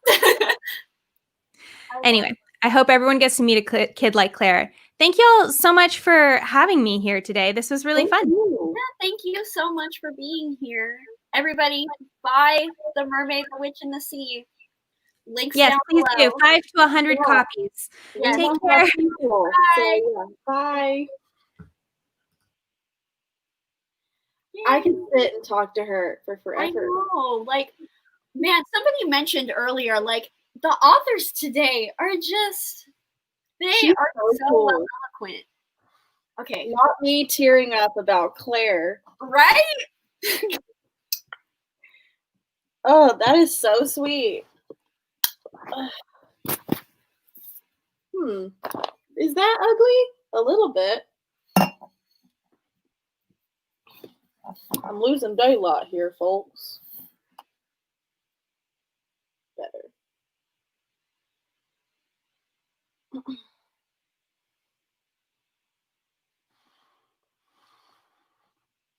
Hello, everyone. How many people are in the chat?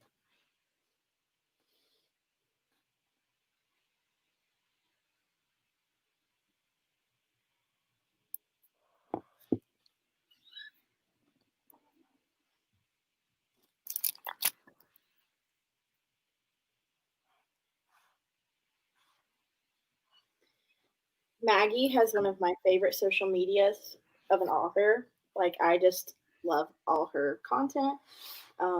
She's also gorgeous, and she has a beautiful family.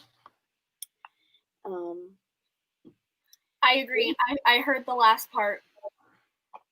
I've been following her lately and just love Stan 100%. Do I look better with or without the light? Okay, let me see. Turn it off. That's really hard. Oh, okay. Okay, well then keep it on. You're like, do I look better? Never mind, it's staying on. I don't care what you think. I want to read The Power so bad.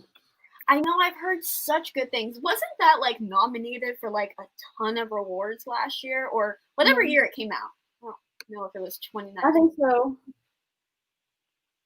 Her baby pics are so cute, and I don't like children. And I'm just like, oh, little human baby.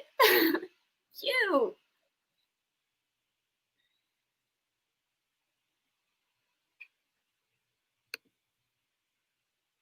How are you guys doing? How are you guys holding up? We're at hour 9. Home stretch. We got 1, 2, 4. Just 4 more authors left. Oh my god. That's crazy. We only have 4 more authors left. Like, I know we've only been like working on this for like 3 months. I mean, I say only, like 3 months is still a long time, but like I feel like it's crazy that it has just gone by so fast.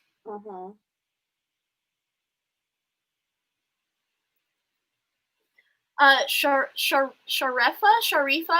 I'm sorry if I'm pronouncing your name wrong, but you have been here since the beginning, and it was like 1 a.m. like 4 hours ago. So you are the winner of just this whole live show in general. Like, hats off to you and your determination to support this whole venture. I hope you are getting a lot out of this. Like, I hope you're enjoying all of the interviews. I hope everybody is, but you've heard not so great things about race and trans people. Well, I think the author is a Black woman, if I'm not mistaken. Let me just confirm that before I make claims. Could be wrong. Let me see.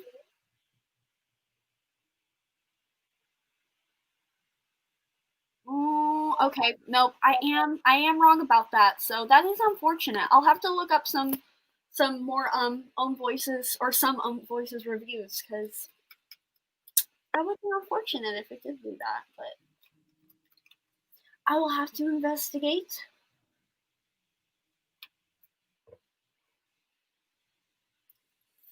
We are happy you're here. We're happy to do this for you guys. It's already 2 a.m. It's okay. You can go to bed. Just cut off. It's at 9:04 right now. Just come back tomorrow. Watch the rest. It's okay. Nobody blames you.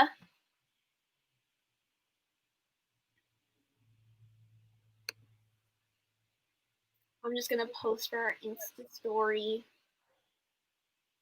Not get my Chick-fil-A on the screen. What's going on in LA is awful.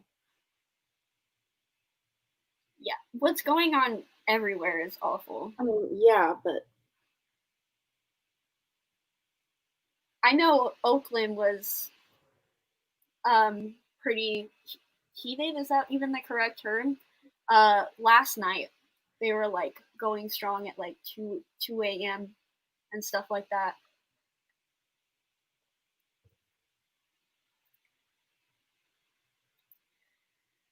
It's just so people who were here for Mina and Chandler's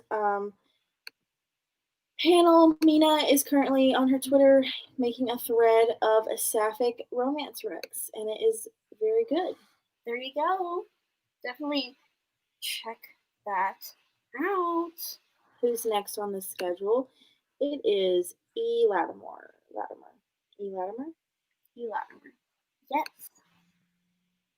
The author of Witches of Ash and Ruin. And we'll start in a few minutes. Just taking a little breather.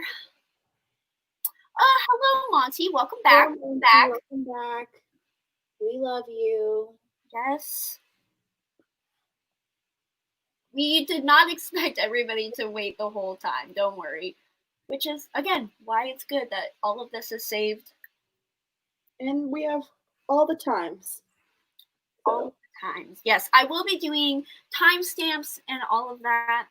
So if you guys do miss like a specific panel, I mean, there's obviously the schedule, which I mean wouldn't be exact to like real life time, but I feel like we've been sticking to schedule like fairly, like pretty on top of it.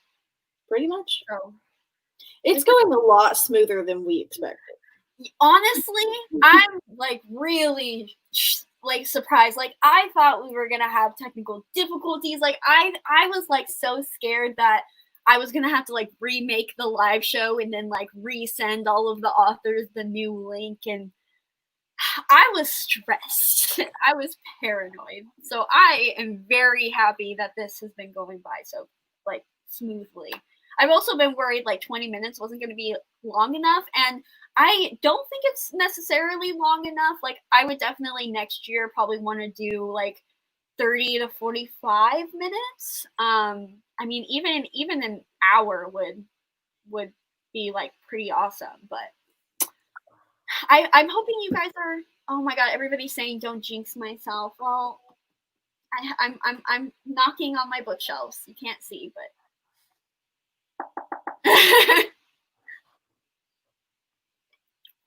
I'm glad you guys are having a great time. Yeah, I think we will probably talk about splitting it into 2 days, and see yeah. If it's like if we have like as many people on, we will split it into 2 days for sure.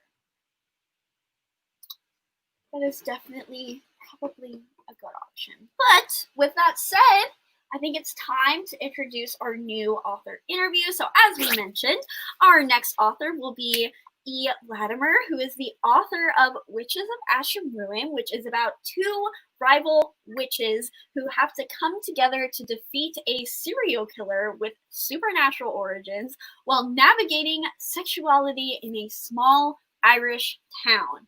Everybody say hello to E. Latimer. Hello. Hi. How are you guys? We're all right. We're all right. How are you?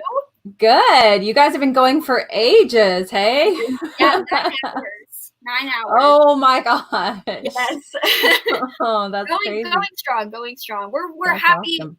to have you here. Very excited. I, for one, recently finished Witches of Ash and Ruin, and great. I loved it. It was fantastic. So very excited to talk to you about it. before we get into the interview questions, I was wondering if you wanted to maybe add anything as a pitch to Witches of Ash and Ruin, anything that I may have missed. No, I think yours was like pretty much usually how I pitch it, as like rival covens in Ireland having to team up to stop a serial killer murdering witches. You pretty much covered it. So awesome pitch. I'm glad, happy to do so. Oh, I also should mention that it is available now. Forgot to mention that, so definitely hit those descriptions. Yes, below. it's in bookstores. Well, Yes, it's not in bookstores. You can order it. IndieBound, which we have. Yes. Down below. Yes, you can order it in IndieBound, and you can order it in audiobook as well. And the audiobook narrator just has the most gorgeous accent. It is so good. Yeah, I love it. I can attest. That's what I listened to, and it was it was a really great time. She's a gorgeous voice. Strongly recommend it. Yeah. So, and your cover also. I mean, you can hold that up. Yeah. Oh. How do I do this camera thing? Yeah, that's Phil Buchanan from Disney Hyperion. He just did an amazing job. It really just like pops out. Well, like when it was on the shelf briefly, it really stood out for the week. Yeah, it really is. Yeah, he did a really cool job. And then like I just love it because like inside is just black with red. And so I like can stack them up for Instagram and stuff. It's very cool. Oh, and like if for those at home that aren't able, there we go. Oop. There. That's got really cool Irish knotwork on the back, Celtic knotwork. It's very beautiful. They did a really good job. Beautiful. So, I guess the first question we have is your depiction of witchcraft is very realistic to history and even current practices. Was this a conscious decision you made to present this type of witch rather than more of like the campy stereotype that we see in movies? Right. I love campy stereotype witches, like don't get me wrong. But it's very much a case of like writing what you know. Cause like, I don't know if you can see like, I'm like, where do I lean? But like mini cauldron, got the candles, got the oils. So it, like I said, it's very much like a writing what you know. And then mainly like I realized while I was writing, I'm like, oh, some of these like mannerisms and stuff are really based on close friends of mine because like all of the people I know are witches, pretty much. So yeah, it was very much like a writing what you're familiar with. And I also wanted it to feel, I wanted the story to feel like in the realm of possibility. And I wanted the magic to feel accessible and like, oh, maybe this is real, right? Like it's subtle enough. There's no like flashes and bangs. And it's like, maybe I could actually do this. Maybe I can actually scry. Maybe I can actually read tarot cards. So I wanted to feel within a reader's grasp and have it, you know, still retain a sense of mystery and yet be accessible that way. I really enjoy reading that type of thing where it feels like, it doesn't feel outside the realm of possibility, you know? Yeah. I think you achieved that very well. Thank you. So our second question is the covens of Witches of Ash and Ruin are kind of juxtaposed. There you go. Yes. I know. With this local cult-like Catholic church. Isn't quite the Catholic church, but like, yeah, kind of the town. So what was your motivation for presenting these two different belief systems through Dana's real family versus her chosen one?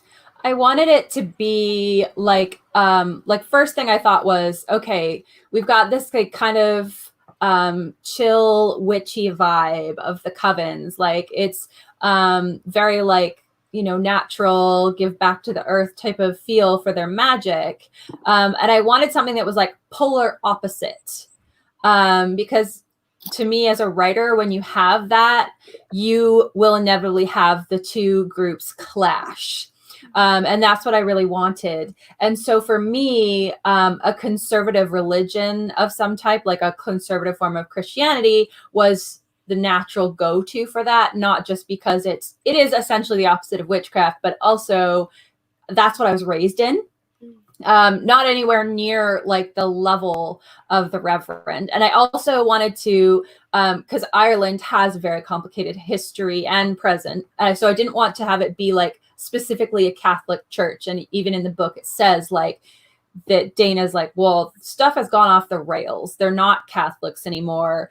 They've basically become their own cult. And the book two is planned for people that are wondering, that cult becomes a much bigger part of it, because you can see in the book that they're evolving or devolving, I guess, into something weirder and scarier and more bizarre. And when you have like a really strict conservative Christian mindset, like I feel like it is easy to kind of do that a little bit. And I am speaking from experience here. So yeah, a lot of what the Reverend says and does and the way he acts are all like based on my childhood, but with some exaggeration, I will say. So yeah, there was again, it comes down to write what you know, right? So. So the female romance is a very appreciated aspect for many readers. So what was the journey / importance of framing the bisexuality of Dana? I grew up reading like everything I could get my hands on with fantasy. Like I would live in my local library and I would just like live in the fantasy section essentially. And so I read everything I possibly could. But I like literally, I don't think once I found any fantasy in my library that had a queer character, and certainly not a bisexual character. You just had, maybe you had the issue books. And I think probably as I was growing up, if I had really searched, I could have found them potentially. But I wasn't allowed reading that stuff, right? Like I said, I came from a very conservative Christian background, so there was no way that I was able to like access the internet and look up like, where do I find sapphic fantasy? Because that would have been like dangerous for me to do. So it would have been great if I could have found it in my library, because I would do this all the time where I would find a book I wasn't allowed to read and I would just like hide in the section and read it, right? So if I had been able to find that and I'd been able to access that, I feel like that would have been a lot easier to come to terms with as a bisexual woman myself. So I feel like part of it was writing this book for that version of myself. Like, and I can kind of like picture myself finding this book in the fantasy section and thinking like, oh, what would have been different? What would have happened? And I hope I can, reach somebody that way, like some small past version of myself, essentially. So yeah, that was important to me to put, because we need issues books too. Issues books are so important. But it was important for me to have a depiction of a bisexual woman in a fantasy story, in a story that could be like engaging and like in places exciting and a romp, and not be a coming out story or something along those lines. Even though, that is a part of the book too. There is a scene where we learn that she was outed because she's in this conservative home and she's in this conservative small town. But I didn't want it to be the main focus of the book.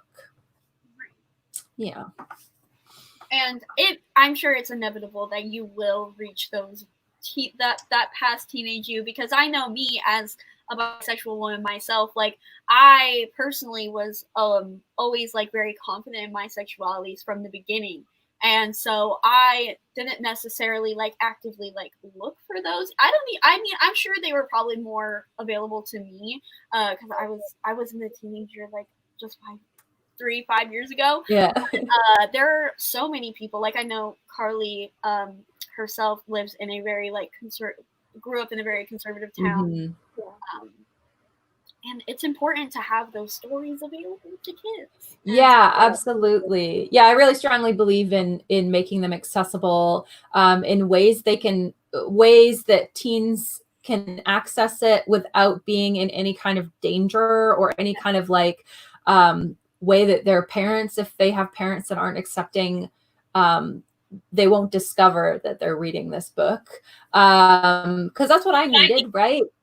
Yeah. So That's why I am such a big advocate for more queer rep in fantasy specifically, because it's very, this sounds bad, but it's very easy to mask through the covers and the synopsis, but it still be there for the reader. And, you know, so like if someone saw you reading that on the bus or something, it wouldn't be like two women holding hands on the cover. Even though that's also very important representation to have, because you want to have that visible for someone who may not be able to do that. That something like that is great. That's a really good point. And actually, it's funny because do I have a copy? Of course. Oh, hold on. Here it is. I am not prepared. Clearly, my first book was The Strange and Deadly Portraits of Brian and Gray, and that's a middle grade. And there is a female romance in it. But it's very subtle because it's middle grade and it wasn't advertised. And I had two reactions to this. I had the people that like complained to me. They were like, there was no warning. And I'm like, well, there shouldn't have to be a warning on people like me. Thank you very much. But the other thing that was amazing to me was I had kids coming up to me and they would like all do the same thing. They would come up and they would be like whispering to me and they would say, are Bryony and Mira, like, are they a thing? Do they like each other? Are they in love at the end of the book? And when I confirmed that and said yes, they would like light up, like their little faces would just light up. And that more than anything was like, you can yell at me all you want. I am so happy I put that in there. Right? Like this happened. I went to the Toronto's Red Maple Awards 2 years ago, and this happened to me 3 different times. And I left crying. Yeah, it was huge. So yeah, I fully agree with you that it's important to have it because it's not immediately obvious, but the right people will find themselves in it. Absolutely. And we thank you and all the authors who are writing these stories for the stories. And there's so many, I gotta say, there's so many good sapphic books coming out in 2020. Oh my God. It is the year of sapphic books. We were just talking about this earlier today. Like, there's so many good ones. There is. So exciting. So we have about 10 minutes to pull some questions for the audience, and we already have a couple. So here's one. Do you have any favorite authors who inspire you? That is a good question. I really like books by, well, specifically The Raven Cycle by Maggie Stiefvater was a big influence on Witch Sebastian Ruin. It's very much like, I loved Blue Sargent and her House of Women. And when I was reading the series, I'm like, no, but like, do we have to leave? Like, I want to stay with Blue and her family and the women. And like, no offense to Gansey and the boys, I like them, but I'm like, can I just have a book about the women? Yes. Like, I don't need to go off with the Raven boys. My Animal Crossing island is called 300 Foxway for a reason. Oh my God. That's so funny. Yeah, that was what I wanted. I wanted a whole book with them. So yeah, definitely that series. And then I really like V.E. Schwab's Darker Shade of Magic series. Neil Gaiman is definitely an influence. What else? Oh gosh, there's so many good books that I just finished reading Gideon the Ninth. And I have not stopped talking about it. I'm evangelical about it. My friends keep telling me to shut up. So yeah, that's probably the book I'm the most crazy about right now. It's not YA, but I loved it so much. And that's another sapphic romance if anyone hasn't read that yet. That one was recommended by Emily Duncan. So again, another repetition. So good. Someone asked if Witches of Ashen Room was adapted into a movie, what would the soundtrack sound like? Ooh, good question. Well, for my playlist, there was a lot of tracks from, if you've seen Sabrina, the Netflix version, there's a lot of tracks from there. Also, I always say this wrong. Is it Hosier? I say it wrong too, and he's like one of my favorite artists. So yeah. There was a lot of that too. In the Woods Somewhere, I think, was one of the songs I listened to on repeat when I wrote this book. So yeah, a lot of that, and then Sabrina soundtrack mostly. Well, I mean, obviously something like that. They can't like rip off the soundtrack if they make it, but you know. And then, what are some of your favorite books that were out of your genre that you always read? Out of my genre. That's a really good question. I am like way too narrow-minded, and I like just read fantasy 24/7. This is really bad because I can't actually think of one out of my genre. No, apparently I need to read more widely. I'm pretty much the same way. I think we both stick to fantasy for sure. It's just like, why not read a book without magic? Like, why? I will say Fangirl, actually. That just popped into my mind. I have read Fangirl like 3 different times now, and that's because it's about a writer. So if it's a contemporary and it's about a writer, I'm interested, but that's the only way you can hold my interest with contemporary, unfortunately. Yeah. So we have about 5 more minutes. So I think could you go into more of like your writing process? I know that's always a really interesting thing to hear about authors' process. Yeah. Well, it depends if I'm drafting or editing. I draft crazy fast. Takes me about a month to draft, a little under, sometimes 3 weeks. And then I edit for what feels like forever. And I hate editing. I don't understand authors that are like, I love edits. I have so many friends that love the editing process. And I just don't understand. I really, really hate it. And I think it's because I make so much work for myself. I get really, really excited about an idea and I just write it all in one go. And I'm not a write in out of order type of person. I have to write like all from beginning to end. And then I've made a tremendous amount of work for myself because usually it's horrible. It sucks. So I have to go back and edit for about 3 or 4 months after that. Before I will even let my agent see it because it's just hot garbage before then. I think one of like the most surprising things that I have learned about like listening to authors and how they write is how common it is for people to just write out of order. I know. I'm like, how do you do that? I don't know. A lot of my author friends are like that. They'll be like, I'm bored of this scene, so I'll skip ahead to this scene. And my brain is like, what? No, I'm shutting down if you do this. This does not compute. Yeah, I can't. So could you maybe talk about your next project that you might be working on? Yeah, well, okay, so I don't even know. Nobody has specifically told me that I'm not allowed saying things about this, so I will just like say it now and ask for forgiveness later. Basically, what's happening with the second Witches of Ash and Ruin book is that the first book was sold with like the option of a second, so my publisher gets to see it first. So I send them a proposal. If they say yes, great. If they say no, we go widely on sub with it. Either way, I'm going to try to do a second book that is in the plans. It's in the works. I already have some of it written.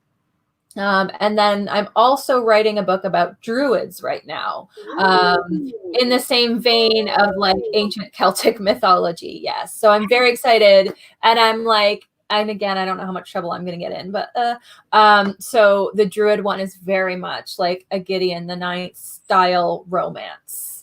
Oh my which God. I'm very excited for. Yes. That sounds amazing. Very, very excited. We were also talking about how we had our romance panel, and we all of us read sapphic romances, and we're like, why are they always so lovey-dovey? Thank you. Oh my God. I did a whole thread about this because I was like, what? Why can't the sapphics just push each other against a wall sometimes? Exactly. Jeez. So that is very exciting to hear. If you get in trouble, well, we won't say anything. We'll just be it's a secret. It's a secret. It's a well kept secret on this YouTube channel. I don't think that my agent or editor watches these things. Like, so Nobody tell. Nobody tells. Well, thank you so much for coming on. We really appreciate you coming on to talk about your book. Well, If thank you for having me. Yes, make sure you guys check out the links. Go buy Witches of Ash and Ruin. It's a great time. So thank you so much, and Thank I hope you have so a much. wonderful rest of your day. You too. Thank you so much, guys. Thank you. She's great. Love that. My God, that sounds amazing. Dude, druids, so cool. I feel like if I played D&D, I would be a druid. I don't know enough about D&D, but I feel like that's what class I would be, or race, whatever. I don't know the terms. Do you want to hear about my D&D character? Yes. Sorry for the motorcycles. I gotta turn this light off because it's giving me a headache. You know what? I have it saved to my computer. Oh my gosh, I'm so excited for our next author. Is it Chloe? Yes.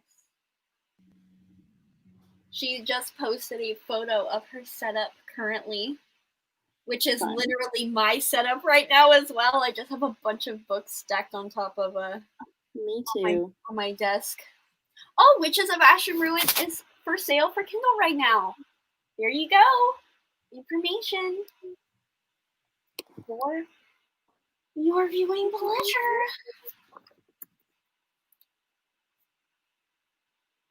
That was honestly the best witchy book that I read. Granted, I feel like I haven't read a ton of them, but I really loved how like realistic the witchcraft was, because I'm not a practicing witch, but I do like know quite a few practices and dabble in some sometimes. So I thought it was really interesting, a really interesting take on the witches.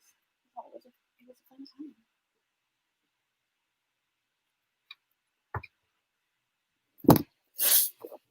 The D&D Beyond website is so messy. She's just messy.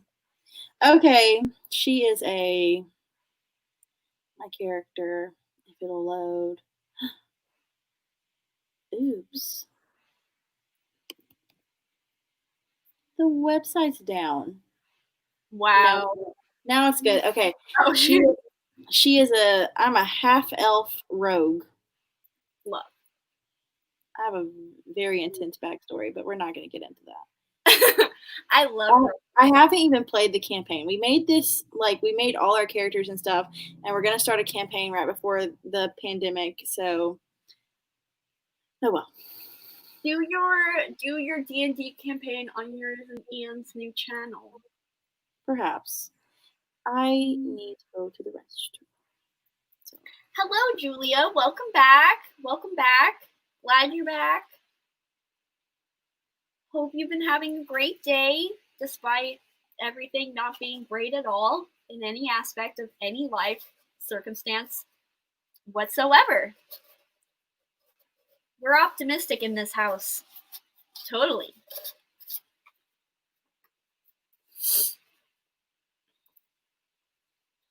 How are the rest of you guys doing? What have you guys been doing this whole, I guess you've been watching me and Carly, but anything else? Like, have you guys been reading on the side?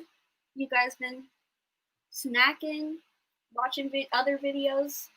Let me know. Keep me updated. I would like to know. I would also like to know what you guys are reading in general. I'm always curious. 9:33 here. Been here all day. Thank you for being here all day. I really appreciate that.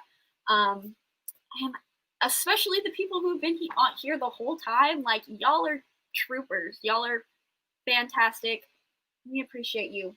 And we also appreciate people that only come periodically because you guys are still here supporting, and I appreciate that. Writing, ooh, exciting! I hope you're getting some good tips. I love hearing about authors, you know, their processes and all their little tips that they give. So hopefully you're getting some good tips and watching TV and reading Song of Rapes and Ruin. I am so excited for that one. Really, really excited for that one. I think that comes out, did that one get pushed back? Let me make sure, because I know it was coming out in June, but I know a lot of things are getting pushed back right now. So let me just clarify. Okay, it's Goodreads still says it comes out on June 2nd, so very exciting. I'll have to make sure my library bought that one. Editing Goodreads shelves. I have tried to do that so many times. I'm always like, you know what? I'm just going to sit down and I'm going to organize everything. And I do it for 10 minutes and then I'm like, no. and then I can't, and then I quit. And I'm just like, I'll have books that were added to my TBR in 2018. It's fine. I don't care. I'll just ignore them. Animal Crossing. Love. I haven't been able to check my island today. I have my Switch right here. Do you guys want to see my Switch? Yeah, you do. You do want to see my Switch. Look at her. She's beautiful. And it's very on brand. And I love her. She will be on as soon as this is over. This is my what do you call it? Prize, not prize. I don't know the word. I don't know English. I've been talking for almost 10 hours. Reward. There we go. Waiting for E. Lockhart's book. Ooh, is that a thriller author? Oh, yes, it is. We Were Liars. Haven't read it, but exciting, exciting. Oh, and Genuine Fraud. I heard good things about that one as well. Haven't been watching you guys. Little reading between panels. Ooh, 2 episodes of Survivor. All good things. Reading Truly Devious. I read that one. Wasn't a fan myself, but I know a lot of people really like that book. Just started The Glittering Court. I have that one on my shelves somewhere here. I don't have the dust jacket though because I found it going thrifting, as you can see. I got it for $3 at Goodwill, which is very overpriced because it doesn't even have a dust jacket. But it is what it is. I do it for my queen. See? Truly Devious. Lots of people love it. Thank you. I love my Switch so, so much. I liked Truly Devious. Yeah, I probably liked it. Until the last book. Secrets of Immortal Nicholas Flamel. That sounds familiar. Nicholas Flamel is the immortal guy in Harry Potter. Oh, you're right. I didn't know that was a book. Wait, I don't think it's Harry Potter though. But that's who he is. Are you sure? I know it's Nicholas Flamel. I have seen this cover. I feel like it's a really popular I don't know, is it YA middle grade? I feel like he was also a real dude. 2007, so yeah, it has been out for a while. Well, I was just thinking of Nick Flamel from he's in the second movie, Fantastic Beasts movie, and he would be he was the creator of the Sorcerer's Stone. Yes. Maybe it was a real person. Oh, he was a real dude. Okay, there you go. Thank you for clearing that up. I was like, there's some published Harry Styles fan fiction out. I mean, there is published Harry Styles fan fiction out there. Who said that? Me. I said, I was saying, oh, there's some published Harry Potter fan fiction out there, but I said, oh, there's some published Harry Styles fan fiction out there. Then I was like, that's wrong, but that's also correct. So. Okay. Glad. Okay, and on that note, on Harry Styles fan fiction, we're going to talk about something that isn't Harry Styles fan fiction with our next author, Chloe Gong, who we are very excited to talk to. Yes. And she is the debut author of These Violent Delights. And just hold on to your seats while I describe this book. It is a Romeo and Juliet retelling set in 1920s Shanghai between two rival gangs. And it will be released on November 17th. So, everybody welcome Chloe. Hello. So excited to be here. I was just laughing backstage at the Harry Styles thing. See me laughing, but I'm laughing. Our 10-minute breaks in between authors have been, we've talked about the moon landing, we've talked about Harry Styles fan fiction. It's been a ride. It's amazing. I've been watching this since I got up this morning, and then like around the Latimer interview, I was like, wait, shit, I'm on this. I'm not watching. Okay, I need to get on. Thank you so much for watching. Someone said that they love your earrings. I also love your earrings. Yes, they're so beautiful, and they're very like reminiscent of your cover as well. I like to dress on brand because image. Yes. Yes. So before we get into like our actual questions, do you have any additional like things you want to say about your book that maybe I missed? I think you summarized it very well. I have it here in this. If everyone wants to see the cover. Honestly, I sell my book with the cover. Like not even the pitch, the cover's what sells it. Yeah, I think you got it very well. It's a Romeo and Juliet retelling set in 1920 Shanghai. And when a monster allegedly starts causing mysterious deaths across the city, the rival heirs of two gangs have to team up together and find out what's happening. Incredible. Honestly, your cover sells it and your social media presence because you get us. You get us. You know how to sell it. Your TikToks are amazing. So, so our first question is kind of going off of the synopsis. So obviously, like that pitch is amazing. Like Romeo, not only do you have Romeo and Juliet, but you have the 1920s, who everybody loves. Everybody loves the 1920s, and then you have it in Shanghai, which is a setting that we don't often get. Well, I guess we are getting more of that diverse fiction in YA now, but still a very new setting. And so this is very unique. So I was wondering how you came up with the concept and what were some of your inspirations? I love this question because I love talking about this book setting. But it was definitely like a two-pronged kind of approach to it, right? Because there's the 1920s Shanghai aspect and then there's the Romeo and Juliet like aspect. So this book definitely started first with me wanting to set it somewhere kind of that like you said, you haven't really seen like Shanghai or anything in YA before. And even in literature itself, when I first started like researching for this book, anything I found would kind of be like Australian white woman goes to Shanghai and learns that locals are also people, or like American white expat goes to Shanghai and learns that locals are also people. And I was like, why? Yeah, so because most of my family are from Shanghai, so we immigrated to New Zealand when I was 2. So I heard a lot of stories about like Shanghai when I was growing up. My parents, love talking about when I was your age and all of that stuff. Obviously, they weren't my age in the 1920s,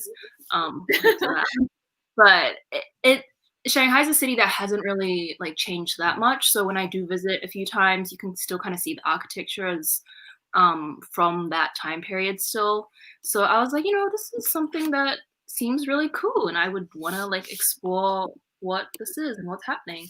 And so the more I looked into it, the more it seemed like a story that could not only be interesting, but it's still really accessible like to Western literature.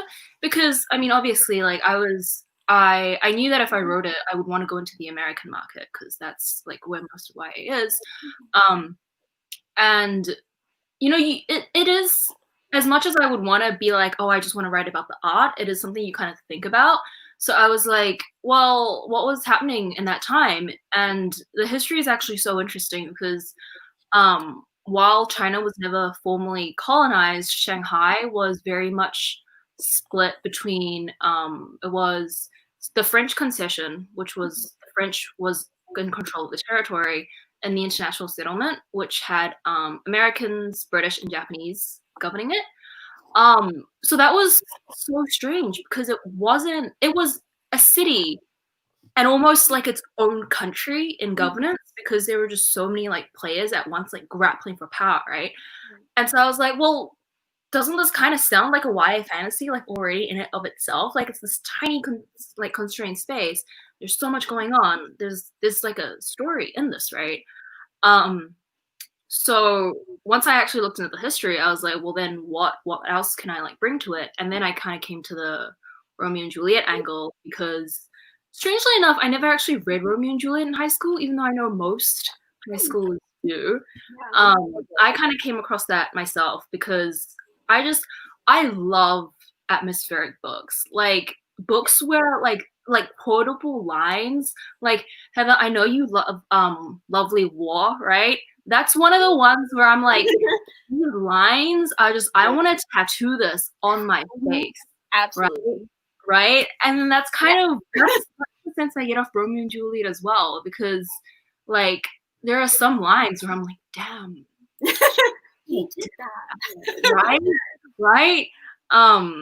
Yeah, so with that basis, I was like, I want to do something like this. I think a blood feud, like in a setting like this, between like rival gangsters, and then you put in like a star-crossed like pairing. I think I can do a lot of atmospheric things, and that's what I want to do. And I haven't even read the book, but I know you did that. I know you achieved that because wow, amazing, incredible. So you did touch a little bit on the history, but I know on your Twitter you have often talked about like these difficulties about navigating like history with fiction. So how do you go about occupying that space? How do you go about navigating it and filtering through having the history but also still making it your own story? I think I love complaining about it a lot on Twitter, but like, I guess when I'm actually writing, like the small things that I often complain about, they're kind of like almost the expendable details. So like sometimes I'll be like, oh, this is so frustrating. I want to set this fight like in this building, but it wasn't built until 1933, and this is set in 1926. Like little stuff like that. I guess even though like I complain about it, it's still one of those where I can just like at the end of the day I can like brush it off. But the real thing about like trying to mesh like history with fantasy is that I want to stay true to like the course of history without necessarily getting bogged down by the details. And I think this is something that I like learned along the way, because the first draft of These Violent Delights, which I queried with, actually so These Violent Delights is a duology, but originally it used to be all one manuscript before my editor suggested it could be 2 books. So before the 2-book decision happened, the original manuscript at the end of it had a huge chunk that essentially just read like a history textbook because like I thought it was so fascinating, right? So I was quite literally writing with a textbook in front of me. Like I had my laptop and a textbook, and I would just like put the details in. And then as I was doing edits with my agent, she very rightly was like, it needs a narrative, right? And I was like, oh, it's so interesting. But I did end up editing that to, you know, actually read like a novel and not a textbook. And that was definitely the right decision. But that's definitely something I have to think very like deeply about when writing like historical fantasy, because I don't want it to just be like a regurgitation of like facts and things, but rather taking like a huge like thread through the book, I guess, is that there's a lot of political anger during this time. So there are like revolts from workers. There are like huge scale protests, which, you know, it's actually like the parallels between what was happening in the 1920s and what you actually see like today, right now. It's like, it's too real. Like I didn't expect that it would contrast this much, but it does. And as I was writing, it was like, I can't lose this political anger, because even though I'm writing about, you know, two gangster hairs hunting a monster trying to stop people from dying, it doesn't change like the basic root of history that I'm working with, which is like anger at imperialism, anger at like people hoarding like riches, anger at poor working conditions in the factories and things like that. And I feel like that's like one of the big reasons why I am so excited for all of these historical fantasies coming out. Partly because I was a history major, and of course I'm like, oh, give me the textbook. Like, I'm okay with that. But also I think like historical fantasy does like what you said, where they can use like those serious like issues that actually happened in real life, kind of not only like shape them to like fantastical elements where you get a broader audience, so those audience like learns about those things, but, right? Yeah. But like, also bottom line, it's like you're using those themes and it makes it real with magic, and so I love that. History is where it's at. Yes. So I know your book doesn't come out until November 17th, which isn't I'm sure it's probably not a long time for you, but like for us, we're like, give it to us now. But is there a 2020 release that you would recommend to somebody who, until they wait for these violent delights? Oh my god, there are so many good books coming out in 2020. Like it's actually like, I don't know how I would be able to pick one, but when I was thinking about this, I think the most interesting 2020 release I've read so far is The Silence of Bones by Junher. It's a mystery set in Joseon era Korea, and there's just so much atmosphere. Like literally every page, like I felt like fog was about to come out.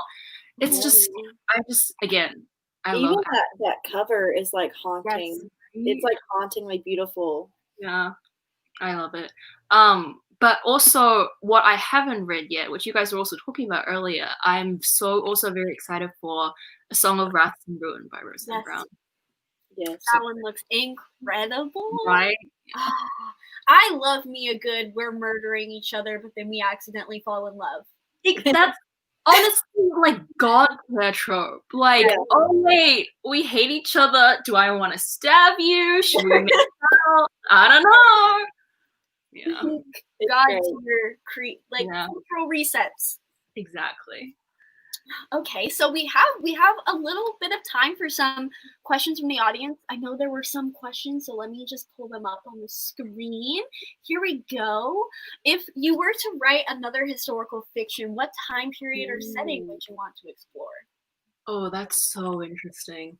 I feel like I am I'd like to stay in 1920s, 30s Shanghai for a while.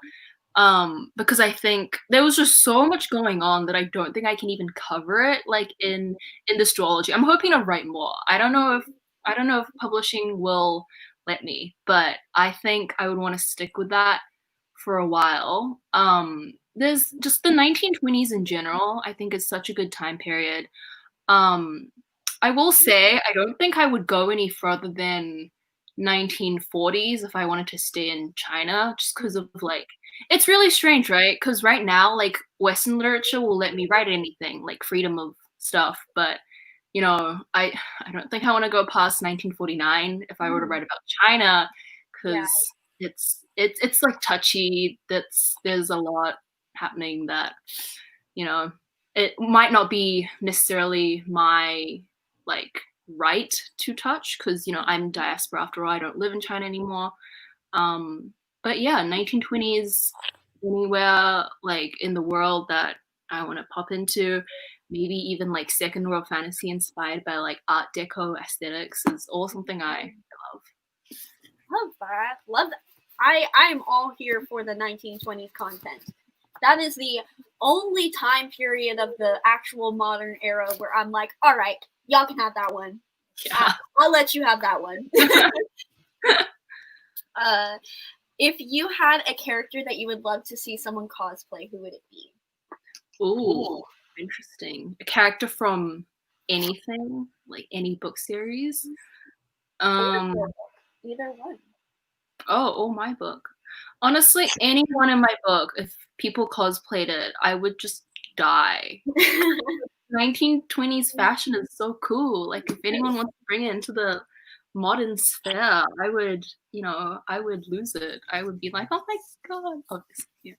I mean, you demonstrated how amazing it is in your TikTok that you just did. Like, hello.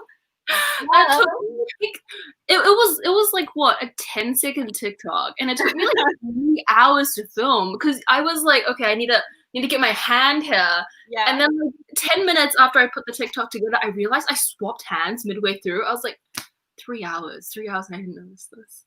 We were distracted by your beauty to even notice. Someone asked, what is a trope you want to write that you have not done yet? Oh, interesting.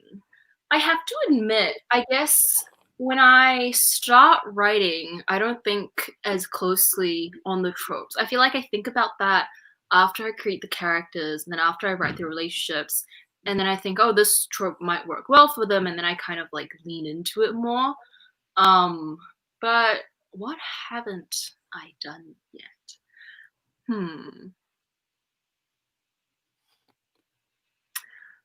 I don't know. Maybe oh, this would get a bit angsty. I would love to write someone dying in someone's arms. Haven't done it yet, so not to scare anyone, but I think I love angst, so that's what I want to do. Yeah. Man, Tangled really just traumatized me for that trope, huh?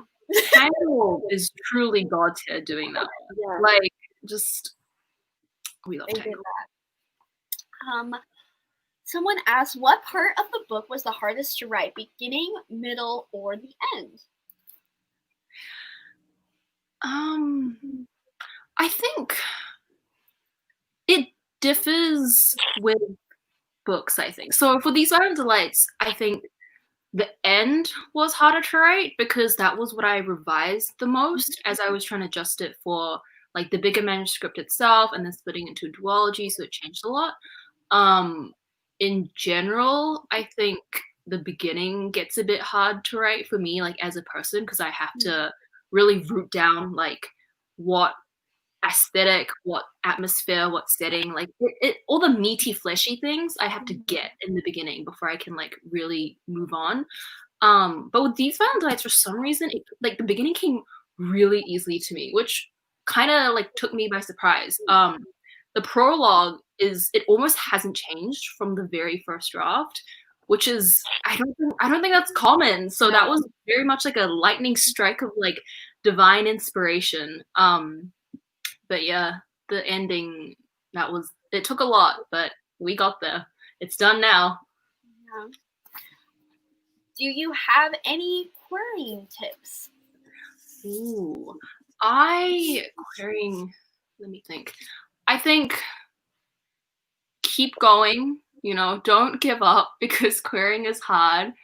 That's my general tip. But my really specific tip that I wrote about on I have more information like on my website, a whole thing about querying if you want to go look for it. But my big querying tip is that people say you want to know if it's your query that might have, if you're getting rejections, you want to know if it's your query that has any issues or if it's your manuscript that has any issues. And if it's your query, you'll get more form rejections. And if it's your manuscript, you'll get rejections on fulls, if that makes sense. So my querying life hack that I learned was when you first go out with queries, look for agents who fit you, who are fast at responding. Like don't just randomly query like fast responding agents, right? but of the ones that do fit your like manuscript, if your manuscript fits their wish list, query the ones who are faster responding, because then you'll know if your query works. You won't have to wait like 2 months for people, but you'll immediately know if it's your query or your manuscript that where the issue is. So. Really great tip. Well, thank you so much for being here. We're so excited for your book. We're so happy that you were able to come on and talk about it more. Make everybody check the links, as we keep saying, keep reminding everyone. Check IndieBound, check Libro FM, all of those things. Pre-order it. It's going to be great. So thank you so much for being here. Thank you for having me. Of course. Bye. Bye.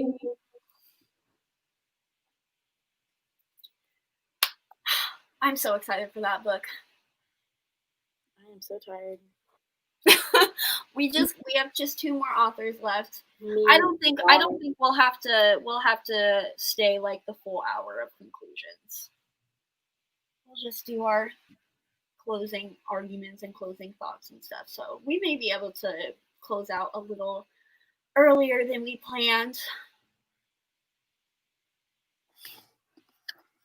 Hang in there, Carly. We're almost done. I'm hanging. I know. I don't know what to do with myself either. Like, November is so long. Yeah, so much has to happen to me before November's here. Yeah. Like, does that make sense? Like, I have to go through so many, like, new things before then. That does make sense. And, like, the year has just, like, if the year is going to continue the way it's continuing, it's going to be a long time till November. I'm going to go send an email.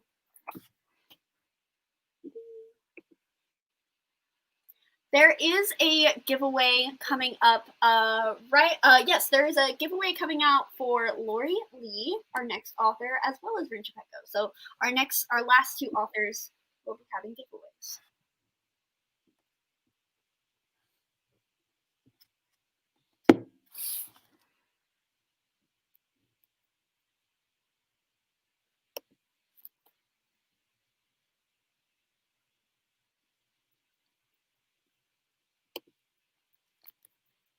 So happy that everybody is watching online and tweeting about this. So happy that you guys are having a great time. That was the goal, was just to have a fun time.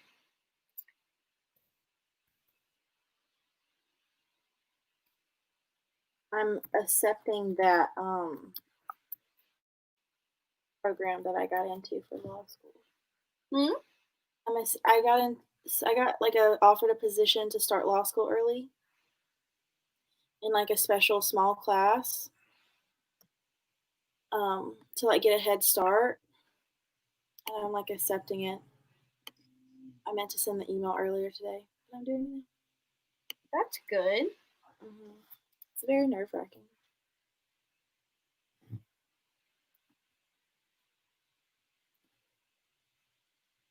Man, people were trying like tweeting at me like 5 tweets, and then they're all deleted. So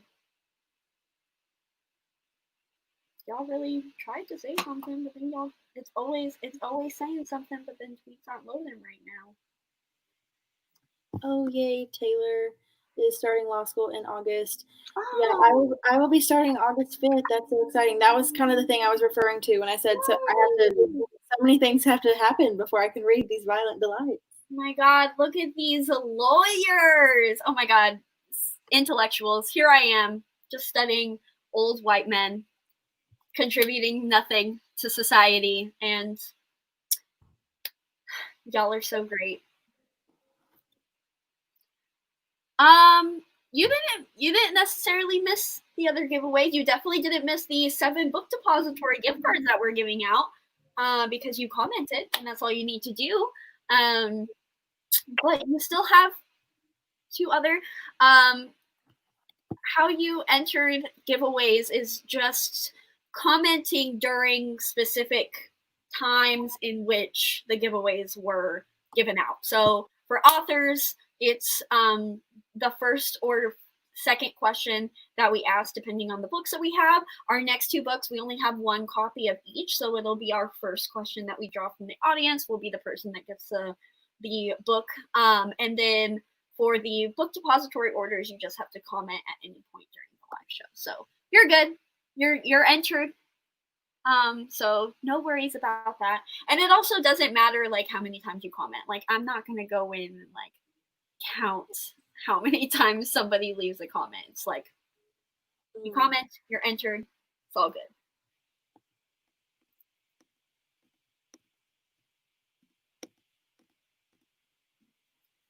Yes, we can struggle together. Yes. We're struggling together right now. That's at least something. At least we got community. This green eyeshadow, she is shining in the dark. Love. Cute. A moment. You're a little pixelated right now, though. I'll refresh.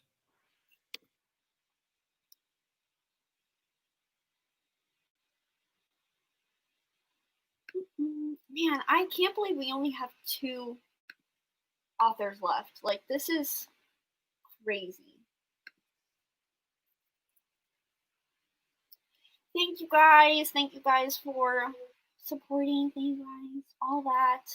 Yes. I'm going to take this opportunity to say, if you like me and you want to subscribe to my channel, my channel is Carly's Books. Links down below. I think she's like the first link. That isn't the donations, of course. Yeah, she is the first link in our Bookfest in Bed socials. So go follow her. I feel like you're close to like a new milestone, right? I'm getting closer to like 750/800, so it's exciting. And like I'm close to 3K, so I hit 750. So yeah, so now we're on the road to 800. Yes, love that. And follow her Twitter too. It's Carly's Books. That one's not linked, but I'm sure you guys can. I'm Carly's Books on everything. You want to add me on Goodreads, Twitter, Instagram, or YouTube. Yes. Thank you guys for subscribing. Really appreciate it. I'm really not sure like when either of us are gonna post new content because of everything that's going on. Like we certainly would not have been doing this if it wasn't like planned and all of those things. But yeah, expect definitely content from us and all of those things. In July for sure, I am doing a lot of things for my birthday month. Yes, I think we both prefer Twitter over Instagram. Yeah, absolutely. Yeah, my Instagram is just personal. I started out as a Bookstagrammer, and it was fun. But I love how much more personal Booktube and even Book Twitter is to interacting with people. Because I had like friends on Bookstagram, but it was all very like surface level, and that's my fault for not like reaching out and getting to know people more. But that was just like my feelings on it. But yeah, my channel, I'm not posting much right now because I had to move back to my my hometown, and also now all the stuff going on. But I do plan on being back to posting probably something for Pride Month, and I have some plans for July if more things don't happen. Yeah. Yeah, for me, I feel the same way. Also kind of with like booktubers that like aren't on Twitter. I think it's just because like I'm on Twitter all the time, so it's just kind of just second nature. I don't want to say second nature, but like I'm just on it all the time. So it's just a lot.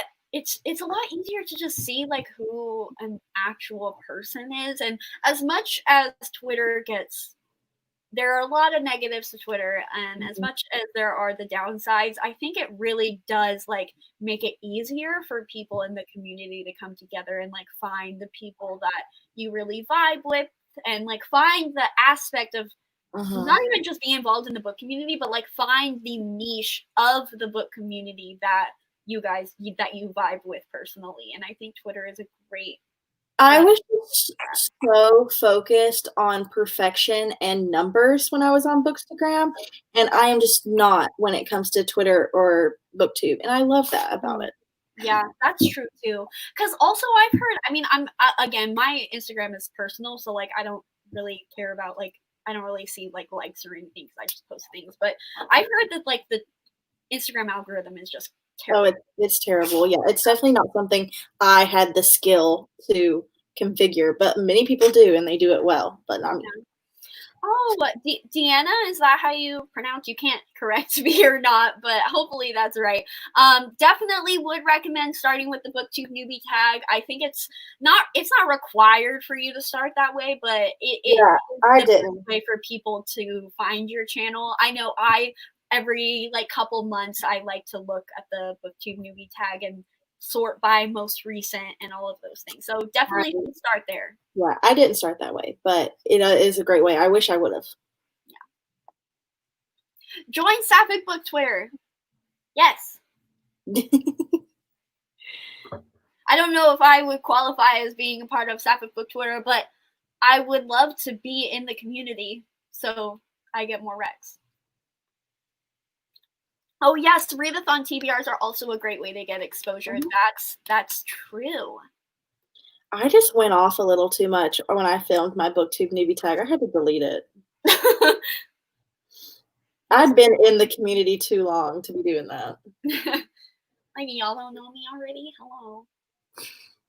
You could do the still a BookTube newbie tag. Yeah, I want to, but I'm talking about like in my BookTube newbie tag, when it asked what are your biggest problems with the BookTube community, I was like, well, here's my list. Let me tell you. I'm glad you asked. It looks like Lori might be running a little late, which is no problem at all. But so we can talk a little more. Prefer Instagram because no one talks to me on Twitter and I didn't find a sense of community there. I'm sorry you feel that way. Hopefully, like, you know, it does just take it's always like, oh my god, Mayana, hello. Good morning. Love. Please post the giveaway winners. I will post the giveaway winners on Bookfest in Bed for sure. I'll probably just like email the winners or try to find their socials. So I mean, hopefully you guys at least have some sort of communication on your YouTube profiles. If you don't, definitely recommend doing so, just so I can like kind of find you that way if you are a winner. So it makes it a little easier on me, so I don't have to go on like my community tab and be like, hey, I'm trying to find this person. Have been watching BookTube videos for a while, and by the time I made my own tag, so I just have to censor myself. Yeah. I mean, do you though? Like, I've been following like BookTube stuff for 2 years, and it was a mess. I always love watching people who don't censor themselves. Like that's kind of, like I said, like kind of the niche of the book community that those are the people I love. I don't censor myself now. And so if I went back and made a BookTube newbie tag, if I do make this still a BookTube newbie tag, I will not censor myself. But when I was first joining BookTube, I wanted to make friends with everyone. I like had all these people that I looked up to and I wanted to be part of their little friend groups. But now I have Heather, and I have Heather, and that's great. And I have a lot of friends, but that's not my main goal. Is to just be like kind to. I mean, I want to be kind to everyone. just like we know what you mean. Just like I don't want to talk up to everyone. If I hate a book, I want to be like, I hate this book. Yeah. Like, you know what I mean? Like, even if I hated a book Heather loved, I'd be like, I hate this book. And I would yell at her for it, and we would still be friends, and that's the beauty. Friend groups. Be quiet, Monty. My goodness. You are a part of our friend group of the BookTube side. Mm-hmm. How do you do that? Oh, sorry. Nope, wrong question. My bad. How do you do that for your YouTube? I'm technologically illiterate. So do you mean like like editing or something, because I just use iMovie, which is very easy to navigate and very simple. It's not like fancy like Final Cut Pro, but like I can still do some things with like green screens and stuff. So if that's what you mean, it's really not that difficult. It's time consuming. I watched a lot of videos on like how to do kin burns and how to add text and how to change the text, like very simple, like little 3-minute videos. And I've probably watched them multiple times over learning to edit just to refresh my memory and stuff like that when I haven't done a certain thing in a while. But editing, there really is everything to learn on the internet for free. Like you don't even have to have a Skillshare sponsorship to learn how to edit your videos. Yeah, I started watching this person. It's Frida, and I watched a lot of her videos for like ideas on intros and ideas on like outros and just like those and like editing, kind of like learning how to edit. Great resource. They have a ton of videos, so check that person out if you are interested in doing that. Add your socials too. Like, do you mean, I don't know exactly what you mean. Add your socials. You'll have to clarify. The Skillshare was not a call out. It was just a joke. I respect anyone getting their bag. I'm just don't. If I'm gonna download Skillshare, it won't be to learn to edit videos. You know what I mean? Like, there's so much of that out there. Oh, have never been invited to the Barbie movie read-alongs. The next one we do, we will invite you for sure. Which one was the next one we were gonna watch? Was it Diamond Castle or Diamond Castle? Yes, which is I want to do Three Musketeers. All right, we can do both of those. Officially invited. Officially. Listen, when is Monty not on our heads? Like that he holds us accountable. He holds all of us accountable. What will we do without him? I'm not sure. There are Barbie movie watch-alongs for me and Heather. We watched them together a lot. We did it like once, but like it's gonna be a I thing. said a lot, but I mean like we talk about them a lot. Yeah, we didn't watch one together. I saw somebody retweet the Three Musketeers being underrated, and then I saw somebody post the scene from the the Nutcracker and the dancing scene, and I was just like, the Nutcracker is like my favorite one. That one and Swan Lake are like my two favorites. It's a little boring, but like it's a moment. I love them both. But we talked. We were on FaceTime the other day, and we talked for like 2 hours about this one Strawberry Shortcake movie. Yes. Oh my god, the nostalgia was like, it took me back. Worst Barbie movie.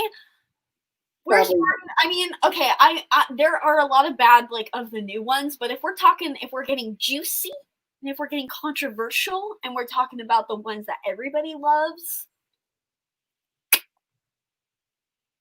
let me bring it up before I. Rapunzel's amazing, and you're correct. Yes.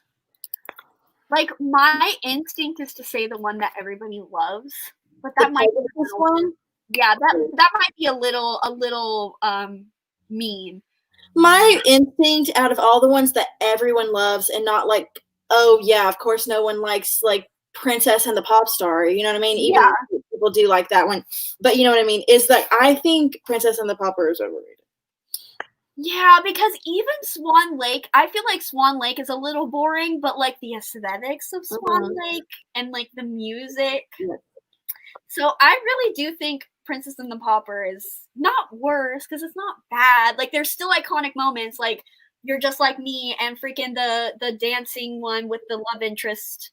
Yeah, iconic. But like, I guess I would say the one I've liked the least out of the ones I've watched over the last few years would probably be Island Princess, and not because it was bad, just because it was just a little. It was like, okay, yeah. And the animals in that one were just a little strange. They were really annoying. Tika is very. Never seen that. That's the required watching. I've never seen Diamond Castle, so that's why we're watching it. I haven't seen that or Three Musketeers. Yeah. Oh my gosh, Magic and the Pegasus, probably the most underrated one. Yeah, it is. the ice skating scenes are just gorgeous. There's a vlog of me watching 12 Dancing Princesses for the first time on my channel. That's my favorite one. And I watched it for Heather. Yeah. And it was like right before I read House of Salt and Sorrows for the first time. The Barbie movie cinematic universe is superior to the MCU. Say it. Not all the Barbie movies are on YouTube. Barbie YouTube channel has posted a lot of them, but not all of them. They've posted some that are in English too. So I can't, they're like dubbed. Which is good. Yeah. But I don't speak Russian.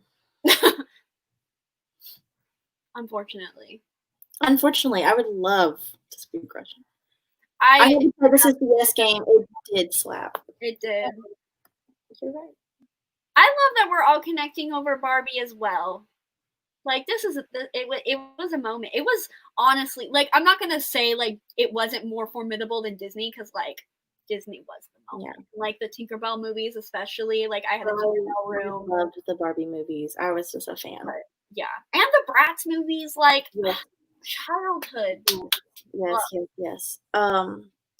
Yeah, but we were talking about that Strawberry Shortcake movie where they like go and like have to get all those things done, and they like sing "Friendship Grows Like a Flower." I love that song. It's so good. I can teach you Russian. I wish I had those. I do not have those. It seems so hard. I mean, all languages I feel like are hard to learn, but I've taken like Spanish and French, and it's not easy, but it's fairly like, it's same roots and everything. But Russian, yeah, it like the letters, like what's going on? What's going on with the alphabet? I would like to know. I would like somebody to tell me.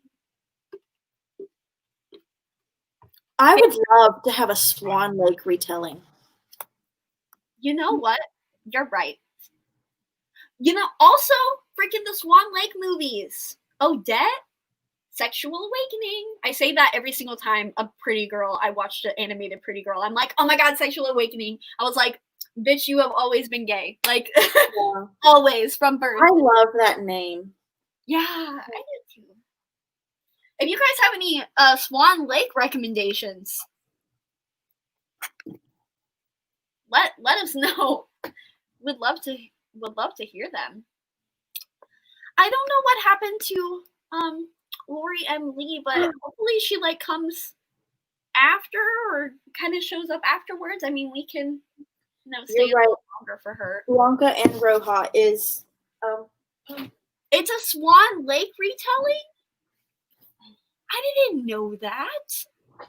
Listen, I don't think it's like totally. I think it's about the ugly duckling. But it's like got swans. It's like there's a lot of like swan mythology, folklore, that kind of thing. My gosh, thank you. Thank you so much. I have that on my list. I also want to read Weight of Feathers. That one is. The Weight of Feathers is a Romeo and Juliet retelling about rival traveling circuses. Yes. I've been trying to get people to read that book for years. Well, I don't know why you haven't made me read it. I don't know how you're gonna feel about it. Oh, I liked When the Moon Was Ours. You did. I knew it was. See, I knew it was a Rose Red and Snow White retelling, so that's what I thought it was. But now it's got Swan Lake elements.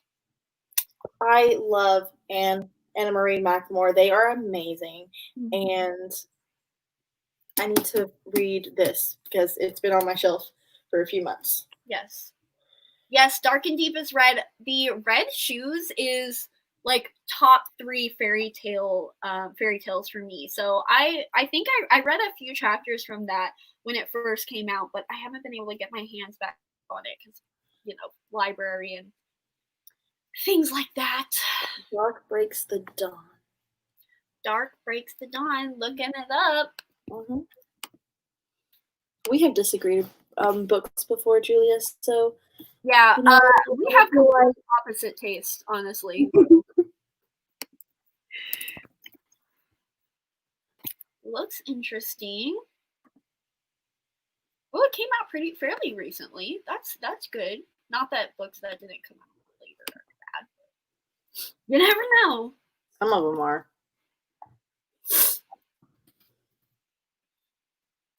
How to offend women in 5 syllables or less.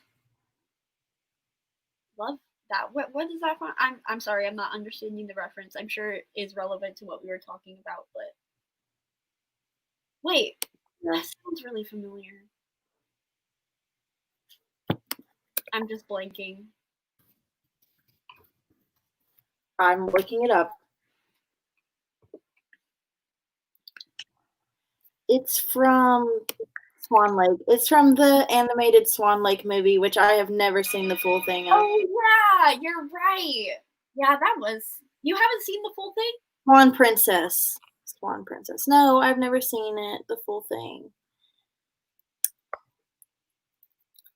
I didn't watch anything besides Disney or Barbie. Or I didn't even watch Anastasia until I was in high school.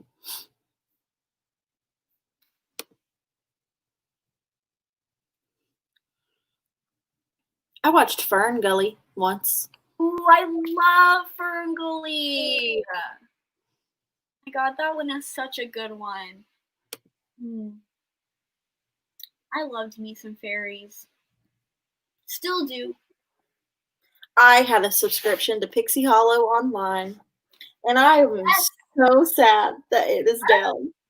I am so sad that it took it down because I would still play it today. Absolutely. Oh my god. That was such a good online game. People were like, "Oh, Club Penguin." We were like installing VPNs on our like computers in elementary school so people could play Club Penguin over the firewall. And I was like, "No, I want to play Pixie Hollow." Oh, yeah, we're back. Okay. So we're back. We're a little behind schedule. No, what is it? No worries. I can't think. I can't talk anymore. I've been talking for 10 hours.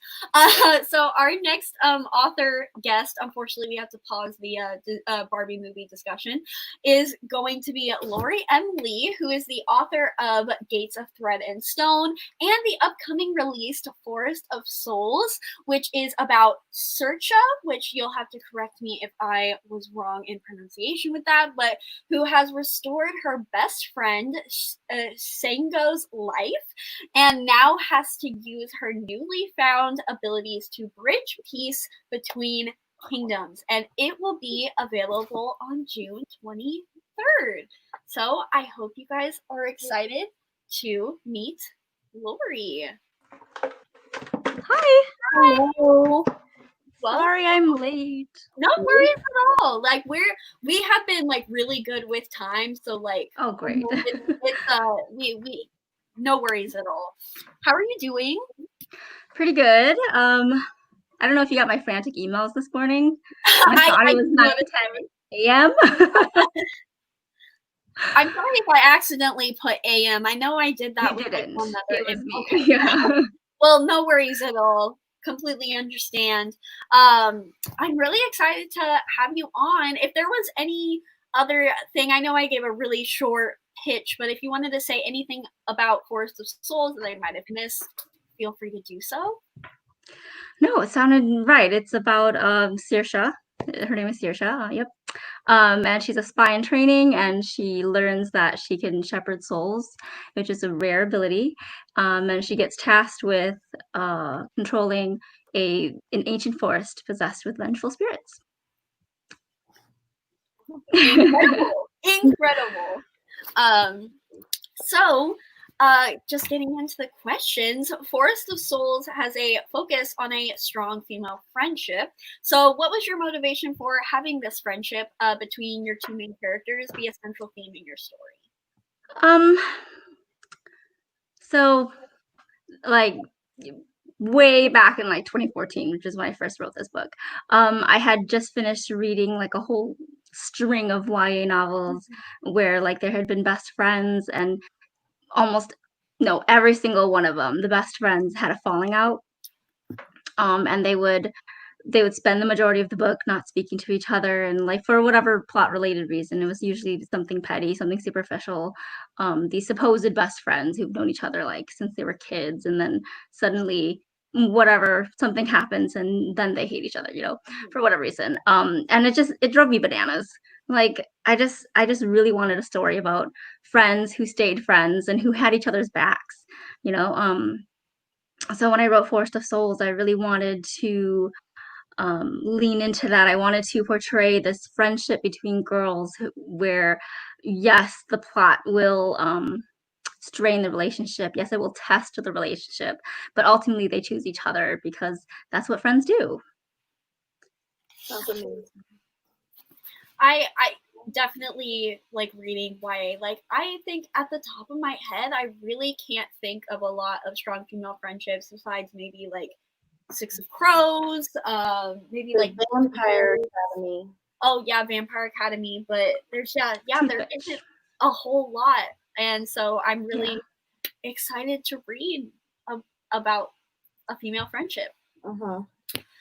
So you mentioned in your Goodreads review of Forest of Souls that rather than an Asian fantasy, it is better categorized as Asians in fantasy. Could you go into your inspirations or world building process for Forest of Souls? Yeah, I really wanted it to be this mishmash of my own favorite Western fantasy-ish tropes, but married with like some of my own cultural background. I felt like that represented me as a person more accurately than something that was set entirely in a Western medieval style fantasy or a fantasy that was quote unquote Asian fantasy. It's just that, growing up, I loved the fantasy that I read, and the only fantasy that was available was, of course, the medieval style Western fantasy, right? At the time. And I just loved it so much, and I fell deeply in love with this genre, but I also felt completely excluded from it because you didn't see anybody like me or like Asians or people of color in those sorts of stories. So Force of Souls is sort of my my gift to my younger self, where it is a Western sort of style fantasy, but it's for specifically, when I wrote, I specifically thought of the diaspora Asian teens who grew up here in America, but who never who never saw themselves in those types of stories. And so Force of Souls is sort of me giving them that place in those stories. And that is so amazing to hear, and I'm sure so many people are going to be so grateful for your book and your story for doing that. Oh, I hope so. Thank you. So our next question our last question that I have prepared for you is Forest of Souls is set to be the first in the Shaman-Born trilogy. So how is book 2 coming along, if you can tell us? I turned in the first round of revisions of book 2 a few weeks ago to my editor. So I'm expecting more revisions back any day now. But like the way my brain works is that no matter how much I plan for a book, and like even if I have a looming deadline, the book is just not going to be written until it's good and ready to be written. And it's just like, it was so stressful because my editor was just like, can you have like, the first draft to me by a certain time? I was just like, maybe. And like we had been planning to outline and like talk about it and all that stuff since like last summer. And so I had all of the second half of last year to think about the book and like what I really wanted to happen in it. And like, no matter how hard I tried to sit down and outline and draft that book, it just didn't happen.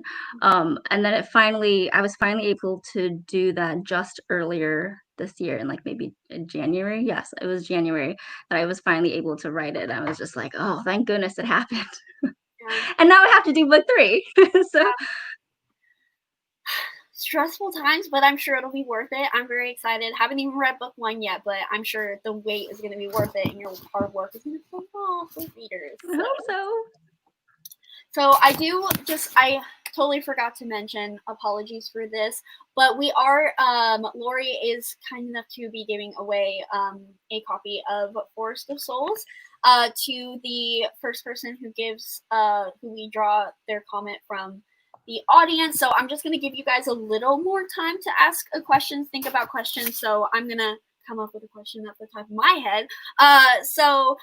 Maybe talking a little bit more about your writing process. I know you said your outline, but I know you have a few other books. So like, how did Forest of Souls differ from your other books that you have done? In terms of the writing process? Or anything really. It began as a NaNoWriMo in 2014. So there's that. But I feel like I planned for it the same way I tend to plan for all my books, which is that I outline religiously. I world build thoroughly, and I would actually recommend against doing too much, because I created this whole world Bible for this world for Forest of Souls. And then like once I started writing, so much of it changed that I had to like toss out so much of the work that I did. So while like it gave me the confidence to really jump into the world and start writing, it was a lot of work wasted. So like definitely if I was to recommend the way I work, it's like outline a lot, but like know when you need to stop and like get to the words. Right. But yeah. And then Forest of Souls was I actually rewrote it like so many times. I think it was draft 9 maybe that finally sold. Because I wrote it in 2014. The first draft was in 2014, and it sold in 2018. So that was 4 years of revising and revising and revising. Yeah. 9 revisions. Wow. Yeah. Amazing. Man, we have so many good questions. Why did you? Now I have to choose. Is there one that's kind of standing out to you, Lori? Because there's just so many questions. I mean, we can go over them, but it's always hard for me to pick because I'm just scrolling here. Do I have any rituals like music? I don't actually. I just sort of listen to soundtracks of The Lord of the Rings and like How to Train Your Dragon.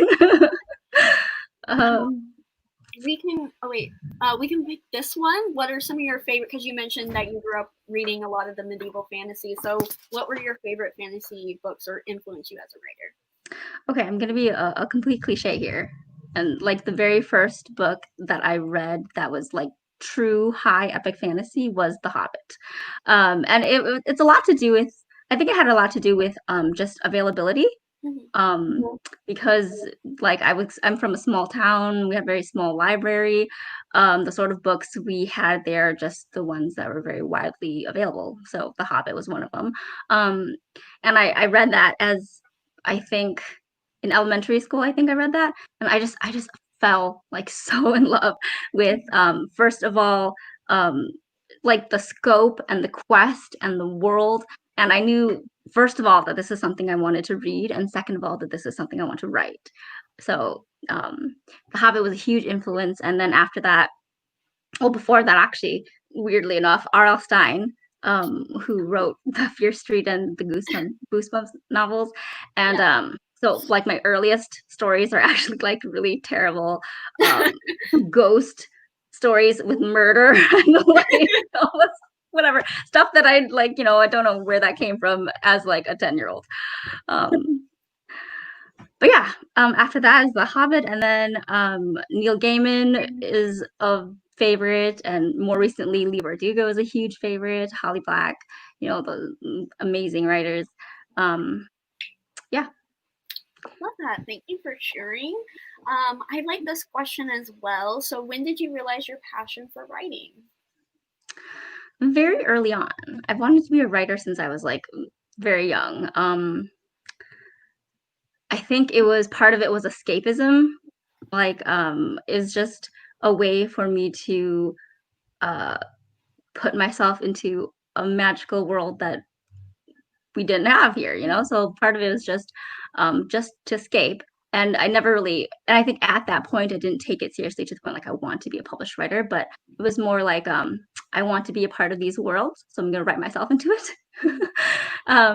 But after that, you know, I don't know. I think once it struck that I could be a published writer, I was just like, oh wow, I really want to do this thing.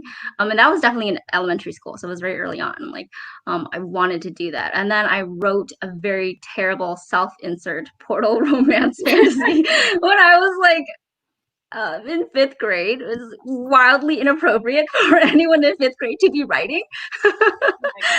But because I would steal my sister's romance novels. Because they were older than me, and I would read what I had around me, you know. So, and that's what I had around me, so that's what I read. And so, in addition to the fantasy, I kind of phased out of the horror, and then so I wrote a lot of fantasy romance at the time. And my very first novel was this just very terrible portal fantasy romance, and yeah, I worked on that one for years, thinking this is it, this is the book. I'm happy to say I moved on. Love interest was for your self-insert portal fantasy. It was such a cliche. He's a prince with like magical eyes. Love. And they had a soulmate bond connection, and he was an exiled prince, no less. And I don't know, it was just, and he was returning back to his kingdom, and I don't know, it was just it was a lot. I love that. This question is really nice. So if you could have any author blurb your book, who would you choose and why? A live author? Doesn't love that too. Oh gosh, that's a tough question.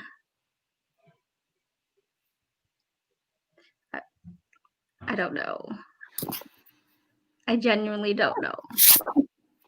It's like looking at an ocean of sunflowers, being like, go find your favorite. You know what I mean? So I'm not sure.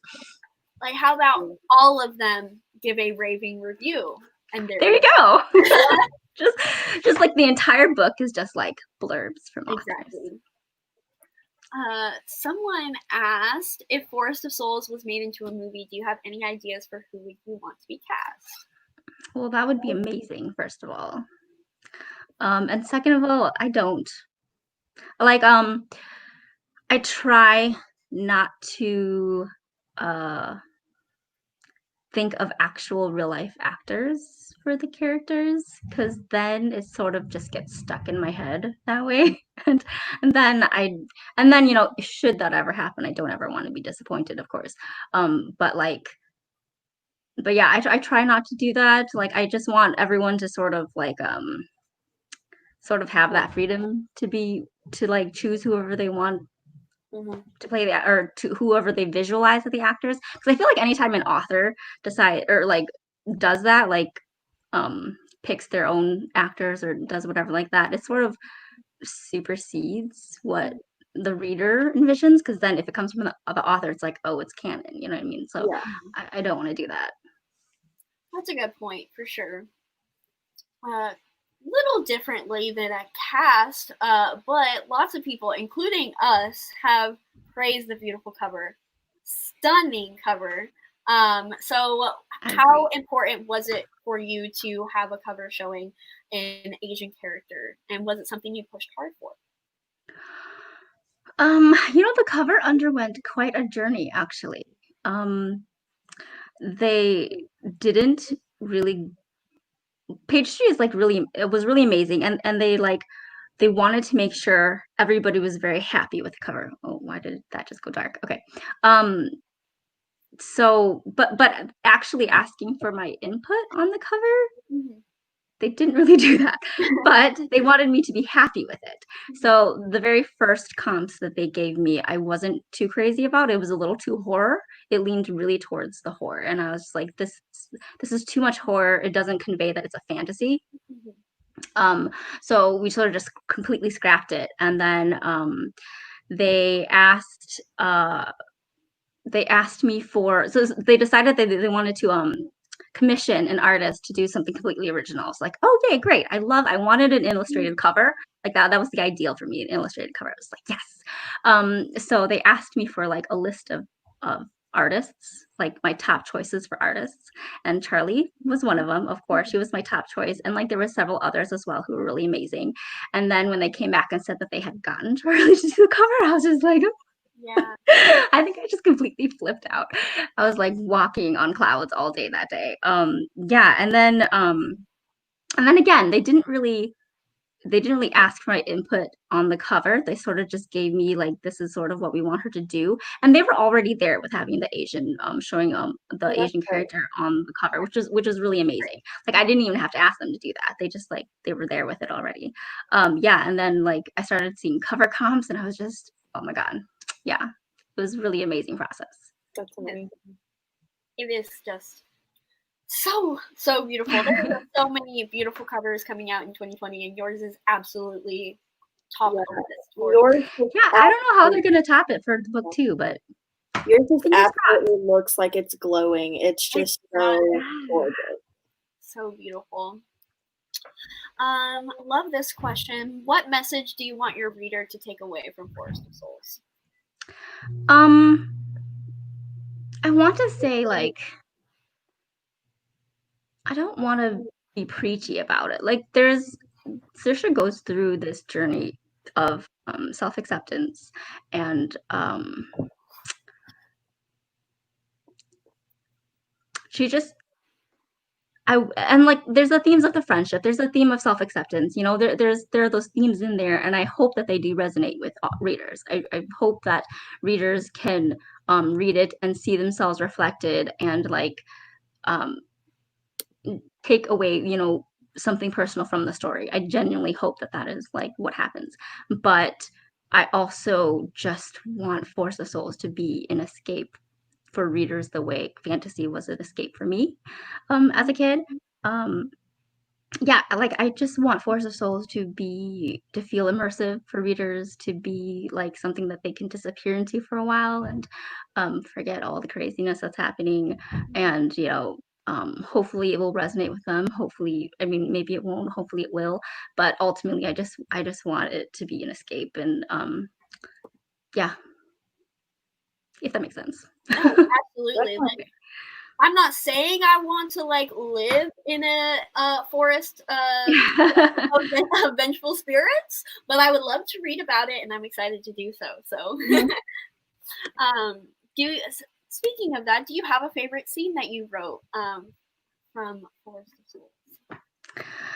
There are a lot of favorite scenes. I think I just loved every scene writing with the Deadwood, which is the ancient forest that's possessed with vengeful souls. It was just so much fun to write the horror into those scenes and to push them and to make them like as horrifying as I possibly can, because it's not a horror book, it's a fantasy, but I really wanted to push those themes, that theme in the fantasy, because I don't know, I just like I know I began writing horror when I was young, but I don't think I've ever really been any good at it. So it was a challenge for one to like really elicit that sort of like terror in a fantasy book. And then it was just a lot of fun to be like, this is so gross and this is so like creepy. I'm creeping myself out. I hope this creeps out readers. And then like, yeah, and then there's actually another scene that I really enjoyed that I actually took out of the book. I don't know if I'll ever make it like a bonus scene or whatever, because it was actually a romantic scene, and I took that out because there's now no more romance in the book. It's just the friendship between Saoirse and Sango. So in the very earlier drafts there was a romance, and one of the scenes was between Saoirse and another character, and I was like, I really liked that scene. There was a lot of sexual tension in it, and so it was a lot of fun to write, but ultimately I had to take it out. So will you be bringing romance into the trilogy as it goes on, or is it strictly no romance? So in the sequel, there's still no romance, but I would say there is, if you want to see it, there is some tension between some characters.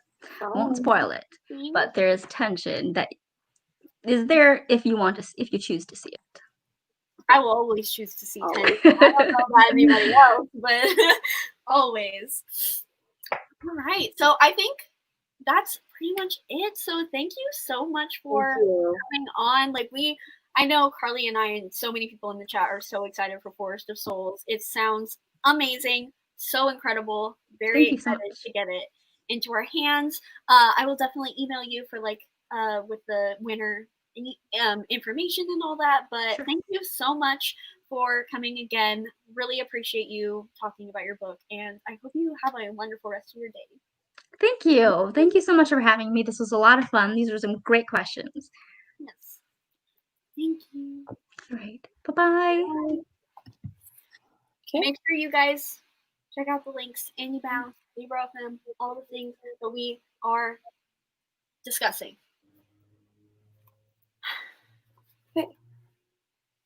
Okay, so our last author is already here.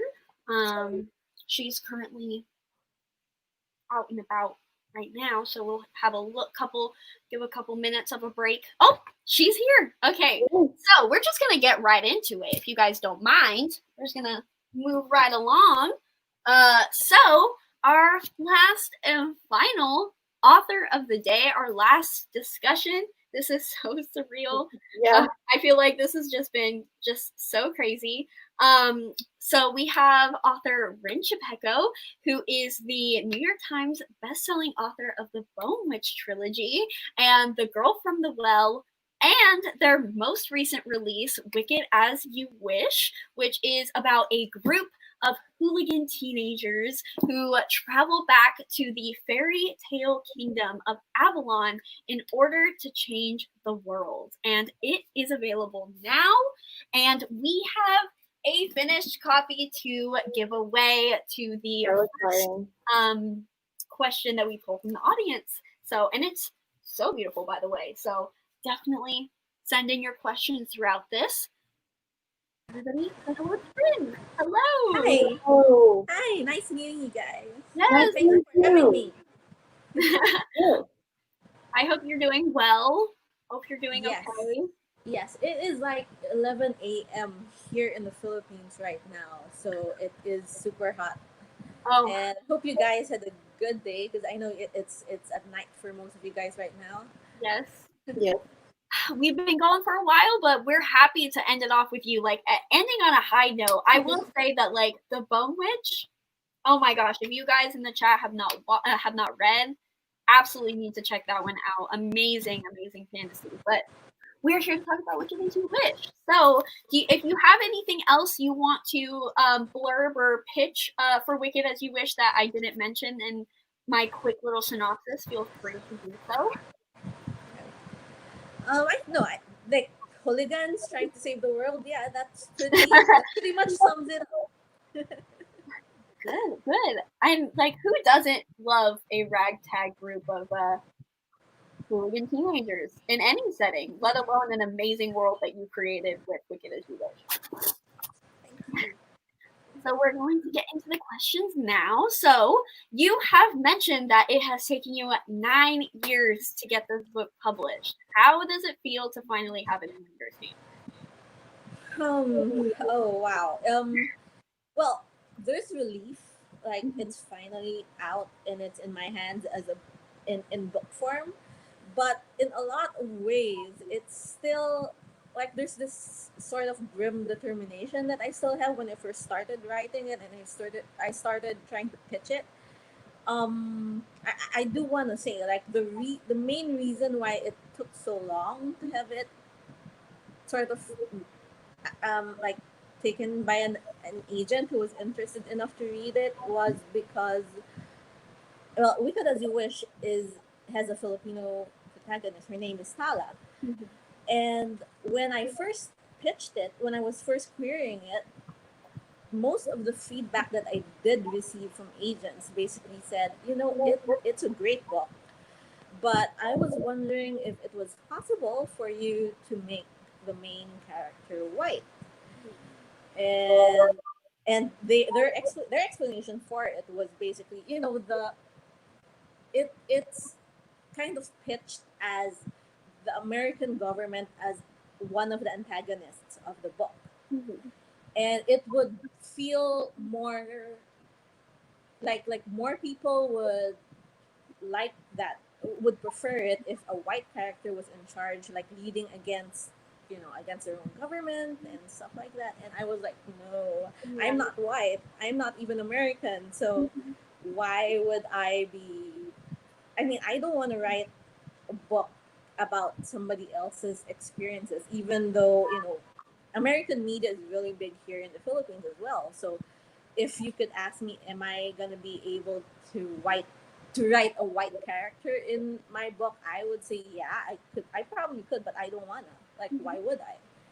And I was so close to saying yes, because that like one particular agent was so willing to take me on if I just said yes. And I was really I feel proud of myself right now, like turning that offer down and saying, you know what, I'm gonna wait as long as it takes until the book that I had in mind is the one that's gonna be out in book form. So I wrote another book and that one sold. And it took until 2017 for my publisher, my editor, to actually reach out and say, well, you were talking about this other book you had in mind, can you tell me more about it? And then I gave her the pitch, and a month later she sent me like the contract saying, okay, I'm interested, let's do it, without even reading the book first. So the change that you can see from when I first pitched my book, it was in 2010. So imagine from 2010, and it was finally accepted in 2017. So all the difference those 6 years made, it's remarkable, I think. Absolutely. And I am so happy that you stuck to your original idea, for sure, because I have only read like about 40% of Wicked As You Wish so far, and already the Filipino culture, like, it really is like a love letter to Filipino readers, and I can see that so clearly, and I love that aspect so much.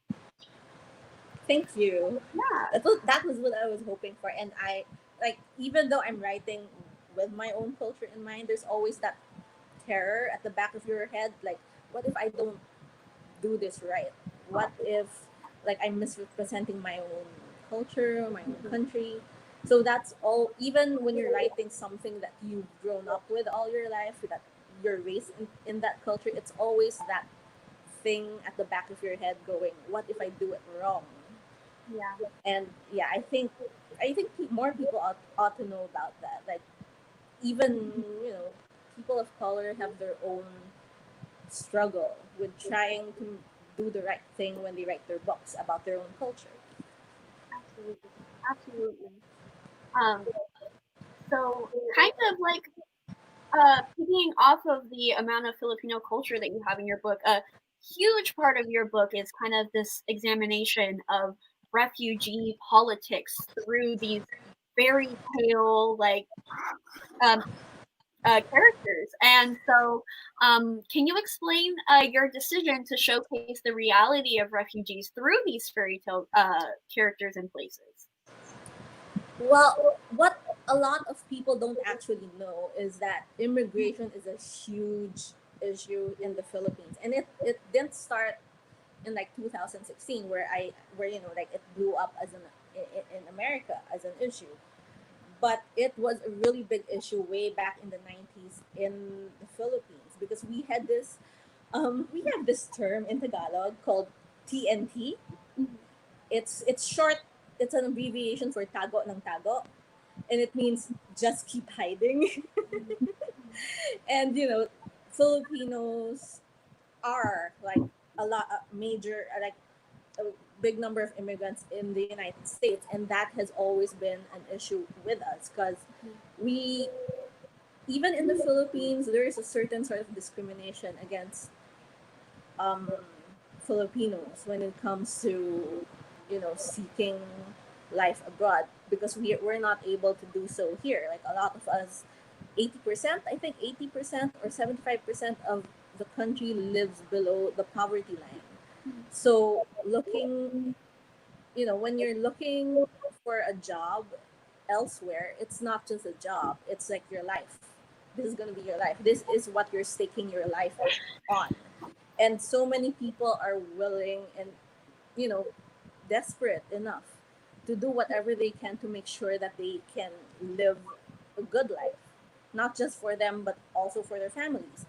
And I decided that, the refugees are really important to us as well because, again, no, not a lot of people know this, but the Philippines is open to like refugees. Like in World War II, we were the ones who accepted Jewish people who were fleeing Germany. And during like the U.S. Vietnam War, we were also there accepting Vietnam refugees who were coming in, trying to flee the war. And the same thing right now, that it's still ongoing. We're like opening our borders to Rohingya Muslims who are fleeing from like certain countries in Asia who were persecuting them. So the notion of refugees is really, really important, and it's part and parcel of the Filipino culture. Like we understand where you're coming from. We understand the hardships that you guys are going through because we are going through the same thing ourselves. And while we can't offer much, we can at least offer you a chance.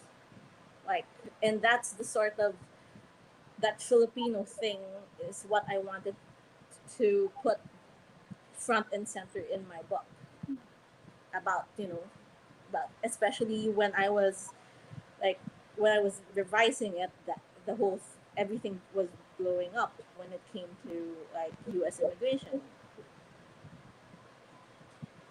I think you definitely like achieved everything that you did just in the short bit that I was managed to read. Like it is beautifully said, everything you said, and it really does come across to the reader. So well, I'm glad. yes, Thank you. yes, of course. It's just it's such a beautiful story of such like a difficult thing and just the hardships of a lot of people, but you do it in such a authentic way that I think a lot of people can appreciate.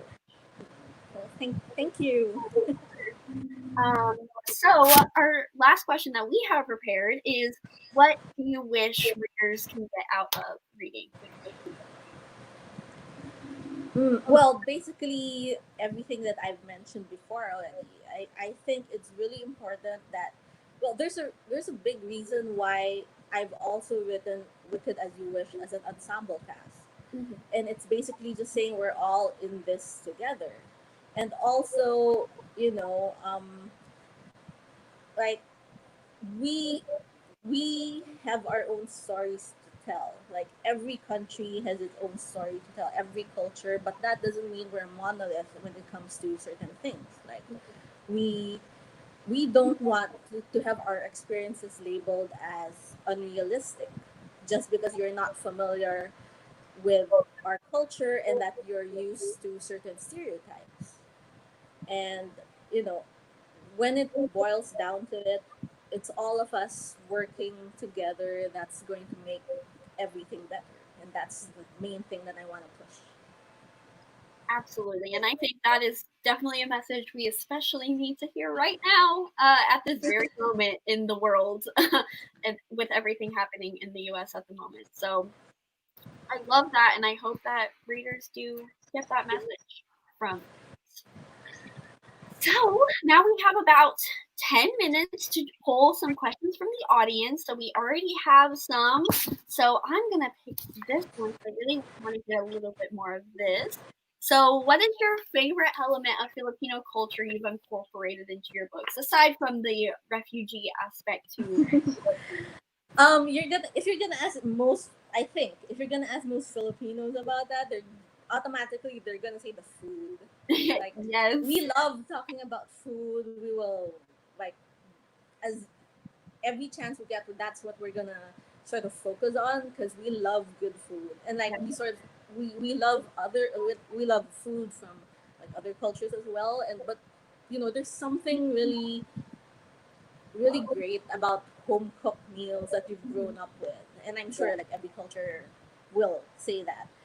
But there's something particularly satisfying about Filipino meals, mainly because uh, traditionally we eat with our hands, and there's something really, really satisfying with like shoving food in your mouth using your hands. Like it seems to taste better that way for some reason, and it's something we always kind of wanna put into our books. Like, hey, this is really delicious food, and it instills in us this sort of homesickness sometimes. This love for family and for gatherings and for friendship, and it's all in in how we describe our food and how we serve it, because we always serve it as big groups among friends and among family. Yeah, I watched a video about a like Filipino feast, and they all ate with their hands, and it was just like so beautiful to see like a family style like meal. Like it's not just individual; it was just one big meal, and everyone sharing it together was really nice to see. Yeah, that I mentioned that in the book. It's called the caboodle. Yeah. Caboodle fight. Like it's like one long table, and then there's like banana leaves in place of plates, and then they just heap all the food down on it, and you're free to like just grab whatever you wanna get. And I love food and books, so I am very much looking forward to that. Yeah. It's also interesting that you mentioned that, because I just finished the Henna Wars by Adiba Jagagard, and there's actually a point where the main character, and that is inspired by a Bengali culture, and the main character also mentions that when they immigrated to Ireland, they were like, it's so weird that they like use utensils, and it's so weird that they don't eat with their hands. So I love the parallels to that, and yeah, like Carly said, I love hearing food and books. Like, it just makes me hungry, so I hate it, but like I love it at the same time. Next question: if you could choose any of the worlds in any of your books to spend a day, which one would you choose and why? Oh no. I'm gonna say, well, I wrote this book called The Never Tilting World, which is about climate change, and I can tell you right now, I definitely do not want to be in that book because it's like 90% of the world is in ruins, and like only 10% of it or so is habitable. So I don't want to live there right off the bat. But I mean, just for the aesthetics, I'd say the Bone Witch would be a really nice place to stay, as long as there are no like dragons lingering around the city or anything like that. And because it's really pretty. Yeah. I really did a lot of research and work trying to picture it in write down what I've been picturing in my head, like all the dresses that they wear, this type of architecture in the city, and I think that's the most detail I think I've ever gotten in a book, and I know I like it because I like details. I know I appreciate it because I love atmosphere, and yeah, the Bone Witch, like the dress, like the outfits were, and like the descriptions of like the palace and the buildings and all of those things. It was just so beautiful. So next question we have is, what is your least favorite part of the writing process? Not to get too negative, but I think the least favorite part is also my favorite writing part. Like you can't really you can't really separate the two. It's basically the whole putting everything down into paper and knowing that it's not gonna look as right as it does when it was in your head. There's a lot of struggle, like trying to translate emotions and feelings and things that are very abstract into actual writing. And once you put that down in paper and once you've made some headway, it gets easier. But when you're doing that right from the start, when you're still trying to finalize everything about the world you've made, it starting with a blank slate is scary. It's scary to look at because you don't see any progress yet, and you're not sure how it's going to end up. But doing that big push from thinking about it to trying to write as much as you can, as closely as you can to the abstract in your head. I think that's the hardest part. I can imagine. I'm always just amazed by people how they're just able to paint this picture onto with words. It's absolutely incredible.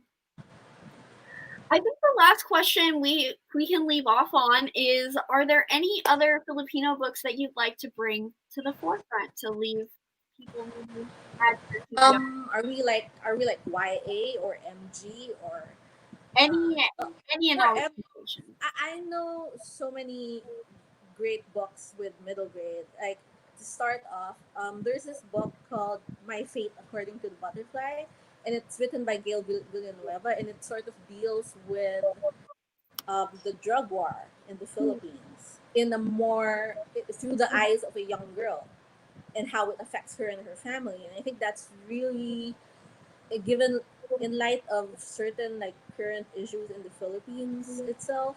I think that's a really big issue that more people should be aware of in middle grade.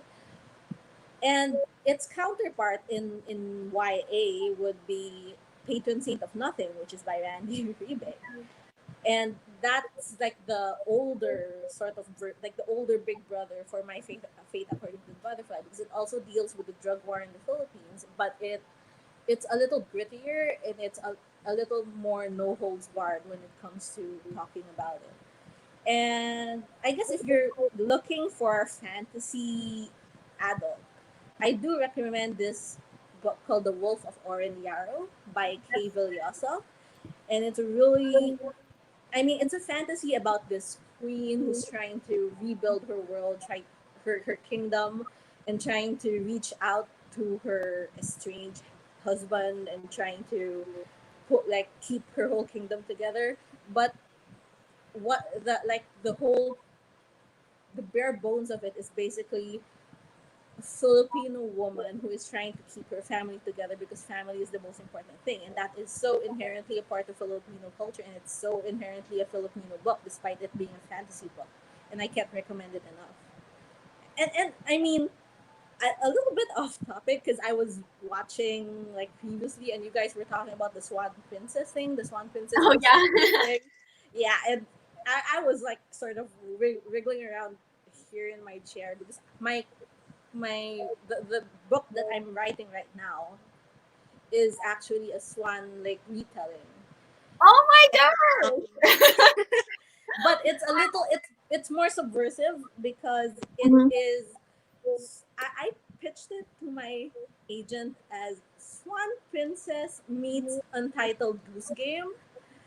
And it's basically Bad Odette, who is causing chaos in the kingdoms for good reason. Like she has a reason for causing chaos, but she's causing chaos nonetheless, and she's fighting against like this warrior priest, and there's like a whole lot of tension between them because the warrior priest is in charge of the kingdom, but she can't straight out murder him because it would cause the whole kingdom to collapse because he's in so much power, and he kept doing the same to her for like spoilery reasons, and then there's like a whole lot of tension involved with that. So I'm like 80,000 words in, so I hope to finish it like end of next month.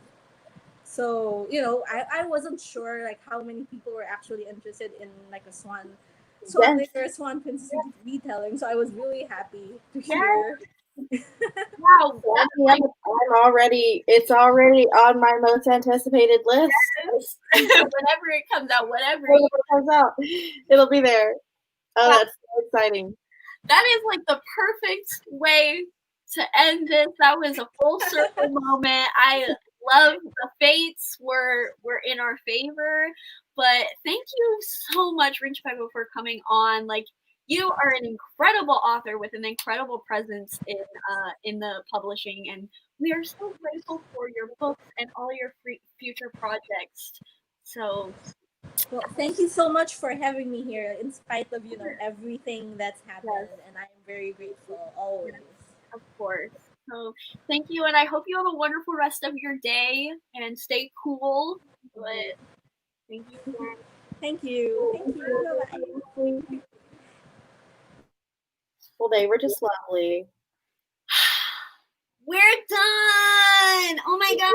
Let me get some poppers, some like party party noises. Like, oh my gosh. Wow, guys. 11 hours and 15 minutes. 11 hours. We have been here. You guys have been amazing. I know that I know I'm sorry I haven't announced like any giveaways. Don't worry. I will announce all of that. I will announce all of the winners for all of these. I mean, there were of course the winners for like the authors that we already know, but like I didn't make note of, so I'm just gonna go back and write them all down. Last chance. Like I think we can stay for about like 10 to 15 minutes. Comment if you haven't commented. If you're lurking in the chat, make sure you comment so you're inputted into the book depository gift cards. Thank you guys so much for all of your support. Like I cannot praise that enough. We really appreciate all of your guys' efforts and all of your guys' comments, all of your guys' questions, all of your retweets, your donations, everything. Like you guys are awesome, and you know we wouldn't be here if it weren't for you guys. We wouldn't have organized this if it wasn't for you guys. So give yourselves a pat on the back as well. How are you feeling, Carly? How are you feeling? I'm good. I'm good. I'm getting some energy back. I'm excited to get some food. Yes, all good. I'm excited. 10:30 here. So man, it went by fast, I will say. As fast as 11 hours can go, I say it went by pretty well. If y'all are interested in my choices, I'm getting Wingstop for dinner. Love that. What flavors though? Mild and garlic parmesan are my two faves. Mild is too flavorless for me. I at least need the hot. Yeah, I like the hot too. I just always get mild. I don't know why. Yeah. Oh my gosh. I can't believe like this is over. Like we've been working on this for like 3 months, 3-4 months. Like it's been a while. So many emails, so many questions, so many just organization. I never want to sit in this chair again. Oh my god, like y'all like TMI, but like I am disgusting right now. Just so you all know, disgusting. I will be taking a shower right after this. But I'm reiterating again, like it's unfortunate that this has premiered during this really unfortunate time and kind of honestly revolutionary time. There are many people out there who are doing way more important things than we are talking about books. And again, last time I'm going to say it, go check out the donations. If you guys have any spare money to do that, sign petitions, all of those things. I'm sure you guys are very much aware of what's happening as well, but just in case anybody is not aware, all of those resources are there for you to take advantage of. And we hope again that we gave you a little form of escapism, a little bit of a positive light during this very unfortunate time, both with the pandemic and a revolution happening. So 2020, right? It's been a year, huh? And it's been some awful things have happened this year, and I'm sure more will come. But I am really excited to see all these wonderful, diverse, and beautiful debuts coming out, and I still am very excited for them. And there's just so much that we can hopefully look forward to when we need to look forward to something. You know what I mean? No, absolutely. Like at least there is something to look forward to, like you said, and something to make us excited for the unfortunate future. So it's hard to be excited about anything right now, but And I really think we need to piggyback off of what Katie Henry said if you guys were here for her interview. It's like we are all going through the same thing. Not all of us are experiencing the same experience as others. Some of us are going through things way harder than other people in our community, but overall, I think we can all like gather some support. We're all going through it in some capacity, in some way or another. So hopefully we can just try to breathe, try not to, put too much pressure on ourselves and all of those things. I would love to hear if you guys, make sure you guys tweet at us your experience. Tweet what your favorite panel/interview was. Mm-hmm. Let us know if you pre-ordered anything, if you input it in your library. Let us know if you requested anything. Would love to know what everybody's favorite. If you have any last questions for us, now would be the time. Yes. I know it says on the schedule that we were going to be here for an hour, but honestly, I don't think any of us need to be here for another hour. And I always got something to say. I don't have nothing to say. Yeah, I mean, listen, we didn't have anything to say when we were talking about the moon landing, Barbie movies, and whatever else we were talking about. Drive through. You bought 3 books, nice, and pre-ordered These Violent Delights. Yes. Yay, that is so exciting. Would you guys be interested in a link where you can find all the pre-order campaigns coming up? Oh yeah. I know that's something we talked about briefly with a few of the authors, but I have a link that has that the Novel Night blog has keeps an extensive list. So I'm gonna link that in the chat. Yeah, definitely do that. And of course, keep up to date if for all of the authors that you either just liked their personality or liked their books, authors have a great Twitter presence. Not gonna lie, I was missing out when I didn't follow authors on Twitter or Instagram, and I'm glad I did because I love just hearing what they have to say, either if it's about their books or just getting more of their personality, like they did. Oh. That's my talking. But as we've seen, during this, so many of these authors, which makes sense, but they are just so eloquent and so well spoken, and they have such amazing ideas. So I would love for you guys to support them even further than their books because they're great and they're providing us with this escapism in this tumultuous time. So we deserve to give them some love for sure. Or they deserve for us to give them some love. See, I haven't been able to. I feel like hour 6, I was just I don't know what I'm saying anymore.